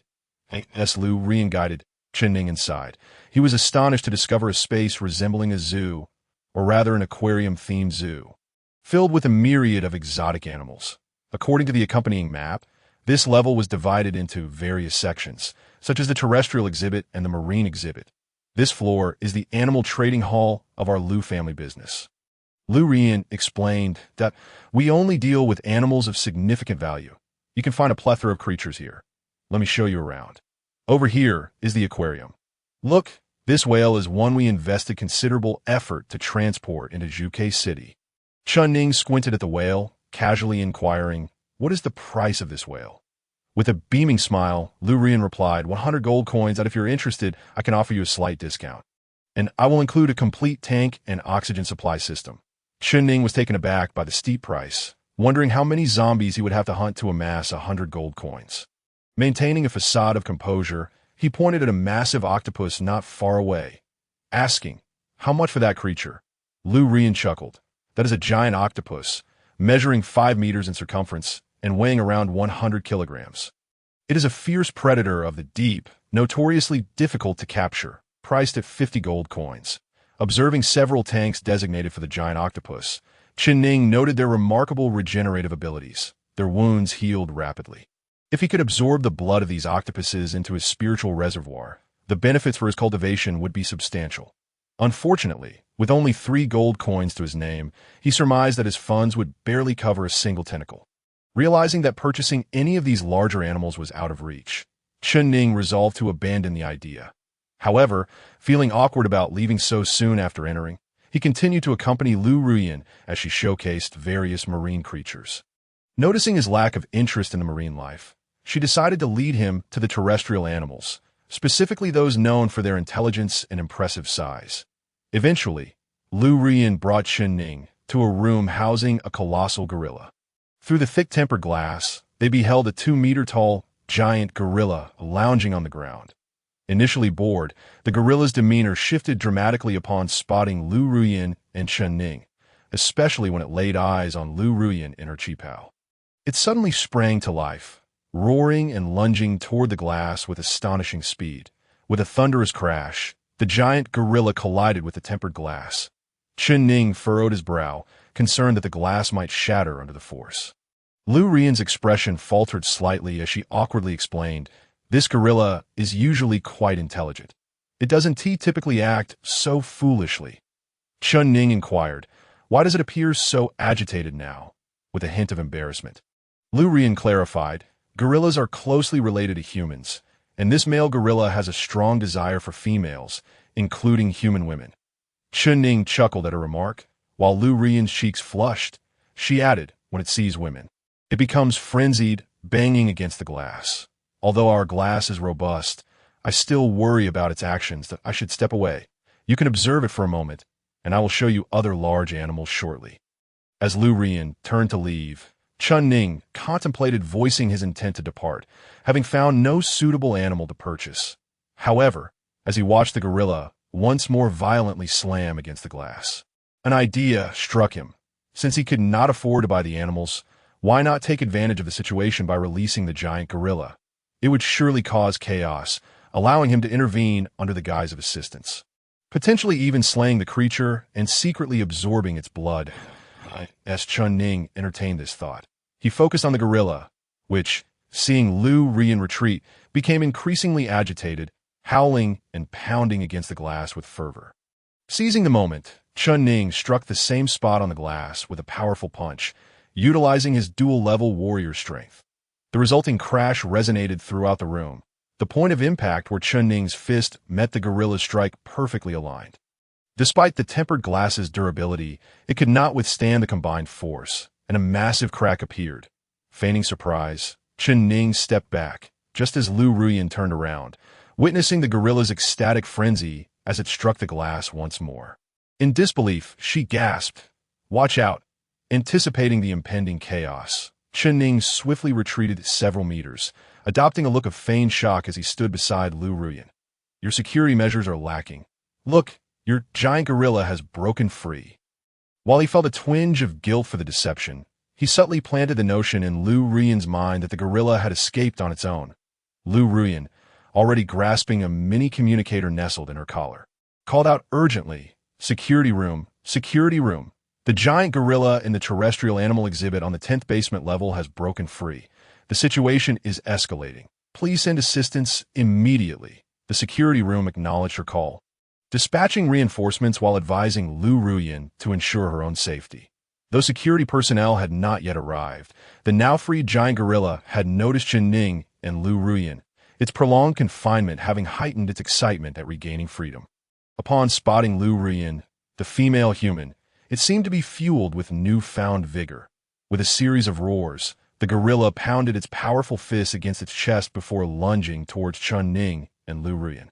Its massive form akin to an uncontrolled locomotive, unstoppable in its charge. Though Lu Ruyan appeared delicate and graceful, she possessed remarkable resilience and discerned that fleeing from the rampaging gorilla would be futile. As the creature barreled towards them, she drew a palm-sized thunder handgun, which Chen Ning recognized as an enhanced version of a standard model, though compact and capable of firing only a single round. The weapon possessed immense power, with the upgraded variant rivaling that of a grenade. If Lu Ruyan aimed accurately, she might very well incapacitate the giant gorilla with a single shot. However, Chen Ning had hoped the gorilla would create further chaos, demolishing more animal enclosures and releasing additional creatures. Thus, as Lu Ruyan prepared to take aim at the gorilla, he urgently pulled her back, exclaiming, "Danger! Run!" It was solely due to Chen Ning's intervention that Lu Ruyan's shot missed the colossal gorilla, veering off course instead.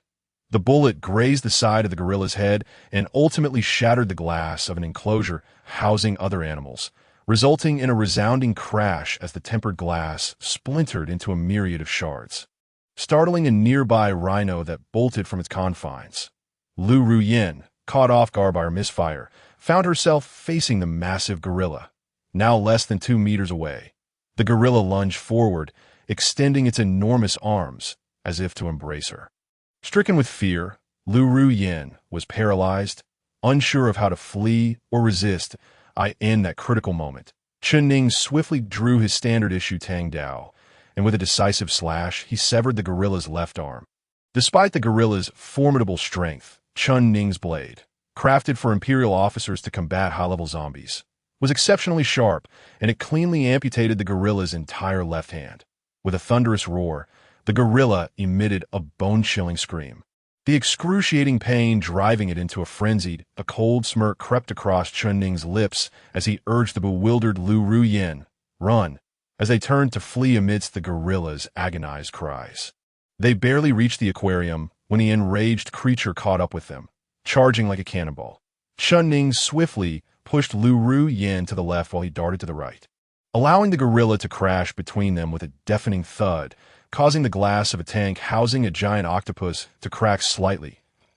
In their astonishment, they were further startled as the rhino also charged out. Whether mimicking the gorilla or simply unable to halt its momentum, it collided violently with the octopus tank's glass. Chen Ning had heard tales of angry rhinos daring to confront trains, but now he found himself believing in their ferocity. The glass, already compromised by the gorilla's assault, could not withstand the additional pressure from the rhino, and with a catastrophic crash, the tank shattered, unleashing torrents of water and the giant octopus into the fray. At that moment, 2 security guards armed with assault rifles arrived on the scene. Upon spotting the unleashed rhino, gorilla, and octopus, they were momentarily taken aback, quickly raising their rifles to aim at the gorilla. The gorilla, exhibiting a surprising degree of intelligence, seemed to understand the lethal potential of the firearms pointed at it. Ignoring the danger, it lunged at the guards. In response, they squeezed the triggers, and flames erupted from the barrels. Bullets whistling through the air, some striking the gorilla, while others ricocheted off nearby tanks, shattering several glass enclosures and releasing more giant octopuses into the chaos. Though the gorilla was hit by numerous bullets, it still managed to reach the guards, swatting them aside with its powerful hands before collapsing to the ground, blood gushing from its wounds and mingling with the water pooling around it. Meanwhile, the panicked rhino turned its attention towards Lu Ruyan, who was now drenched from the water that had spilled from the tank. She had just reloaded her palm thunder pistol, attempting to aim at the charging rhino. However, in this life-or-death moment, her hands trembled with fear, rendering her unable to take in that instant. Chun Ning appeared at her side, snatching the Palm Thunder pistol from her grasp. He aimed at the approaching rhino and fired a powerful shot that obliterated its skull. The rhino's lifeless body collapsed into the water. Blood flowing freely into the pool. 4 giant octopuses emerged from the shattered tank, advancing toward Chen Ning and Lu Ruyin. Chen Ning tossed the now-empty pistol back to Lu Ruyin and brandished his military knife, declaring, "Let me handle this." While octopuses are formidable in the depths of the ocean, they're significantly less so on land. With his dual combat prowess, Chen Ning effortlessly dispatched the low-level zombies, not to mention the mere octopuses before him. As one of the giant octopus's tentacles lashed out at him, he effortlessly severed it with a single stroke of his blade. Like a ravenous wolf among sheep, he wielded his military knife with relentless precision. In a matter of moments, he had dismembered all 4 octopuses, leaving them sprawled in pools of their own blood. Sheathing his knife, Chun Ning calmly addressed the astonished Lu Ruyin. "What are you standing there for? Quickly check for any other damaged cages or tanks. We must prevent any further escapes. And what of those 2 security guards who were knocked down by the gorilla? Are they alive?" "Oh, I'll check right away," Lu Ruyin exclaimed, her clothes soaked as she hurriedly moved through the flooded area in her high heels, struggling to maintain her balance as she approached the guards to assess their injuries. Unbeknownst to her, while she rushed to the guards, Chun Ning had knelt down, feigning an inspection of the octopuses, but secretly channeling the Blood Tyrant-esque devouring technique to absorb the blood pooling on the ground. His hands seemed to possess an innate suction, drawing the blood into his body while Lu Ruyin focused on the guards. If she had paid closer attention to the water, she would have noticed the crimson liquid flowing toward Chen Ning. Having absorbed the blood from the colossal gorilla, the rhino, and the 4 octopuses, Chun Ning finally ceased his actions just as a fully armed team of security personnel arrived, their expressions a mix of shock and disbelief at the sight of the fallen beasts. The 2 injured guards had survived their ordeal, and Lu Ruyin instructed her subordinates to clean up the scene and transport the wounded guards to the hospital. Finally, disregarding her disheveled appearance, Lu Ruyin approached Chun Ning, offering her apologies that "I regret that our security measures failed tonight, causing you distress. As an expression of our remorse, I would like to upgrade your VIP status to level 3, allowing you to enjoy discounts on your future purchases here." Chun Ning chuckled inwardly at Lu Ruyin's cleverness. Even in such a dire situation, she sought to retain her customer, and a VIP card was hardly a significant concession for the Lu family business. Yet her attempt to placate him was commendable. "Let's discuss this another time," he replied coolly. "I bid you farewell. I'll see you out," Lu Ruyin exclaimed, taken aback by the evening's unexpected turn of events. The business had sustained considerable losses, but she was also concerned that she may have inadvertently offended a potential major client, given Chun Ning's distinctive military attire and the official blade he bore. After escorting him out, she intended to return to her private office to change clothes. However, upon entering her office, one of her female assistants rushed in, clutching a notebook. "Manager, you should take a look at this." Frowning, Lu Ruyin glanced at the notebook and was shocked to find surveillance footage from the security room. There, Chen Ning was clearly seen colluding with the gorilla, striking the glass with a punch, causing it to crack significantly. Lu Ruyin's eyes widened in astonishment and fury.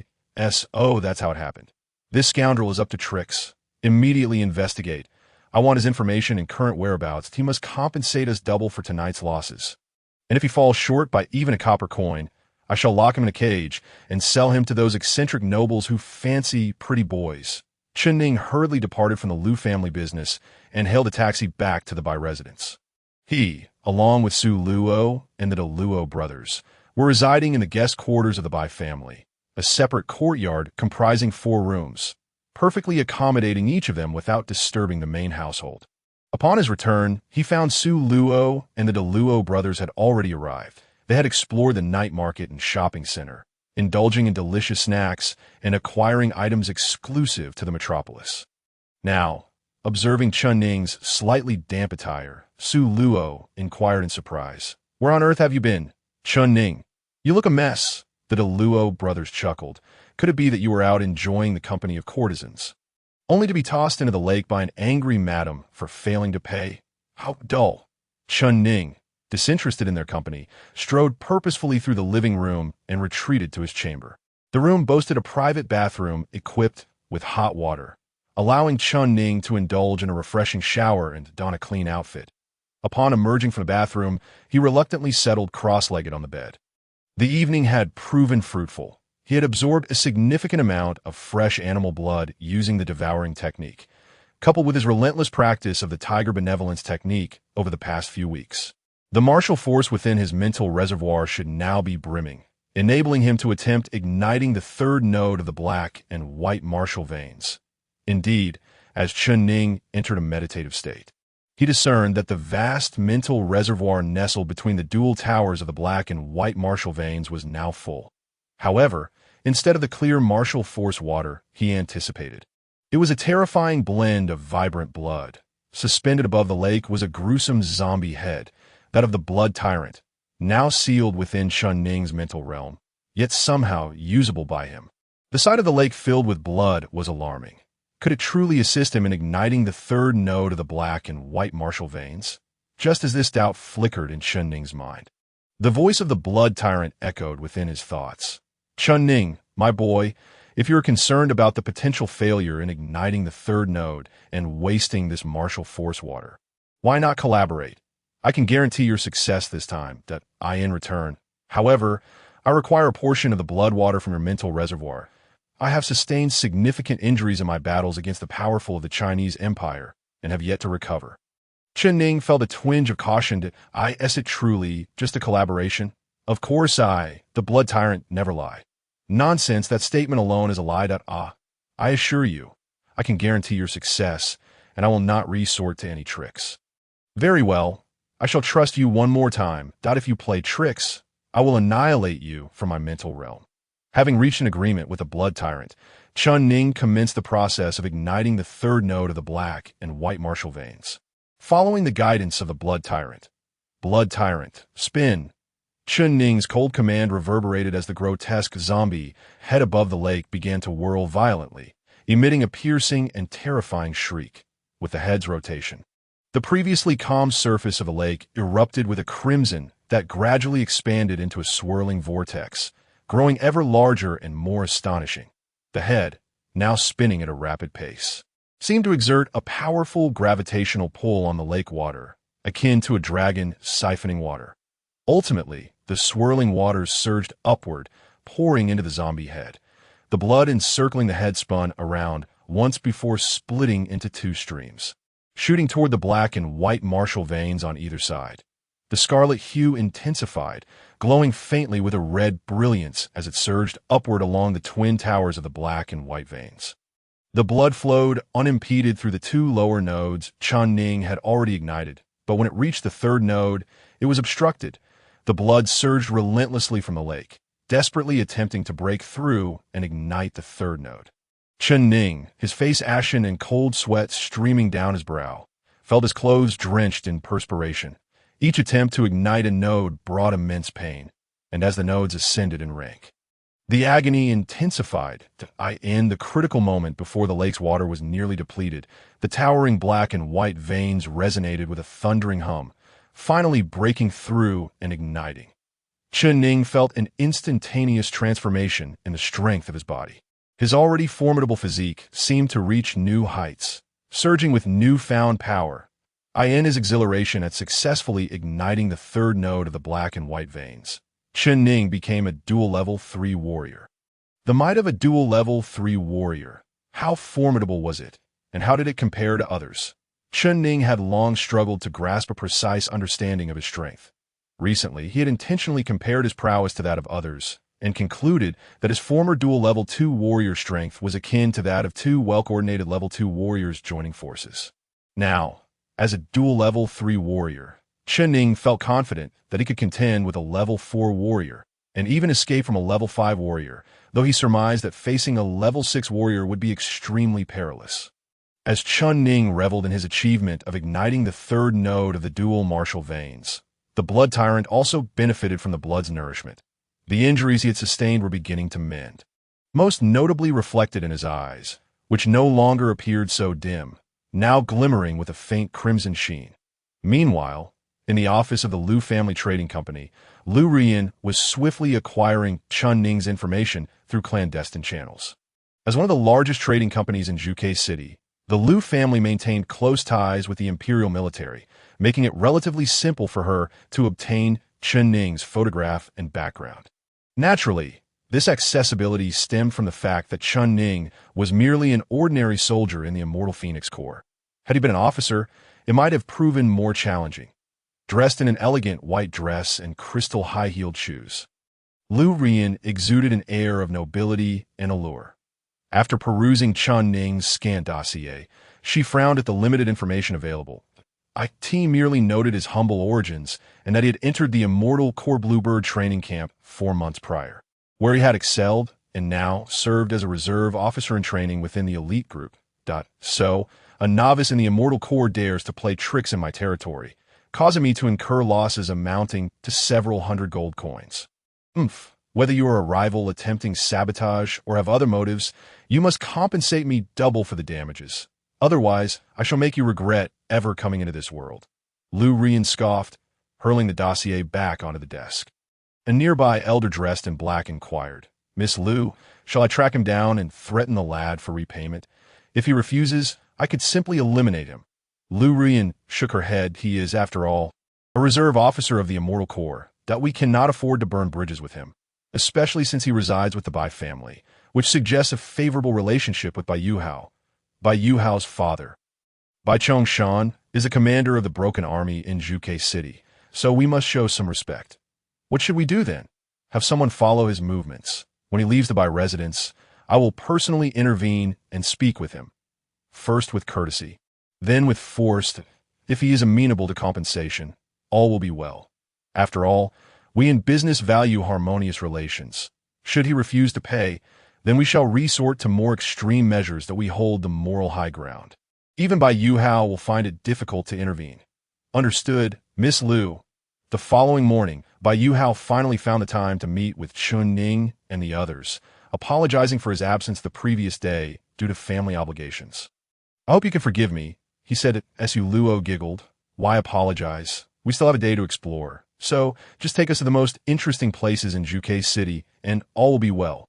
Bai Yuhao beamed at her words. "That's easy.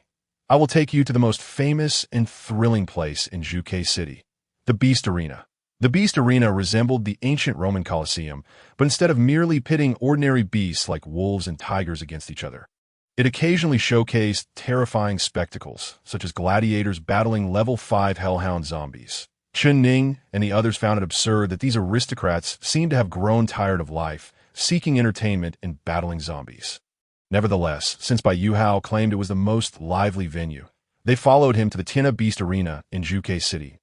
As they approached the ticket booth, Chun Ning suddenly noticed a stunningly beautiful woman with fair skin and an elegant figure sashaying toward them. A sense of foreboding washed over him as he recognized her, Lu Rian. Upon realizing Lu Rian's presence, Chun Ning felt a sense of unease. He did not believe in coincidence. The world was not so full of chance encounters. Lu Rian, as the general manager of the Lu Family Trading Company, was undoubtedly a busy individual. It seemed implausible that she would randomly appear at the Beast Arena. An unsettling premonition gripped him. This woman was seeking him out. Indeed, as this thought crystallized in Chun Ning's mind, Lu Rian approached them with a graceful gait. "Ah, young Master Bai, how do you do?" Her voice was as melodious as a lark. Bai Yuhao turned to her. Smiling slightly, I wondered who it was. It is none other than Miss Lu Rian, the esteemed general manager of the Lu Family Trading Company. Bai Yuhua, a young master in Zhuge City, had frequently visited the Lu family's business in the past. Thus he was well acquainted with Lu Rian. A hint of perplexity crossed his mind, for while he recognized Lu Rian, their relationship was not particularly intimate. It was unusual for her to approach him for a greeting. Given her discernment, she should surely understand this principle. Although Bai Yuhua harbored doubts, he maintained an impassive expression, offering a slight smile as he introduced Lu Rian to Chun Ning and the others. "This esteemed lady is the chief manager of the business. Should you require any rare items in the future, do not hesitate to seek her assistance. The pricing is negotiable. As he spoke, he proceeded to introduce Chun Ning and the others to Lu Rian, reasoning that they would inevitably need to procure various weapons and goods, thus making an acquaintance with Lu Rian beneficial point one by one. Bai Yuhua introduced them. This is Miss Su Luo. This is Luo Long. This is Luo Hu. And as for the remaining gentleman, he is, before Bai Yuhua could finish his sentence, Lu Ruyan, with her enchanting peach blossom eyes sparkling with a unique smile, interrupted him. This gentleman is called Chun Ning. We are already acquainted, are we not, Master Chun? Her words prompted Su Luo, Luo Long, and Luo, who to simultaneously turn their gazes towards Chun Ning, each pondering how he had come to know this captivating manager. Could it be that something transpired between them during Chun Ning's solitary outing the previous night? Even Bai Yuhua suddenly grasped the situation. Lu Rian had approached him with ulterior motives. Her intentions not merely centered around casual conversation. Chun Ning found Lu Rian's intentions somewhat elusive, so he merely smiled faintly. Indeed, we crossed paths at the Lu family's business last night. Lu Rian, with a playful smile, addressed Chun Ning. Master Chun, what a pleasant surprise to encounter you here again. The items you wished to purchase last night have been replenished in our inventory today. Would it be convenient for us to take a few moments to sit at the outdoor CF and discuss this further? Her words appeared to solicit Chun Ning's agreement. Yet, as she gazed at him with a beaming smile, a fleeting glimmer of threat flickered in her eyes, which did not escape Chun Ning's notice. Understanding her veiled threat, Chun Ning realized that if he declined her invitation to converse, she might resort to other measures, most likely presenting evidence of his previous night's escapade with the beasts and demanding compensation in front of Bai Yuhua and his companions, by suggesting a discussion. She was preserving his dignity while simultaneously setting the stage to reclaim her losses. Lu Rian was undeniably astute. After leaving the business the previous night, Chun Ning had thought that even if the Lu family discovered his release of the beasts, their awareness of his residence at the Bai household would deter them from confronting him over a mere few hundred gold coins. To his surprise, Lu Rian had proven to be quite tenacious. With her alluring peach blossom eyes fixed on Chun Ning, it was evident she awaited his response. Chun Ning nodded slightly. Very well. Observing the exchange between Chun Ning and Lu Rian, Bai Yuhua revealed a barely perceptible smile, casually remarking, "In that case, you two may converse, Su Luo, and I shall take a stroll nearby and perhaps purchase tickets. I have heard there will be a deadly duel between gladiators and hellhounds this afternoon." Bai Yuhua led Su Luo and the others to wander around the arena's vicinity. Chun Ning took a seat beside Lu Rian at the nearby outdoor CF. With his arms crossed, he coolly inquired, "So, Miss Lu, what is it you wish to discuss with me?" Lu Rian delicately produced an invoice from her designer handbag, presenting it to Chun Ning with an air of arrogance as she raised her chin. "Please, take a look at this." Chun Ning furrowed his brow as he accepted the document, which detailed a list of damages, including 4 giant octopuses, a colossal gorilla, and a rhinoceros, alongside losses pertaining to equipment and medical expenses for the injured personnel. There was even a mention of Lu Rian's chi pao and crystal high heels. With a bemused expression, Chun Ning asked, "What is this?" Lu Rian, now perched with her legs crossed, had retrieved a small mirror from her handbag and was casually reapplying her lipstick as she answered. "What else could it be?" "It is, of course, the list of damages resulting from your antics last night when you unleashed the colossal gorilla. Review it and let me know if you find any discrepancies. If all is in order, then you shall compensate me double the amount. I shall take my leave without escalating the matter, nor will I utter a word of reproach in front of Master Bai. I am quite reasonable." Her words were unambiguous. Should Chun Ning refuse to pay, she would disclose his actions before Bai Yuhua, compelling him to mediate justice, and she would have no qualms about pursuing legal action against him. Chun Ning had not anticipated that Lu Rian would be so obstinate. His earlier oversight had led him into this predicament. Noticing the inclusion of Lu Rian's chi pao and high heels on the list, he could not suppress a raised eyebrow. "You want compensation for your chi pao and high heels as well?" Lu Rian paused her makeup routine, casting a glance at Chun Ning. "Of course. Master Chun, consider this. My chi pao was custom-made by a tailor, and it was ruined by the foul-smelling seawater from the tank housing the octopuses. How can it possibly be salvaged? As for my crystal high heels, They were a limited edition and have also been damaged by the water. They are no longer wearable, and thus, compensation is warranted. Not wearable, Chen Ning replied. Certainly not, Lu Ruyan affirmed. Chen Ning then glanced beneath the table at Lu Ruyan's feet, which were adorned with the very crystal-high heels from the previous night. He said nothing, but Lu Ruyan's cheeks flushed crimson, realizing that he had discerned her footwear. Embarrassed and irritated, she retorted, "All right. The high heels, while damaged, can still be worn. You need only compensate half the value, totaling 610 gold coins. That seems reasonable, does it not?" Chen Ning nodded. "That is acceptable." Upon hearing this, Lu Ruyan was momentarily taken aback, her eyes brightening with delight. She had assumed that Chen Ning, being a reserve officer of the Undead Legion and a friend of Bai Yuhua, would be difficult to negotiate with, and she had prepared herself to demand the full 305 gold coins for the original value. However, she never anticipated that Chen Ning would so readily agree to compensate according to the invoice. Just as she was about to express her delight, Chen Ning continued, "The issue, however, is that I have no money." Instantly, Lu Ruyan's smile faltered. While compensation was feasible, the fact that he lacked the funds posed a significant problem. Her expression darkened, and her voice carried a hint of anger. "Chen Ning, are you jesting with me? Do you truly believe that the Lu family business cannot hold you accountable? I am not afraid to inform you that our business holds 1/3 of the shares in Zhuke City, and we are merely the figureheads. If you refuse to pay, even Bai Yuhua may not be able to shield you." Chen Ning offered a rueful smile. "I genuinely have no money. My entire fortune amounts to 3 gold coins." Lu Ruyan glared at Chen Ning, who appeared resigned, as if to say he had no money and was merely clinging to life. Suddenly, Lu Ruyan smirked and asked, "What is your strength level?" Chen Ning replied, somewhat taken aback, "I am a level 3 warrior." "Why do you ask?" Lu Ruyan stated, "A level 3 warrior is decent, but in comparison to the Hellhounds, your strength is insufficient." Chen Ning, bewildered, queried, "What do you mean?" Lu Ruyan explained, "Under normal circumstances, gladiators battle the Hellhounds in the arena. If the gladiators are unable to defeat the Hellhounds, spectators can request to enter the arena and continue the fight against the Hellhounds. Should a spectator successfully slay a Hellhound, they will be rewarded with a cash prize."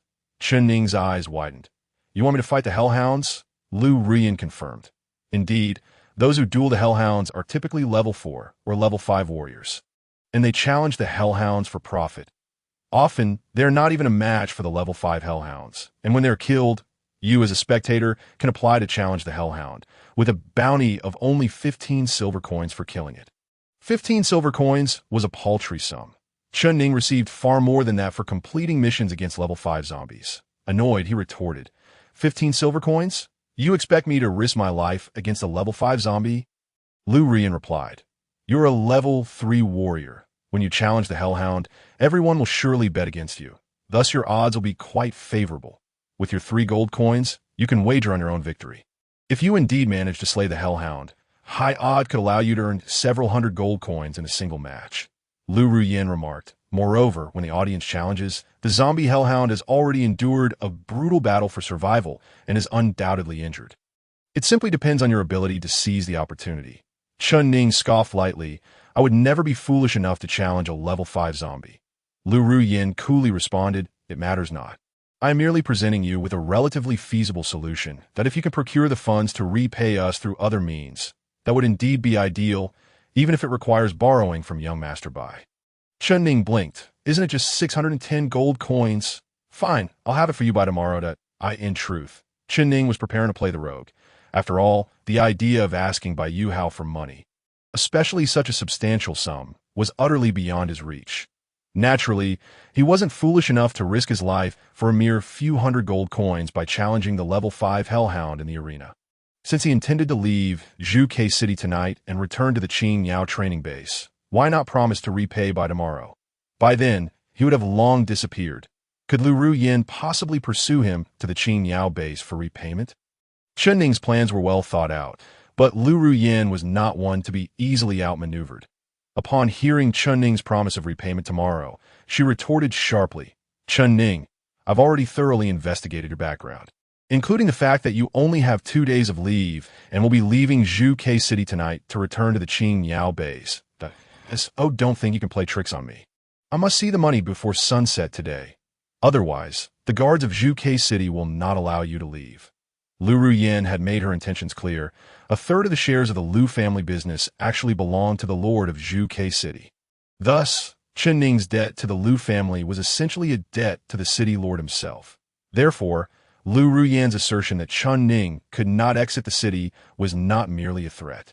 Chen Ning felt a slight headache. Realizing how troublesome this woman was, squinting, he said, "Miss Lu, your business is substantial.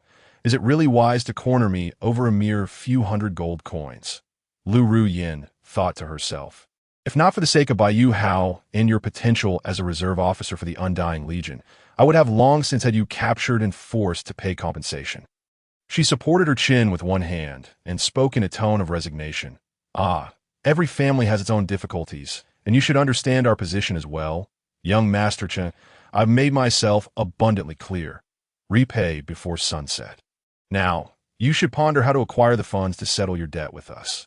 Chen Ning snorted dismissively and stood up, striding towards Baiyu Hao, Su Luo, and the DeLuo Xiao Luo brothers in the distance. However, to his surprise, Lu Ruyin also stood up, brushed off her skirt, and elegantly followed him in her high heels. Chen Ning could no longer tolerate it and asked with a stern face, "Didn't you say that as long as I pay before sunset, I would be fine? Why are you still following me?" Young Master Chen, I simply intend to watch the duel at the arena," Lu Ruyin replied. And upon noticing Chen Ning's skepticism, she added with a playful smile, "Of course, I also want to keep a close eye on you, lest you attempt to run away." Upon seeing Chen Ning and Lu Ruyin returning, Baiyu Hao smiled gently. "The duel at the arena is about to begin. Let's enter to be by the way. Miss Lu, we have an extra ticket. Would you care to join us for the spectacle?" Lu Ruyin's eyes brightened, and she exclaimed, "Of course, thank you so much, young Master Bai."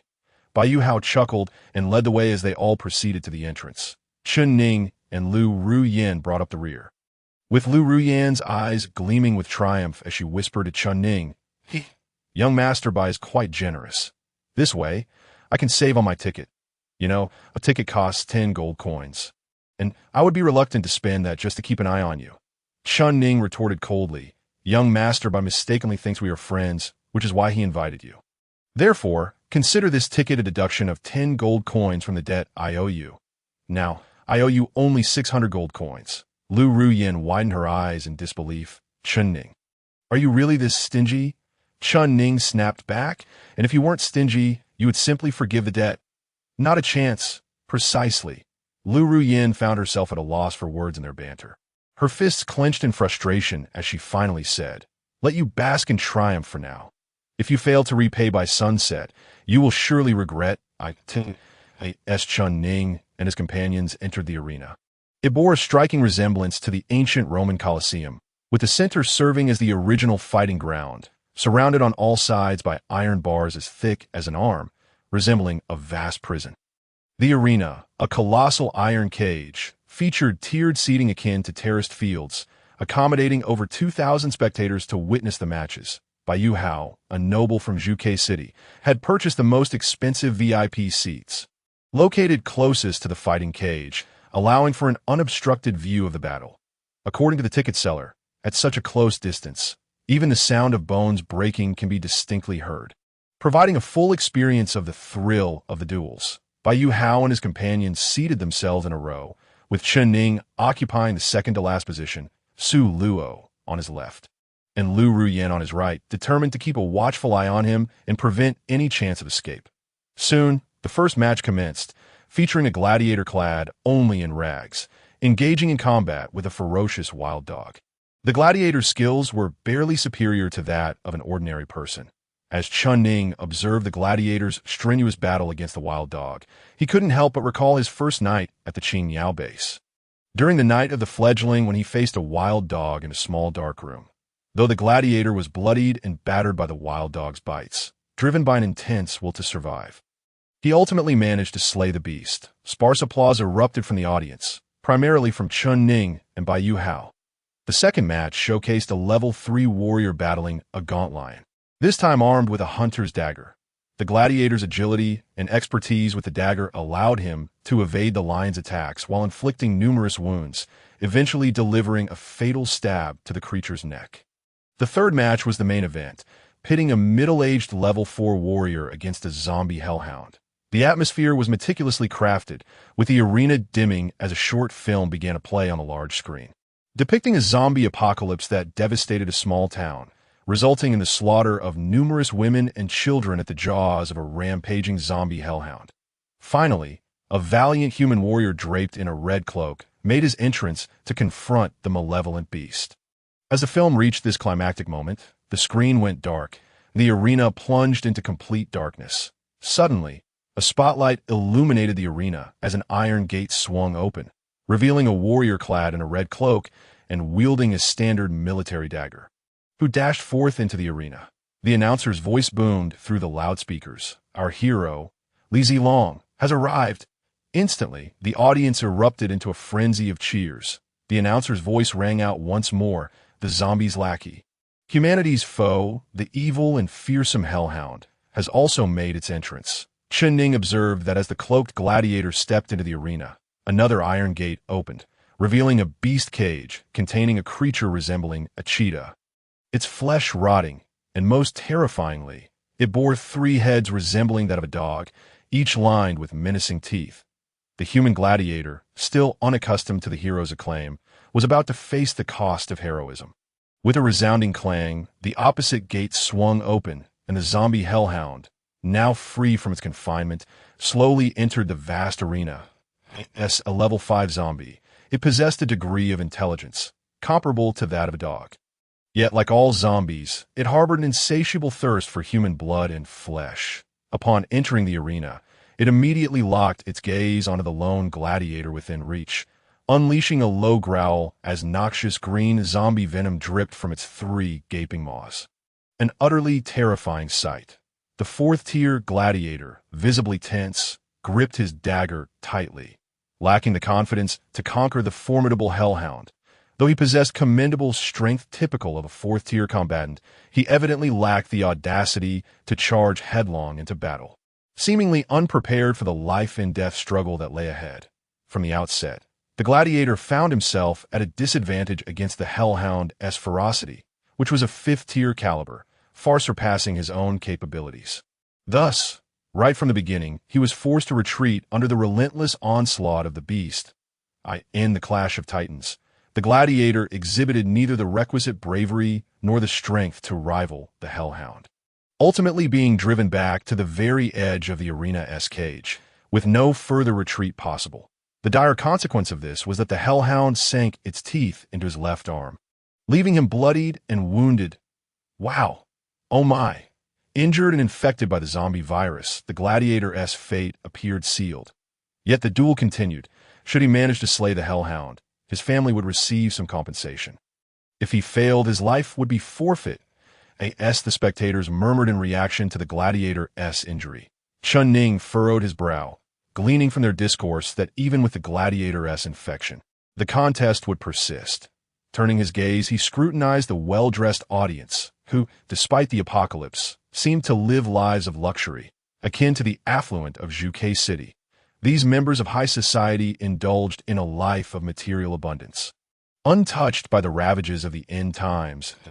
In stark contrast to the majority of the impoverished residents in the slums, they appeared to inhabit a paradise. The advent of the apocalypse had evoked neither guilt nor introspection within them. Even as humanity faced an existential threat, they remained ensconced in a state of oblivion. Chen Ning pondered the purpose of this so-called arena, beyond satisfying the sadistic whims and bloodlust of the wealthy. What else could it possibly offer? The gladiator's triumph over the hellhound merely promised a reward of 15 silver coins, equivalent to the price of 100 loaves of bread each. Thus, a 4th-tier warrior, compelled to wager his life for a mere 1,500 loaves, was forced to satiate the cruel desires of the nobility, whether driven by a sense of righteousness or his humble origins. Chen Ning regarded the nobility with a peculiar disdain. Sensing his discontent, Lu Ruyan, seated beside him, softly remarked, "You seem to empathize with the gladiator, perhaps because you too hesitate at the prospect of confronting the hellhound." As a reserve officer of the Phoenix Legion with a promising future, you need to descend into the fray. Given your rapport with Bai Yuhua, I believe he would gladly lend you the funds. Chen Ning remained silent, his eyes fixated on the ongoing battle. The gladiator, now infected and facing certain death, found his previous trepidation evaporating, unleashing a ferocious counterattack, perhaps in a desperate bid to leave some financial legacy for his family. In a moment of fervor, he managed to pierce one of the hellhound's left eyes and decapitate its right head, showcasing remarkable valor. Regrettably, this only served to enrage the hellhound further. As a zombie, it felt no pain, and the loss of its right head only drove it into a frenzy. It swiftly overpowered the gladiator, throwing him to the ground and severing his limbs, yet it did not hasten to deliver a fatal blow, instead relishing in its torment.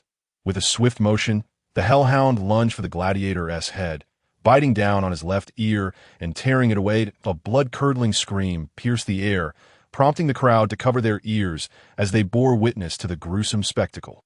An undercurrent of rage surged through the VIP section, drawing Bai Yuhua's attention to the furious Chen Ning. Enough, Chen Ning declared coldly, drawing his military dagger and hurling it with precision into the arena.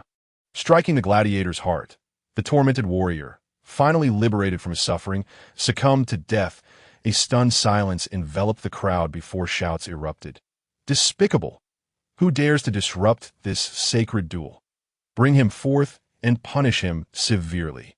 Concurrently, armed staff, led by a stern-looking middle-aged manager with a mustache, approached Chen Ning, having witnessed his intervention in the match. However, when the mustachioed manager confronted Chen Ning, he found himself in a predicament. First, he recognized Chen Ning's uniform belonging to the Phoenix Legion. Secondly, he realized Chen Ning was a friend of Bai Yuhua. As the clamor for Chen Ning's punishment intensified, the manager, left with no recourse, turned to Bai Yuhua. Young Master Bai, your friend has broken the rules. Bai Yuhua, with an air of arrogance, replied, Are rules not meant to be broken? Understanding the cloud of Bai Yuhua's father, the commander of the Zhuke City's broken army, the manager refrained from further confrontation. Preparing to concede and refund the audience's ticket prices, seeing the manager relent, Bai Yuhua's demeanor softened slightly as he casually remarked, As for the refunds, simply inform my steward of the amount. He will ensure you are compensated. The manager's face brightened at this prospect, perceiving it as an excellent resolution.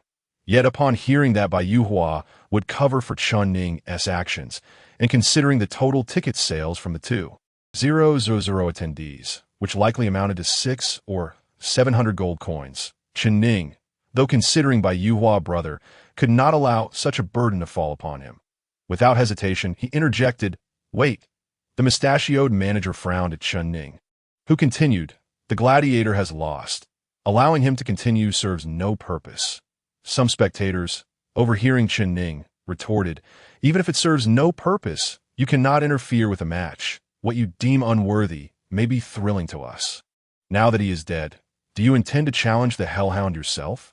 This was merely an emotional outburst, yet none anticipated that Chen Ning would indeed rise, coldly stating, Indeed, I shall descend and confront this hellhound. Is that acceptable, manager? The manager stood dumbfounded by Chen Ning's audacity, stuttering, According to the rules, it is permissible to challenge, and victory yield a reward of 15 silver coins. However, the consequences of defeat are yours alone to bear. Su Luo and the others grew anxious, urging, Chen Ning, don't be impulsive. This is a 5th-tier hellhound zombie. Although it has lost a head, its strength remains formidable, far beyond that of a mere 2nd-tier soldier. Chen Ning calmly replied, I am now a 3rd-tier soldier. Su Luo and the others were taken aback, their initial joy giving way to disbelief and exasperation. Even as a 3rd-tier soldier, you cannot hope to match the hellhound. It likely still possesses 4th-tier strength. Bai Yuhua attempted to dissuade Chen Ning, but he interjected, Young Master Bai, there is no need to persuade me. My desire is simply to avenge the gladiator by slaying this hellhound. Lu Rian rolled her eyes, thinking, You have ulterior motives. You wish to defeat the hellhound to earn gold and repay your debts. No one could dissuade Chen Ning. And ultimately, the mustachioed manager excitedly announced, Ladies and gentlemen, This esteemed Mr. Chunning from the VIP section has chosen to personally challenge the Hellhound. What is more astonishing is that he possesses only the strength of a third-tier soldier. A fact verified by our staff. Indeed, his reality martial veins have only illuminated 3 nodes, a third-tier Phoenix Legion soldier against a 5th-tier zombie Hellhound. Who will emerge victorious? Let us await the outcome. And feel free to place your bets in our live wagering. Everyone was overwhelmingly betting on the victory of the Hellhound, causing Chunning's odds to soar to an astonishing 201. This was partly due to Bai Yuhua placing a wager of 100 gold coins on Chunning. Otherwise, the odds would have been even higher. Following Chunning's subtle instruction, Lu Ruoyan placed a bet of 3 gold coins on his triumph.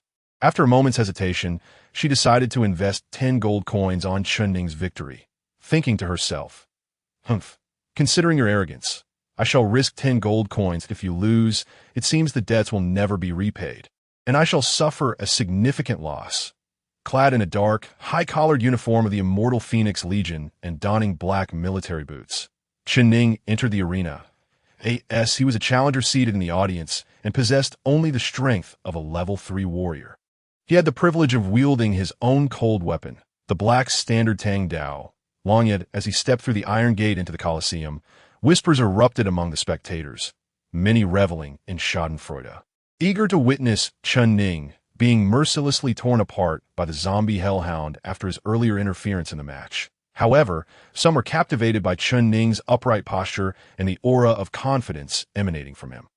Particularly the noble women, whose eyes sparkled with admiration as they quietly exclaimed, "It suddenly dawns on me that this man, named Chunning, appears remarkably handsome and possesses an exceptional demeanor.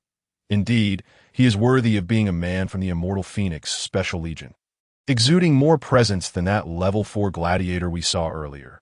It would be a shame to see him perish at the jaws of the Hellhound that Su Luo and her companions, De Luo and Xiao Luo, were equally anxious, given their deep bond with Chunning, especially Su Luo, who had been saved by Chunning's valor on 2 occasions during battle, although she had also rescued him in turn.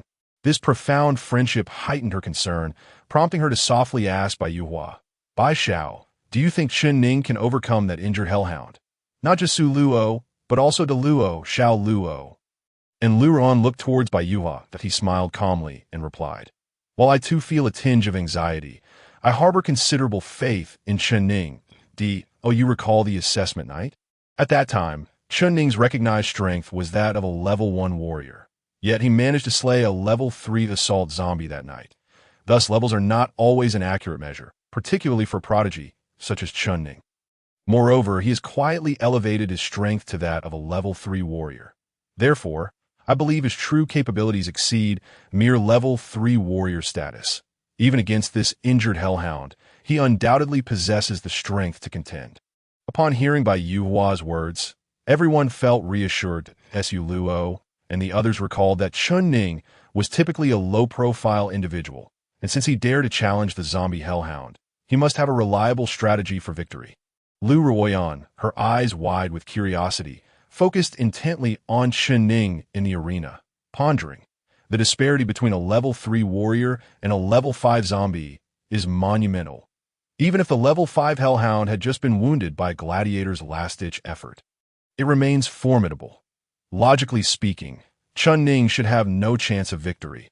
Why does everyone seem so confident in him?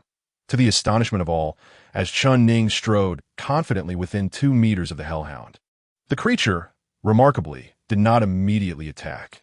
Both of its heads turned toward Chunning, seemingly puzzled. The spectators believed even the Hellhound was taken aback by the audacity of this fragile human standing before it. Unbeknownst to them, the zombie Hellhound possessed a heightened sense of smell. More acute than that of other zombies, IT distinctly sensed the familiar odor of zombies emanating from Chunning, akin to a puppy recognizing the scent of a human, evoking feelings of familiarity and warmth. Consequently, the Hellhound hesitated, scrutinizing Chunning instead of launching an immediate assault. Stopping a mere 2 meters from the Hellhound, Chunning placed his right hand on the hilt of Longya. Poised for action, a level 5 zombie. The Hellhound possessed intelligence comparable to that of a dog. It was not foolish. Chen Ning's attempt to deceive it with his bodily zombie virus and launch a surprise attack were futile. The Hellhound's suspicion towards Chen Ning's identity grew, its eyes betraying a loss of familiarity, replaced by a glint of ferocity as it emitted a low, beastly growl. Its mouth opened wide, revealing menacing fangs. With green, viscous venom dripping onto the ground, the crowd erupted in chants. Bite him! Bite him! To everyone's astonishment, before the Hellhound could strike, the corpse of the gladiator, Li Zilong, who had earlier been slaughtered by the Hellhound, stirred. Gasps filled the air as all eyes widened. Due to the extensive injuries inflicted upon Li Zilong, he had rapidly succumbed to the zombie virus, hastening his transformation into a zombie. This moment. Li Zilong had become a zombie. The strength of a zombie is determined by two factors: the original strength of the human and the intensity of their will. The more robust the original strength, the higher the potential power of the zombie. However, this is not absolute. Additionally, the strength of a zombie can also be influenced by the deceased's lingering sentiments that if the deceased had a powerful will or strong resentment, they might transform into a more formidable zombie. This gladiator, Li Zilong, evidently lacked such a strong will, as evidenced by his earlier retreat during the battle with the Hellhound. Thus, upon becoming a zombie, he was merely a level 1 mindless corpse. As Chen Ning faced off against the Hellhound, the zombie staggered to its feet behind him, causing the surrounding 2,000 spectators to cover their mouths in shock. In an instant, Chen Ning's officer's blade was drawn, and without turning, he executed a swift, precise strike. The blade sliced through the zombie's neck with ease, and its head rolled away, the headless corpse collapsing to the ground. Well done! Many spectators erupted in applause at Chen Ning's clean and decisive strike. However, just as he severed the zombie's head, the Hellhound, now fully convinced that Chen Ning was not one of its kind, ceased its hesitation and roared before launching itself at Chen Ning like a cheetah. Come at me! Chen Ning's lips curled into a slight smirk as he coldly laughed, not retreating as Li Zilong had during their battle. Instead, he propelled himself forward to meet the oncoming Hellhound, his speed matching that of the beast. Swish! Chen Ning's military knife sliced through the air once more, embodying the straightforward and lethal combat techniques taught by his instructor at Qingyao Base, emphasizing total commitment and decisive strikes. With no room for flamboyant maneuvers, Chen Ning and the Hellhound lunged at each other. In a fleeting moment, they passed one another. Chen Ning delivered a fierce blow, severing the left side of the Hellhound's secondary head. The left eye of this head had previously been injured by Li Zilong's dagger, and Chen Ning capitalized on this vulnerability to bring it down. The Hellhound, shocked by Chen Ning's prowess, immediately roared in anger, snapping at Chen Ning's left wrist. In battles with zombies, any injury could mean death, and the crowd gasped in unison. Yet, Chen Ning swiftly retracted his left hand, evading the bite. Seizing the opportunity, he pressed his palm against the Hellhound's head and leaped back, effortlessly landing 3 meters away. Once again, astonished gasps filled the air. Wow, did I just see him push against the Hellhound's head? Indeed, you did not miss. This young man possesses remarkable skill. The Hellhound, clearly enraged by Chen Ning's audacity, began to pursue him with fervor, its heads darting like lightning, snapping at him repeatedly. With each bite, Chen Ning retreated a step, and in the blink of an eye, he had evaded 9 successive attacks from the Hellhound. Now at the edge of the enclosure, the crowd believed Chen Ning had nowhere left to escape and would soon meet the same fate as Li Zilong. Yet, just then, Chen Ning launched a counterattack, his Longya knife slicing through the air from an unexpected angle, exploiting the Hellhound's moment of fatigue. Thud! The head of the Hellhound, adorned with a cascade of viscous green zombie blood, soared into the air before crashing heavily to the ground. The Hellhound's body, now bereft of 3 heads, slumped helplessly to the earth. Chen Ning sheathed his military knife and, with an expressionless demeanor, strode toward the iron gate of the Colosseum, where the staff hurriedly opened the door. The audience erupted in thunderous applause. Bai Yuhua, Su Luo, and the others genuinely rejoiced at Chen Ning's unscathed return. Upon seeing Chen Ning, Lu Rian's enchanting peach blossom eyes sparkled with a captivating smile as she softly whispered, "Chen Ning, congratulations. Your bet of 3 gold coins out of 200 to 1 odds has rewarded you with 600 gold coins. Consider this as your repayment to the Liu family business, and we shall be even. Liu Rian could hardly contain her elation.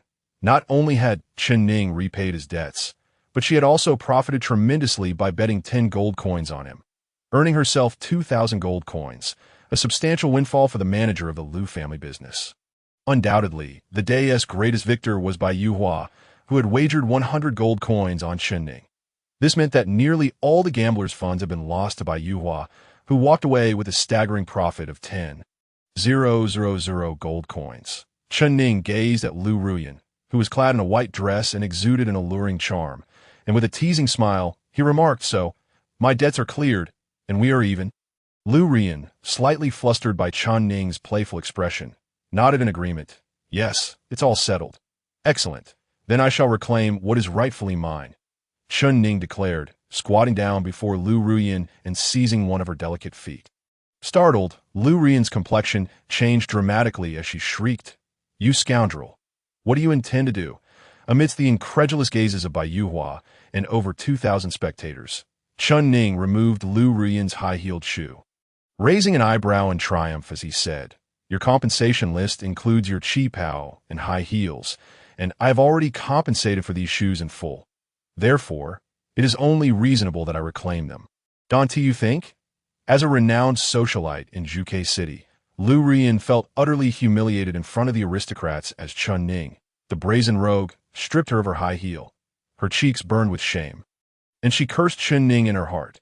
Chen Ning, lounging comfortably on a chair with bare feet, smiled at Liu Ruyan, who was at a loss as to how to respond. "Oh, and that chi pao of yours at home is also mine. Do remember not to throw it away. I shall come to retrieve it when I have the time. Goodbye." Many in the vicinity recognized Liu Ruyan, knowing her as the astute and beautiful manager of the Liu family business in Zhuge City. Witnessing her being teased by Chen Ning, especially seeing her sitting barefoot in a chair, desperately wanting to flee but unable to do so, they erupted in mischievous laughter. Liu Ruyan clenched her fists. Glaring at Chen Ning with fury, "Chen Ning, you rogue, I shall remember this, and you better hope you never fall in my hands again, or you will regret your actions today." Chen Ning, along with Bai Yuhua and the others, departed the Colosseum, unconcerned by Liu Rian's threat or her predicament of leaving barefoot. Chen Ning, Liu Rian had tormented him throughout the day, and he felt his retribution was merely a light punishment. After exiting the Colosseum, Bai Yuhua could not help but whisper to Chen Ning, "How did you manage to provoke Liu Ruyan?" Chen Ning blinked innocently. "I happened to visit the Liu family business yesterday and accidentally released a colossal gorilla they had imprisoned, causing a series of damages. She has been pursuing me for compensation. However, my recent battle has cleared my debts." Su Luo interjected, "Though you have settled your debts, I fear that Liu Rian harbors a deep-seated animosity toward you and will likely seek revenge." Chen Ning shrugged nonchalantly. "I do not reside in Zhuge City, and we are set to return to the Qingyao training camp soon. Can she truly come to the Qingyao base to cause trouble for me?" Bai Yuhua replied, "That is highly unlikely." Indeed, while the Qingyao base was merely one of the rookie training camps for the Immortal Phoenix Legion, the Legion was renowned not only for its strength within the Imperial military, but also for its fierce protection of its own. Few dared to defy them. At noon, Bai Yuhua led the group to a well-known restaurant in Zhuge City for lunch. Afterward, he planned to take them to other famous sites, including the iconic Zhuge Tower. However, Chen Ning concocted an excuse to decline joining them, citing personal matters that required his attention, promising to regroup with them later in the afternoon. Bai Yuhua, being a considerate friend, refrained from prying further, simply reminding Chen Ning, "All right, we must reach the Qingyao base by midnight, so we need to depart Zhuge City by 6 p.m. Remember to meet us by then. Don't be late." "Understood," Chen Ning affirmed before turning and swiftly disappearing into the bustling streets. His personal matters, of course, revolved around his daughter. This unexpected trip to Zhuge City had left him unprepared for a comprehensive plan to rescue her, and given the tight time frame and the formidable Liu family, he recognized that an overt rescue attempt was unrealistic. For now, he sought only a glimpse of his daughter to ascertain her condition. After parting ways with Bai Yuhua and the others, Chen Ning took a taxi to the vicinity of the Liu family estate once more. this time keeping a greater distance as he surveilled the entrance, lying in wait for an opportunity. With only a few hours left before his departure from Zhuke City, it was a matter of luck whether he would catch sight of his beloved daughter. Today, fortune was not on his side. After 2 hours of waiting outside the Lu family estate, although people came and went, he saw neither his precious daughter Xiaohua nor his ex-wife Zhang Qian with that debauched scion Lu Ming. Instead, he encountered the last person he wished to see, Lu Ruyan, who had not yet left him in peace. Lu Ruyan still wore the white dress from earlier, but had changed into a pair of exquisite high heels. Appearing unexpectedly in the alley, where Chun Ning hid while watching the Lu family estate, she deliberately clicked her heels on the ground, seemingly announcing her arrival and flaunting, "Look, you took my high heels. Yet here I am, wearing them after leaving the Colosseum and chasing you down." Chun Ning averted his gaze from the entrance of the Lu family estate and turned to face Lu Ruyan, finally expressing his exasperation. "What is it with you? You truly are relentless." Lu Ruyan appeared to have forgotten their previous tensions and threats. She regarded Chun Ning with a sly smile, glancing at the Lu family estate. "Oh, Chun Ning, hiding here, watching the Lu family entrance like a lovesick admirer yearning for a maid from a wealthy household. What?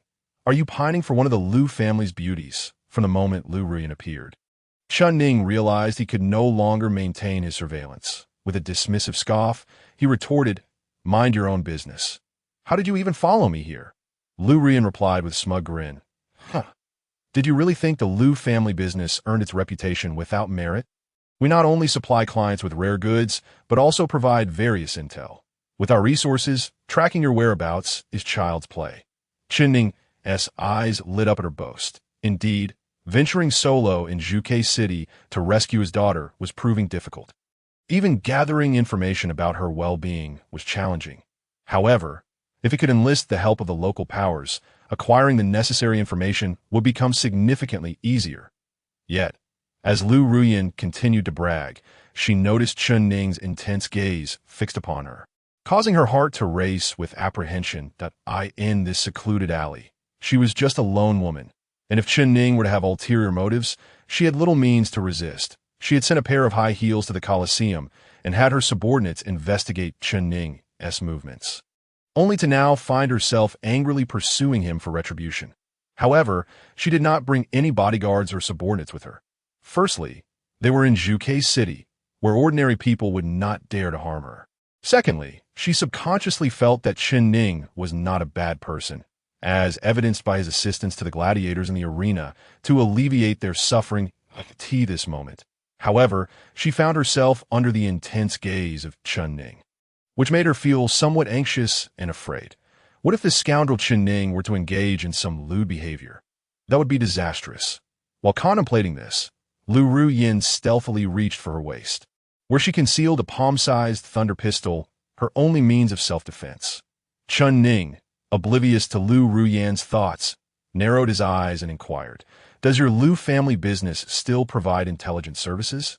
Initially poised to draw her gun, Lu Ruyan was taken aback by Chun Ning's words. "Yes. What of it?" Chun Ning's face brightened. "That's splendid. I have something I would like your assistance with, specifically regarding information gathering." This fellow's fervent gaze must stem from his knowledge of her ability to provide intelligence. Lu Ruyan found this somewhat amusing, and soon her demeanor shifted to one of pride. Especially when she observed Chun Ning's earnest expression as he requested her help, a cold smile crept onto her delicate face. Chun Ning, so you have a day when you require my assistance?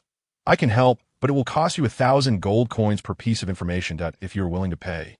I shall provide the details. Chun Ning was incensed. Your fees are outrageous. Moreover, you do not even know what I require you to investigate. Without knowing the difficulty of the inquiry, to demand 1,000 gold coins seems like a deliberate attempt to make things difficult for me. Doesn't it? Lu Ruyan retorted with a sneer. Indeed, I am making things difficult for you, that I have warned you before not to fall into my hands. Chun Ning remained unfazed, calmly stating, since the business can provide intelligence. Surely other firms must also offer similar services that I am not obligated to seek your assistance. I could just as easily approach another business. Upon hearing this, Lu Ruyan's expression faltered. She had finally seized the opportunity to toy with Chun Ning. Yet he was now attempting to evade her. However, Lu Ruyin was no fool. As Chun Ning suggested seeking help elsewhere, she suddenly called out to his retreating figure. Seeking assistance from other firms is certainly an option, and their fees would naturally be lower, around 300 gold coins. But tell me, do you have the funds? Chun Ning was taken aback. 300 gold coins? Lu Ruyin smirked. The head of the Lu family is Lu Wanlin, the commander of the Greedy Wolf Legion, a figure whose mere presence can shake Zhuke City. You speak of investigating him at great peril. Do you think 300 gold coins is excessive? I believe it is quite reasonable. Moreover, any business daring enough to take on your task would likely sell you out the moment they learned of your investigation into Lu Wanlin's affairs, handing you over to Lu Wanxion. Chun Ning narrowed his eyes. Are you daring enough to investigate the Lu family? Lu Ruyin chuckled, giggling. Have you forgotten that our Lu family business is backed by the Lord of Zhuke City? Chun Ning replied, Very well. If you assist me in investigating a matter, I am willing to owe you 300 gold coins, and I promise to repay you within the stipulated time. How does that sound? Lu Ruyin blinked. Not a chance. Chun Ning frowned. Why not? Lu Ruyin lifted her chin and coldly huffed. Because I am in a foul mood. Chun Ning understood that Lu Ruyin was still resentful over his actions in the arena. He sighed inwardly, feeling dejected, and could only ask with a wry smile. Then what must I do to improve your mood? At this, Lu Ruyin's eyes sparkled with mischief. Chun Ning was aware of the old adage. Leave a line in your dealings. You may meet again in the future. However, he did not anticipate encountering Lu Ruyin so soon again. Just a few hours had passed since their last encounter, where Lu Ruyin had been thoroughly embarrassed by him in the arena, and now she had become someone from whom he sought assistance that a man of honor knows when to bend, especially when it concerns inquiries about his daughter. Thus Chun Ning felt compelled to humble himself. He asked Lu Ruyin with a rueful smile, What can I do to brighten your mood? Lu Ruyin's eyes darted around, clearly concocting a scheme to ensnare Chun Ning. However, unexpectedly, her phone rang, causing her to frown slightly as she retrieved it. In this era, there are two types of phones, satellite phones, which are exclusively for military use, and regular phones, which have become unreliable due to the apocalypse. Many areas have succumbed to chaos, and without ground stations, mobile signals are virtually non-existent. Generally, Lu Ruyin's type of phone would only function in metropolitan areas. Once outside, it would be ineffective, leaving satellite phones as the only option in most regions. After ending the call, Lu Ruyin's expression shifted. The playful demeanor she had shown towards Chun Ning evaporated as she said, I apologize, my child has had an incident at kindergarten, and I must go see her. Upon hearing this, Chun Ning noticed the surprised look in her eyes, seemingly questioning how such a young and beautiful woman could already have a child. Lu Ruyin had encountered this reaction countless times and felt a twinge of annoyance as she explained. This child is actually my sister's, that my sister's husband was an imperial soldier who died during a mission. After giving birth, my sister took her own life, leaving behind an infant that I have taken on the responsibility of raising her, and to provide the best environment possible, I tell her that I am her mother. Chun Ning felt enlightened. During his time in the slums, he often conversed with scavengers and impoverished men, and had gleaned a great deal of knowledge about relationships, particularly regarding women. Observing Lu Ruyin now, he noted the evident blush on her neck and the slight pallor of her eyes, along with her tightly crossed legs, indicating her innocence.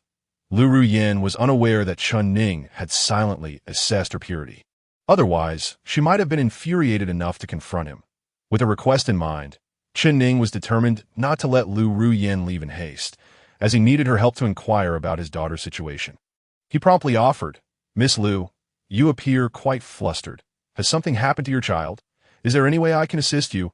Lu Ruyin initially intended to decline, but seeing Chun Ning's eager expression, recognized his desire to curry favor with her. She thought to herself, if she were to abandon Chun Ning now, he would likely leave Zhuke City, and any opportunity for her to take revenge would be lost. This was an excellent chance to get back at him. Thus, she said, my child got into a fight with other kids at kindergarten, and they asked me to come over to. I am preparing to check on her. Chun Ning volunteered. Then I shall accompany you.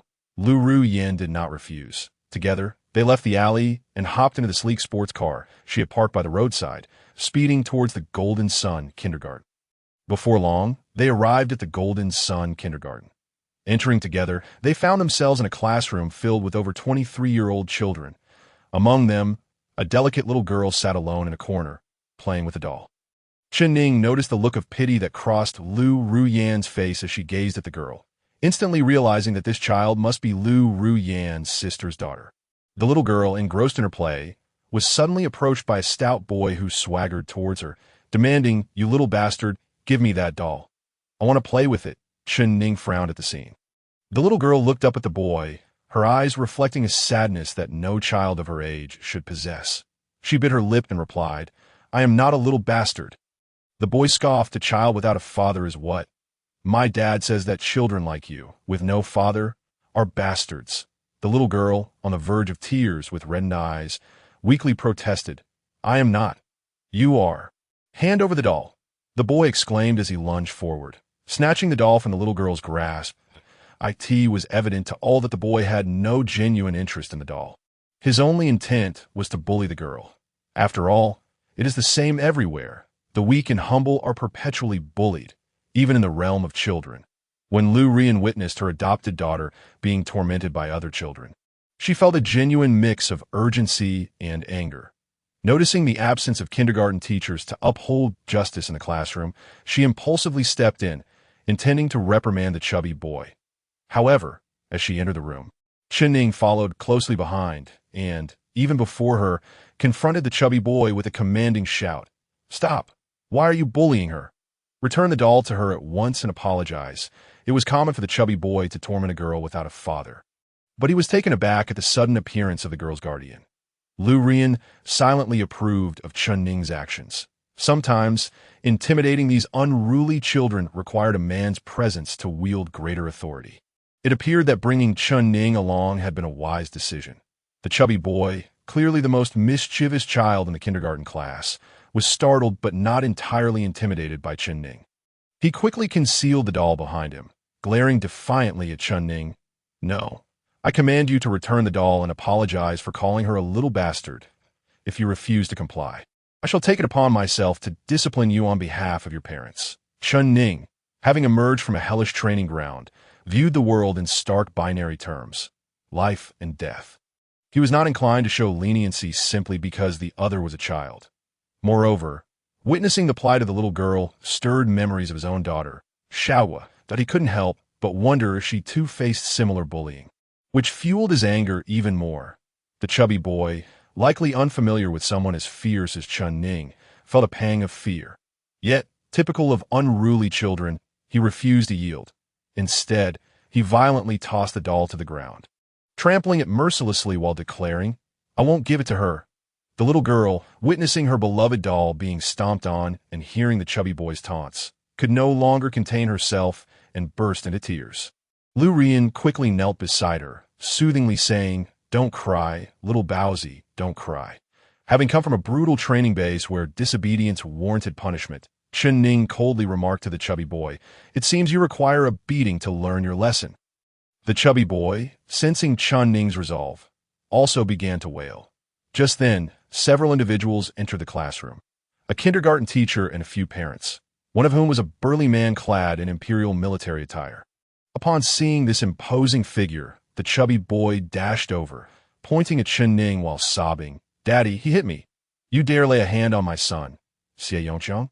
The robust parent, with a fierce temperament, rolled up his sleeves to confront Chen Ning without hesitation, while the other parents and teachers failed to restrain him.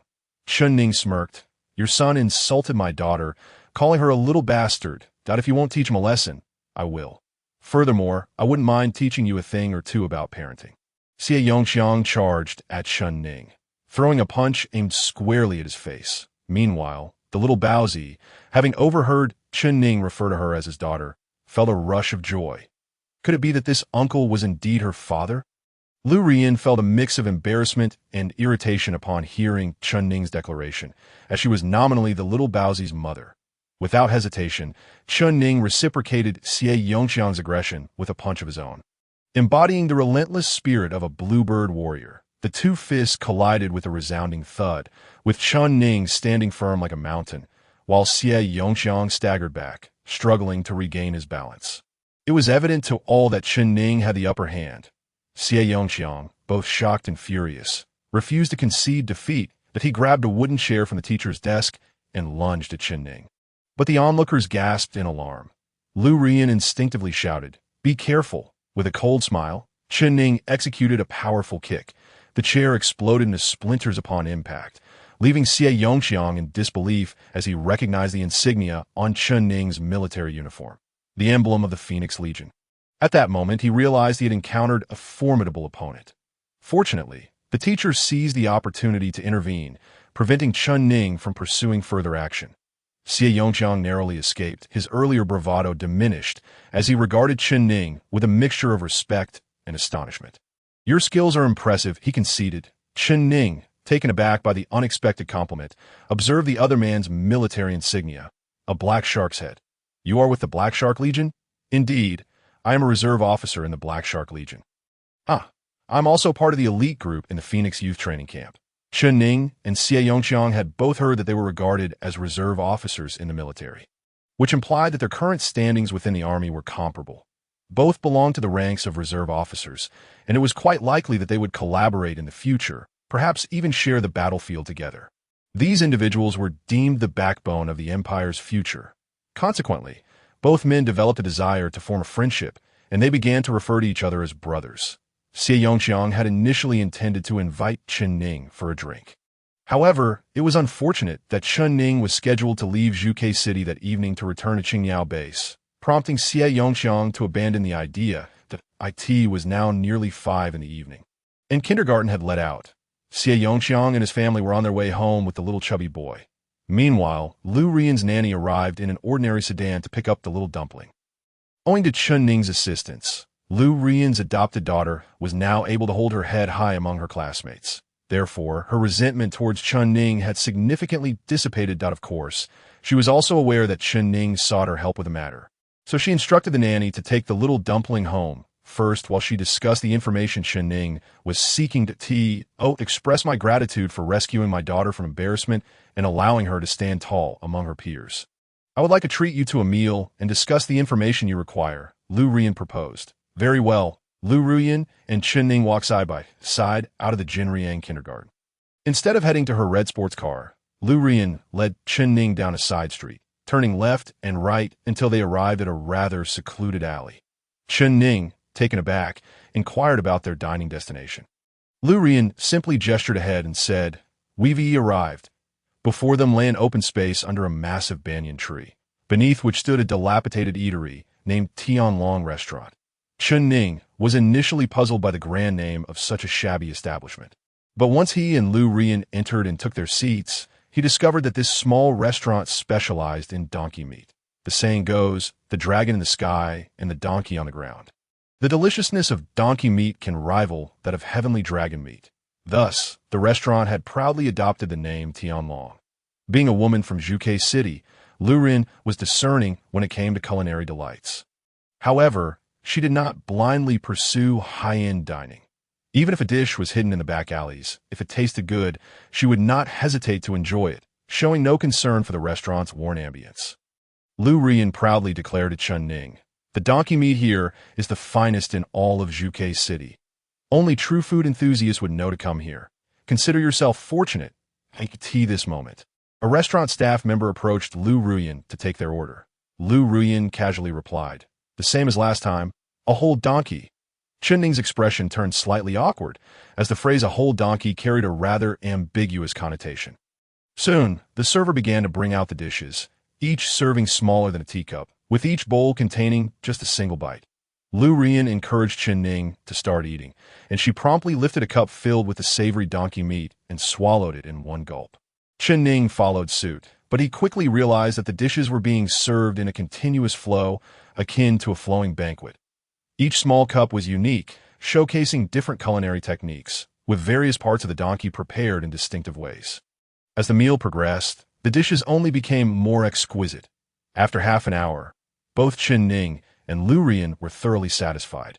With a glint of mischief in her eyes, Lu Rian turned to Chen Ning and asked, "Now, tell me, what exactly do you wish to investigate regarding the Lu family's estate? If it's too confidential, I cannot guarantee anything that it's not that our Lu family business is akin to theirs. But I fear the repercussions, considering Lu Wanlin is not someone to be trifled with. Chen Ning replied, I actually have a daughter who is currently at the Lu family residence that I wish to know about her well-being, whether she is in danger. If she is being fed adequately. Lu Rian was taken aback. You truly have a daughter? No wonder you were so furious when you saw other children bullying the little dumpling at the kindergarten. You must be worried that your daughter is being treated similarly elsewhere. After a brief hesitation, Chen Ning recounted the circumstances of his ex-wife abandoning him and their daughter being taken away. He then explained to Lu Ruyan, my visit to Zhuke City was quite unexpected. It seems challenging to reclaim my daughter from the Lu family at this time. Until I possess sufficient strength, I do not wish to alert them. That is why I am entrusting you and your business to help me gather information about her. Lu Rian chuckled. I thought you had developed an interest in the Lu family's young lady and were trying to woo her. Turns out it's merely this small matter. Rest assured, our business regularly supplies the Lu family with provisions, and someone often delivers goods there. I will call to have someone inquire, and we shall have news shortly. Chen Ning was elated. Really? Please remember to keep it discreet. I fear that if the Lu family discovers my presence, it could jeopardize my daughter's safety. Lu Ruyan rolled her eyes. Understood. The Lu family business was indeed formidable.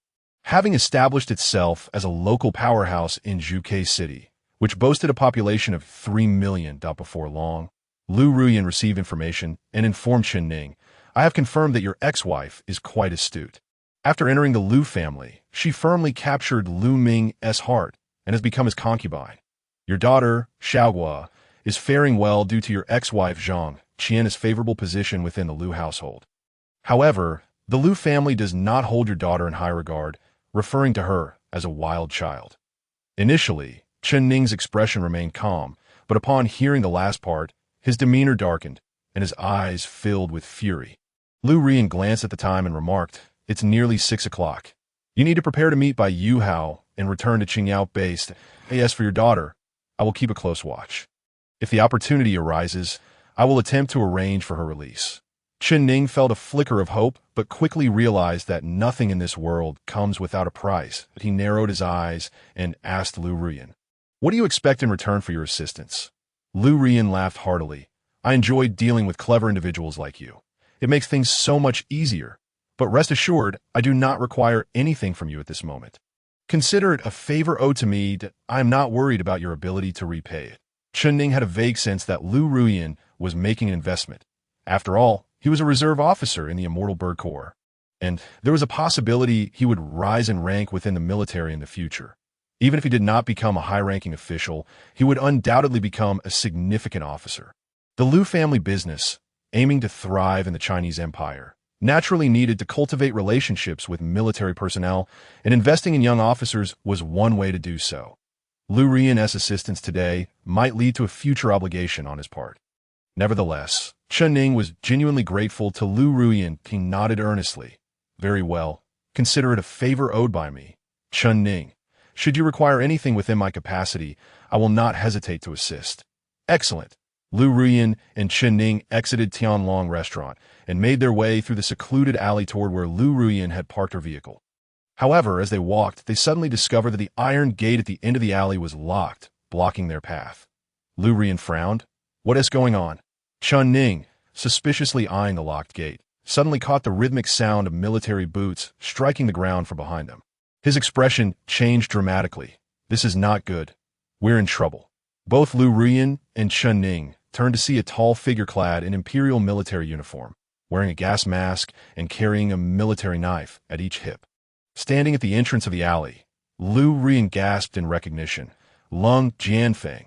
Lung Jianfeng was one of Lu Wanlin's right-hand men, or rather his personal bodyguard and assassin, known for his distinctive appearance. Not only did he wield dual blades, but he also wore a gas mask, allowing Lu Ruyan to recognize him instantly. Upon seeing Lung Jianfeng, Lu Ruyan immediately realized he was here targeting Chen Ning. Likely due to Chen Ning's surveillance of the Lu family, which had raised suspicions among them. Lung Jianfeng's mission was to confront Chen Ning, stemming from his involvement in Lu Shi's death and his clandestine appearance near the Lu family estate, which made Lu Wanlin suspect Chen Ning of harboring ulterior motives. While Long Jianfeng observed Chen Ning and Lu Rian together, his eyes narrowed in suspicion, contemplating the nature of their relationship and whether Lu Rian was complicit in Chen Ning's schemes against the Lu family. Nevertheless, despite his doubts, he recognized Lu Rian's status as the general manager of the Lu family business, which was a prominent commercial powerhouse in Zhuge City, with close ties to the city's governing authority. Even the Lu family secretly offered 30 of the shares of the Lu family business to the city lord. The elite of Zhuge City were well aware that the Lu family was under the protection of the city lord, and thus, ordinary folk dared not provoke them. The mission of Long Jianfeng on this occasion was to deal with Chen Ning. As for the matter concerning Lu Rian, he planned to report back to Lu Wanlin and let him decide. He coldly regarded Lu Ruyan and stated, "This does not concern Miss Lu. Please leave. I have matters to resolve here." Lu Ruyan found herself in a predicament. Although she did not share a deep friendship with Chen Ning, he had just assisted her that day, and they had shared laughter and a meal together. Now, she was acutely aware that Long Jianfeng was likely there to kill Chen Ning. However, it was truly difficult for her to abandon him without a second thought. Unable to contain herself, Lu Rian spoke up, "Long Jianfeng, is there some misunderstanding? Chen Ning is my friend." Long Jianfeng's voice emerged slowly from behind his gas mask. "You have 3 seconds." Lu Rian's complexion changed dramatically. It was evident that Long Jianfeng was resolute in his intent to kill, and his warning was unmistakable that if she did not leave immediately, she might very well be caught in the crossfire. Chen Ning turned to Lu Ruyan and urged, "You should go. Don't worry about me, that I can handle this if I do not survive the night. Please take care of my family." By family, he naturally meant his daughter, Xiahua. Although Lu Rian had some rapport with Chen Ning, they were not at the level of sharing life and death. She glanced at Chen Ning, nodded heavily, uttered a soft "all right," and then turned on her heels, clicking away in her high heels. Originally, Long Jianfeng had no intention of harming Lu Ruyan, given her unique status. However, upon witnessing the closeness between Lu Ruyan and Chen Ning, his suspicion grew regarding their relationship. He seriously doubted that Lu Ruyan was not involved in actions detrimental to the Lu family, and perhaps there were even unspeakable secrets shared between them. His thoughts shifted drastically. Neither Lu Ruyan nor Chen Ning could be allowed to leave. He intended to capture them both and bring them back to Lu Wanlin to uncover what schemes they were plotting. Thus, as Lu Ruyan passed by Long Jianfeng, he suddenly struck. Chen Ning's eyes widened in shock, while Lu Ruyan, caught off guard, was swiftly incapacitated by a knife-hand blow to her neck, causing her to lose consciousness.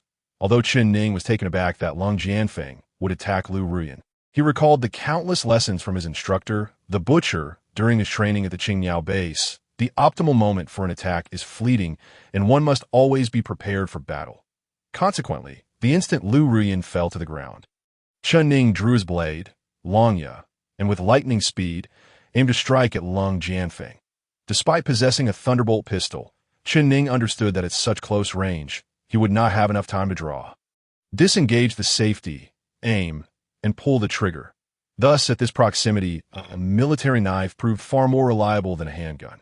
Long Jianfeng, a 6th-level war general, far surpassed Chen Ning in strength. The chasm between a war general and a war soldier was significant. Even with Chen Ning's dual 3rd-level war soldier prowess, 2 3rd-level soldiers stood no chance against a 6th-level war general. Long Jianfeng regarded Chen Ning with disdain. As Chen Ning's blade approached, Long Jianfeng's own military knife unsheathed with a crisp sound, deftly intercepting Chen Ning's strike. In the same fluid motion, his other knife lunged towards Chen Ning's arm with lightning speed, caught off guard by Long Jianfeng's dual wielding and the rapidity of his strikes. Chen Ning had no choice but to abandon his knife and retreat as swiftly as possible. Yet even as he relinquished his weapon, he could not evade entirely. Long Jianfeng's blade grazed his right arm, leaving it bleeding profusely. Taking several steps back, Chen Ning was filled with both astonishment and fury. Although he had previously encountered Long Jianfeng, he now grasped the terrifying reality of his opponent's strength. His own dual 3rd-level soldier capabilities paled in comparison to the absolute power displayed before him. Long Jianfeng, surprised, observed as Chen Ning barely evaded his lethal strike, exclaiming, You appear to possess strength beyond that of a mere third-level soldier. No wonder young Master Lu Shi fell to you. Not strong enough, Chen Ning retorted, stepping forward to slash at Lung Jianfeng's neck. Lung Jianfeng parried with his left-hand blade while his right-hand knife countered towards Chen Ning. They engaged in a fierce clash, the sounds of their blades echoing through the air. Before long, Chen Ning suffered another wound to his chest, staggering back with a fresh gash bleeding profusely. Lung Jianfeng, with his left blade pointed to the ground and his right blade poised near his lips, gently blew away a droplet of blood from the edge of his weapon. His voice, tinged with cold amusement, emerged once more from behind his gas mask. You've exhausted your tricks. Your capabilities are merely this. There is nothing left to astonish me that I shall not play with you any longer. Your end is nigh. From their brief exchanges, Chen Ning understood that Lung Jianfeng's strength was unequivocally superior. He realized he stood no chance against such a formidable foe, just as Lung Jianfeng prepared to deliver a fatal blow. The voice of the blood-colored tyrant echoed in Chen Ning's mind. Chen Ning, do not hesitate any longer. Temporarily relinquish control of your body to me, and I shall aid you in defeating this foe. Otherwise, should you perish, your mental realm shall also be destroyed, and I too shall vanish with it, but we are intertwined. Let us first deal with this adversary. Caught in a mental tug-of-war, Chen Ning grappled with the decision of whether to grant control to the cunning blood-colored tyrant. Without the tyrant's abilities, he risked losing his life at Lung Jianfeng's hands. Yet if he surrendered control, he feared the sly old fiend might seize his body entirely, with danger closing in as Lung Jianfeng's blade descended towards him. Chen Ning had no choice but to shout inwardly, "Blood-colored tyrant, let us cooperate." "Very well," replied the blood-colored tyrant. Lung Jianfeng's strike was aimed with deadly intent, yet he suddenly sensed an unsettling shift, just as his blade was about to cleave Chen Ning's face. Chen Ning's eyes ignited with a crimson glow. A ghastly white skeletal mask formed over his left cheek, its sunken eye sockets and menacing teeth instilling dread. When Lung Jianfeng's blade struck the mask, it produced a sound unlike metal or iron. His finely crafted military knife, forged from meteorite steel, failed to pierce the unexpected barrier. Stunned and enraged, Lung Jianfeng uttered, "You. Does this astonish you?" Chen Ning, now under the blood-colored tyrant's control, spoke in a voice that was grating and ominous, yet imbued with a terrifying allure. Though masked, Lung Jianfeng's expression was evidently one of disbelief, yet he steadied himself and scoffed. "Whether you are human or demigod, encountering me is your misfortune. It is man who slays man, and God who slays God." With a fierce cry, Lung Jianfeng's presence shifted dramatically. His twin blades began to emanate a faint glow, revealing the true power of a sixth-level war general. Until that moment, he had merely toyed with Chen Ning, akin to a grown man sparring with a child, never revealing his full strength. The glowing weapons indicated a mastery approaching that of valiant generals and high-ranking commanders. In combat against advanced, ultimate zombies, standard firearms and weaponry proved utterly ineffectual. Thus, for the human powerhouses who have attained the rank of valiant warriors, the light sword stands as their most formidable weapon against the apex of zombies. The term light sword is merely a generalization. Not every human warrior wields a sword. It broadly refers to any weapon they employ that emits a dazzling radiance. For instance, Major General Xiaofeng, the supreme commander of the Black Shark Legion, wields a katana named the Falling Star Blade. When he engages in battle, his blade radiates a meteor-like brilliance, thus qualifying it as a light sword. Before us stands Lung Jianfeng, whose dual blades emit a faint glow, indicative of his prowess as a level 6 battle general, should he ascend to the rank of valiant warrior in the future. His weapon would undoubtedly radiate with full luminescence, for only those warriors wielding light swords can be deemed true powerhouses. Nevertheless, despite Lung Jianfeng's current status as a level 6 battle general, he remains formidable enough to dominate many situations. At this moment, he crossed his military knives in a swift motion, instantly unleashing two intersecting arcs of black blade energy that surged towards Chen Ning. Like a wraith, Chen Ning evaded the blade energy, which subsequently struck the wall of the alley with a thunderous crash, leaving a significant X-shaped crack. Witnessing this scene, Chun Ning felt a surge of shock. It was his first encounter with the true might of a level 6 human battle general, and a sense of unease crept in. Although he was aware that the Blood Tyrant was also powerful, the latter's spirit had been injured and sealed within his own mental realm, despite having regained some vitality from the nourishment of fresh blood.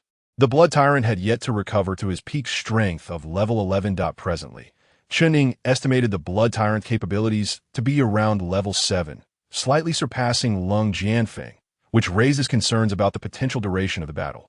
Prolonging the fight could attract the attention of other forces or military factions within Zhuge City, leading to unfavorable outcomes. Thus, in his mind, Chun Ning urged the Blood Tyrant.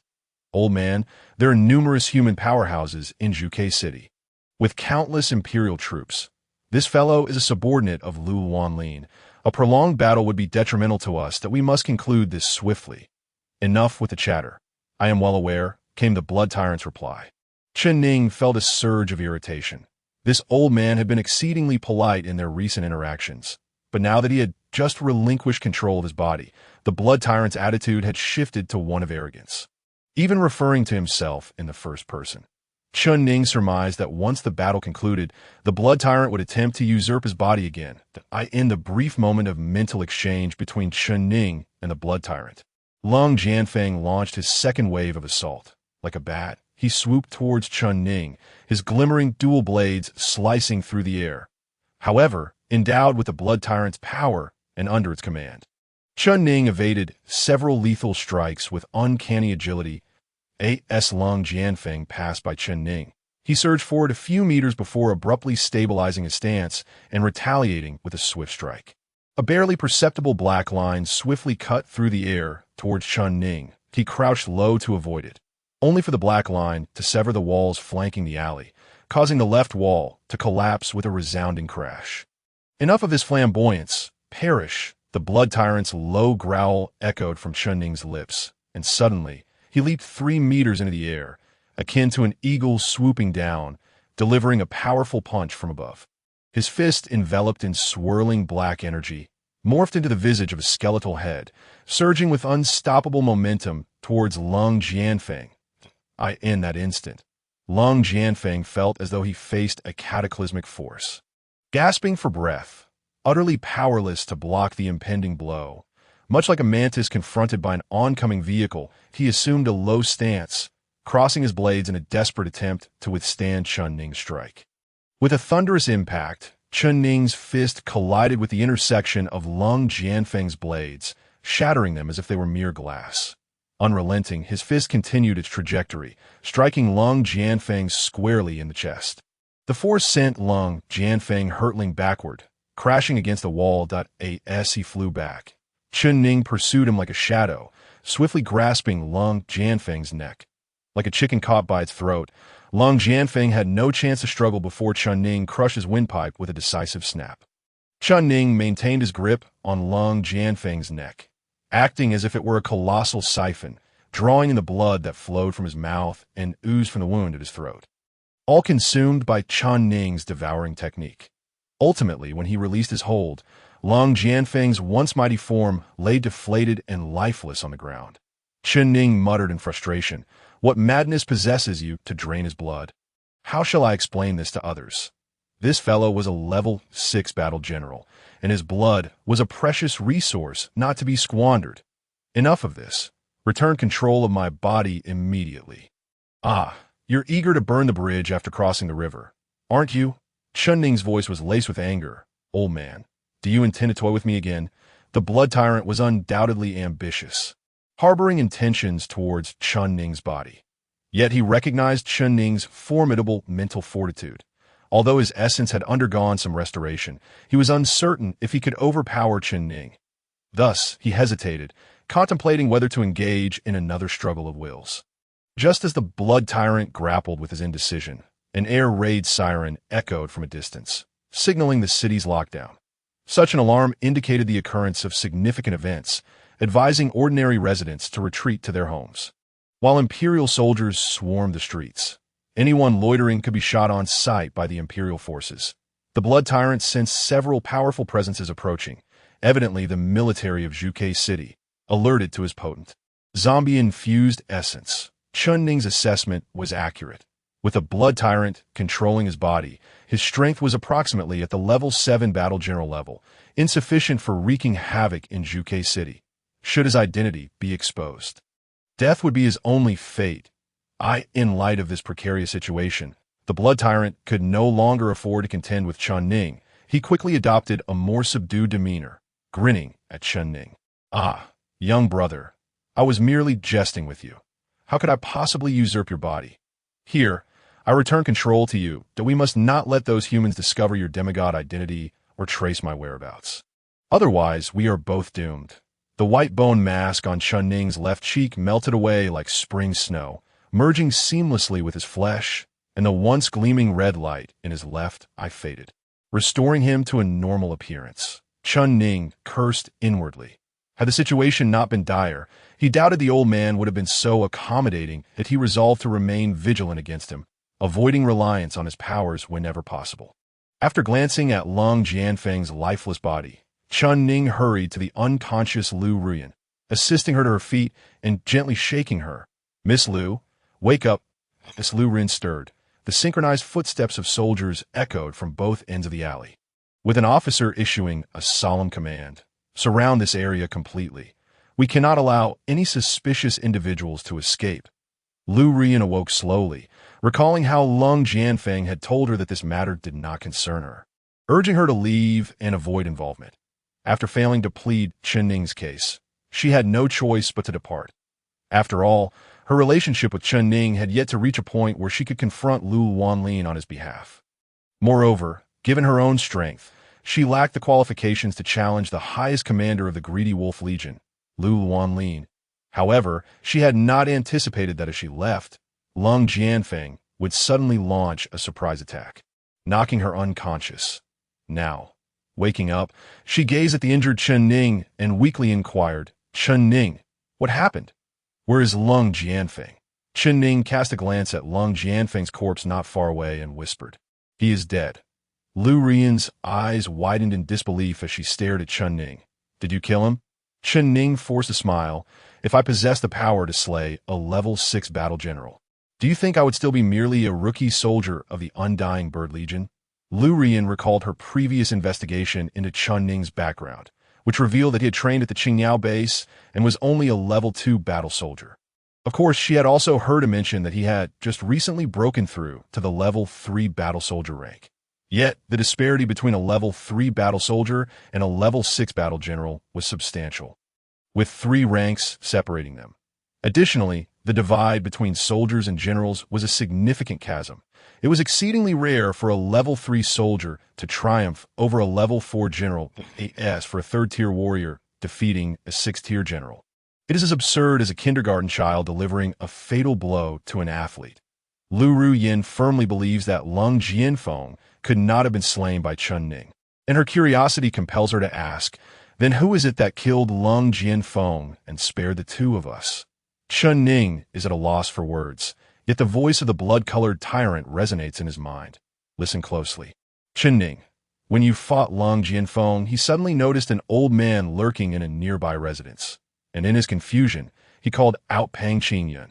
Following this, Lung Jianfeng engaged in a fierce battle with that mysterious old man, who swiftly ended his life before making his escape." Chun Ning, bewildered, inquires of the blood-colored tyrant, "Who is Pang Qingyun, and why implicate him? Is this even effective?" The blood-colored tyrant retorts, "Stop your prattling. Follow my instructions if you wish to survive." With no other option, Chun Ning repeats the blood-colored tyrant's words to Lu Ruyan. His astonishment upon hearing the name Pang Qingyun. Lu Ruyan's complexion pales, and she exclaims, "Pang Qingyun! Could it be the infamous half-human, half-corpse demon that the Empire has been hunting for over a decade?" As she speaks, she strides toward Lung Jianfeng's lifeless body.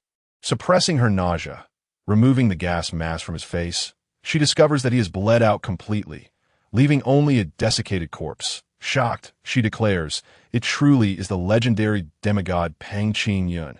The presence of this fiend in Zhuge City is terrifying."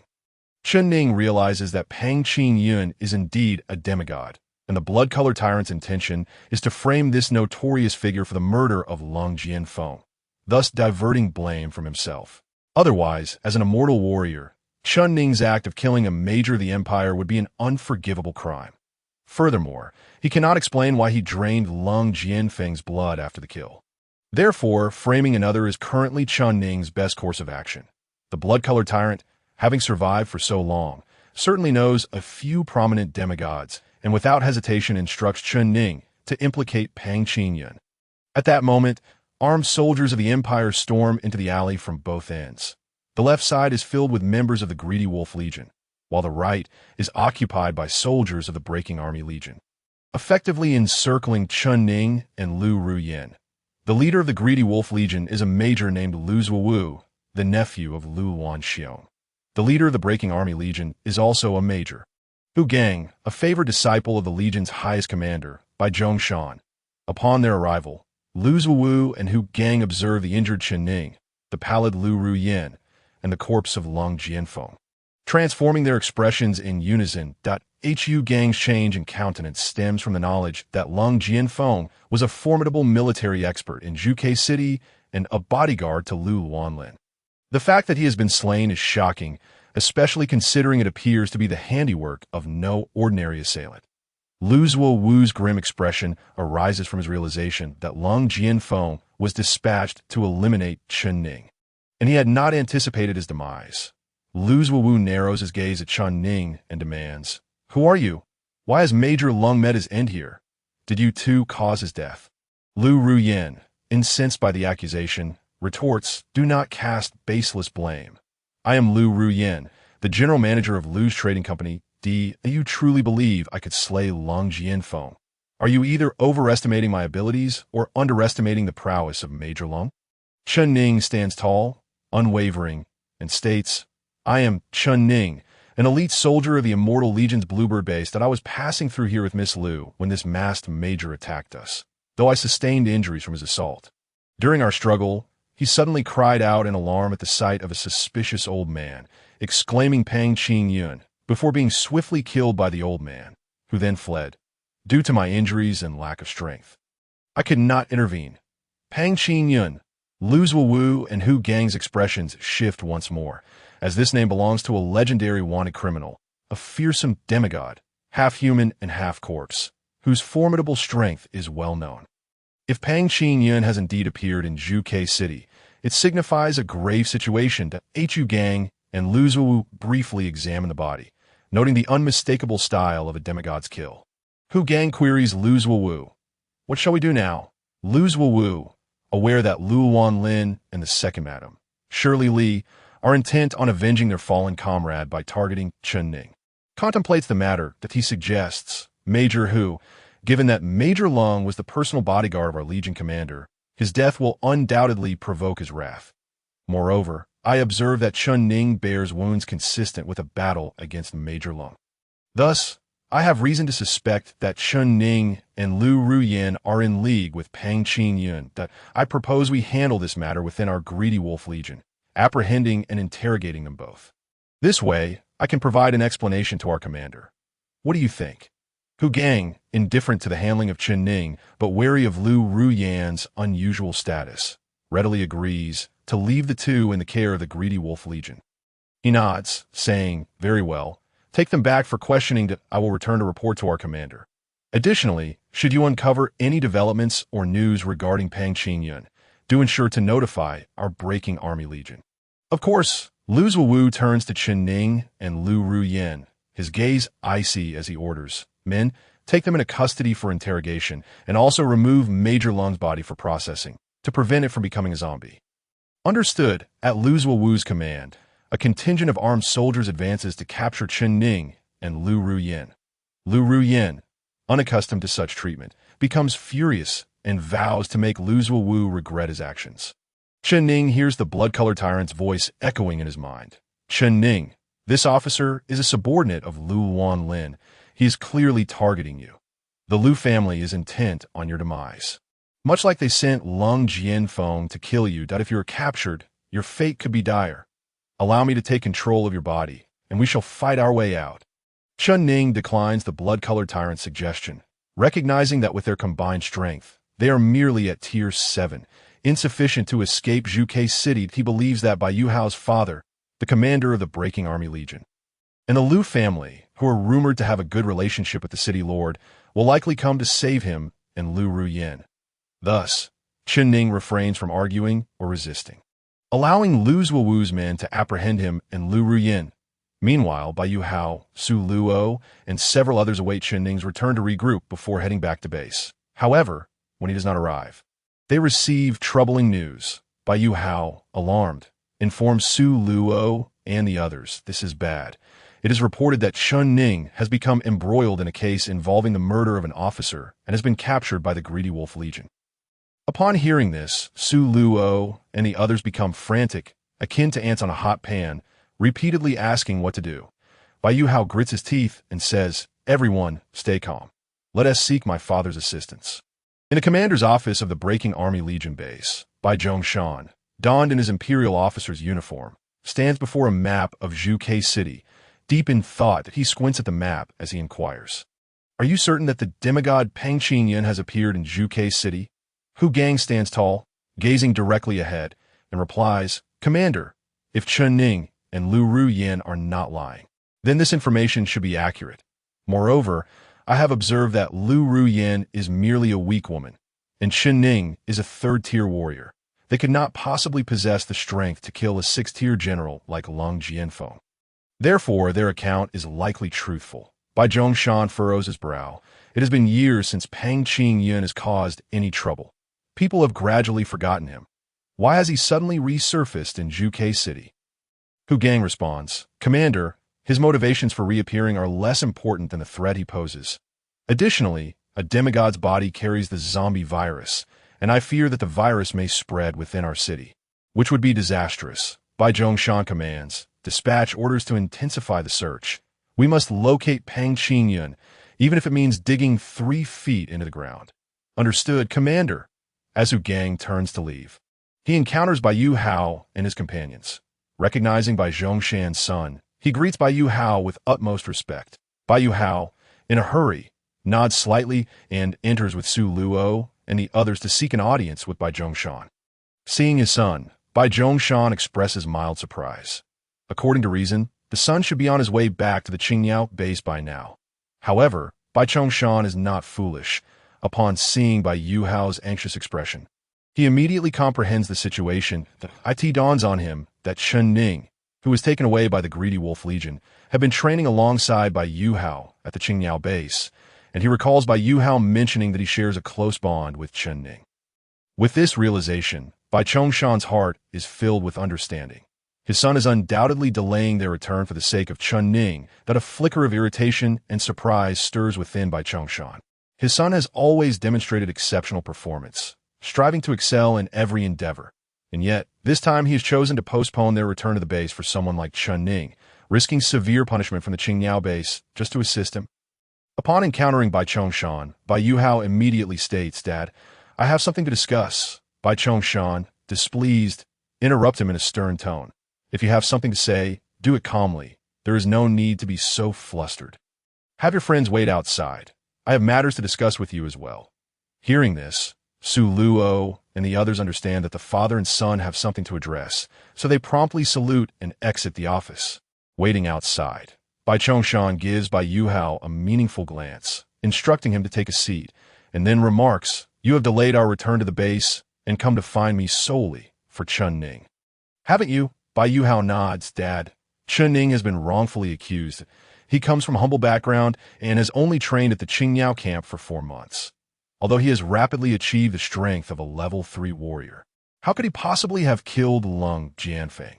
Moreover, Lung Jianfeng is Lu Wanlin's chief bodyguard. His presence, there is suspect, clearly indicating that he sought out trouble. Unfortunately, he crossed paths with Peng Qingyun." Bai Zhongshan furrows his brow slightly. In terms of status, Lung Jianfeng and Chun Ning are worlds apart. Why would Lung Jianfeng trouble himself with Chun Ning? Bai Yu Hao replies, "It is not Lung Jianfeng seeking trouble, but rather Lu Wanlin. Or rather the Lu family seeking revenge against Chun Ning." Bai Zhongshan feels astonished. the esteemed Major General of the Empire and commander of the Greedy Wolf Legion, Lu Wanlin, is indeed plotting revenge against a mere soldier of the Undying Bird Legion? Bai Yuhao lowers his voice. Yes, Lu Wanlin's favored concubine is named Shi Lily, who has a son with him named Lu Shi. Lu Shi is a bastard child, holding a lowly position within the family. Thus, in his desire to achieve military success, he is quite arrogant.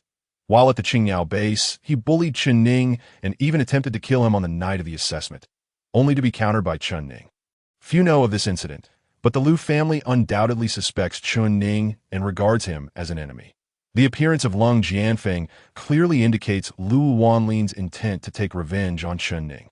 Bai Chongshan coldly remarks, "Utter nonsense." Bai Yuhao is taken aback, momentarily unsure whether his father is criticizing Chen Ning or the Lu family. Bai Chongshan continues, "Though Lu Wanlin has risen through the ranks from humble beginnings to a high position, he is narrow-minded. Chen Ning has caused the death of his son, and he seeks retribution. While this may tarnish his dignity, it is indeed his style." Only then does Bai Yuhao comprehend that his father's disparaging remark was aimed at Lu Wanlin. The Greedy Wolf Legion and the Breaking Army Legion are the primary defense forces of Zhuke City. Yet Bai Chongshan and Lu Wanlin have never seen eye to eye, each holding a measure of disdain for the other. Seizing the moment, Bai Yuhao states, "Dad, Chen Ning is my friend and possesses great potential. I wish to help him." Bai Chongshan responds, "If it were a simple matter, then by all means assist. However, Chen Ning has killed Lu Shi, and Lu Wanlin will undoubtedly seek to end Chen Ning's life. Although our Bai family and the Lu family have a strained relationship, we have not reached the point of open enmity. We cannot jeopardize our standing for the sake of a single Chen Ning. Furthermore, Chen Ning has already been captured by the Greedy Wolf Legion. We cannot simply march into their camp to rescue him. Can we?" After waiting outside for half an hour, Su Luo and the others see Bai Yuhao emerge from the office and hurriedly approach him, whispering, "Bai Yuhao, what happened?" Bai Yuhao, rarely revealing his difficulties, responds, "My father says that Chen Ning's situation is complex, and he cannot offer assistance to Su Luo and the others. Already aware of the incident involving Chen Ning and Lu Shi, grow increasingly worried about Chen Ning's fate at the hands of the Lu family." Su Luo despondently murmurs, "Are we truly to stand by and watch as Chen Ning faces disaster?" Chen Ning and Lu Ruoyan are escorted to the Greedy Wolf base, ultimately brought into an interrogation room, where both are secured to prisoner chairs. These chairs, designed for military felons, restrain their hands and feet with handcuffs and shackles, locking their necks to the chair's back to ensure they cannot resist during interrogation. Major Lu Zhuwu, after providing a brief report to Lu Wanlin, receives instructions and enters with several soldiers to personally interrogate Chen Ning and Lu Ruoyan. Lu Zhuwu sits across a long interrogation table from Chen Ning and Lu Ruoyan, flanked by a dozen armed Greedy Wolf soldiers. He squints at Chen Ning, adopting an official tone as he states, "A special investigation team has been established regarding the death of Major Lung Jianfeng. I am in charge and will now be interrogating you too. Who are the primary suspects that I hope you will cooperate with my inquiries? Your name? Chen Ning. Gender? Male. Identity? Elite group warrior from the Undying Bird Legion's Qingyao training camp." Lu Zhuwu methodically continues the interrogation, documenting Chen Ning and Lu Ruoyan's identities before recording their testimonies. Both maintain their narrative, asserting that Lung Jianfeng was killed by Pang Qingyun. Unbeknownst to them, the interrogation stretches on for 3 hours, and by 9 p.m., a knock is heard at the interrogation room door. 2 officers accompany a middle-aged man, who turns out to be Lu Ruoyan's father, Lu Yu, the second master of the Lu family.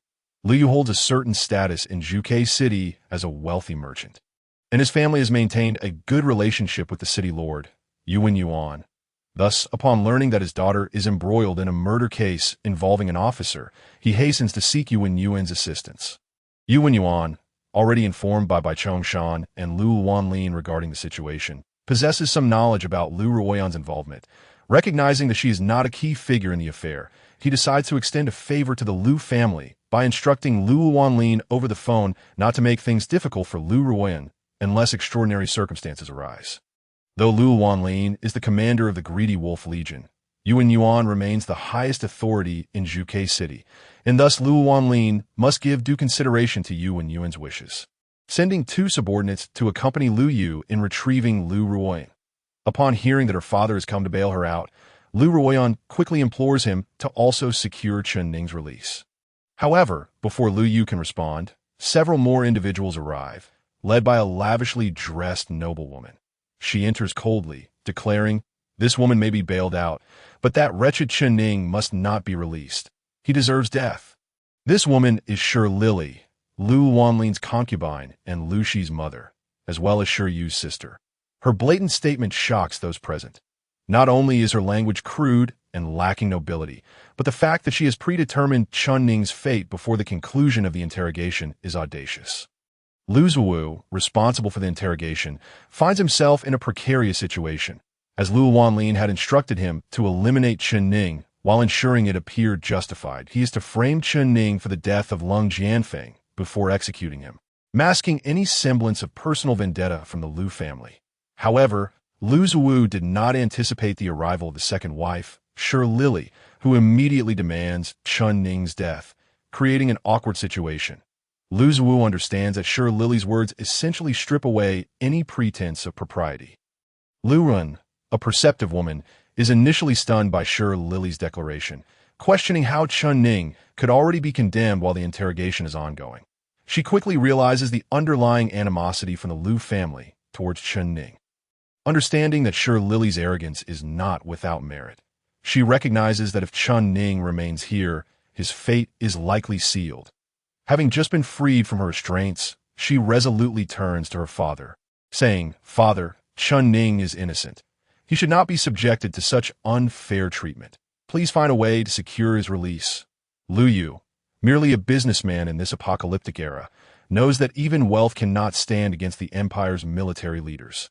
Irritated, he glares at his daughter and admonishes softly, "Do not act so recklessly in front of Major Lu and the second wife." Whether Chen Ning is guilty or not is for Major Lu and the others to ascertain. It is not your place to interject.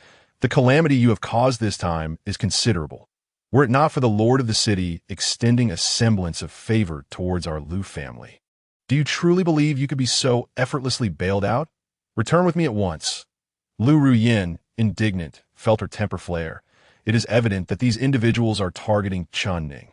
I have made my position regarding Chen Ning abundantly clear that if he is not released, then I shall not leave either. Lu Yu, astonished and furious, exclaimed, "Preposterous!" At that moment, Lu Zuwu coughed, drawing the attention of all present, and stated, "Although Miss Lu and Chen Ning have both detailed the circumstances at hand and provided their testimonies, we hold faith in Miss Lu's account. She was rendered unconscious during the incident and, upon regaining consciousness, found the matter concluded.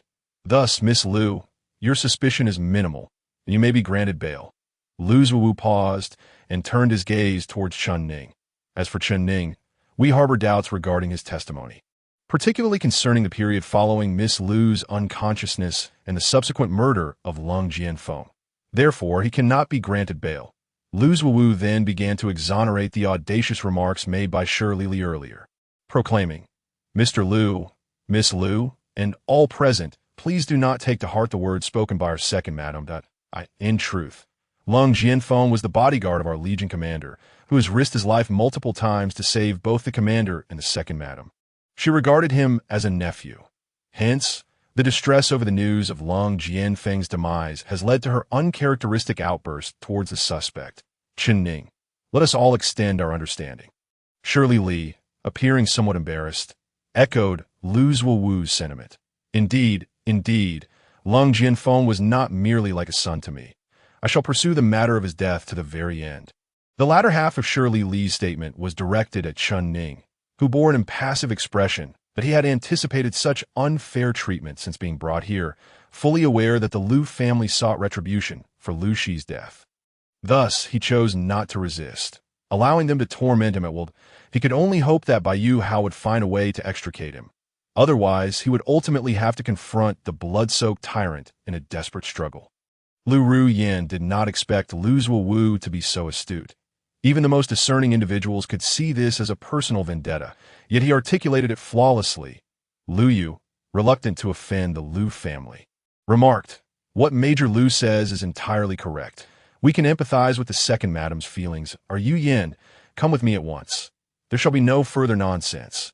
Lu Ru Yin bit her lip. I shall not return. I will wait here for the outcome. Lu Zuowu, stern-faced, retorted.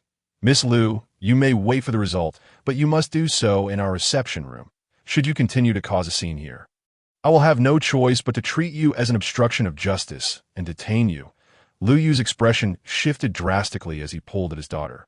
Lu Ru Yin raised her chin defiantly. Very well. I shall wait in your reception room for the outcome. Upon exiting the interrogation room, Lu Ru Yin noticed a gathering outside. Some were guards from the base, while others were attendants brought by Shirley Li, including a few from the Lu family. Among them was a nanny cradling a chubby little girl, the very embodiment of innocence. Little Bao Zi. Mama! Little Bao Zi exclaimed upon spotting Lu Ru Yin. Extending her arms for a hug, Lu Ru Yin lifted the child into her embrace. The little one scanned the surroundings with her small head, and upon failing to locate the person she longed to see, her expression fell, and she pouted, asking Lu Ru Yin, Mama, where is Daddy? The mention of Daddy caused the faces of Lu Yu and several other Lu family members to shift awkwardly. Could it be that Lu Ru Yin had taken a liking to someone, leading little Bao Zi to refer to her boyfriend as Daddy? Lu Ru Yin felt her cheeks flush, yet seeing the child's eager gaze, she could only respond, her voice barely above a whisper. Daddy is a bit busy. Let us wait for him in the reception room, shall we? Little Bao Zi's eyes lit up, her cherubic face breaking into a smile as she chirped. Okay. This left Lu Yu and the others momentarily dumbfounded. Indeed, Lu Ru Yin did not depart. She settled into the reception room of the Greedy Wolf base, awaiting the outcome. This, at least, gave her the comfort that her presence might deter Shirley Li and Lu Zuowu from brazenly pursuing their vendetta against Chen Ning.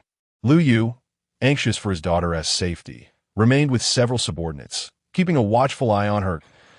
In a matter of minutes, another group entered the reception room, comprising Bai Yu Hao, Su Luo, De Luo, Xiao Luo, and another familiar face to Lu Ru Yin, Xie Yong Chong. It turned out that Xie Yong Chong had encountered Bai Yu Hao and his companions, clad in Qing Yao uniforms, and upon learning of Chen Ning's predicament, he resolutely accompanied them to the Greedy Wolf base. Bai Yu Hao and his associates, upon discovering they had no right to meet Chen Ning, found themselves in a situation akin to Lu Ru Yin's, either waiting in the reception room or leaving at their discretion. Upon seeing Lu Ru Yin, Bai Yu Hao hurriedly inquired about the situation. Lu Ru Yin recounted the events briefly, including Shirley Li's earlier brash assertions, then lowered her voice to express her concerns. Chen Ning and I have clarified everything during our testimonies. We did not kill Long Jianfeng. However, they refused to believe Chen Ning, and Shirley Li has brazenly declared that he must die, that I cannot shake the feeling that there is a personal vendetta at play here, which makes me deeply worried for Chen Ning's safety. Bai Yu Hao mused silently about the reason. Undoubtedly, it was due to Chen Ning's involvement in Lu Shi's demise. He sighed and turned to Su Luo and the others. We cannot return to the base on time. Please find someone at Greedy Wolf Base to borrow a satellite phone and inform Instructor 2 that we will be delayed and must return to face the consequences, Su Luo replied. We have already informed Instructor Jianqing about Chen Ning's situation while you were with Uncle. Bai Yu Hao nodded. That is good. Unable to contain himself, Xie Yong Chong asked, did your instructor express any intention to come to rescue Chen Ning? Su Luo shook his head. Instructor Jianqing said nothing after hearing the news and simply hung up. Her attitude remains unclear. Xie Yong Chong muttered a curse and promptly declared, my instructor, Luo Ho, is currently in Zhuke City. I shall attempt to seek his assistance in the interrogation room. Chen Ning was bound to a chair, his hands and feet shackled. Lu Zuowu had retained only a few trusted subordinates, along with the second madam and her attendants. The room was filled with members of the Lu family, allowing Lu Zuowu and Shirley Li to abandon pretense. Lu Zuowu coldly regarded Chen Ning. Chen Ning, you must be aware of the reasons we are targeting you, correct? Chen Ning raised an eyebrow. I do not. Shirley Li, incensed, erupted with vitriol. You, wretched spawn of the slums, more repugnant than a rat, dare to have caused my son's death. Now that you have fallen into my grasp, do you think you can leave this place alive? I shall personally ensure your demise tonight. Seeing Shirley Li poised to strike Chun Ning, Lu Zuowu, fearing for her well-being, swiftly intervened. Second madam, do not act impulsively. It would be detrimental to your health. Allow me to handle this scoundrel. Shirley Li, seething, retorted. Very well, Zuowu. Make sure to deal with him severely. I wanted to wish for death, but find it unattainable. Lu Zuowu acquiesced, then retrieved a prepared confession from his drawer. Falsified testimony wherein Chen Ning admitted to murdering Lung Jianfeng. With a mocking grin, he approached Chen Ning, who appeared as a lamb awaiting slaughter, and said, Boy, place your fingerprint here to signify your guilt, and I shall grant you a swift end. Make it easier for yourself. Otherwise, you will truly regret your existence. Even death will become a luxury. What do you say? Chen Ning regarded Lu Zuowu with a cold smile, then suddenly spat a mouthful of phlegm directly onto Lu Zuowu's face. With trash like you, how dare you climb the ranks in military? Those of us discarded from Qingyao base are far superior to you. What are you really? Feel free to employ any tricks you have up your sleeve. Lu Zuowu, taken aback and furious. You seek death. Bang, bang, bang. Enraged by the spittle on his face, Lu Zuowu immediately launched a series of punches into Chun Ning's abdomen.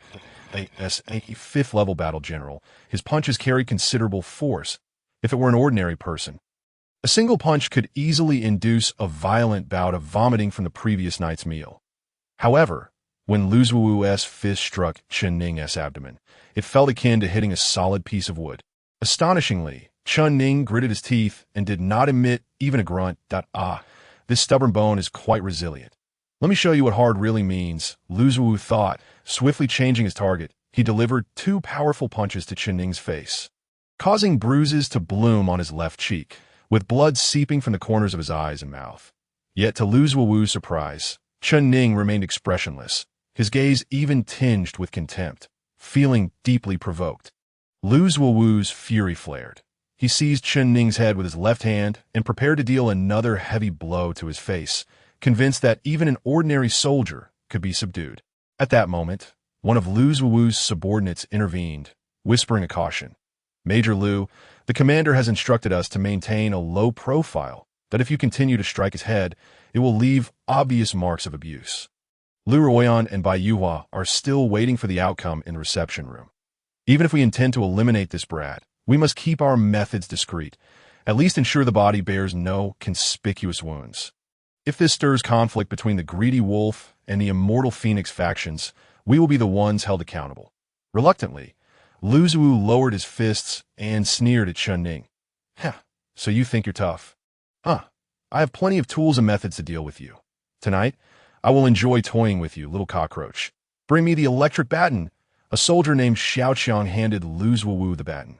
Approaching Chen Ning, Lu Zuowu seized his collar and violently ripped open his shirt, exposing Chen Ning's muscular and scarred chest. Not only did Lu Zuowu appear momentarily dumbfounded, but even Shirley Li and the others watching were taken aback by the sheer number of scars adorning Chen Ning's body.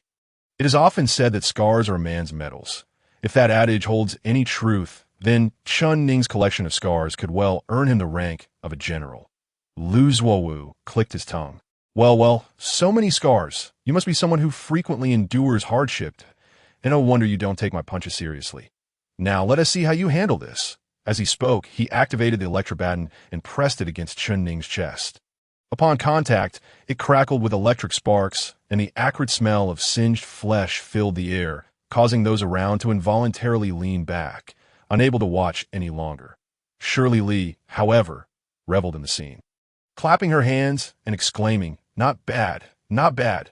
Zuowu, this is a good start. Give this little bastard a couple more hits. He hasn't even cried out yet. Lu Zuowu, emboldened, continued to jab the baton into Chen Ning's body, leaving his chest bruised and charred, with blood oozing from several spots. Yet astonishingly, Chen Ning remained silent, gritting his teeth and glaring at Lu Zuowu with unyielding defiance. After half an hour of torment, though Chen Ning appeared on the brink of collapse, his consciousness remained clear, and his stubbornness unwavering. He had not uttered a single groan of pain. Shirley Li, leisurely applying hand cream, glanced at Lu Zuowu and remarked, Zuowu, you need to increase the intensity. He hasn't even made a sound. Is that all you've got? Show some real brutality. Wiping the sweat from his brow with a handkerchief, Lu Zuowu surveyed the nearly unconscious Chen Ning, his gaze trailing down to the injuries on Chen Ning's chest before finally resting on his groin. He swung the electric baton with a sinister grin, saying, "I refuse to believe that your entire body can withstand my batoness assault. You think you're tough? Let us see how tough you are when I give your family jewels a few jolts. Even if you escape tonight, you'll never be a man again. Let us see if you can still act tough after this." Shirley Li applauded. "Ha ha. Now this is true torment. Zuowu, hurry up. I can hardly wait to see it." Upon hearing Lu Zuowu's intent to target his groin, Chen Ning's expression finally shifted. After all, no man could remain composed under such a threat, seeing the drastic change in Chen Ning's demeanor. Lu Zuowu felt exhilarated, akin to a student solving a complex mathematical problem or a researcher cracking a scientific enigma. With a malicious grin, he prepared to jab the baton into Chen Ning's groin. Just then, a series of loud knocks echoed from the interrogation room door, accompanied by a cold, authoritative voice. "Open the door." Lu Zuowu halted, exchanging puzzled glances with Shirley Li. Both were bewildered in the Greedy Wolf base. Who would dare interrupt an interrogation personally sanctioned by the commander? Lu Zuowu signaled for his subordinate to open the door, revealing a burly bald officer accompanied by several subordinates, along with officers from the Bluebird base. Upon seeing the insignia on the bald officer's sleeve, a black shark head with exposed fangs, Lu Zuowu recognized him as Major Luo Ho of the Black Shark Special Corps.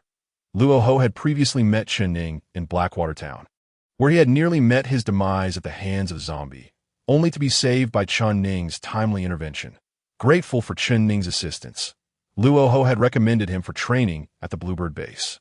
Luo Ho had not anticipated that Chen Ning would thrive at the Bluebird base, even rising to join the elite group of reserve officer candidates. Upon receiving news from his subordinate, Xie Yongqiang, that Chen Ning was being targeted for personal vendetta, Luo Ho remembered the debt he owed Chen Ning and stormed into the Greedy Wolf base in a fit of rage. Though merely a major, Luo Ho was no ordinary officer. Boasting the strength of a 7th-level warrior, he had earned numerous accolades, but had also been notorious for his mischief, which kept him at the rank of major.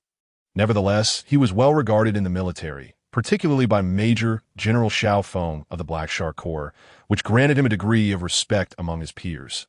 This reputation was precisely why Luo Ho could barge into the Greedy Wolf base and storm the interrogation room.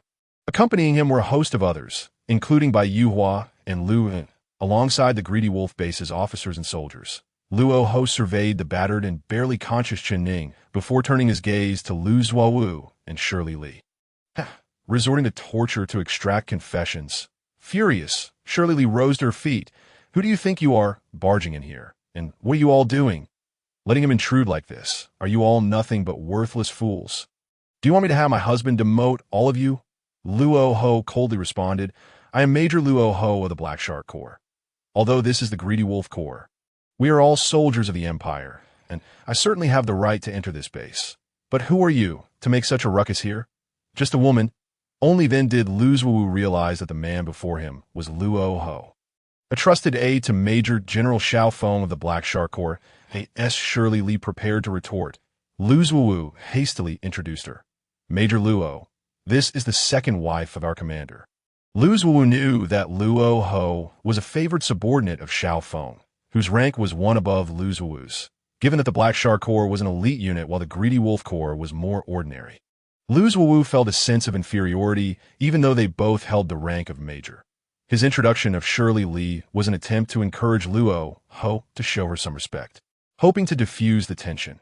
However, Luo Ho was not one to grant favors or curry favor with the powerful, let alone show any deference to someone of Shirley Li's lesser status, that he scoffed. A hen crowing at dawn. The reason this garbage corps remains garbage is evident. This phrase, meaning a woman overstepping her bounds and usurping a man's role, was a pointed jab at Shirley Li, suggesting that a woman with no military rank or experience should not be making demands in a military setting, especially with the Greedy Wolf soldiers surrounding her like sycophants, ignoring the displeased expressions of Lu Zuowu and the others. Luo Ho waved his hand, released Chen Ning. "We're leaving. As Xie Yongxiang and two Black Shark soldiers moved to unshackle Chen Ning, a booming voice rang out from the entrance. It seems anyone can run wild in my domain. Upon hearing the commanding voice, everyone turned to see a middle-aged officer in military uniform, slightly stout yet exuding an imposing presence, stride into the room, flanked by his subordinates. The atmosphere shifted dramatically as all present recognized the authority of this formidable officer. Because this individual is none other than the supreme commander of the Greedy Wolf Legion, Luo Wanlin. Luo Hao did not anticipate that Luo Wanlin would make a personal appearance, holding the rank of colonel. He surpassed Luo Hao by 3 levels. Luo Hao began to furrow his brow, realizing that Luo Wanlin's direct involvement made his intention to take Chen Ning from his place quite challenging. Upon seeing Luo Wanlin, Shi Lily's face lit up with delight as she rushed forward, exclaiming, "Master, your presence is truly fortuitous. This is Luo Hao, who, relying on his affiliation with the Black Shark Legion, has been flaunting his authority here in the Greedy Wolf Legion, scaring Lu Zuowu and others into silence. What brings you here to let others mock the hen that announces the dawn?" Luo Wanlin coldly retorted to Shi Lily, leaving her awkwardly rooted in place, at a loss for words. However, upon hearing Luo Wanlin's remark, Luo Hao's expression subtly shifted. It was evident that Luo Wanlin's words, while seemingly reprimanding Shi Lily, were actually directed at him, suggesting that Luo Wanlin had likely heard his earlier jibe about Shi Lily being the hen that announces the dawn before entering. Seeing the second madam in a predicament, Lu Zuowu promptly raised his hand and saluted Luo Wanlin, loudly declaring, "Greetings, Legion Commander! Greetings, Legion Commander!" The other officers and soldiers of the Greedy Wolf Legion followed suit, diverting attention away from the second madam and alleviating her embarrassment that a few individuals remained unmoved, including the commoners from the Lu family, such as Lu Ruan, who were unfamiliar with military etiquette, as well as Luo Hao, Xie Yongxiang, and Bai Yu Hao. Although they were military personnel, they harbored no fondness for Luo Wanlin and were unwilling to offer a genuine salute. Luo Wanlin had indeed not appeared for some time. However, this was his domain, and he was acutely aware of every minor occurrence and every word spoken within it. Initially, he had thought that dealing with a minor figure like Chen Ning could be easily managed by dispatching a guard. Yet, to his astonishment, the cold Jianfeng he had sent had perished. Even more surprising was that after Lu Zuowu apprehended Chen Ning, he had assumed it would be as simple as crushing an ant, only for Bai Yu Hao, Luo Hao, and others to intervene, seeking to protect Chen Ning. Luo Wanlin could not help but wonder, did these individuals not realize that Chen Ning was someone I had personally designated for handling? Now, it seemed that any stray dog could run rampant over me. This, indeed, was the true source of Luo Wanlin's IRT that moment. Luo Wanlin surveyed the crowd, his gaze settling on Luo Hao and his companions. Narrowing his slanted eyes, he approached Luo Hao, halting less than a meter away, and boldly locked eyes with him. In terms of stature, Luo Wanlin was corpulent while Luo Hao was robust, standing half a head taller than Luo Wanlin. However, in terms of presence, Luo Wanlin clearly overshadowed Luo Hao at that moment. After all, rank carried weight, and Luo Wanlin's superiority over Luo Hao was far more than mere hierarchy. With an imposing gaze, Luo Wanlin coldly regarded Luo Hao. Having wielded power for many years, he understood the principle of capturing the leader first. Among Chen Ning's acquaintances, Luo Hao was the most formidable, and it was he who had just exhibited such arrogance. Thus, Luo Wanlin had resolved to suppress Luo Hao first. As a warning to the others, in the military of the empire, subordinates were required to salute their superiors, regardless of whether they were from the same legion. As Luo Wanlin stood before Luo Hao, his attitude was unmistakable. Luo Hao, despite being a confidant of Major General Xiao Feng, found himself in a position of inferiority due to his lower rank. Faced with the formidable Luo Wanlin, he had no choice but to slowly raise his head, offering a reluctant salute while muttering, "Salute to the colonel." Observing Luo Hao's submission, Luo Wanlin's lips curled into a smug smile. "Ah, Major Luo, how courteous of you!" If the leading figure Luo Hao had to conform to the rules and salute a superior, then Xie Yongxiang, Bai Yu Hao, Su Luo, and the others had no option but to follow suit. At this moment, Lu Wanlin reveled in having subdued all those who had stirred trouble in his base, displaying a victorious smile, even exchanging pleasantries with Bai Yuhao. Ultimately, his gaze fell upon Chun Ning, seated in the prisoner's chair. As he addressed Luo Hao and the others, Luo Hao, by Xianzi, we and the greedy wolf can handle Chun Ning's matter without troubling you. You may leave. Lu Wanlin's words sounded pleasant. Yet their underlying message was rather ungracious. You may take your leave, Bai Yuhao, Xie Yongxiang, and even Lu Wen all turned their attention toward Luo Hao, as they implicitly regarded him as their leader, seeking his guidance on how to proceed. Luo Hao was reluctant to depart so easily. Chun Ning had saved his life, and being forced to retreat in disgrace at Lu Wanlin's behest was not in his nature. Word of such a retreat would surely lead to ridicule in the future. Luo Hao replied in a deep voice, "We are all quite concerned about the progress of the case involving Chun Ning. Since you claim to be able to handle it, let us see it resolved here and now. That it is hardly a trivial matter. Surely, you greedy wolves do not require 10 or 8 days to address it. Such delays would only cast doubt on your capabilities." Hearing Luo Hao's words, Lu Wanlin felt a surge of irritation. Before his arrival, Luo Hao had already mocked the greedy wolf legion as worthless. And now, by suggesting that a failure to resolve Chun Ning's situation promptly would raise questions about their competence, he was insinuating that their inability to act swiftly rendered them inept and useless.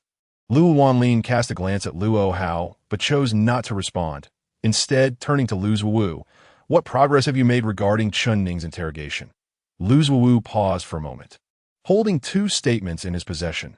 One was an honest confession recorded with Chun Ning and Lu Ruoying, indicating Chun Ning's innocence and the need for his swift release. The other was a forged statement, prepared by Lu Zuowu to frame Chun Ning and bring him to justice. Now, he could either facilitate Chun Ning's release or orchestrate his demise. However, Lu Zuowu needed to gauge Lu Wanlin's intentions before making a decision. Thus, he cautiously glanced at Lu Wanlin's expression before speaking. Noticing Lu Wanlin's unwavering stance and the latent menace in his gaze, he began to comprehend the situation. Lu Wanlin certainly did not wish for Chun Ning to walk out alive. Not only due to Chun Ning's involvement in Lu Shi's death, but also to demonstrate to Luo Hao and others who truly held power in this base. Report to the Legion commander. Initially, Chun Ning refused to admit his guilt. However, after rigorous interrogation by me and the second madam, he finally revealed his true colors, forced to confess that he colluded with the wanted criminal Pang Qingyun to kill Major Jianfeng. We have documented his confession and are preparing to have him sign it. As Lu Zuowu spoke, he reverently presented the forged confession to Lu Wanlin for review. Lu Wanlin took the statement, glanced at it briefly, and then, narrowing his eyes, coldly stated, "Since he has admitted his guilt, let him sign it. This individual is truly heinous. Execute him immediately. No review required." Lu Zuowu responded affirmatively, then took the forged confession, ready to have his 2 subordinates assist in fingerprinting Chun Ning, preparing to take him for execution.